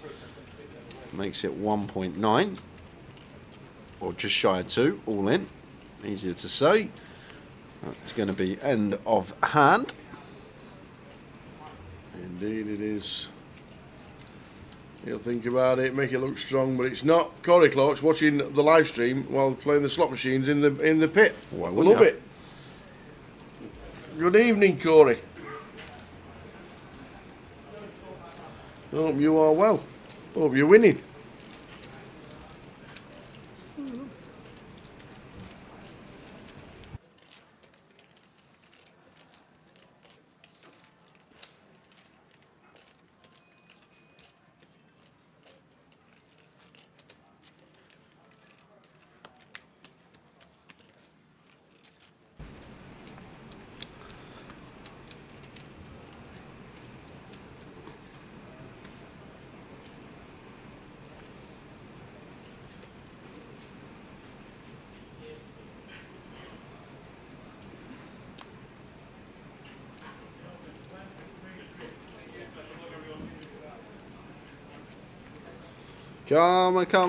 Come on. Are we going to hear it this year, do you reckon? How many times are we going to hear that one this year? You come and go.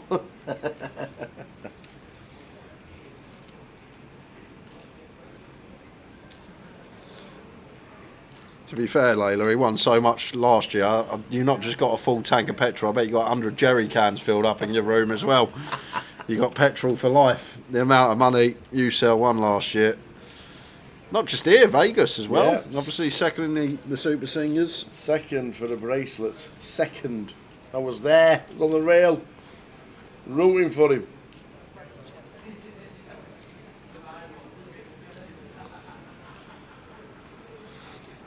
Blind on blind. Kanchan complete. 6-5 of clubs. Sinead.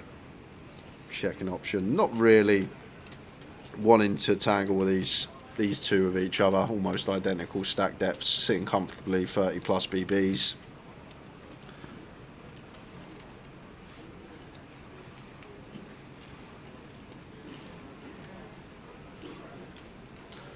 Check from Kanchan, Sinead checks back.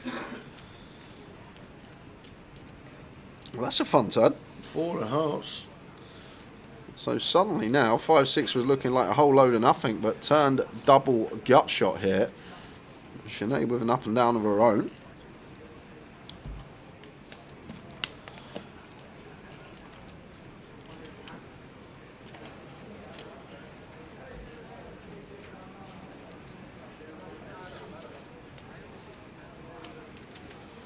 Imagine the 7. Just imagine the 7. Mm-hmm.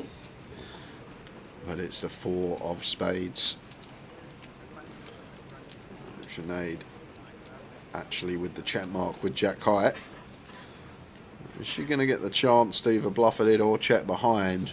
Kanchan still yet to act on this river, and it looks like a man who's reaching to bluff. I guess we will play some 4x in this manner.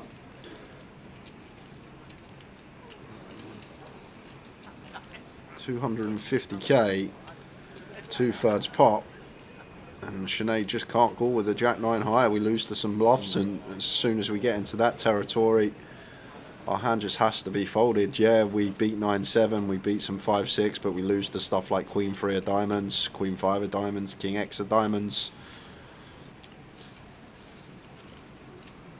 A lot of stuff out there, straight draws, 5-3, 5-6, 9-7, all that are either double gutted or up and down.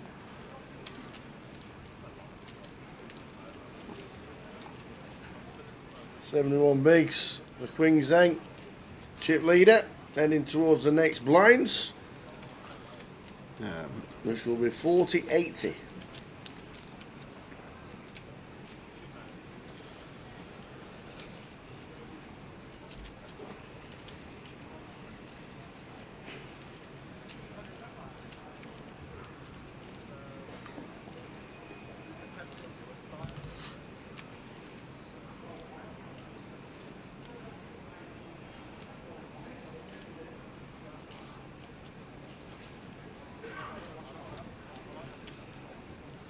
It's now for Tony in 2. Yep, open. I would open. Just now that we got the perfect seat. Basically, as soon as King folds, we just get to open our Ace X, our suited King X.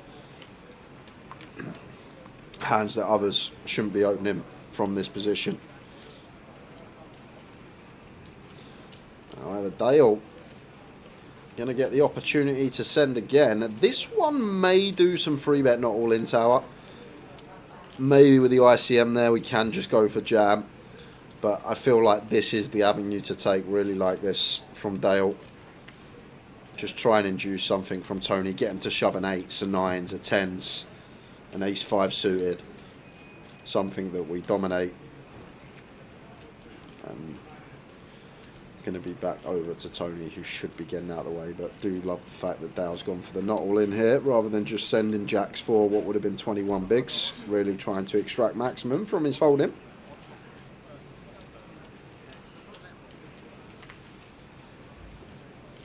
Back round to the initial raiser. Into the muck. And then Kieran says, good luck, Sinead. Was playing against her and Matt in Galway, Ireland last week. Awesome. Nipped over to Galway.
Into the next level with the blinds at 40,000, 80,000.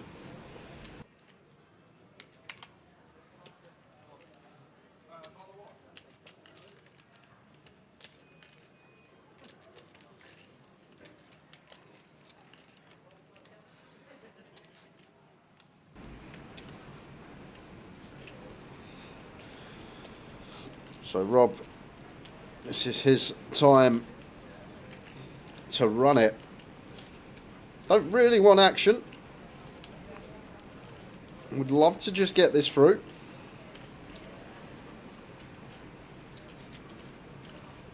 Get it through who will.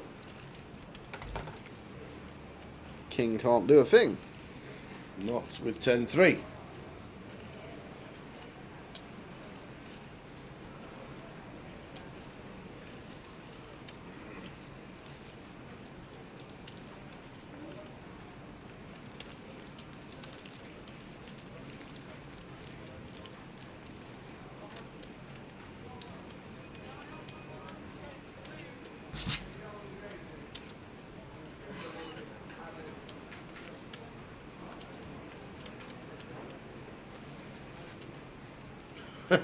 Matt deal incoming.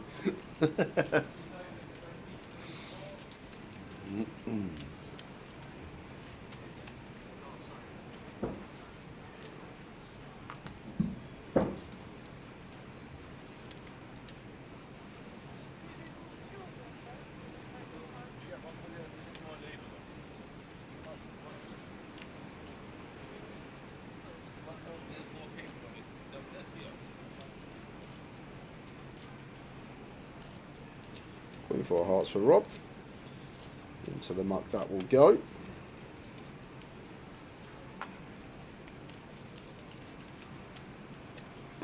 So 2 Kanchan.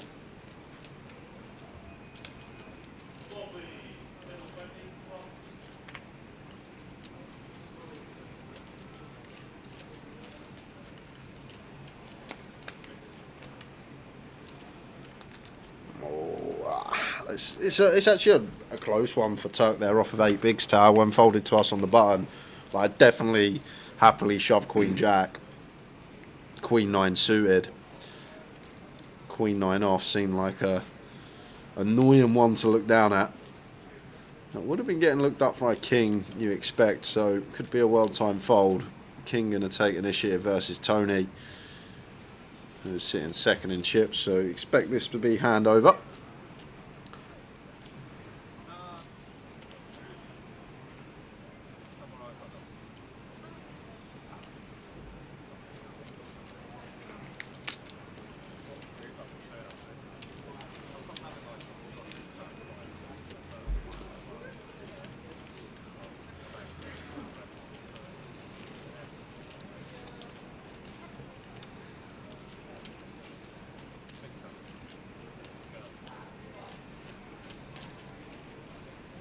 Final table of the opener.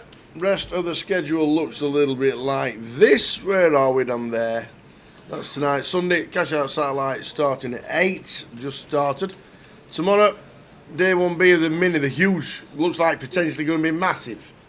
201 runners already in mini main day 1A so far. Tuesday will be day 2 of the mini main after the turbo. And then the PLO and the high roller. Satellites, we return for live streaming on the Wednesday. There's a turbo going on, the mini main day 3, that's what we're doing. Then we're doing the high roller, and then final, the cup on the Saturday, plus all this side events on the Sunday, as well as the GUKPT first leg 2025. As we go back to the table, Keith Littlewood with the boots.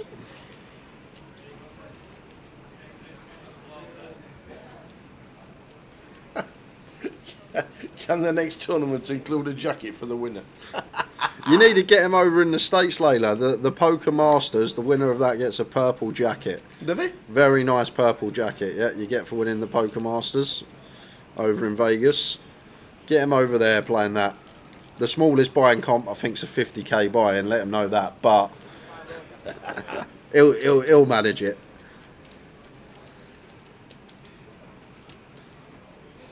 Purple as well is a strange colour, isn't it? Yeah, their logo's purple actually, that's probably why. Oh, okay.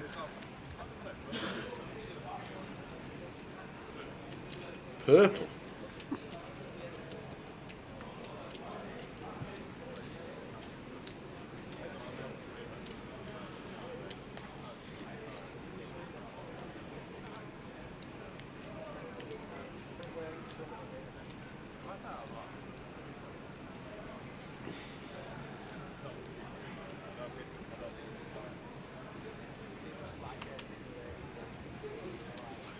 $50k for a new jacket sounds fine.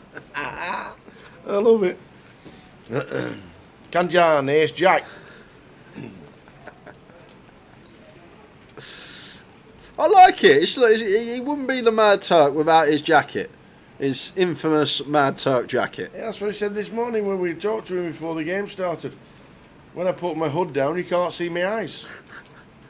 He also said I can't see the cards, but I can't see my eyes. So ace jack for Kanchan. Raises to 175. Sinead with the king queen. One that could have got to work at a small frequency. That probably will fold most of the time. Tony ace 3 off on the button here. Any attacks for Tony here? I'd really like it, Tower, if he finds it. Like, this is like generally on the button against these sort of stack depths, offsuit ace XY ones that can be used when we are covering stack. He's going to find it? Tony, lad? Here it comes. Been in the lab? Just as covering stack, we get to punish with these ace blockers, and once king's out the pot and now we cover the rest of the table, let's get after it. And we already know Kanchan has been quite fruitful throughout the day and been involved in a lot of pots, so probably just expect to get this through a lot of the time, and it should work versus Kanchan's particular holding. Kanchan may have other ideas. No 4-bet coming in, is it? No, I'd just fold here, Tower. But Kanchan is going to call, and he's right on this occasion. He's up against the ace-3, but they have some difficult decisions down the street. I guess one thing I will say, it's not even 2.5x size in here from Tony, so price becomes a lot better for Kanchan. Maybe can get involved a bit more. Whoa, 2 pair, Tony. Oh my word. Top pair, decent kicker for Kanchan. No hearts though, because it's all hearts.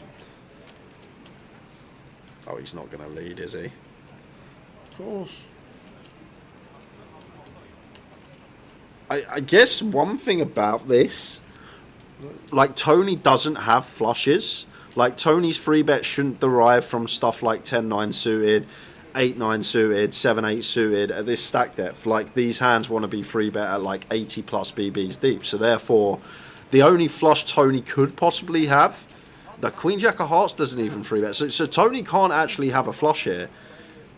Assuming Tony's playing correctly, it is almost impossible for him to have any flushes, whereas we can have some Queen Jack of Hearts, some Jack 10 of Hearts, some Queen 10 of Hearts, 10-9 of Hearts perhaps, getting that price. Well, just a check mark on the turn.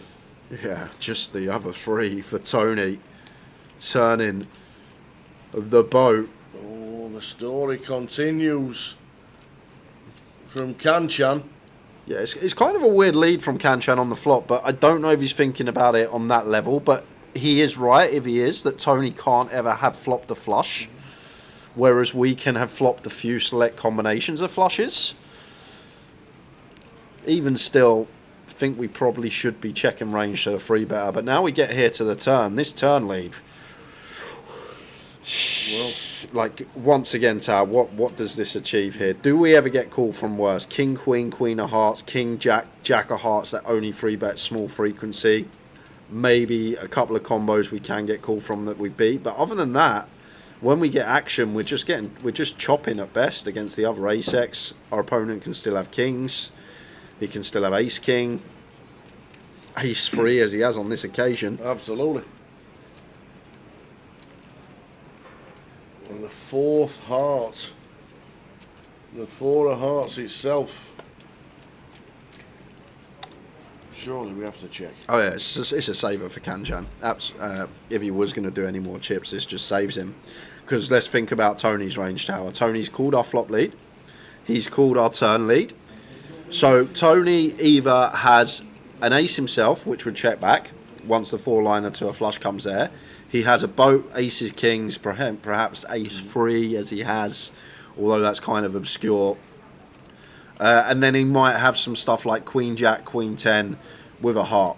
The key element here for Kanchan, once this heart comes on the river, we chop at best. And Tony would probably check back most of his ace-X. So when this river bet comes in, it's a pretty clear just snap fold. Yeah. Like we don't beat anything now. The heart's rolled off on the river. Like we specifically need Tony to float flop with like an air ball, like 8's no heart, which probably wouldn't free bet. Let's say float flop with Jack's no heart, call the turn bet with Jack's no heart, and now want to bomb the river. We're in imagination land. Like no one's got that line in the locker.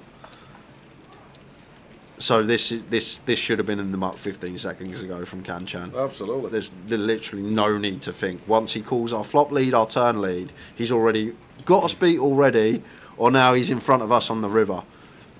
Kanchan going to run it over, Tower, but I feel like this is one of the easiest folds you're ever going to have when you get to the river. Even if you think you're in front, it's the worst river card you want to see. Well, even if like, how does Tony get to? How do we have a hand that beats Tony once he's free bet us pre? He's called our flop donk. He's called our turn lead, and now he wants to bet river. Like how do we ever have the best hand? Like I honestly thought we'd see 5 seconds into the muck next hand. He's really thinking about it.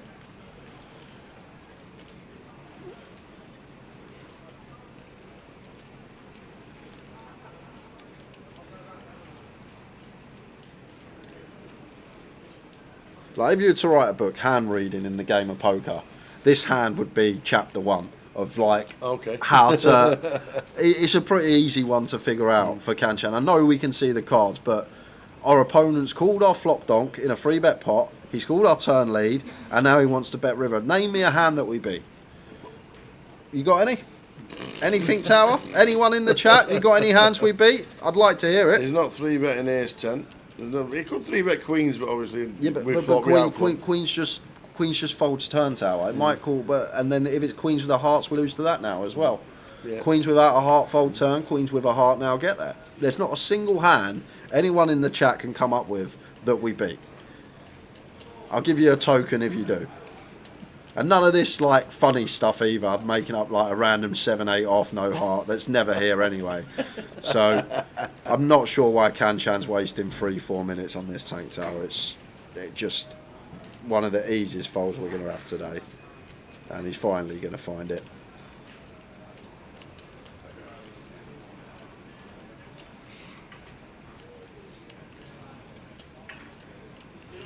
And if I'm sitting there as Tony, I'm thinking, oh, lovely, lovely. I'm thinking he's got ace jack with a jack of hearts. He's going to hear us with a jack of hearts, but he's just got the ace jack, no heart, and it's into the muck.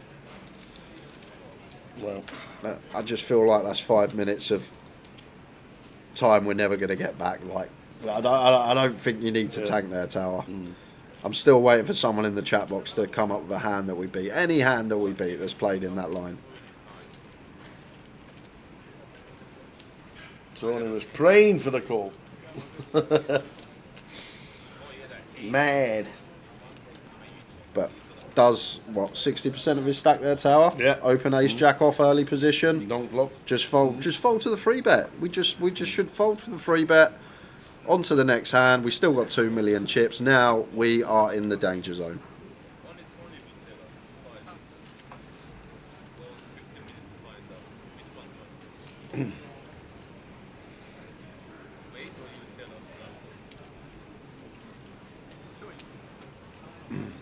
Fold.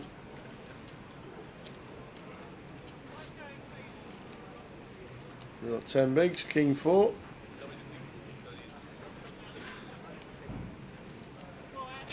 Okay. He's ready now, Tower. He is ready. I'll tell you what, guys, if anyone sees any wheels floating around the Rico Arena, can you please come and return them to Kanchan? Because they have well and truly come off.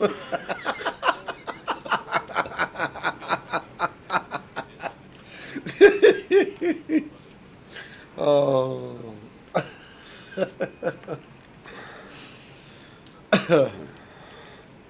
Ah, there we go. There we go. Rob the ass, please.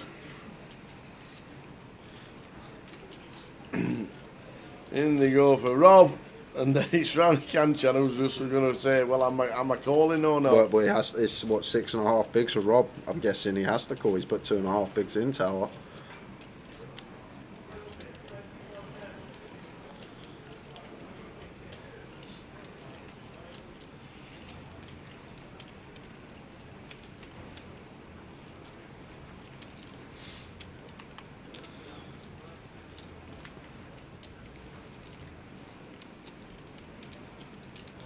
Only one thing Rob's doing here. Yeah, all of it. No need to leave the old one chip behind. All of it. And see, I'm folding.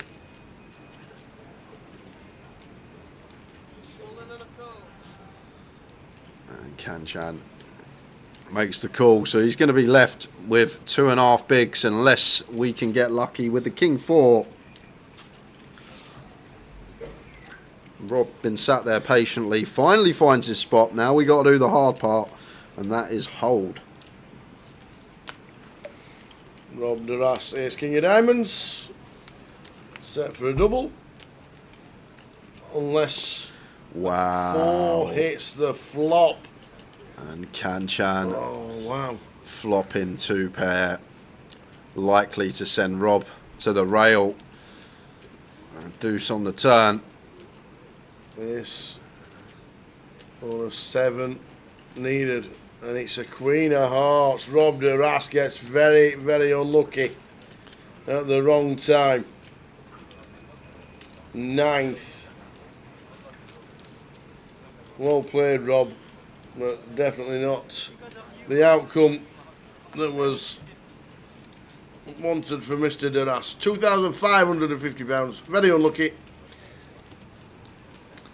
And Kanchan back up to 20 bigs. Yeah, and see if he calms down now that he's got a few of them chips back to our. Maybe the hand that occurred before, the hand against Rob, still in the back of his mind.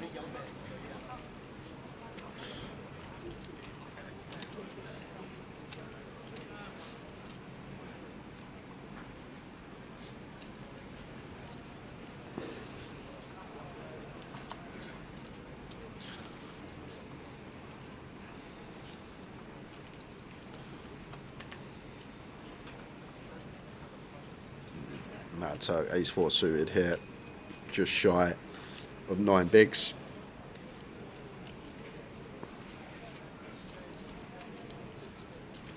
Gonna find an open here from early position.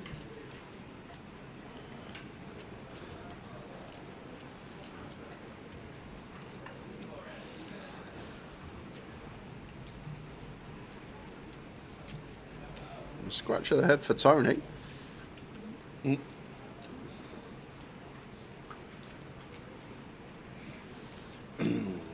Rings well out of the way. Oh, if this is a big hand, we found a tell. Because I've not seen him scratch his head once. There's the ace king for Tony in the hijack. And now the Mad Turk choosing to open this one, potentially going to save his tournament. He can now get away and try and put this just south of 7 big blinds to work.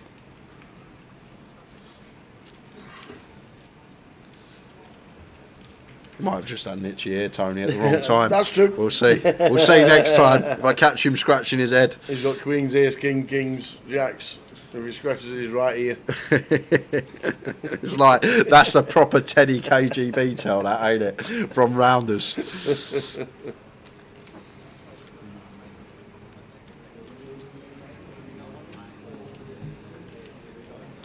Or people could be really clever with it. They might watch the stream on the sly. They know that I see these things, so they make me say it, so people watch it back, so they think whenever they touch it, everyone thinks they got a hand, and they just start bluffing every once out. People could be really clever with it. You don't know.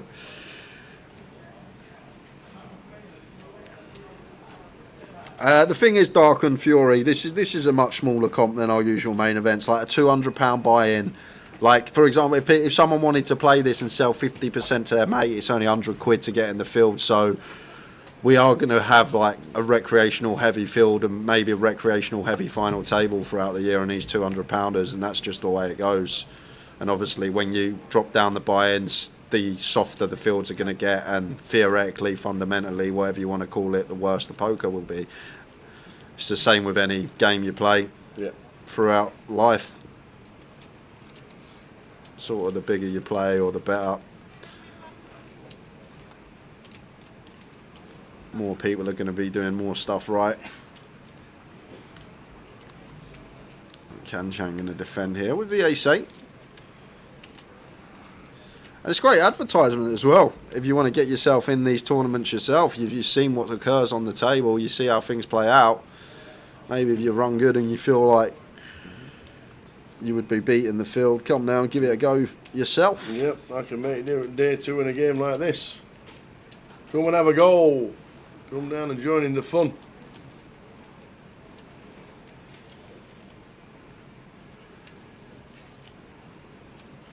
Yeah, so Kanchan, 150k lead. I don't actually mind this one tower. He's done a lot of donking today in spots where we probably just have to play 100% check, but this is actually one where we can potentially get to donk the 4, 5, 6 from the big blind, specifically facing MP, a board that we can actually have some leads on. But a 4 on the turn. Does Tony just always turn trips against Kanchan? And Kanchan barreling away. Tony just happy to call.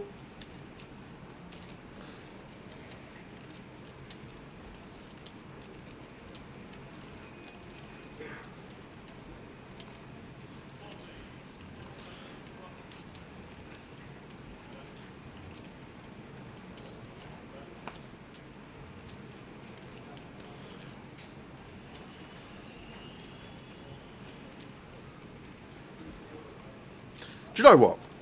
Tony, this final table, I think has played very, very well, Tower. I know he's made some hands, but even here, not panicking, just flatting, just knows that he just gets the call off on rivers. Found that free bet with the ace-3. He's actually played some really nice stuff, Tony. All in. Credit where it is due. And I doubt he's ever folding trip fours here. We beat value. We beat stuff like king 4, queen 4 suited. Perhaps 4-7, 8-4 suited. But I can't see how trip fours ever gets the fold here as Tony. Yes, the 3x does get there. But if the 3x gets there and we're giving Kanchan 3x, we also need to give him 7x. The up and down that miss, perhaps 8x as he has the gut shot over cards. And I can't see a world in which Tony ever folds this one. I'm going to send Kanchan home. And a mad 20 minutes for Kanchan. Indeed. And he is out the door. Taps the table. Tony up to 6.2 million. It was the Kanchan show for 15 minutes. It was indeed. He will take home £3,060. Well, we can, Kanchan. If anybody can. Kanchan can.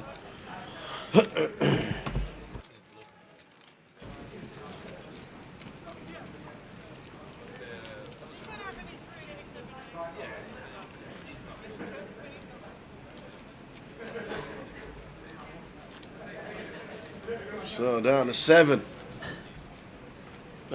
Kanchan can't. Down to 7.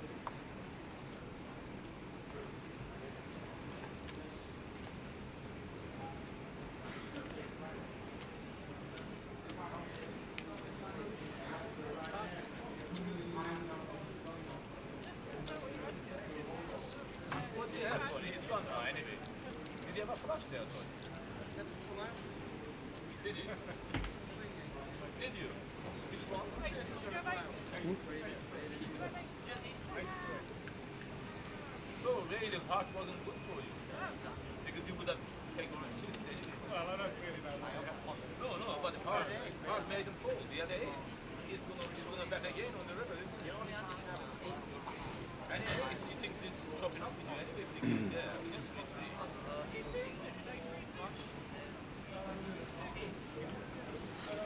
King should be out of the way. Yeah, because he's thinking he's got king. Tony with ace queen raising up.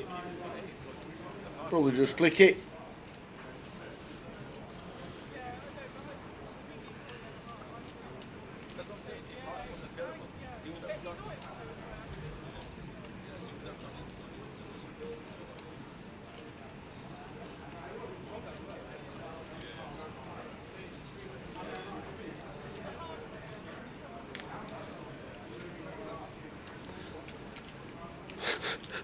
You can't write it. It's literally the curse of the commentator. He just goes and opens 4x ace queen now. Like he's been opening normal. It's like he heard me. He's played really well this Tony. He's done everything perfect. Here we go, almost 4x.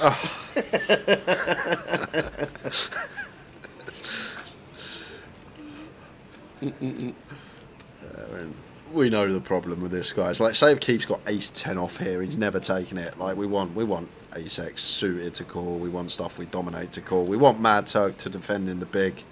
As soon as we go for this larger size, we just lose a lot of range of our opponents that would usually continue but now fold. Maybe Tony now thinks in his head now that he's got a bigger chip lead, he can open bigger and go some bigger sizes, potentially what's going on in that man's mind.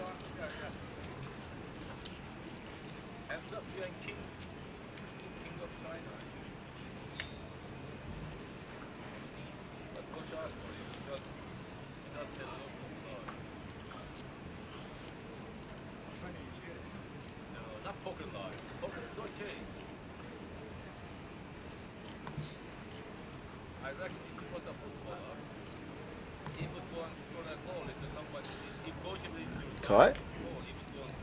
Been fairly quiet, but that's how you need to approach these final tables when you come in as one as the middling stacks. King 10 of hearts, so definitely fine to open and attempt to steal.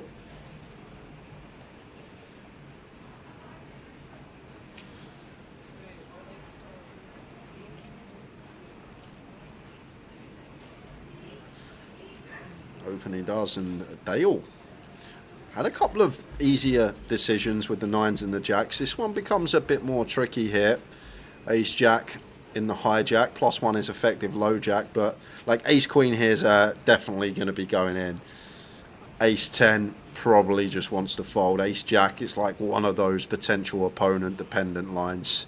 If it's someone that's opening a lot, been too active, let's go with it. If it's someone that has been fairly snug like Kite, I think a bit of discipline and fold could be in order. And now Sinead with a decision. Pocket 9s on the button here, and it's reaching for free bet. So free bet into call here. 450 with the 9s. Yep. 450,000. Yeah, size is really good, on point. That sort of size where Kai thinks he can still have some fold equity. We do this with our best hands and our worst. And working for Sinead there. Layla wants £100 on the Turk to win. He's got 4 big blinds.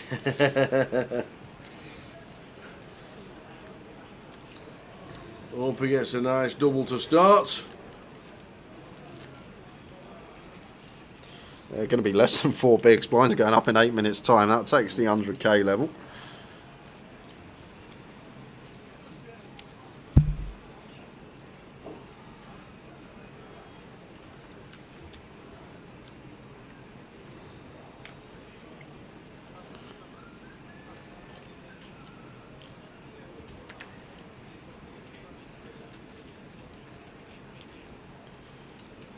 This will do for the Mad Turk. Pocket 4s has to go in. 4 big blind shove. Only a few select hands that can be folded for Tony in the big. He's almost going to have to call deck. And Ace Jack more than qualifies.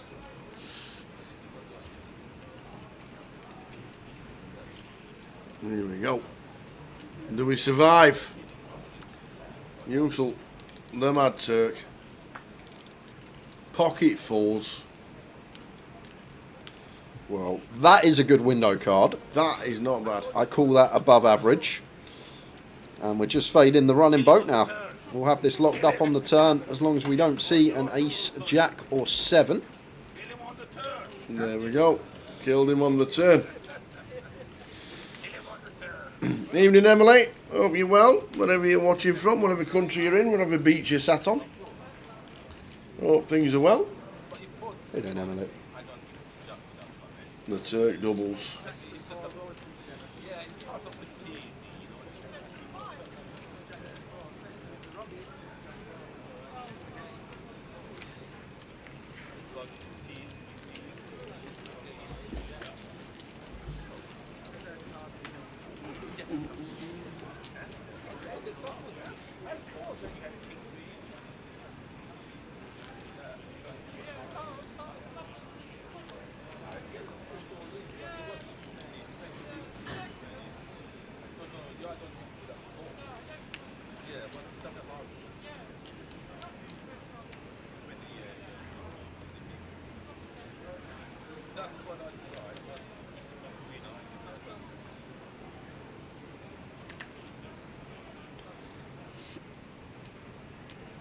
Ace 7 of spades.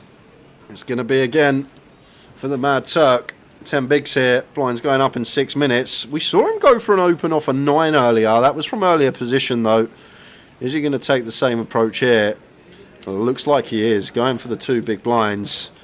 These are a lot more effective from early position. When we only have a few players to get through, we prefer to play a lot more open jams from LP. However, the Mad Turk just has a 6th sense, and he just must know because he's going to get the opportunity to get away from it again. two hands that could have plausibly opened jammed and sent him out the door. He's gone for the two big blinds, and it's going to save him twice now. Ace 4 of spades for 9, ace 7 of spades for 10. He went for two big blinds both times and stays alive both times. And Emily's in Cyprus. Everyone's in Cyprus. It's a new hotspot. We are in Cyprus.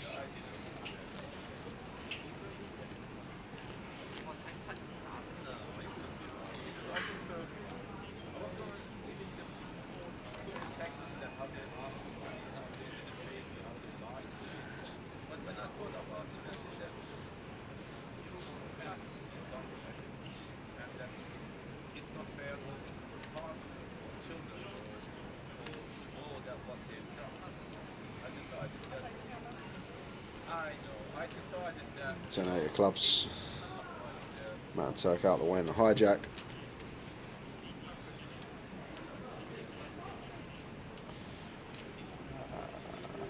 I'd probably jam here as Tony. Tower. I don't think Tony's the type to find it. He's been playing very well. I wouldn't be surprised if he does, but I feel like he's more the type to just open, but I'd personally jam here. Oh, I love it. Let's go, Tony. There you go. All of it. He's found it. I think it's like 15 of Kai. Well, Kai's got 14, and I think it's like 18 in the big. Actually, it looks slightly less for Dale. Maybe closer to 15 as well, but really like this from Tony.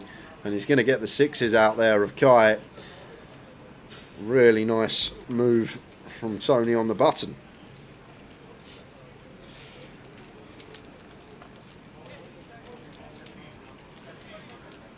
No, you're not, Emily. You're not going to Vegas. Vegas as well. Yeah, he's finally going to Vegas, the man. Only took him, what, 5 years?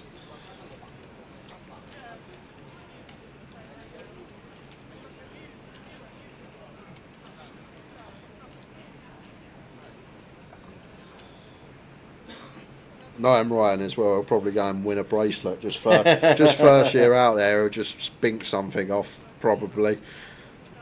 Play the WSOP series for the first time. Win a bracelet. I don't think he's been out there for the series before. I'm not sure. He might have actually been geographically there, but I'm pretty confident Ryan's never been for the series. And Queen 10 suited for Tony. I jam again here, Tower. He's looked at Keith's stack, but even off of 20, like because Keith's got 25, he needs to be so tight. Like ace queen off for Keith in the big into the muck here with Turk with like 9, 11 bigs there, 10 bigs there. So once again as Tony, I'm all in here, Tower, in the cut-off. It's just a hand that's going to play beautiful as a jam. Like even when called, like Queen 10 suited versus pocket 10s pre-flop. How much equity do we have, Tower? Queen 10? Queen 10 suited versus 10s. All in pre. 30? 40% equity. 40? We have 40% equity. Queen 10 suited versus 10s all in pre. Okay. These suited Broadways can be powerhouses, but chooses to go with open.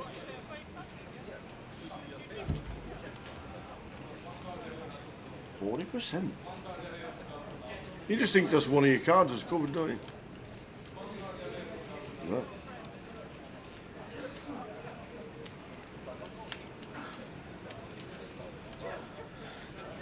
Just going to be a C-bet on the ace-high board. Wrap round that 8 of clubs, 3 to a straight flush, but nothing we can do here as Keith Littlewood. Just going to have to let Tony take this one.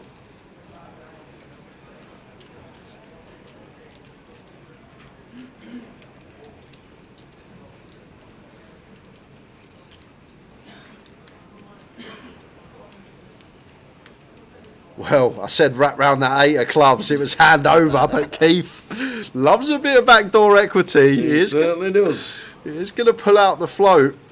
And it's a Queen of clubs on the turn. Does bring in this backdoor flush draw.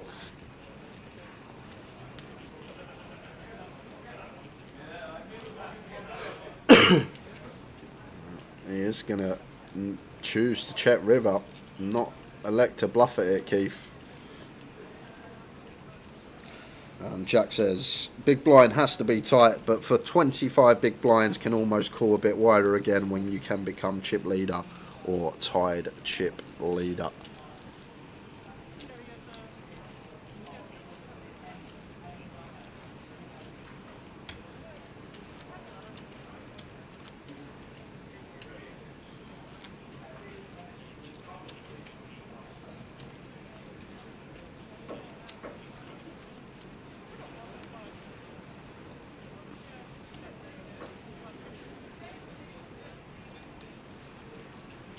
I don't know, T. I don't know, Perry. I'm not sure. He does like a little float now and again, Keith, getting a nice price, but when we get to river, it's difficult to have a worst hand. Maybe Keith just thinks he's going to have too many spade draws and get picked off by some ace-x, king-x type holdings of his opponent. I would have just liked to see check fold flop.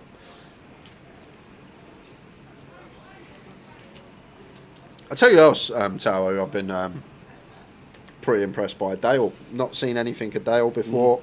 First time seeing him on the featured table, but he seems pretty, like, clued up. Like, there was a spot earlier with ace-jack off, there was an open, he just snap folded it, didn't really think too much. Seems like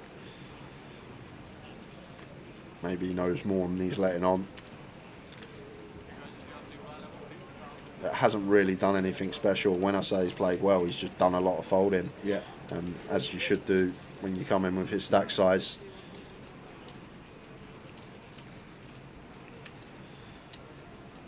Kai, Jack, is part of the Warwick Poker Society, and he is 19 years old. So he's a bit of a youngster. I agree. He's been doing some nice stuff.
Who's doing a tea room? That's what we need to know. In fact, I'll go and see Lee. Would you like a tea, a coffee, hot water? I will have a hot water, please, with a tea bag in it and a bit of milk.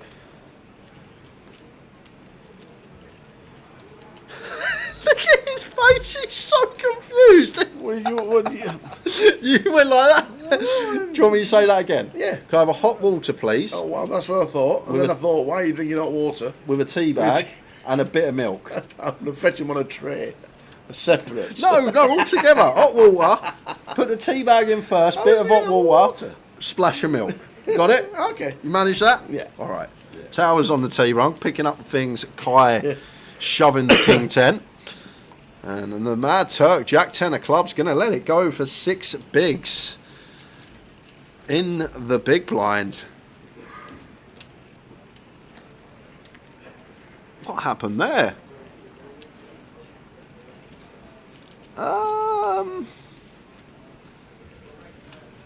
That.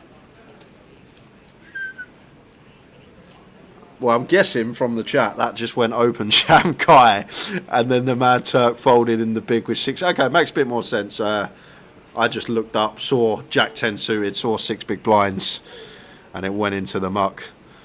Tower confused me with the look on his face when all I asked for was a cup of tea. Okay, yeah, so Kai's open shove, just looking at it back, guys, for a bit too many big blinds. But does work and does get the Jack 10 suited out of there.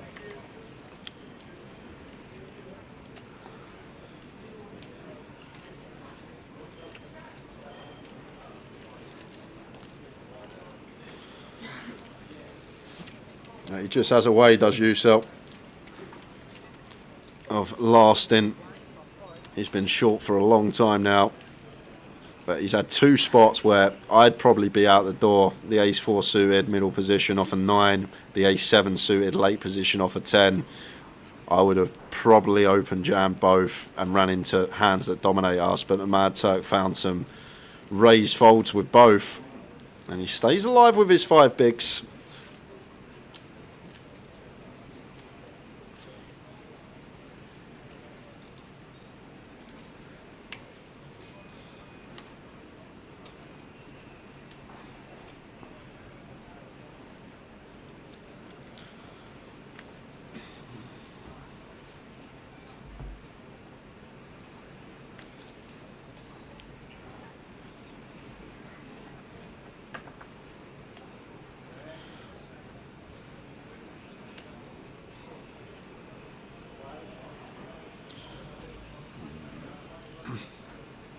So Dale here.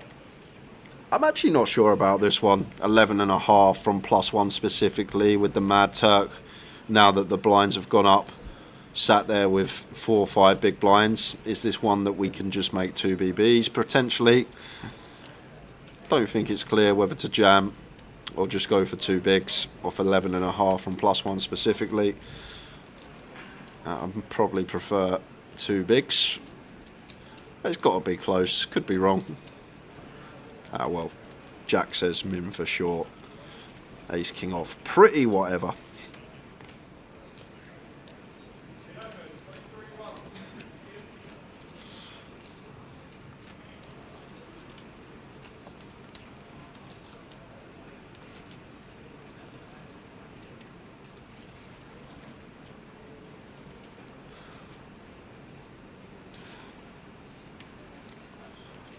Have you made some new resolutions, Jack? You seem too nice this year. You're just letting everyone know what you can potentially do. You're not saying anything bad.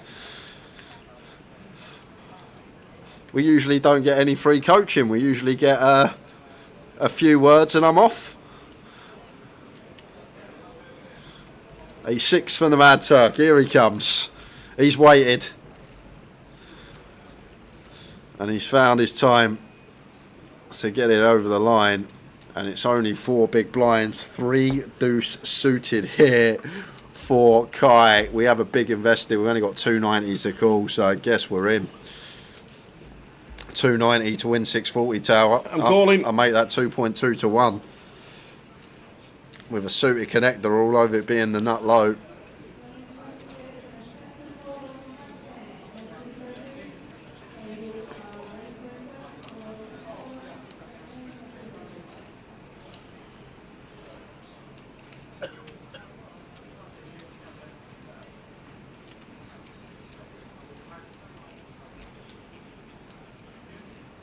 Mellow in his old age is Jack.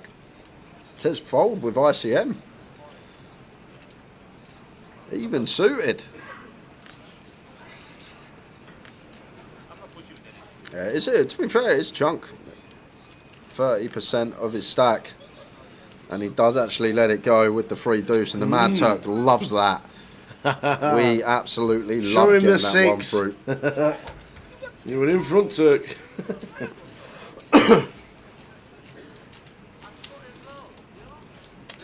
6 bigs. Can he spin? Yeah, I guess we actually become short stack, don't we, as Kai? If we lose that, we go to 9 bigs. Turk actually gets more than us then. And then, I guess, probability-wise now, Turk's still big favourite to bust next. If we call and we lose, probability-wise, we rocket to favourite to bust next.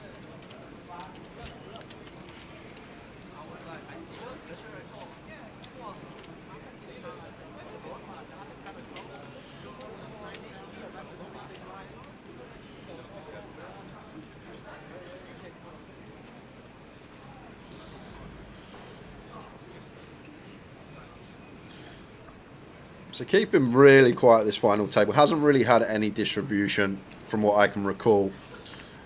So going to choose to open the ace-9 off here. Maybe feels like he's going to get a bit more credit as well with how this final table's played out so far.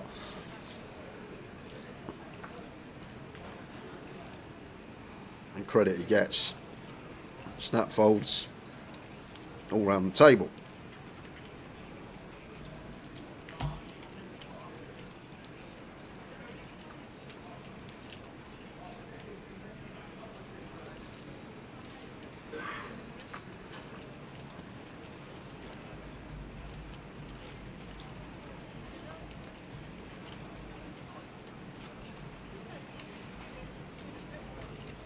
Come on, the deal. Take this down, says Curtis.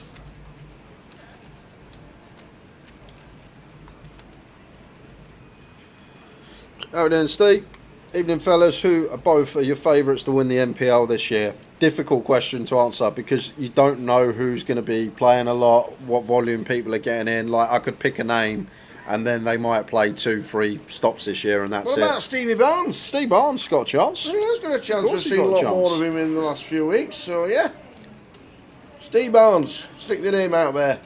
I wouldn't mind. I had an ace-6. Jack's getting after it. No, you're not.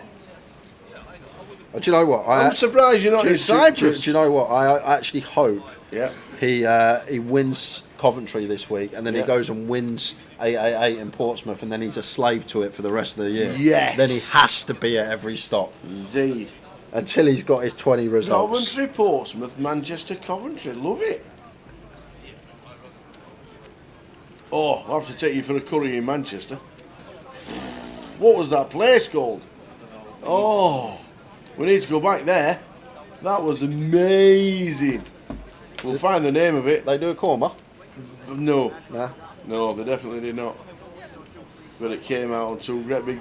I mean, a proper Indian, where you know the big metal dishes. That's your dinner, and everybody just tucks in. But we had two of them. there were 6 of us. Oh, such a place that was. Bovey will remember it because they'd have to ask Was, because Was took us. Oh, that was some place.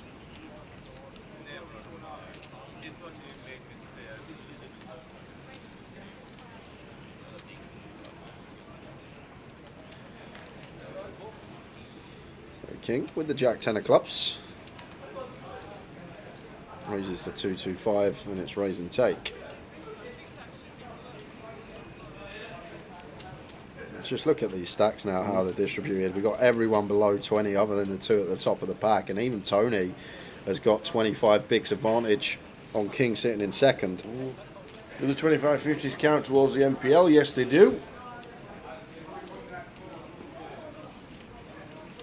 No, it weren't called Dishoom. I'm sure it were on Cheetah Mill. It was only about a 5-minute drive, wasn't it? Danny, it was only about a 5-minute drive from the casino. Ashar's is better. Oh, it was phenomenal. Proper phenomenal.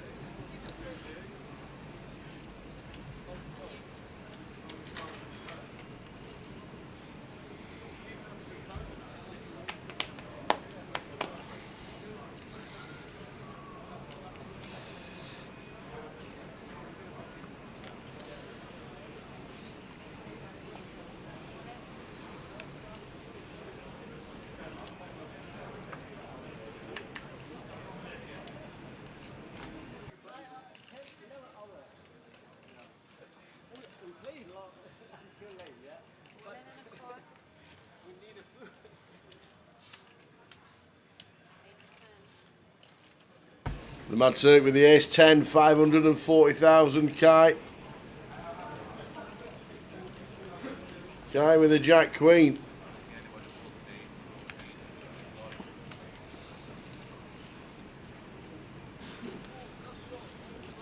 King 9, 5. A 10, a Jack, a Queen. Or we double. The Mad Turk still leading. He needs to fade a 10, a Jack and a Queen. Oh, the Jack on the river. What a river for Kai to find. Oh. And Yusel Eminoglu, who's tipped himself for the NPL this year. Yep. Out in 7th, the Mad Turk, £3,500 he will take home. Well played, Turk. Great effort. No new coat, Layla. Oh, wow.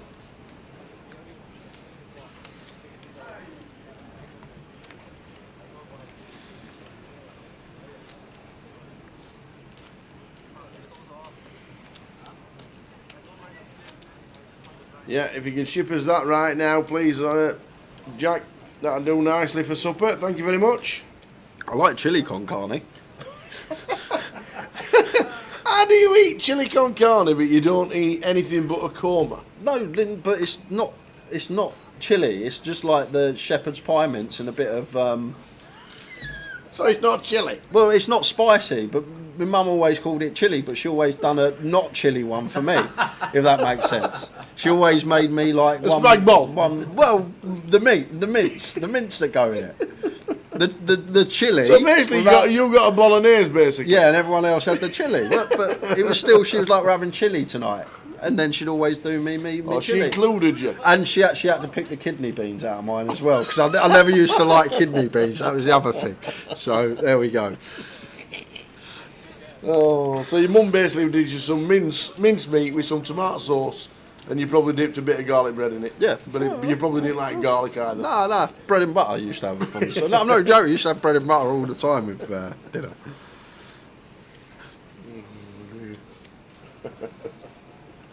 But I always knew it was chili because I knew the difference between chili and spaghetti bolognese, because the night we were having spag bowl, she wouldn't have to take any kidney beans out of anything. When we were having chili, she used to have to take the kidney beans out.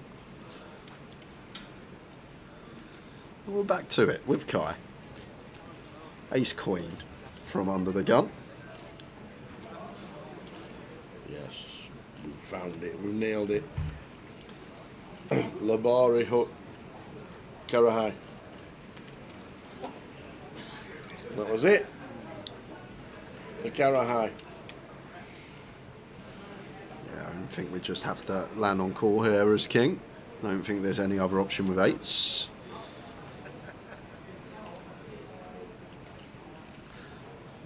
Tony's still in the big, having us covered.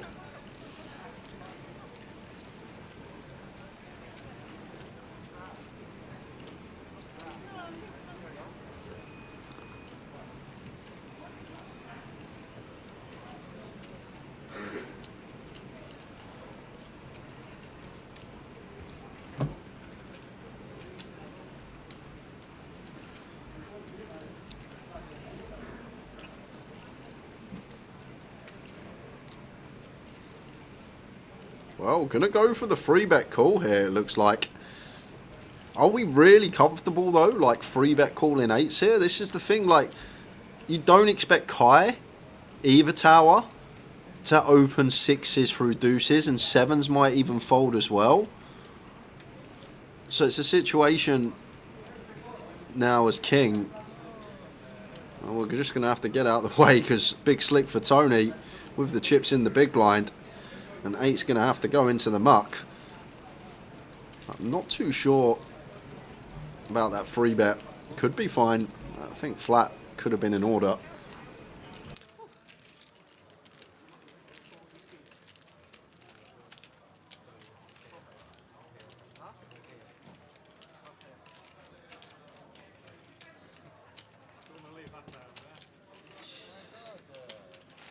Only a million picks up enough. Million between friends. Oh, seriously. Thinking. As soon as you put that thing out, I'm like, oh, easy decision. No need to think anymore.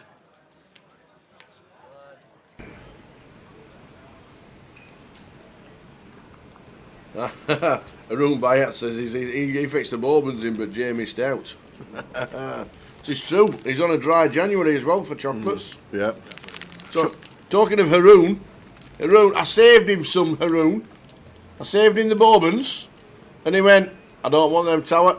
I'm on elf kick. I'm on a dry January for a chocolate and betting. Chocolate, betting, fizzy, alcohol. I don't really drink alcohol anyway. No, you have a blowout every now and again, that's about it. But Haroon fetched them in, so PK can open them.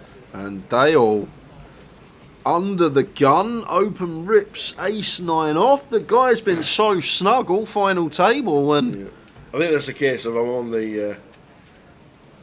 the blinds next. I've only got 11 bigs. yeah, but even still, Tower, we can just, if we want to open, just open this hand, but most of the time, if not all the time, just let it go.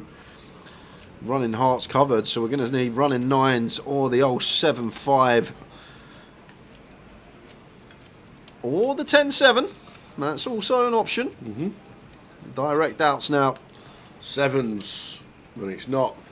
Dale busting out in 6th. Well played, Dale. Dale Wilson, £4,120. No fizzy, no chocolate, no gambling, other than poker, obviously. I'm still allowed to play poker. And no vapes either, after vapes. So, 12 days. That's the best thing you've ever done. Yep, Ever. So, Ever. no vaping either. So we've just gone all or nothing, basically, this January. Literally just gone for the And all what or does nothing. Alice not do out of all that? She's also... Or what did she do? No, she's also not drinking fizzy with me. So, Coke, fizzy drinks, all that stuff. Oh, hold on a sec. Hardcastle sent me an order. I'll pull it up on my WhatsApp on my laptop, Tower, so you can see it as well. This should be delicious. Let's have a look. Oh my God. 10 out of 10. 10, 10, 10. 10 out of 10. What's that green stuff on top? Oh, that's sag paneer. Sag paneer. Oh, spinach and cheese. Oh, spinach and cheese. Oh. What are we drinking, Jack? What is he drinking? A little... Yeah, I mean, is that a bourbon or is that a whiskey? I know. It was not being whiskey. too nice. I knew there was some influence Is coming that a in tonight. Jameson's?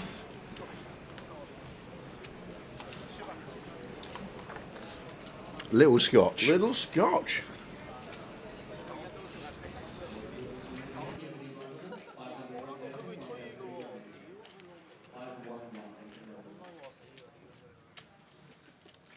Oh, Dalwhinnie. That's my sister's favourite drink.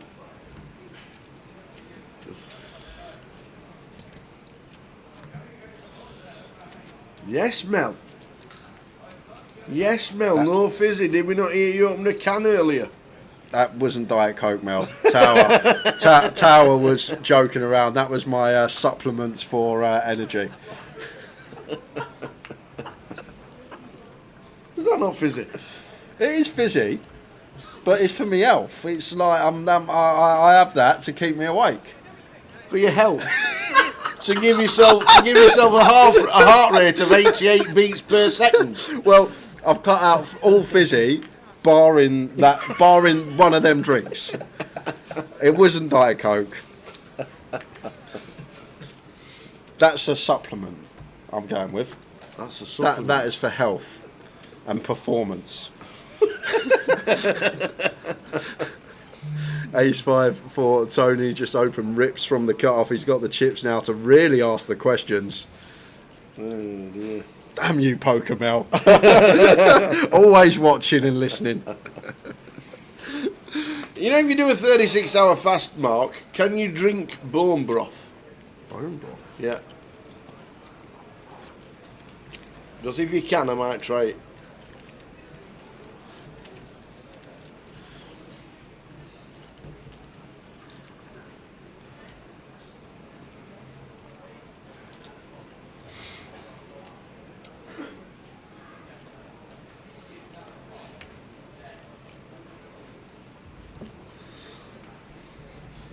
So we're on 60 minutes to go to the end of this session.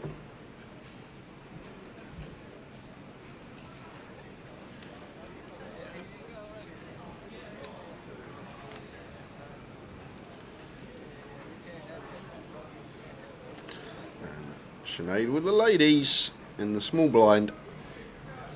I'd love to see a little complete here.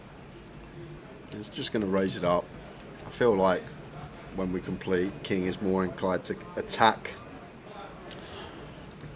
Well, even so, with these two hands, blind on blind, this could be getting in. I'd be shocked if it didn't. 16 effective. Well, how's he find a little flat here? I guess we do have the function of dominating, like if Sinead's going for the still, like some a6 off, stuff like that. The a6 that we dominate and keep in there, but King with the ace-jack of hearts here. Interesting to know if King thinks he's trapping or whether he genuinely thinks that Sinead is fairly weighted towards the top end here.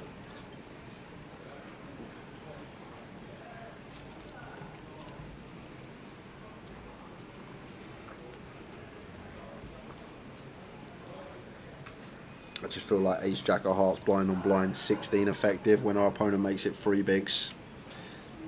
Seems like one that really likes jamming. As I say, we do have that function of keeping in some dominated stuff. 2 spades turn.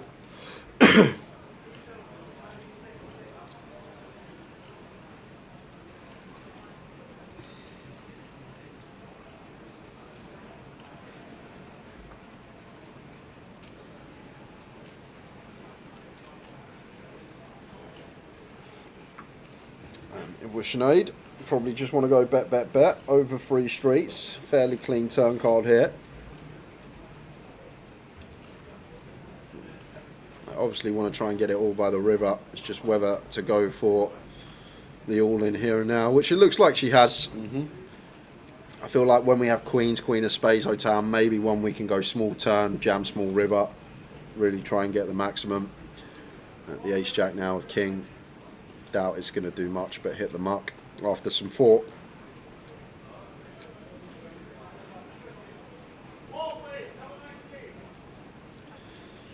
Into the muck they go. Very well played from king.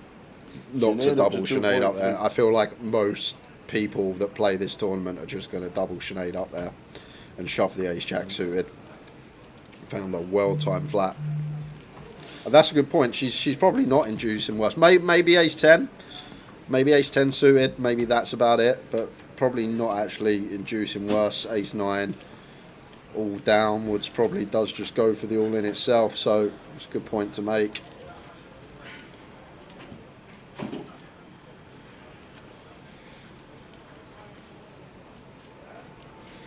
And 30 minutes to go. And we will go to another break. And I reckon one session, break, and then the final session. Feel like around midnight, 11, between 11 and midnight. This is looking like.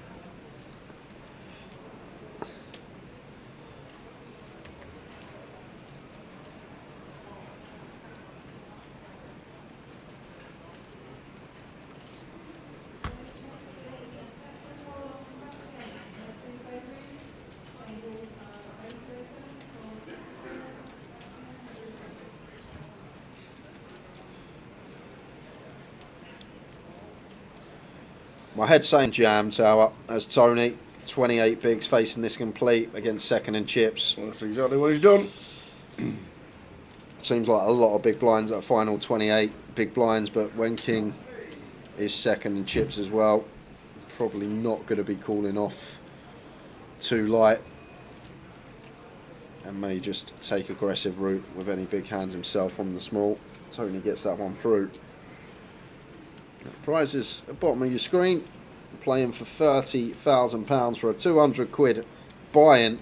Amazing. Amazing. Not only that, average stack at the moment is 36 big blinds for a £175 plus 25 tournament, 40-minute clock. Yeah. And you've got this structure. Could easily be the best structured £200 that you'll ever play. Oh, for sure. Don't expect it this when you go abroad. That is the Don't go play the Resorts World Daily £200. It would not be the same. Oh dear.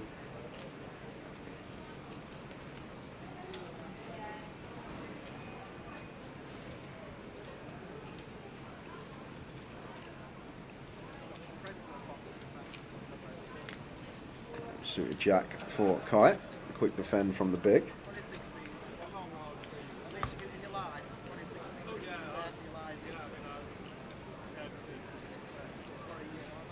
10, 8, 6, 2 spades.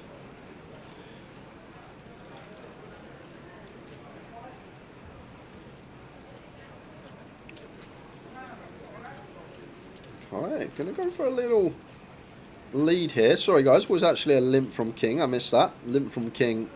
Kai checked his option. Now leading on the 10, 8, 6 here. I feel like this limp of king is going to be more weighted towards this board than like an ace king high board, if that makes sense. I feel like any ace king high stuff, even suited queens, he's just going to attempt to steal, so maybe less inclined to start bluffing the 10, 8, 6 as Kai just for that reason. I feel like he's just going to have a lot of suited connected type stuff, middling, gapped. And does end up getting to showdown, and the king high good for king.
King Queen for Sinead, making it 200. And Tony on the button into the muck. Kai should do the same. And snap fold from Keith in the big blind. Heading towards a break. 9.7 mil and nearly 100 big blinds for chip leader Tony Horn.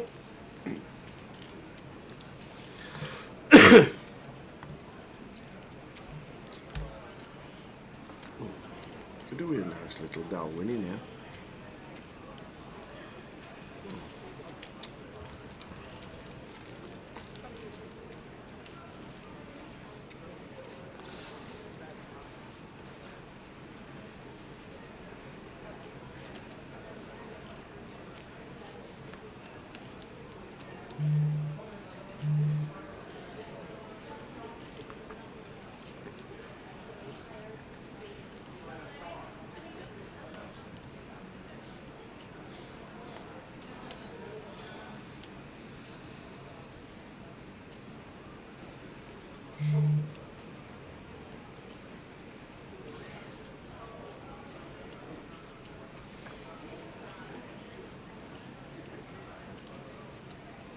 And Tony, King 4 in the cut-off. There's the triangle into the middle. Effective stack behind is going to be 25 bigs. If this was suited, it would actually probably be fine, Tower. Oh, wow. Sinead's woke up with 10s as well. What a time to wake up with 10s. I feel like offsuit, we just want to attempt to still maybe suited. It's fine to just open rip. Sinead is the effective stack in the big blind, and she is the player that has found a hand. 4.8 million if it holds. And the blind's at 120 when we come back after the break. At the moment, holding it is.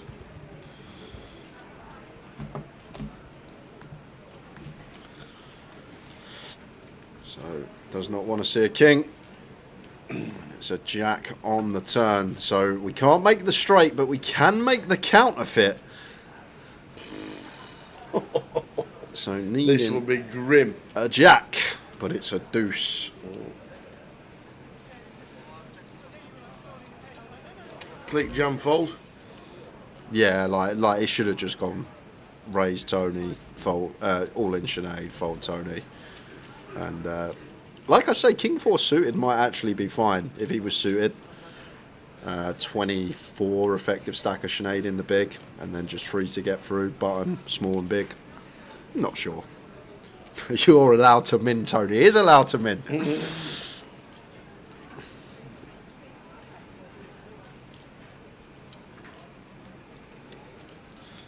5 minutes. Taking us to the next break. Gibraltarian with the shout. Sinead wins this now. We will see. Good evening, Gav. Tuning in from YouTube.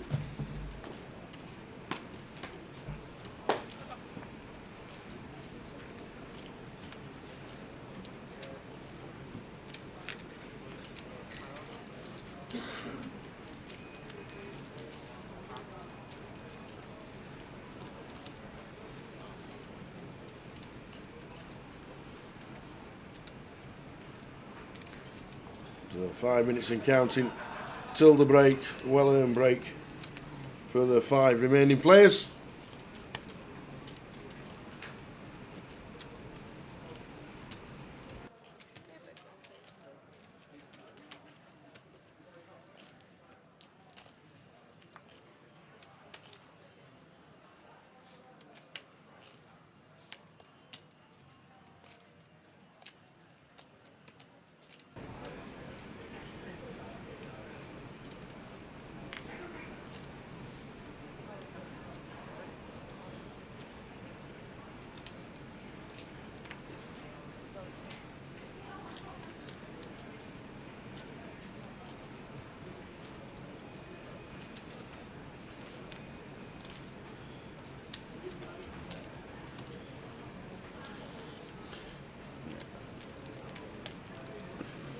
Jeff said he lost 6 stone in 6 months. Really? Didn't hardly eat. Well. But then lost 2 stone. Wanted to do it properly. Swapped a fry up for a bowl of porridge. Brown bread instead of white. Chicken, spinach. If I did have dinner, it was tuna, rice or steak or broccoli. That's going all out for it. Very nice. Still sounds nice though. I feel like the best way to do it, just to sort of treat yourself once in a while and just cut out certain things. Like you just go to the fridge, you're bored, you open the fridge, there's a can of Coke in there. Oh, I have a can of Coke. That's true.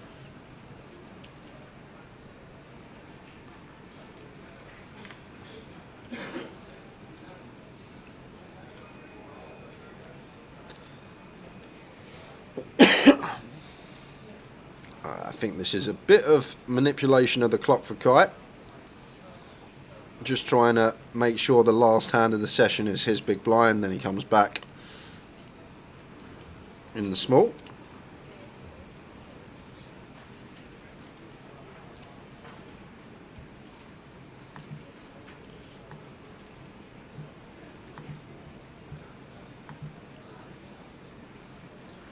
Sinead on the button. Now second in chips, 7-8 of hearts raises to 200k. And Tony with a Jack 7 off, feel like does get to defend when we are covering stack. Obviously Sinead against us. Be a disaster if she busts. Only player at the table that can bust us, so when we cover, we do get to defend the widest. Jack 7 off in against the button open.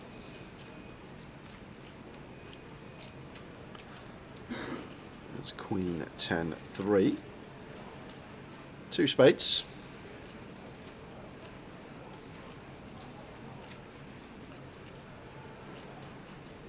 Check from Tony. Look like C-bet could be in order for Sinead here. 3 to straight, 3 to flush, 8 high. Can fold out some potential like King X suited, some Jack highs, some 9 highs, and then still got that backdoor equity. And it's our board as well as the opener. Going to have the strongest hands.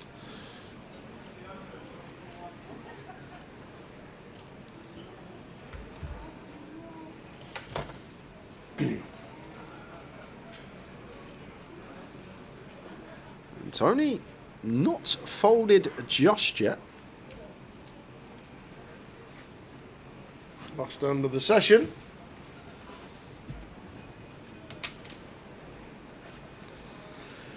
And he has gone out of the way. Oh no, we'll just get one more in. 40 seconds on the clock. One more in.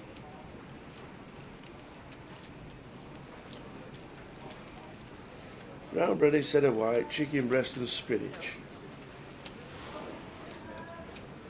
Like it.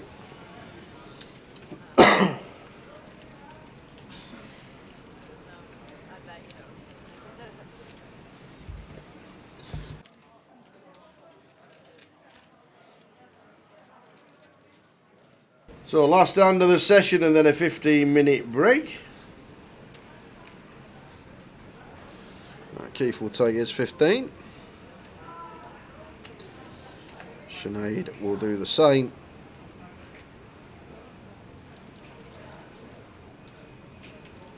White jam here for Tony, it should be. This one may be one that definitely not jamming, but could potentially get aggressive.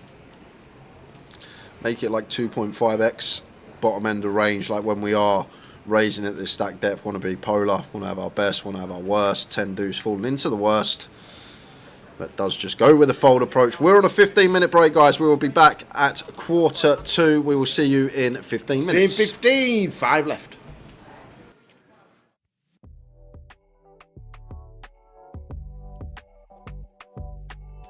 Blind rankings.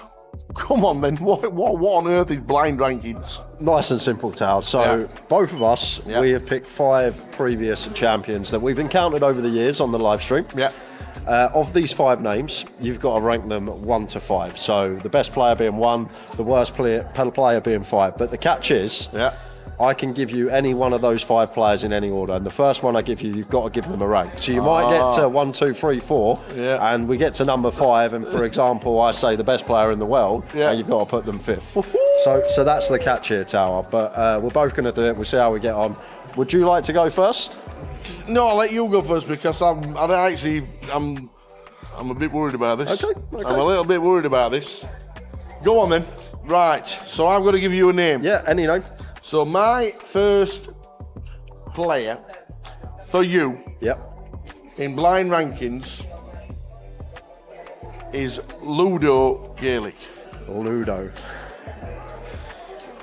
Right, I'm going to go Ludo at number 2. Number 2? Ooh. I hope I'm on this and I'm number 1. Ludo, number 2. Right then, go on then. Give me a name. Oh, what? I'm not doing my 5 straight off the bat? We're doing all 5? Yeah.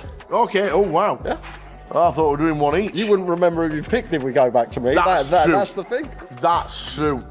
Now then, blind ranking number 2, Calogero Morial. See, this is where it gets hard because I'm going to go with Cal at number 4. Number 4? Poor old Cal. 3rd on the list. Ooh. Rob Boone. Rob Boone. I'm going to go... Sorry, Booney, I love you, and I love you on the stream, and I love watching you. Love you off the tables, but I've got to go for Mr. Boone as number 5. What are you doing to me, Tal? I love Rob. What are you doing to me? One of the most consistent players in GUKPT. I cashed in the first ever event, 2007. Number 5? Well, I texted him. Oh, next. Oh, Rick Trigg. Rick Trigg. I'm going to have to put him at number 3. And I'm just going to have to pray that you've gone for someone that's very good at poker as your last pick, Tower. Oh no, it's going to be Ali Malou. I can see PK laughing. It's going to be Ali Malou, isn't it? No. Number 5 on the list is me. Oh, no, it's not. No, it's not. So, the last pick is Matt Davenport. Well, Matt's top of the shop then. There we go. Fits in nicely, but it's a difficult game because that probably wouldn't have been my order. I don't think. I don't think that would have been my order, but I'm happy with it. Okay. And I've got my chance to get my own back. So I'm just going to navigate to my list, Tower. Yeah. Can I have a pen? I'm bound to forget what number I picked somebody at. Right. Are you ready? Right, go on then. Blind rankings. Blind rankings. First ready. player I have for you. Right, straight in. Grand final champion many years ago, Mr. Kev Allen. Oh, Mr. Consistent. Been years grand final champ. Ooh. I'm going to go Kev Allen. I'm going middle of the pack. I'm going number 3. Number 3. Good Number shout. 3, because I reckon, even though he's been good, and there might just be a couple that I think might just be a little bit. No, yeah, number 3, Kev Allen. I like that. Second choice. Yeah. Mr. Bousfield, John Bousey. Mr. Consistent as well. Where are you going to put Mr. Bousfield? Oh, he's got to go up. He's got to go above Kev, hasn't he? He has to. He's got to go above. I'm going to have to put Bousey at number 2. Bousey, number 2. I'm going to have to put Bousey at number 2. Bousey at number 2. He's just done it for years. Okay. I like it. I like 2. I like 2. This is how the game goes. I like 2. Next one. Yep. Jack Hardcastle. Oh, Jack. So we got Kev Allen at 3. Yeah. We got Bousey at 2. Oh, where are we going to throw Jack? Oh, gold. Is going to have to be. Well, we don't see him too much now, so my feeling is that Jack, because he's not been on the scene for a couple of years, he's going down to number 4. Going down to number 4. He's going down to number 4. Is Mr. Jack Hardcastle. Okay. Yeah. There we go.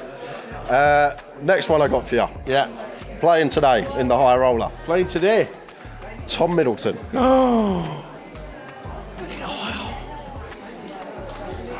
He can't be fun. So you got 2 options. You can either put Midi at number 1 or you can put him at number 5. Jesus. Has he won a GUKPT? He has, hasn't he? He's won a GUKPT. Is he? Oh, no. EPT champion, right, Midi? I know he is, but we're talking GUKPT mainly. And I know he's a great egg. He's a really good egg. I'm going to have to put, and don't listen, I'm sticking Midi at 5. So, Tower. Because I think, oh no. It's gone. I'm putting, even though he's an EPT champion, he's a GUKPT winner, I've got to be thinking consistency in Midi. He's got to be number 5. Well, you're going to be happy with it. Yes. Because the last name on my list, Mr. Sam Grafton. Oh! I so wanted you to put Midi at the top tower. I so wanted you to put him up there. But Sam Grafton. One of the best there is. One of the most. Oh, he's won the grand final. He's been great. I love him in the chat box. Love him in the comms. And he's won it millions over line. Sam Grafton, number 1. What a great choice. Good shout. So I'm just going to recall Tower's list. So he's got Sam Grafton at number 1, John Bousfield at number 2, Kev Allen at number 3, Jack Hardcastle at number 4, and Tom Middleton, bottom of the shop, at number 5. So rankings in order there for Tower. Sorry, Tom. Is that it? Is that it for blind rankings? We need to do more of this. I enjoyed that. That was good. Thank you very much. Blind rankings.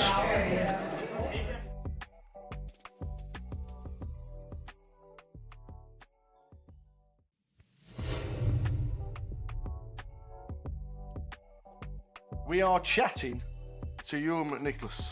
How are you, sir? Yeah, good, thank you, Tower. Great to have you on the circuit. Yeah. How did you actually get into the game? So I first started playing poker when I was at university. One of my flatmates was playing, and then I went to the UKSPC, run by Krosner, actually. It was one of my first introductions to poker. Yeah. And I met one of my best friends, Chris Maguire, there. Yeah. We played a tournament together, and we ended up dropping it. And I was kind of hooked from there. That was it. I was. The UKSBC had got some great names, Yeah. and obviously you guys. Do you still keep in touch with these kind of people? Yeah, I mean, some of my best friends are people I met in the UKSBC. Chris Maguire, Jack Oliver, Tim Joyner, these people I talk to every day still. Yeah. Before lockdown, you'd only got like 2 cashes. Yeah, well, on the mob. I wasn't playing. I was playing very recreationally before lockdown, kind of at university, the odd student game here and there, but never really took it too seriously. Yeah. Did it help, the lockdown? Yeah, massively. So at the start of lockdown, I lost the job I was doing because it just got shut down. I was working as an outdoor activity instructor. Yeah. So that industry was just wiped out, obviously. Yeah. And I started playing online during lockdown, and then kind of just all snowballed from there. Yeah. 2021, obviously. Biggest score ever. Yeah. At the minute, 165,000 GUKPT. Yeah, it was a good one. Can you remember it all? Patches of it, yeah. It all went past in a blur. It kind of just, for 3 days, ran as hot as the sun. First time I've seen some excitement from the players. They're on their feet. Ewan, ace 5 to das, ace jack. One time. 29% equity to be champion. 29% to be champion. 71%. We double up. Flop time. Oi, oi. Oh. Never easy. Any 10, 4 balls? 3 deuce. He's in better shape now than he was before. 4 out of 5 needed. We need to fade a 4 out of 5 to double. A 4 out of 5, there'll be a cheer.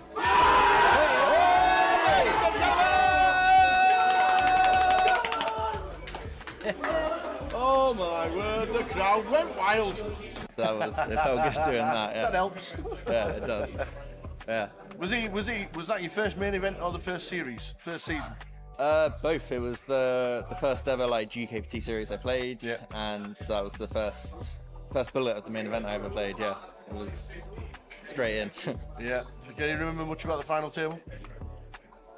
I remember a few hands where, like, I remember getting it in with a pair and a flush draw on the turn against a set, and making a flush on the river, and getting it in something like ace 5 off versus jack, so jack hardcastle and winning. And kind of those two hands are the ones that kind of stick in my mind of like. Probably not reminded of it too much by Jack, you know. I think I can directly quote him saying, "I think I started your career." I think he said that.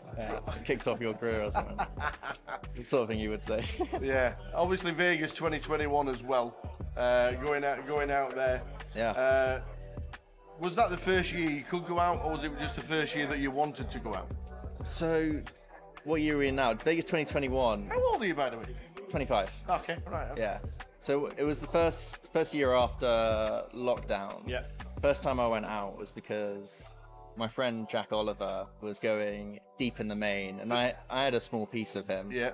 And I was playing chasing the National League that year. Yeah. Right. So I was doing all these tournaments, and I was actually in a tournament in 25-25 at the end of the year in Bolton, and a few of us who were like friends with Jack and all had a small piece were texting each other like, "Oh my god, there's like 100 odd people left. We actually need to like book a flight and get out there, because if he makes the final turn, we have to be there." I was gonna say when you're scrolling through all the updates, day 7, day 8, day 9, you're like, this is real, this isn't it? So my first Vegas trip was kind of booked while playing 25-25, and I remember getting an Uber from the 25-25 by my parents' house to pick up a bag of clothes and my passport to the airport. I remember the Uber cost me £450. Yeah. And then we got. Obviously, what Jack's done, you've got a piece of him. The Uber didn't really matter.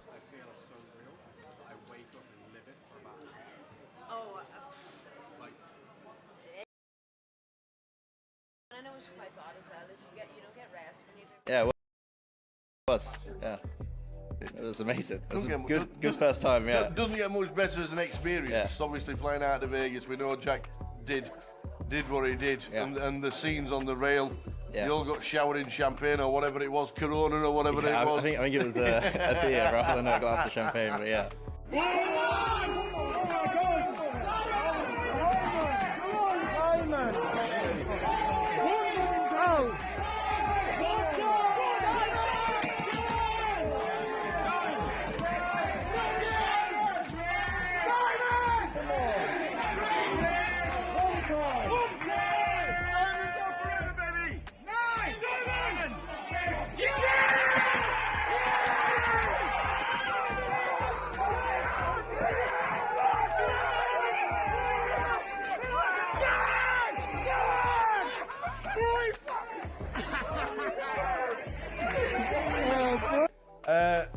The experience with Jack, and obviously the railing him on the FD.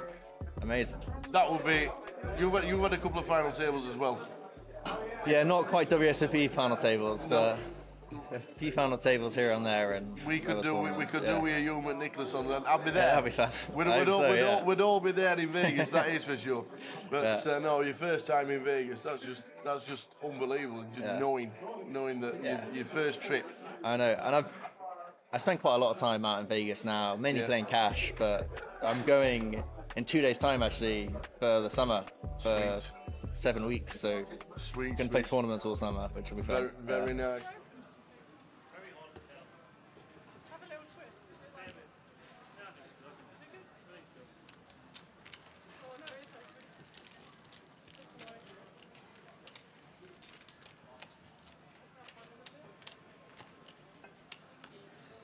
Okay guys, if we're back and ready, we will get restarted. Blinds are 60,000, 120,000, 120,000 big blind ante. Once again, we are now on a 30-minute clock until the conclusion. Very best of luck. Please shuffle up and deal.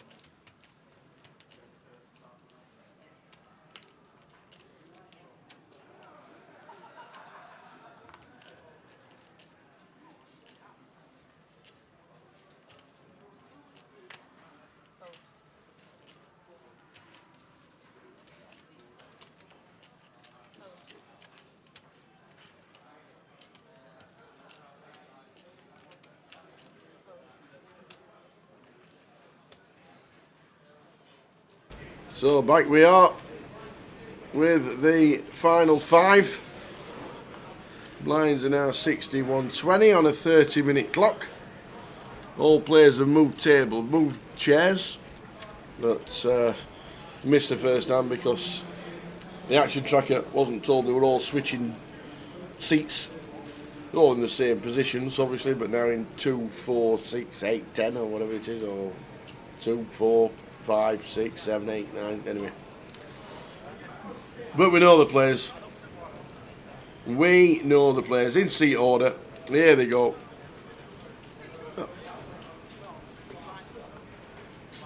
Quing in seat 2, Tony in seat number 3, Kai in 5, Keith in 7, and Sinead in 8.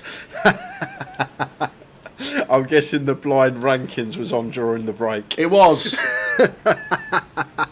It was. Kev 2, Bowsy 3, me 4. Bloody outrageous. Oh,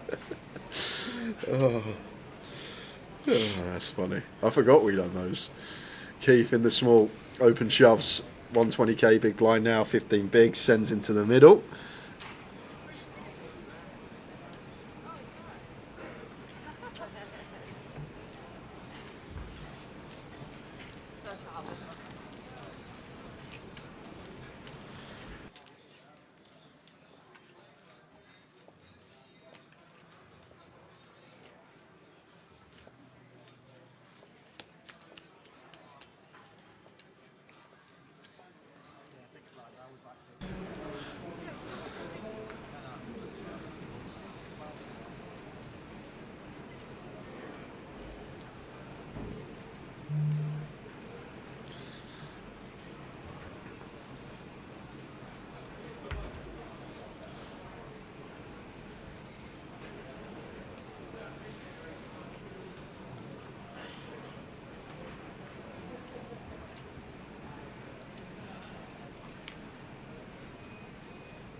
Here we go. Kai, King 10, folds to him in the cut-off. He shoves for 8 big, seems fine.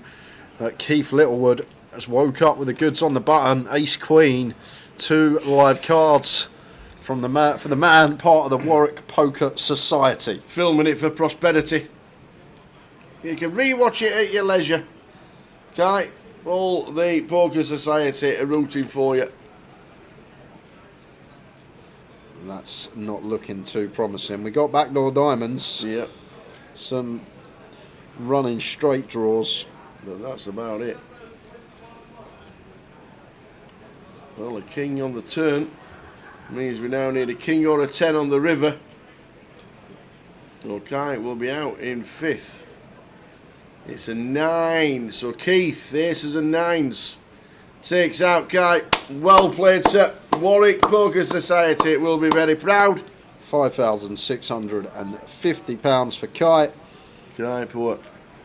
Great effort. That will help towards some of the student nights, won't it? Student loan. I'll tell you what, tomorrow night when it's £2 a drink. Yeah, get Kai's paying, guys, next time he's back. Kai's paying. Everybody out tomorrow night. Get yourselves out. Where would you go drinking? Warwick Poker Society? Where were they heading up? Warwick Castle. Warwick Castle. It's the only place I know in Warwick. Oh.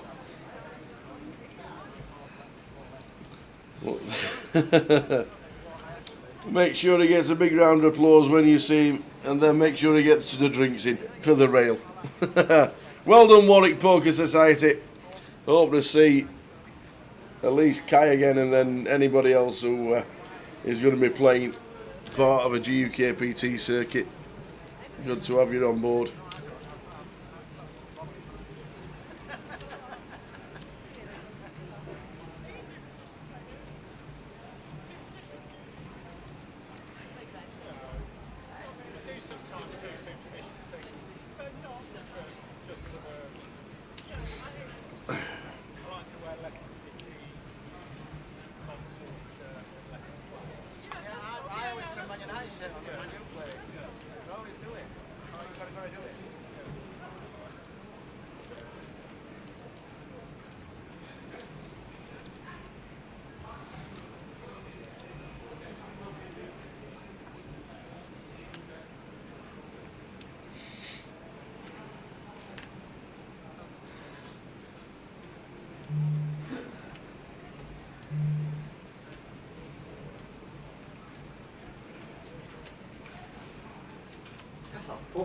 Hey, old Bob, how you doing?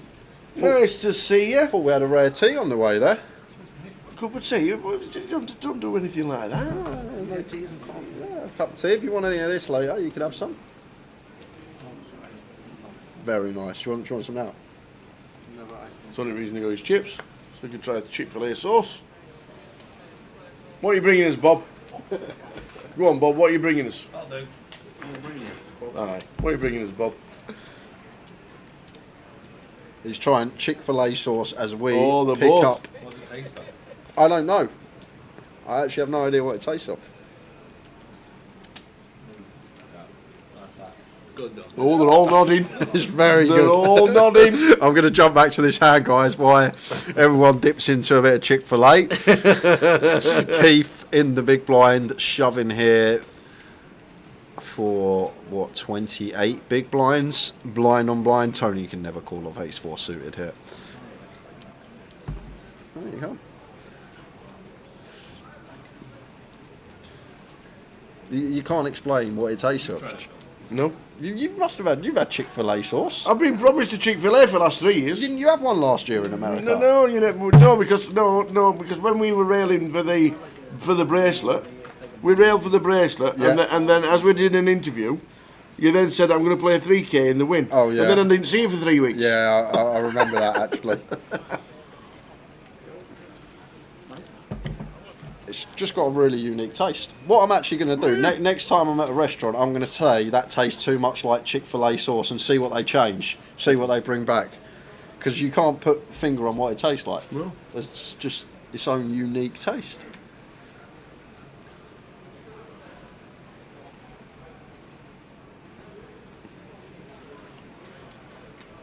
Kai's our best sun runner, he'll be back. Good. Nice one, Brian. Great to see him.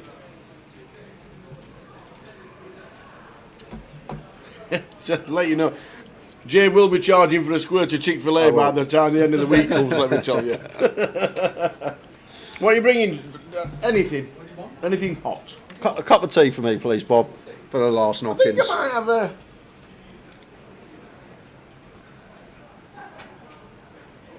Can you do me, please? Can you do me, please, a cappuccino with an espresso shot in, please? Thanks very much. Want to sleep tonight or? No. No, football's on at 12:30. Oh, well, that'll be one. Action flop under the gun open from king, ace 10 of clubs, makes it too big. Sinead defends big, jack 9 off, and it's queen 10 deuce 2 clubs here. Up and down for Sinead, club in hand 2, and king with middle pair, nut flush draw to go alongside it. So we're going to continue with the ace 10 suited.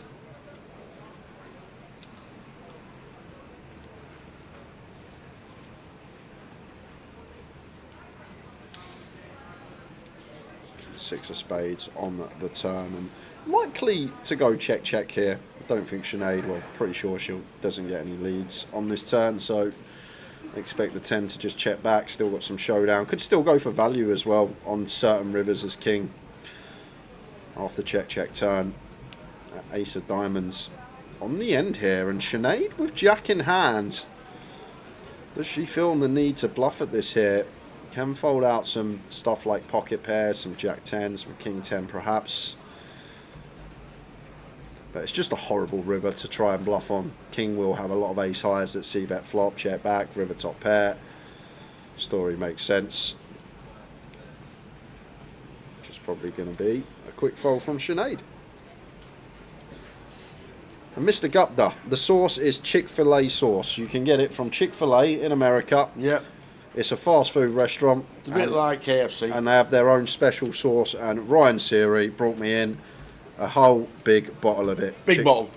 Big bottle. Big bottle, factor 10. One pint, actually. Exactly a pint of Chick-fil-A sauce I got There you go. Well, there you go. And Barry Neville's watching in the G in Sheffield, playing cash, watching Open. Keith Singleton takes it down. How are we doing, Bazza? How you doing, Barry? I'm guessing he's got some Christmas stories for us the next time we see him. When are we going to see you next, Barry? Will he be at Manchester GUKPT? That's coming up in 2 or 3 weeks' time. 30th of Jan till the 9th of Feb. Come and see us in Manchester. Come on. Well, we've crashed then as well. First time all week.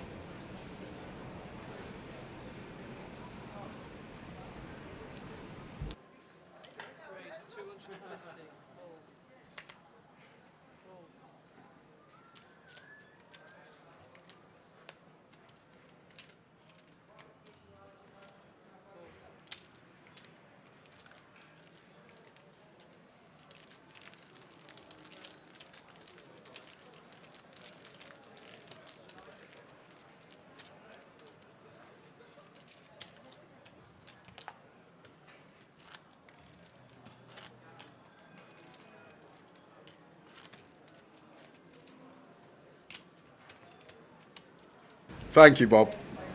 Cheers, Bob. Carl Lakeland, hope you both well, boys. Tuning in for the end of the stream. Well, we've got 4 left, Carl.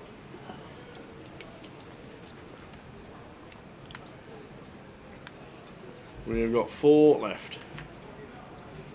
It is way better than the KFC, Rolf. It is. But it's the only thing I could relate it to. It's literally just a sauce that does it for me. Isn't it? Get it on Amazon. Can you? Ooh, don't tell me that. I'll set up the old, the prepay, and it just comes delivered to your house every month, and I'll stock up on it. Do you know what I done that with in lockdown? I done it with sun lotion. Is it Leicester something? It's the one that comes in an orange bottle. Someone recommended to get this sun lotion sun lotion anyway. So I thought I'd get it. It was all right, and I done it on like a month thing on Amazon. Only a small bottle, but I never used it. I ended up having like 6-7 bottles before I cancelled it, like half-using bottles of this sun lotion. That's very dangerous on Amazon when you can pre-order something for continuous months. It's a dangerous little tool.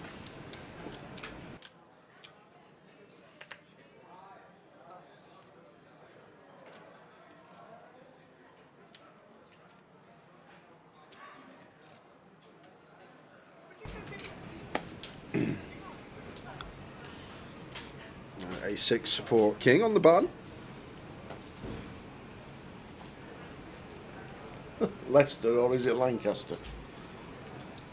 Lancaster, that's the one. He's thinking of cheese. That's the one, Mackham's. See, Mackham's knows. He knows the sun lotion I'm on about. Lancaster, thank you very much. See, this is why the chat are great. At least one will know out of everyone that's watching.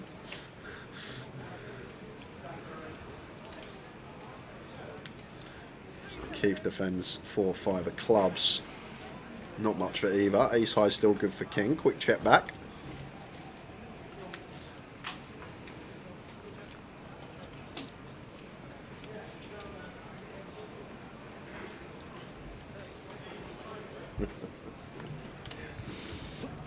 $7 and $8 IPAs. Remember drinking them with Jack.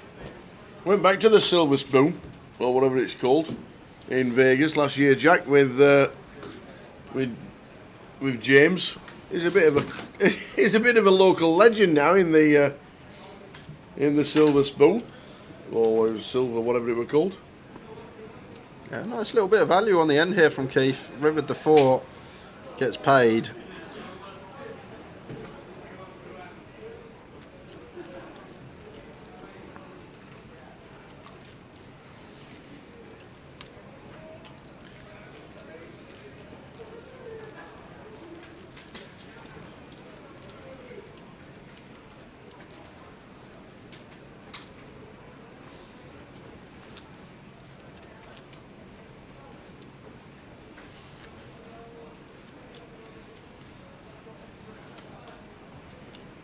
No, it weren't called the Wicked Spoon, Howard. It was in Las Vegas. It was in the arts quarter.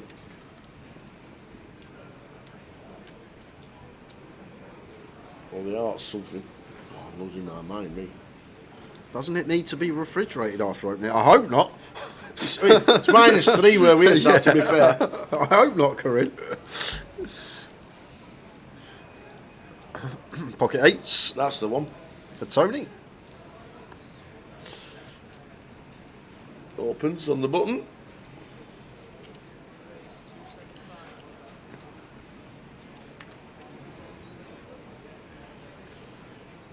Ace 9 off for Sinead here in the big blind. Don't think we... I'm not sure if it's one. Maybe it's too high up. Maybe Ace 9 off too high up. Maybe we want to start at like Ace 6 and lower to potentially go for a little 3-bet bluff, perhaps.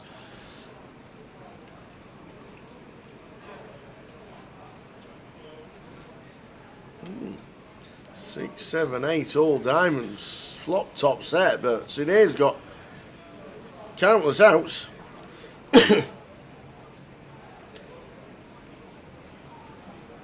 Yeah, this is an absolute carnage flop. Top set versus nut flush draw up and down.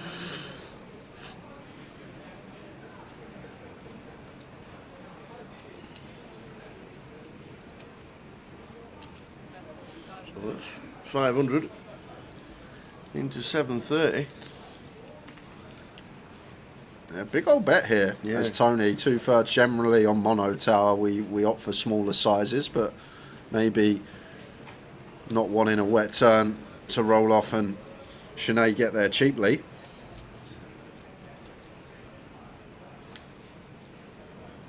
She gets there in the form of top pair. She is now drawing to just a diamond to take this pot all to herself. 10 or 5 would chop it up. Probably one that Tony always checks back here, Tower. We absolutely hate life if we bet here and get raised, so one we can check back and still potentially go for value on, like the offsuit 3, offsuit deuce rivers when check 2, assuming that Sinead would value bet her straights. But I'd be surprised if Tony went for a bet here.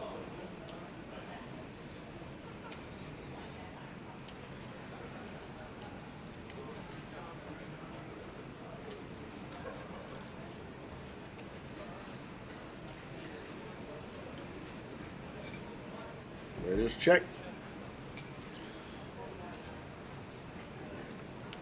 And it's a 6 on the river. So Sinead. How about a little block with the intention of 3-bet jamming as a bluff? Or is that just the Omaha player in me, Tower? When we got the 9 and we got the ace of diamonds, well, she's not gone for the block, but she's gone small. 30% on the end here from Sinead, but I know it wouldn't have worked against ace full, but this might have been the end of me if I got to this spot. It seems like a real tempting one to block 10%. If we get raised, then go for jam with 9 in hand, with ace of diamonds in hand.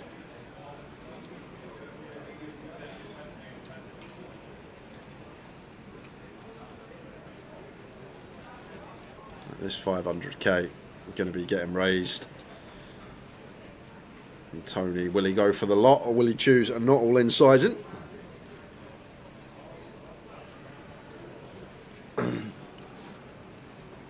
Well, if this posturing and then I'm all in comes, it's a snapfold from Sinead.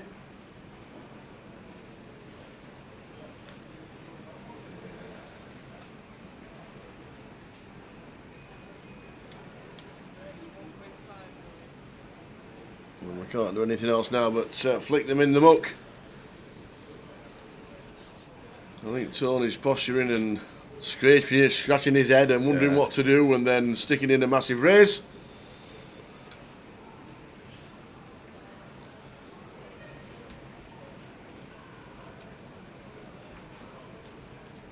Yeah, so do I, Jack. I actually like it's the Omar in me, but I feel like I've just looked at what you said in the chat saying Sinead check jams river. I'm giving her a bottle of Moet. Still likes free bet jam now. Out about 10%, and then when we get raised jamming, it's just now like the price Tony's going to be getting. But then again, it's never a bluff, is it? When Sinead does that, it would be a bluff if she did go for it, but we're not folding out eights.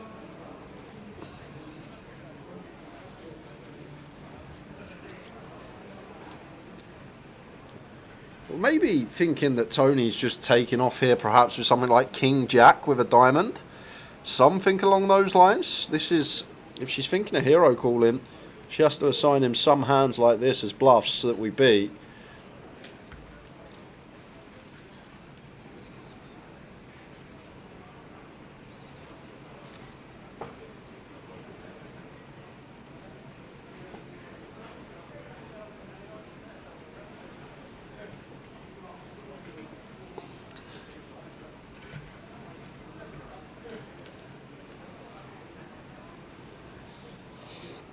I think once she thinks this long tower, she's not thinking about jamming. It's call or fold, right? I don't think now that we take. It's just call maximum. Heading towards fold.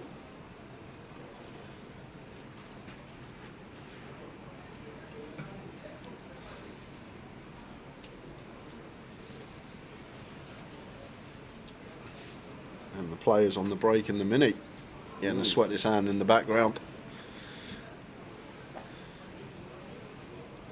Sinead in a spot. Yeah, so she's basically got to say that Tony's doing this with like ace king, king of diamonds, maybe ace jack, jack of diamonds, king jack, king of diamonds, something along those lines. To be fair, as the chip leader, he would open hands like king nine, so maybe something like king nine off with the king of diamonds is one as well. King six off with the king of diamonds.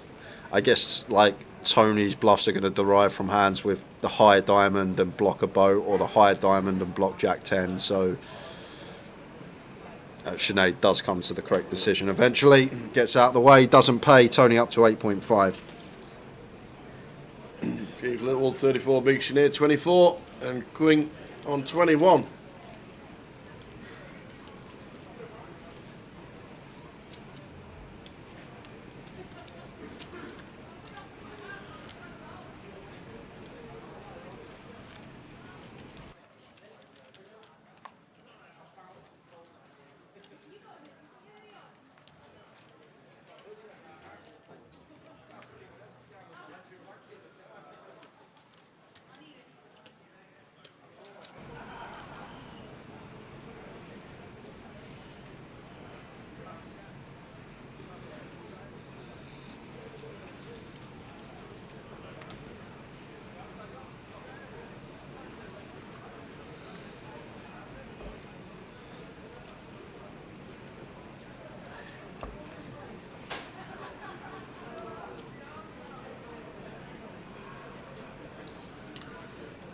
Engineer on the small.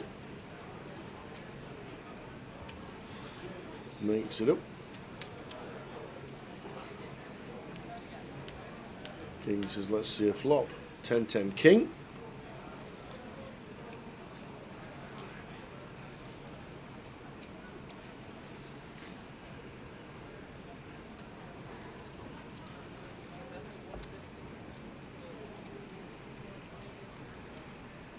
Engineer pulls in a few more with a bet on the flop. 20 bigs for Queen Jane. Keith Littlewood 34 bigs. Sinead 26.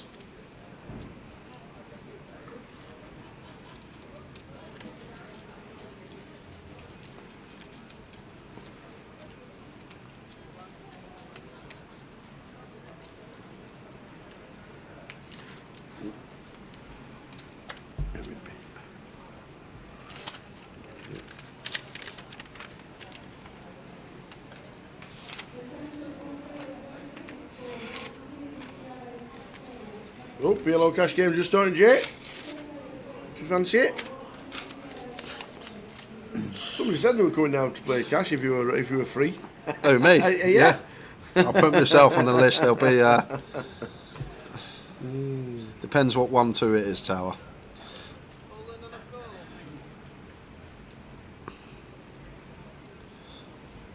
So King, blind on blind, deuces, all in for just shy of 20. Seems fine. Tony calls it off. Ace Jack seems fine. Flipping. And there is an ace for Tony. No waiting around and no runners available for the Ducks either. So just fading 2 outs twice. And that will take us to 3-handed. It will indeed. A 2 and a 2 only. Well, Queen is out in 4th, and he is out in 4th. Well played. Well played indeed. £8,610. Nearly double for 3rd. I didn't realise it was that big a jump. That is jumpy. Nearly double from 4th to 3rd. That's a big jump. Now guaranteed 15,025.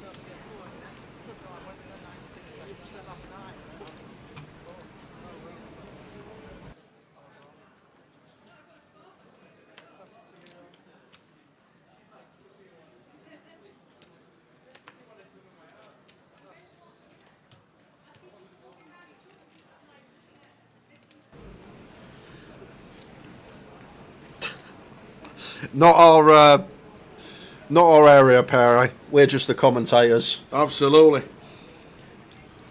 I wish they'd give me. I wish they'd give me that job. I'd do the commentary as well as the payout structures. But here's a hefty old jump for 3rd.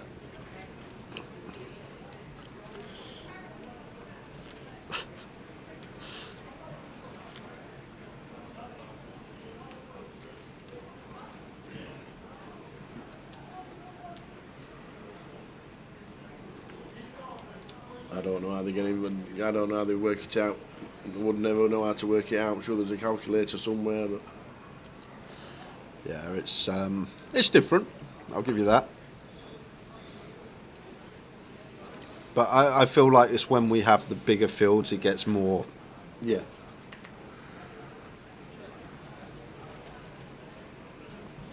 Ninth to 8th, Ben was 2,560 to 3,060. So a £400 ladder, 9th to 8th. And then a £500 ladder, 8th to 7th.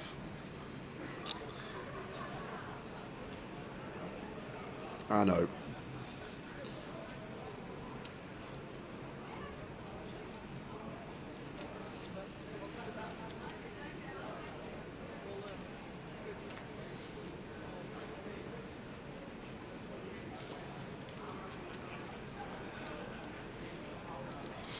Well played, Queen. Kai Poor from the Warwick Poker Society in 5th. Dale Wilson, Mad Turk. Chan. Agreed, chat. I do agree with you.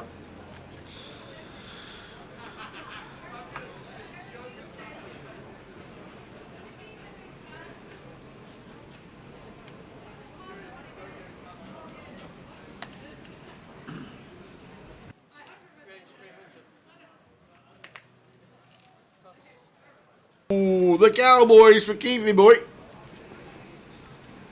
Raises to 300. Should see a flop with 6, 7 of diamonds. Tony's chip leader, which he does. Oh my, what a flop. Is that for real? Oh my, Tony Horn. That is the most joke flop you are going to see free-handed. Check, bet. Probably jam. Maybe. Keith put him on a flush draw. Call. Yeah, I think when we unblock a lot of stuff, we're happy to just raise this, get the bet and lead ourselves as Tony. I guess against Keith, he's going to, like, when he c-bets this board specifically, Tao, I find in live, like when people have ace highs, king highs, stuff like that, and it comes to low board for the big blind, they just generally check. So when people do c-bet a board that in general is heavily checked back, I feel like it is a good time to just spring the raise straight away, because people see these low boards against big blind and they just check back the ace X, the king X. And there is the all-in and the call, and Keith will see he is almost drawing dead. £15,025 it is looking like for Keith Littlewood. And thankfully, there'll be no interview with a Man United shirt. Well, hold on. Oh no! Here we go. Any king, any 8. Oh, will he do it? Oh, next door.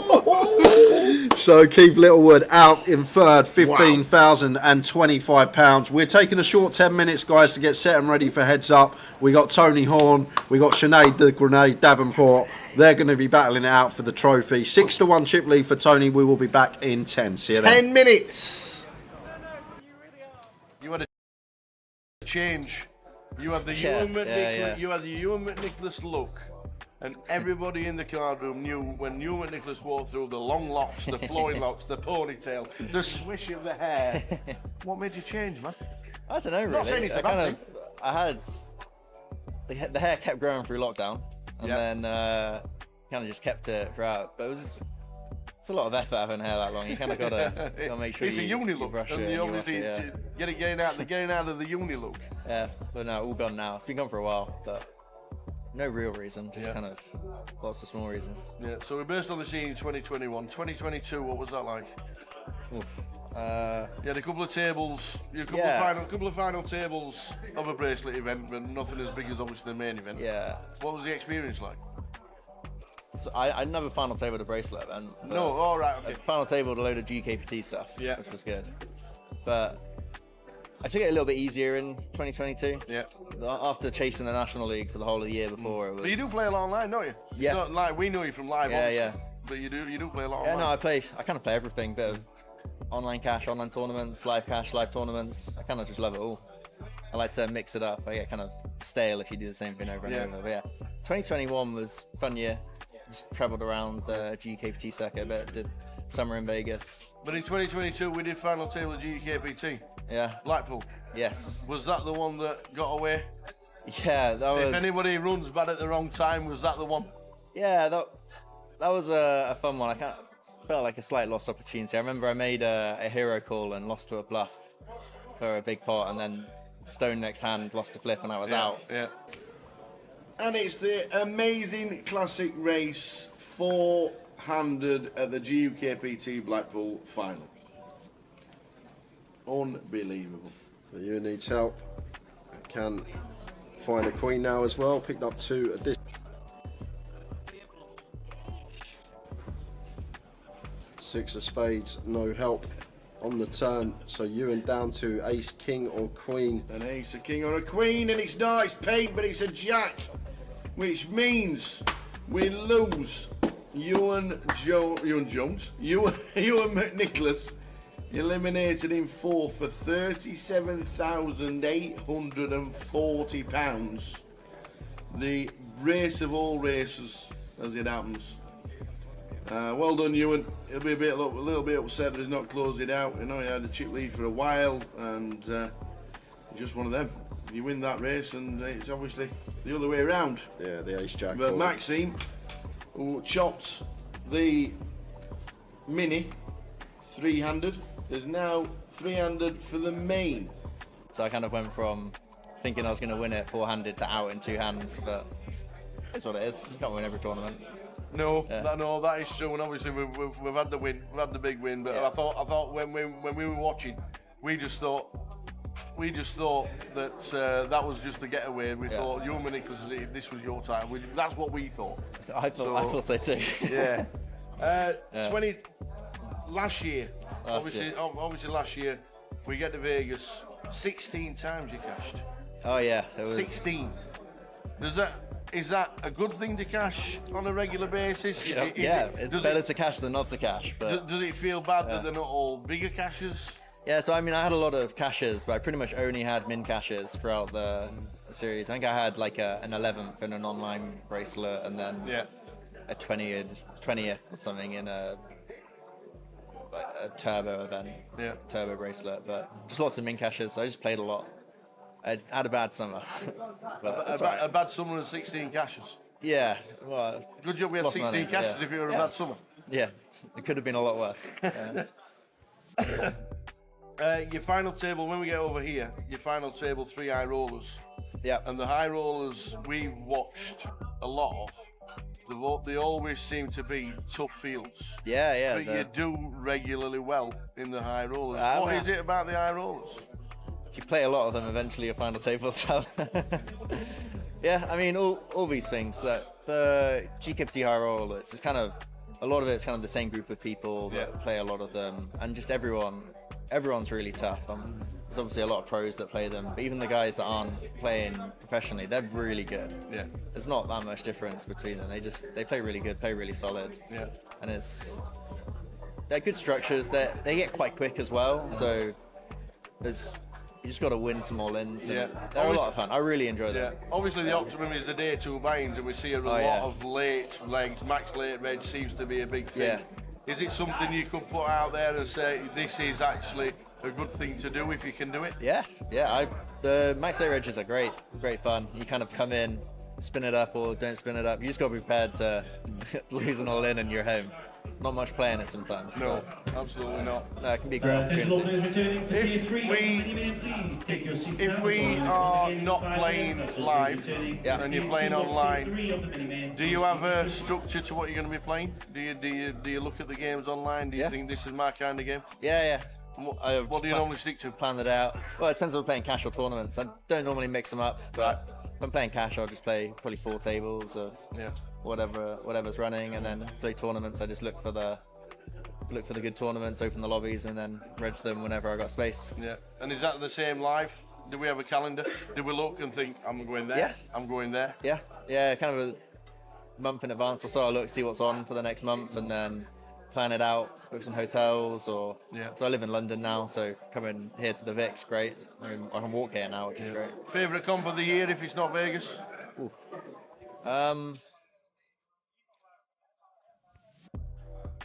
So like you said, I love the high rollers here. They're great fun. It kind of doesn't matter which casino it's in, as long as the structures are just good, not too long, not too short, over in 2 days. Yeah. Like, nice group of people. And I run pretty good on them. Nice one. You just said you're going to Vegas in 2 days. Yeah. What's the plan? What's the schedule? Have we got one? A loose one. I've got a spreadsheet with all the tournaments that are on. Yeah. I'll play every day probably. I'll probably have 2 days off over the summer and then 2 days off. Probably. Playing poker's always a day off really. You're there to play. You're not there to sunbathe. Yeah. I don't suppose. Yeah. And some days you finish early. So Vegas, obviously, the ultimate thing would be a bracelet. Yep. That would be fun. If not, would you feel really happy if one of your friends did exactly that? Yeah, that'd be great. On the final table rail. Yeah, I'm looking forward to some good rails during the summer because someone I know will have some deep runs and there'll be some. They usually do. Yeah, there'll be some good morale on the rail. They usually do, and if we don't see it at the poker table, we'll see it at the bar somewhere. That's usually the case in Vegas. Isn't it? Cheers, Tower, calling me out. Ewan's at the bar, he's not at the tables. We said you're 25, you're 26, you're 26 next. the longevity in this game can be 50, 60 years. We've got Willie Tan, 82 years old, final tabling last week. You know what I mean? Is this a game that you think you could actually stick at and really enjoy for a long, long time? I mean, I love playing poker, but I don't think 6 months ahead. Asking me to think 50 years ahead is a little premature. But I love playing poker. I can't see myself doing anything else. Yeah. Well, fingers crossed for Vegas this year, and fingers crossed for a long, long run. And if you're there, and then you're on an FT, the Tower Pom-Poms are going to come out. I can't wait. Fingers crossed for then, and all the best for the future. Thank you very much. Nicholas. Thank you very much. Cheers, Dal. Top man.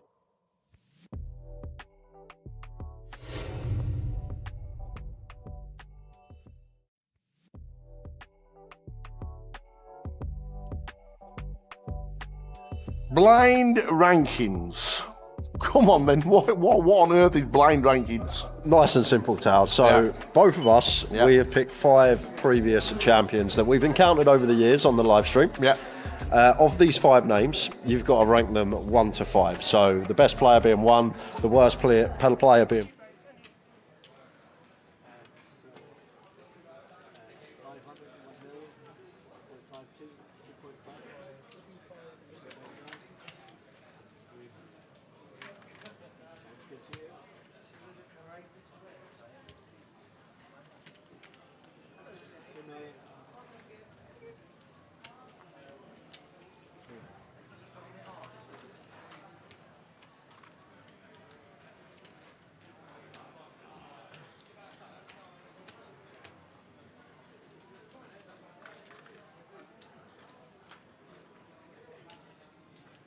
Here we go, here we go, here we go. Tony Horn. Yeah, Ari and Kashani tuning in. How we doing, Aaron? Come on, Tony, repping the AK community. There we go. We're all behind you. And let's go, Sinead. Great heads up battle on its way. Can we get a double up? Chip counts 13 mil.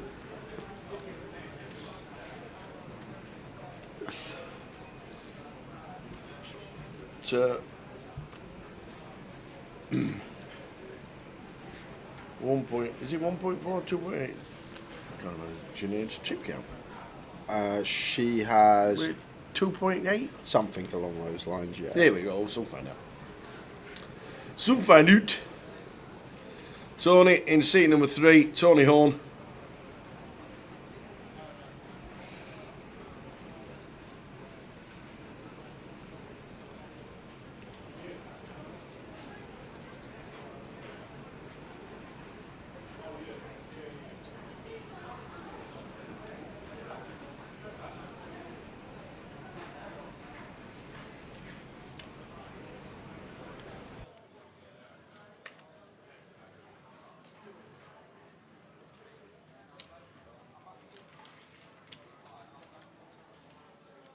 So 2.2 for Sinead, 15 million for Tony. We need a double. Sinead will know that. We need 2 doubles. With the blinds at 120.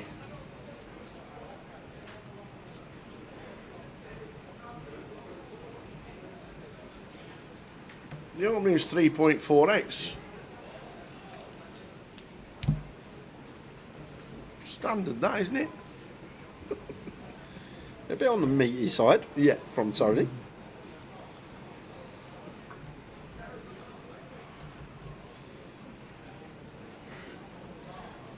$180. Just north of 20%. Can't see Jack 9 continuing here with Sinead up against an ace or a queen with 9 drawing dead. Let's get out of there. First hand to Tony. So 18 bigs to play with for Sinead.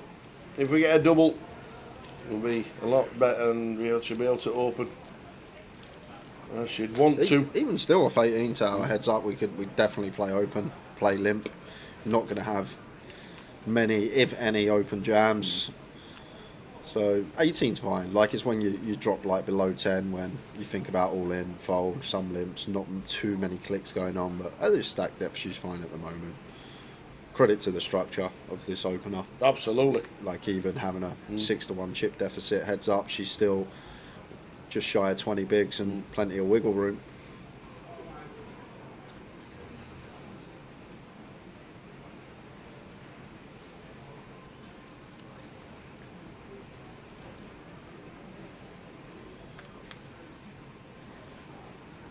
Flops a flush draw here. No big blind ante heads up, Perry. No, not for us. There are in other tournaments, we know that, but not for Grosvenor poker events and the NPL events.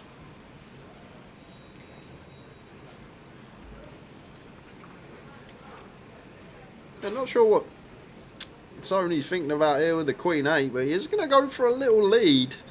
It's a limp pre from Sinead, check from Tony.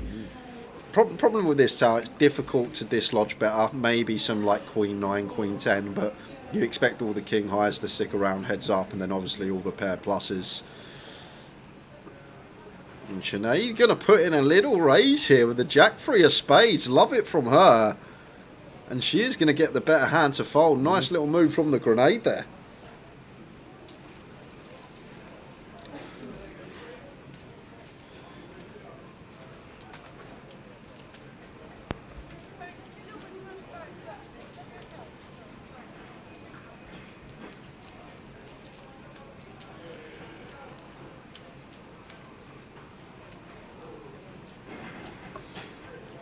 Tony Horn on the left, Sinead Davenport on the right.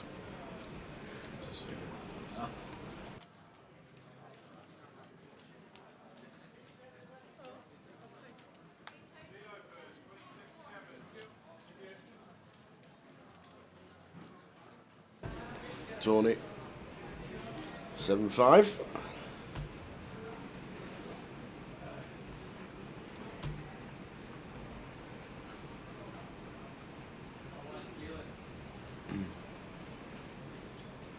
Fold. Oh man, I've seen the flop there. 7-5.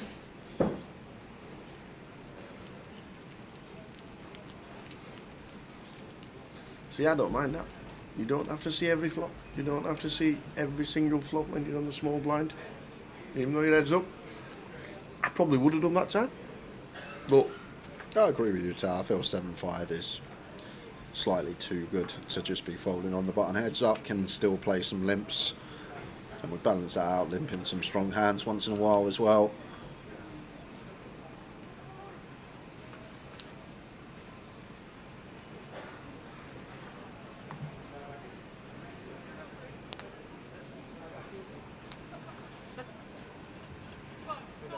Queen 3 for Sinead on the button. So in the small blind. I feel like nice 1-2 limp off of 16, 17.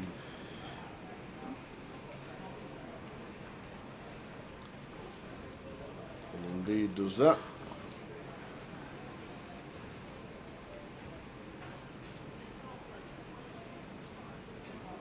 Has Martin just turned up for the glory? Yeah, well, I haven't seen Martin today at all, but Just turns up, heads up, and thinks, yeah, and here we are. Here we are. Final 2, I'll get involved. I was literally just looking at the dealer thinking, I've not seen him all week.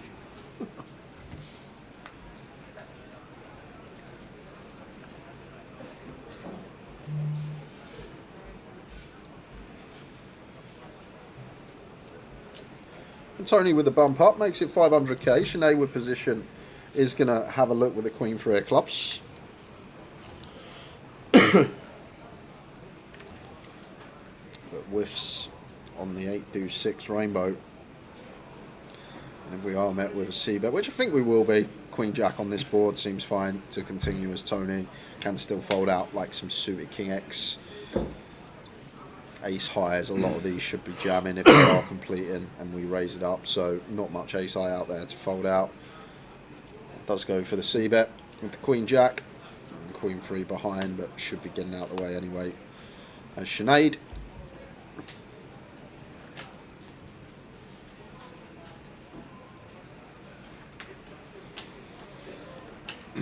So out they go. Heads up, Sinead Davenport, 13 bigs, Tony on 100. But you still got to close it out.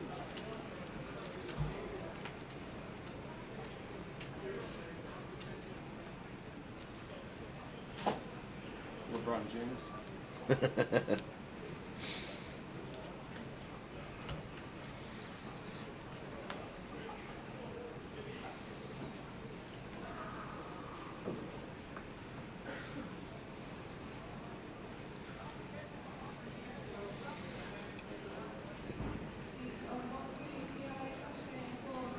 Tony with the Queen 5 suited. All in.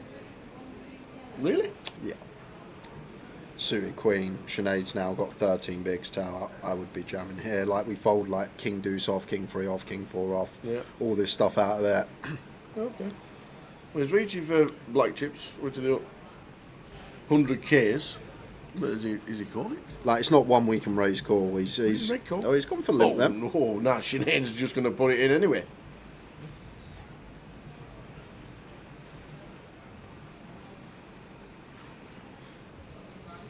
I feel like 12 and a half tower, Queen 5 suited. If you check the charts, probably will be shove. But now taking this approach, is there potential for Tony to get away from it pre? I actually really like this from Sinead. Ace King just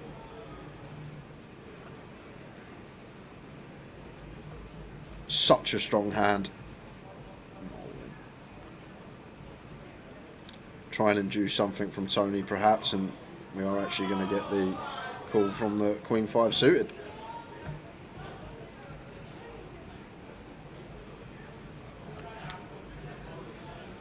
Well, the diamond draw. Wow. Look at this. All around this for Tony. He's wrapped around it.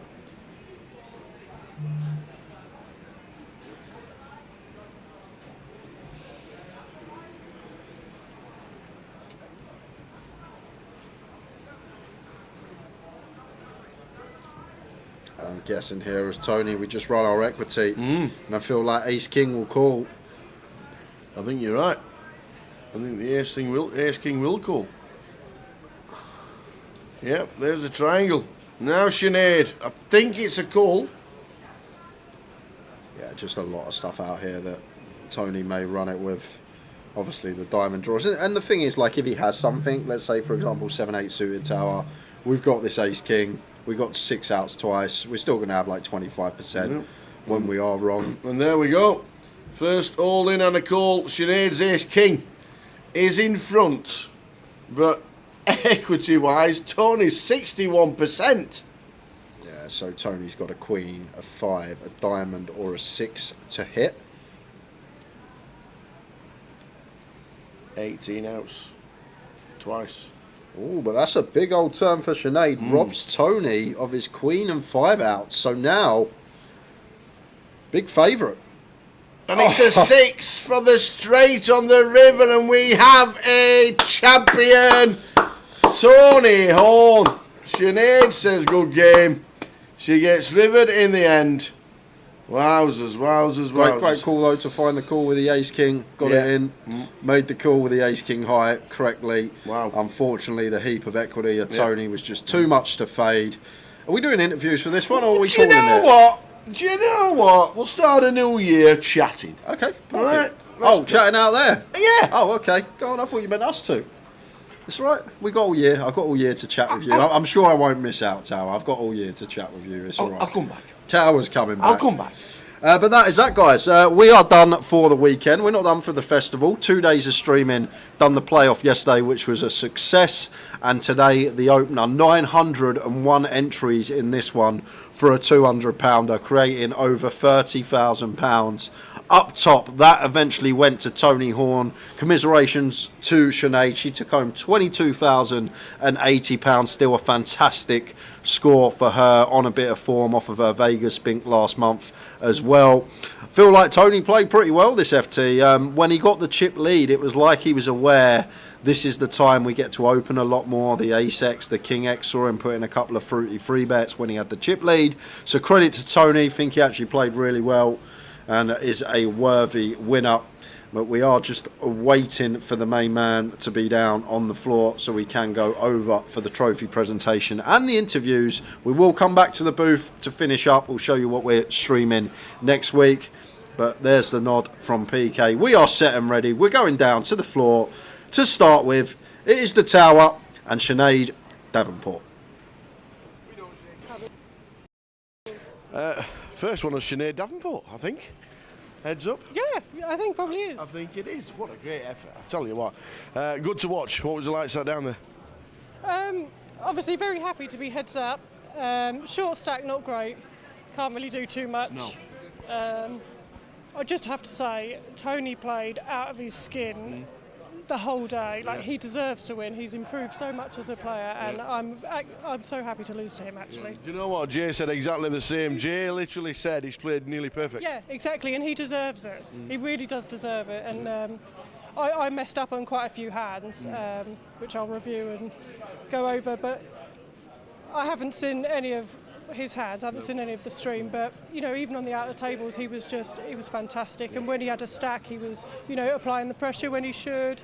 But yeah, fantastic. Happy for him. Yeah. Well, you started today with the husband on the table. Oh, yeah. Unfortunately, it went out really early. Yeah. You didn't take him out, did you? No, I didn't. No, he got unlucky against someone else, but it's fine. It all goes in the same pot, so. It certainly does, and a great start to 2025's NPL. We'll take it for sure, yeah. You had a great 2024, as we said earlier, so started well already. Yeah, happy. Fantastic. Great. We'll shake your hand this time. Fantastic effort. Sinead, second, but where is he? Tony Horn. Let me tell you, this has been a while. It has. How are you, sir? How are you, sir? Do you know what? There is not many people out there know that you final table Newcastle in the first ever season in 2007. Yeah, Wilco knows. He's been around as long as we have. Your hair was a different colour, a bit like mine. Yeah. What's happened? Where have you been, and how have you come back so well? I've obviously COVID was a bit of a problem. I joined Arian's crew, to speak, so got a bit of coaching from him too, and I'd like to play when I can. Obviously, I still work, so can't play every event. Well, Sinead's just said that you played just about perfect. We've got Jay in the back saying, I've not seen Tony, he's played just about perfect. Like, you've obviously worked on your game. Yeah. I had good cards as well, but yes, I suppose you have to play them still, but I can't complain at the cards that I had. And then turning up in Coventry, 901 runners, and you got every single chip. Feeling all right? Yeah, that feels really good. Fantastic. We're going to get Luke with the trophy. Ladies and gentlemen, can I have a round of applause for the Opener champion, Tony Horn! 2007 we first spoke to this guy, and now we've got another trophy. Fantastic, Tony. Great to see you back at the tables. Thanks very much. And hope we see much more of you. Yeah, I hope so too. Fantastic stuff. Jay, over to you. And that is going to be us, guys. Just waiting for the Tower to come back in with myself to shut up shop. But a fantastic event. Here he comes. Wee! Done the roundup. Said everything I think I need to say. I'll let you do your additional at the end. 2007. First GUKPT. Yeah. Newcastle. I think he needs to change his end of my picture. If you've seen his end of my picture, you think, is that him? It's a brown-haired young Tony Horn. But many congratulations to him. Well done to Sinead. Points on the board as well. That was over 40 points, I do believe, for first prize. Yes, it was. First place in the for the NPL. That was a cracker. 901 runners. Fantastic. Unbelievable turnout from everyone. 901. And not even that, like the mini. Yeah. Over 200 today. Over 200. Yeah. I'm just going to quickly find over out 200 today for the how mini. many exactly are in here today. What a start. Mini, mate. 226 today. In the quietest flight. The quietest flight. Tomorrow we'll probably get 300-400, and then there'll probably be 3-4. We could get 1,000 for the mini this week. We will see how it goes, but it's going to be a fantastic opening leg. It certainly is. What a cracker. And Tony Horn has now got himself a new picture for his database. Well done, sir. 2007 in Newcastle, final tabled in the first season of a GUKPT, and now has won the opener on the first event of 2025. What a job. Really enjoyed it. 901 runners, and Jay will have said that we're not here for the next couple of days live streaming, but we are back on Wednesday at 5 o'clock, or 5:20 with the delay, for the mini final. Whether it's a final or not, we're not too sure, because if it's 1,000 runners, it's going to be a record-breaking final. I don't know. I've just the first flight getting over 200 in the mini, very good sign. So we'll see come Wednesday, but expecting a big feel for that one. Yeah, yeah. And we're not streaking, Terry, but it was a good stream, so he says. As you can see there, they're the dates and the times you need to look at for us coming back, which is Wednesday on the live stream for the mini main final day, the high roller final day on the Thursday, and then the main event Friday, Saturday and Sunday. Looking forward to that. Couple of days rest. What a start to 2025, and Tony Horn right there having his new database picture. Get it on it, get it in, and make sure it's changed. We'll see you Wednesday at 5:20, as you can see, for the mini final. From Jay, myself, all the team. See you in about 48 hours time. Ta-ta. Good night.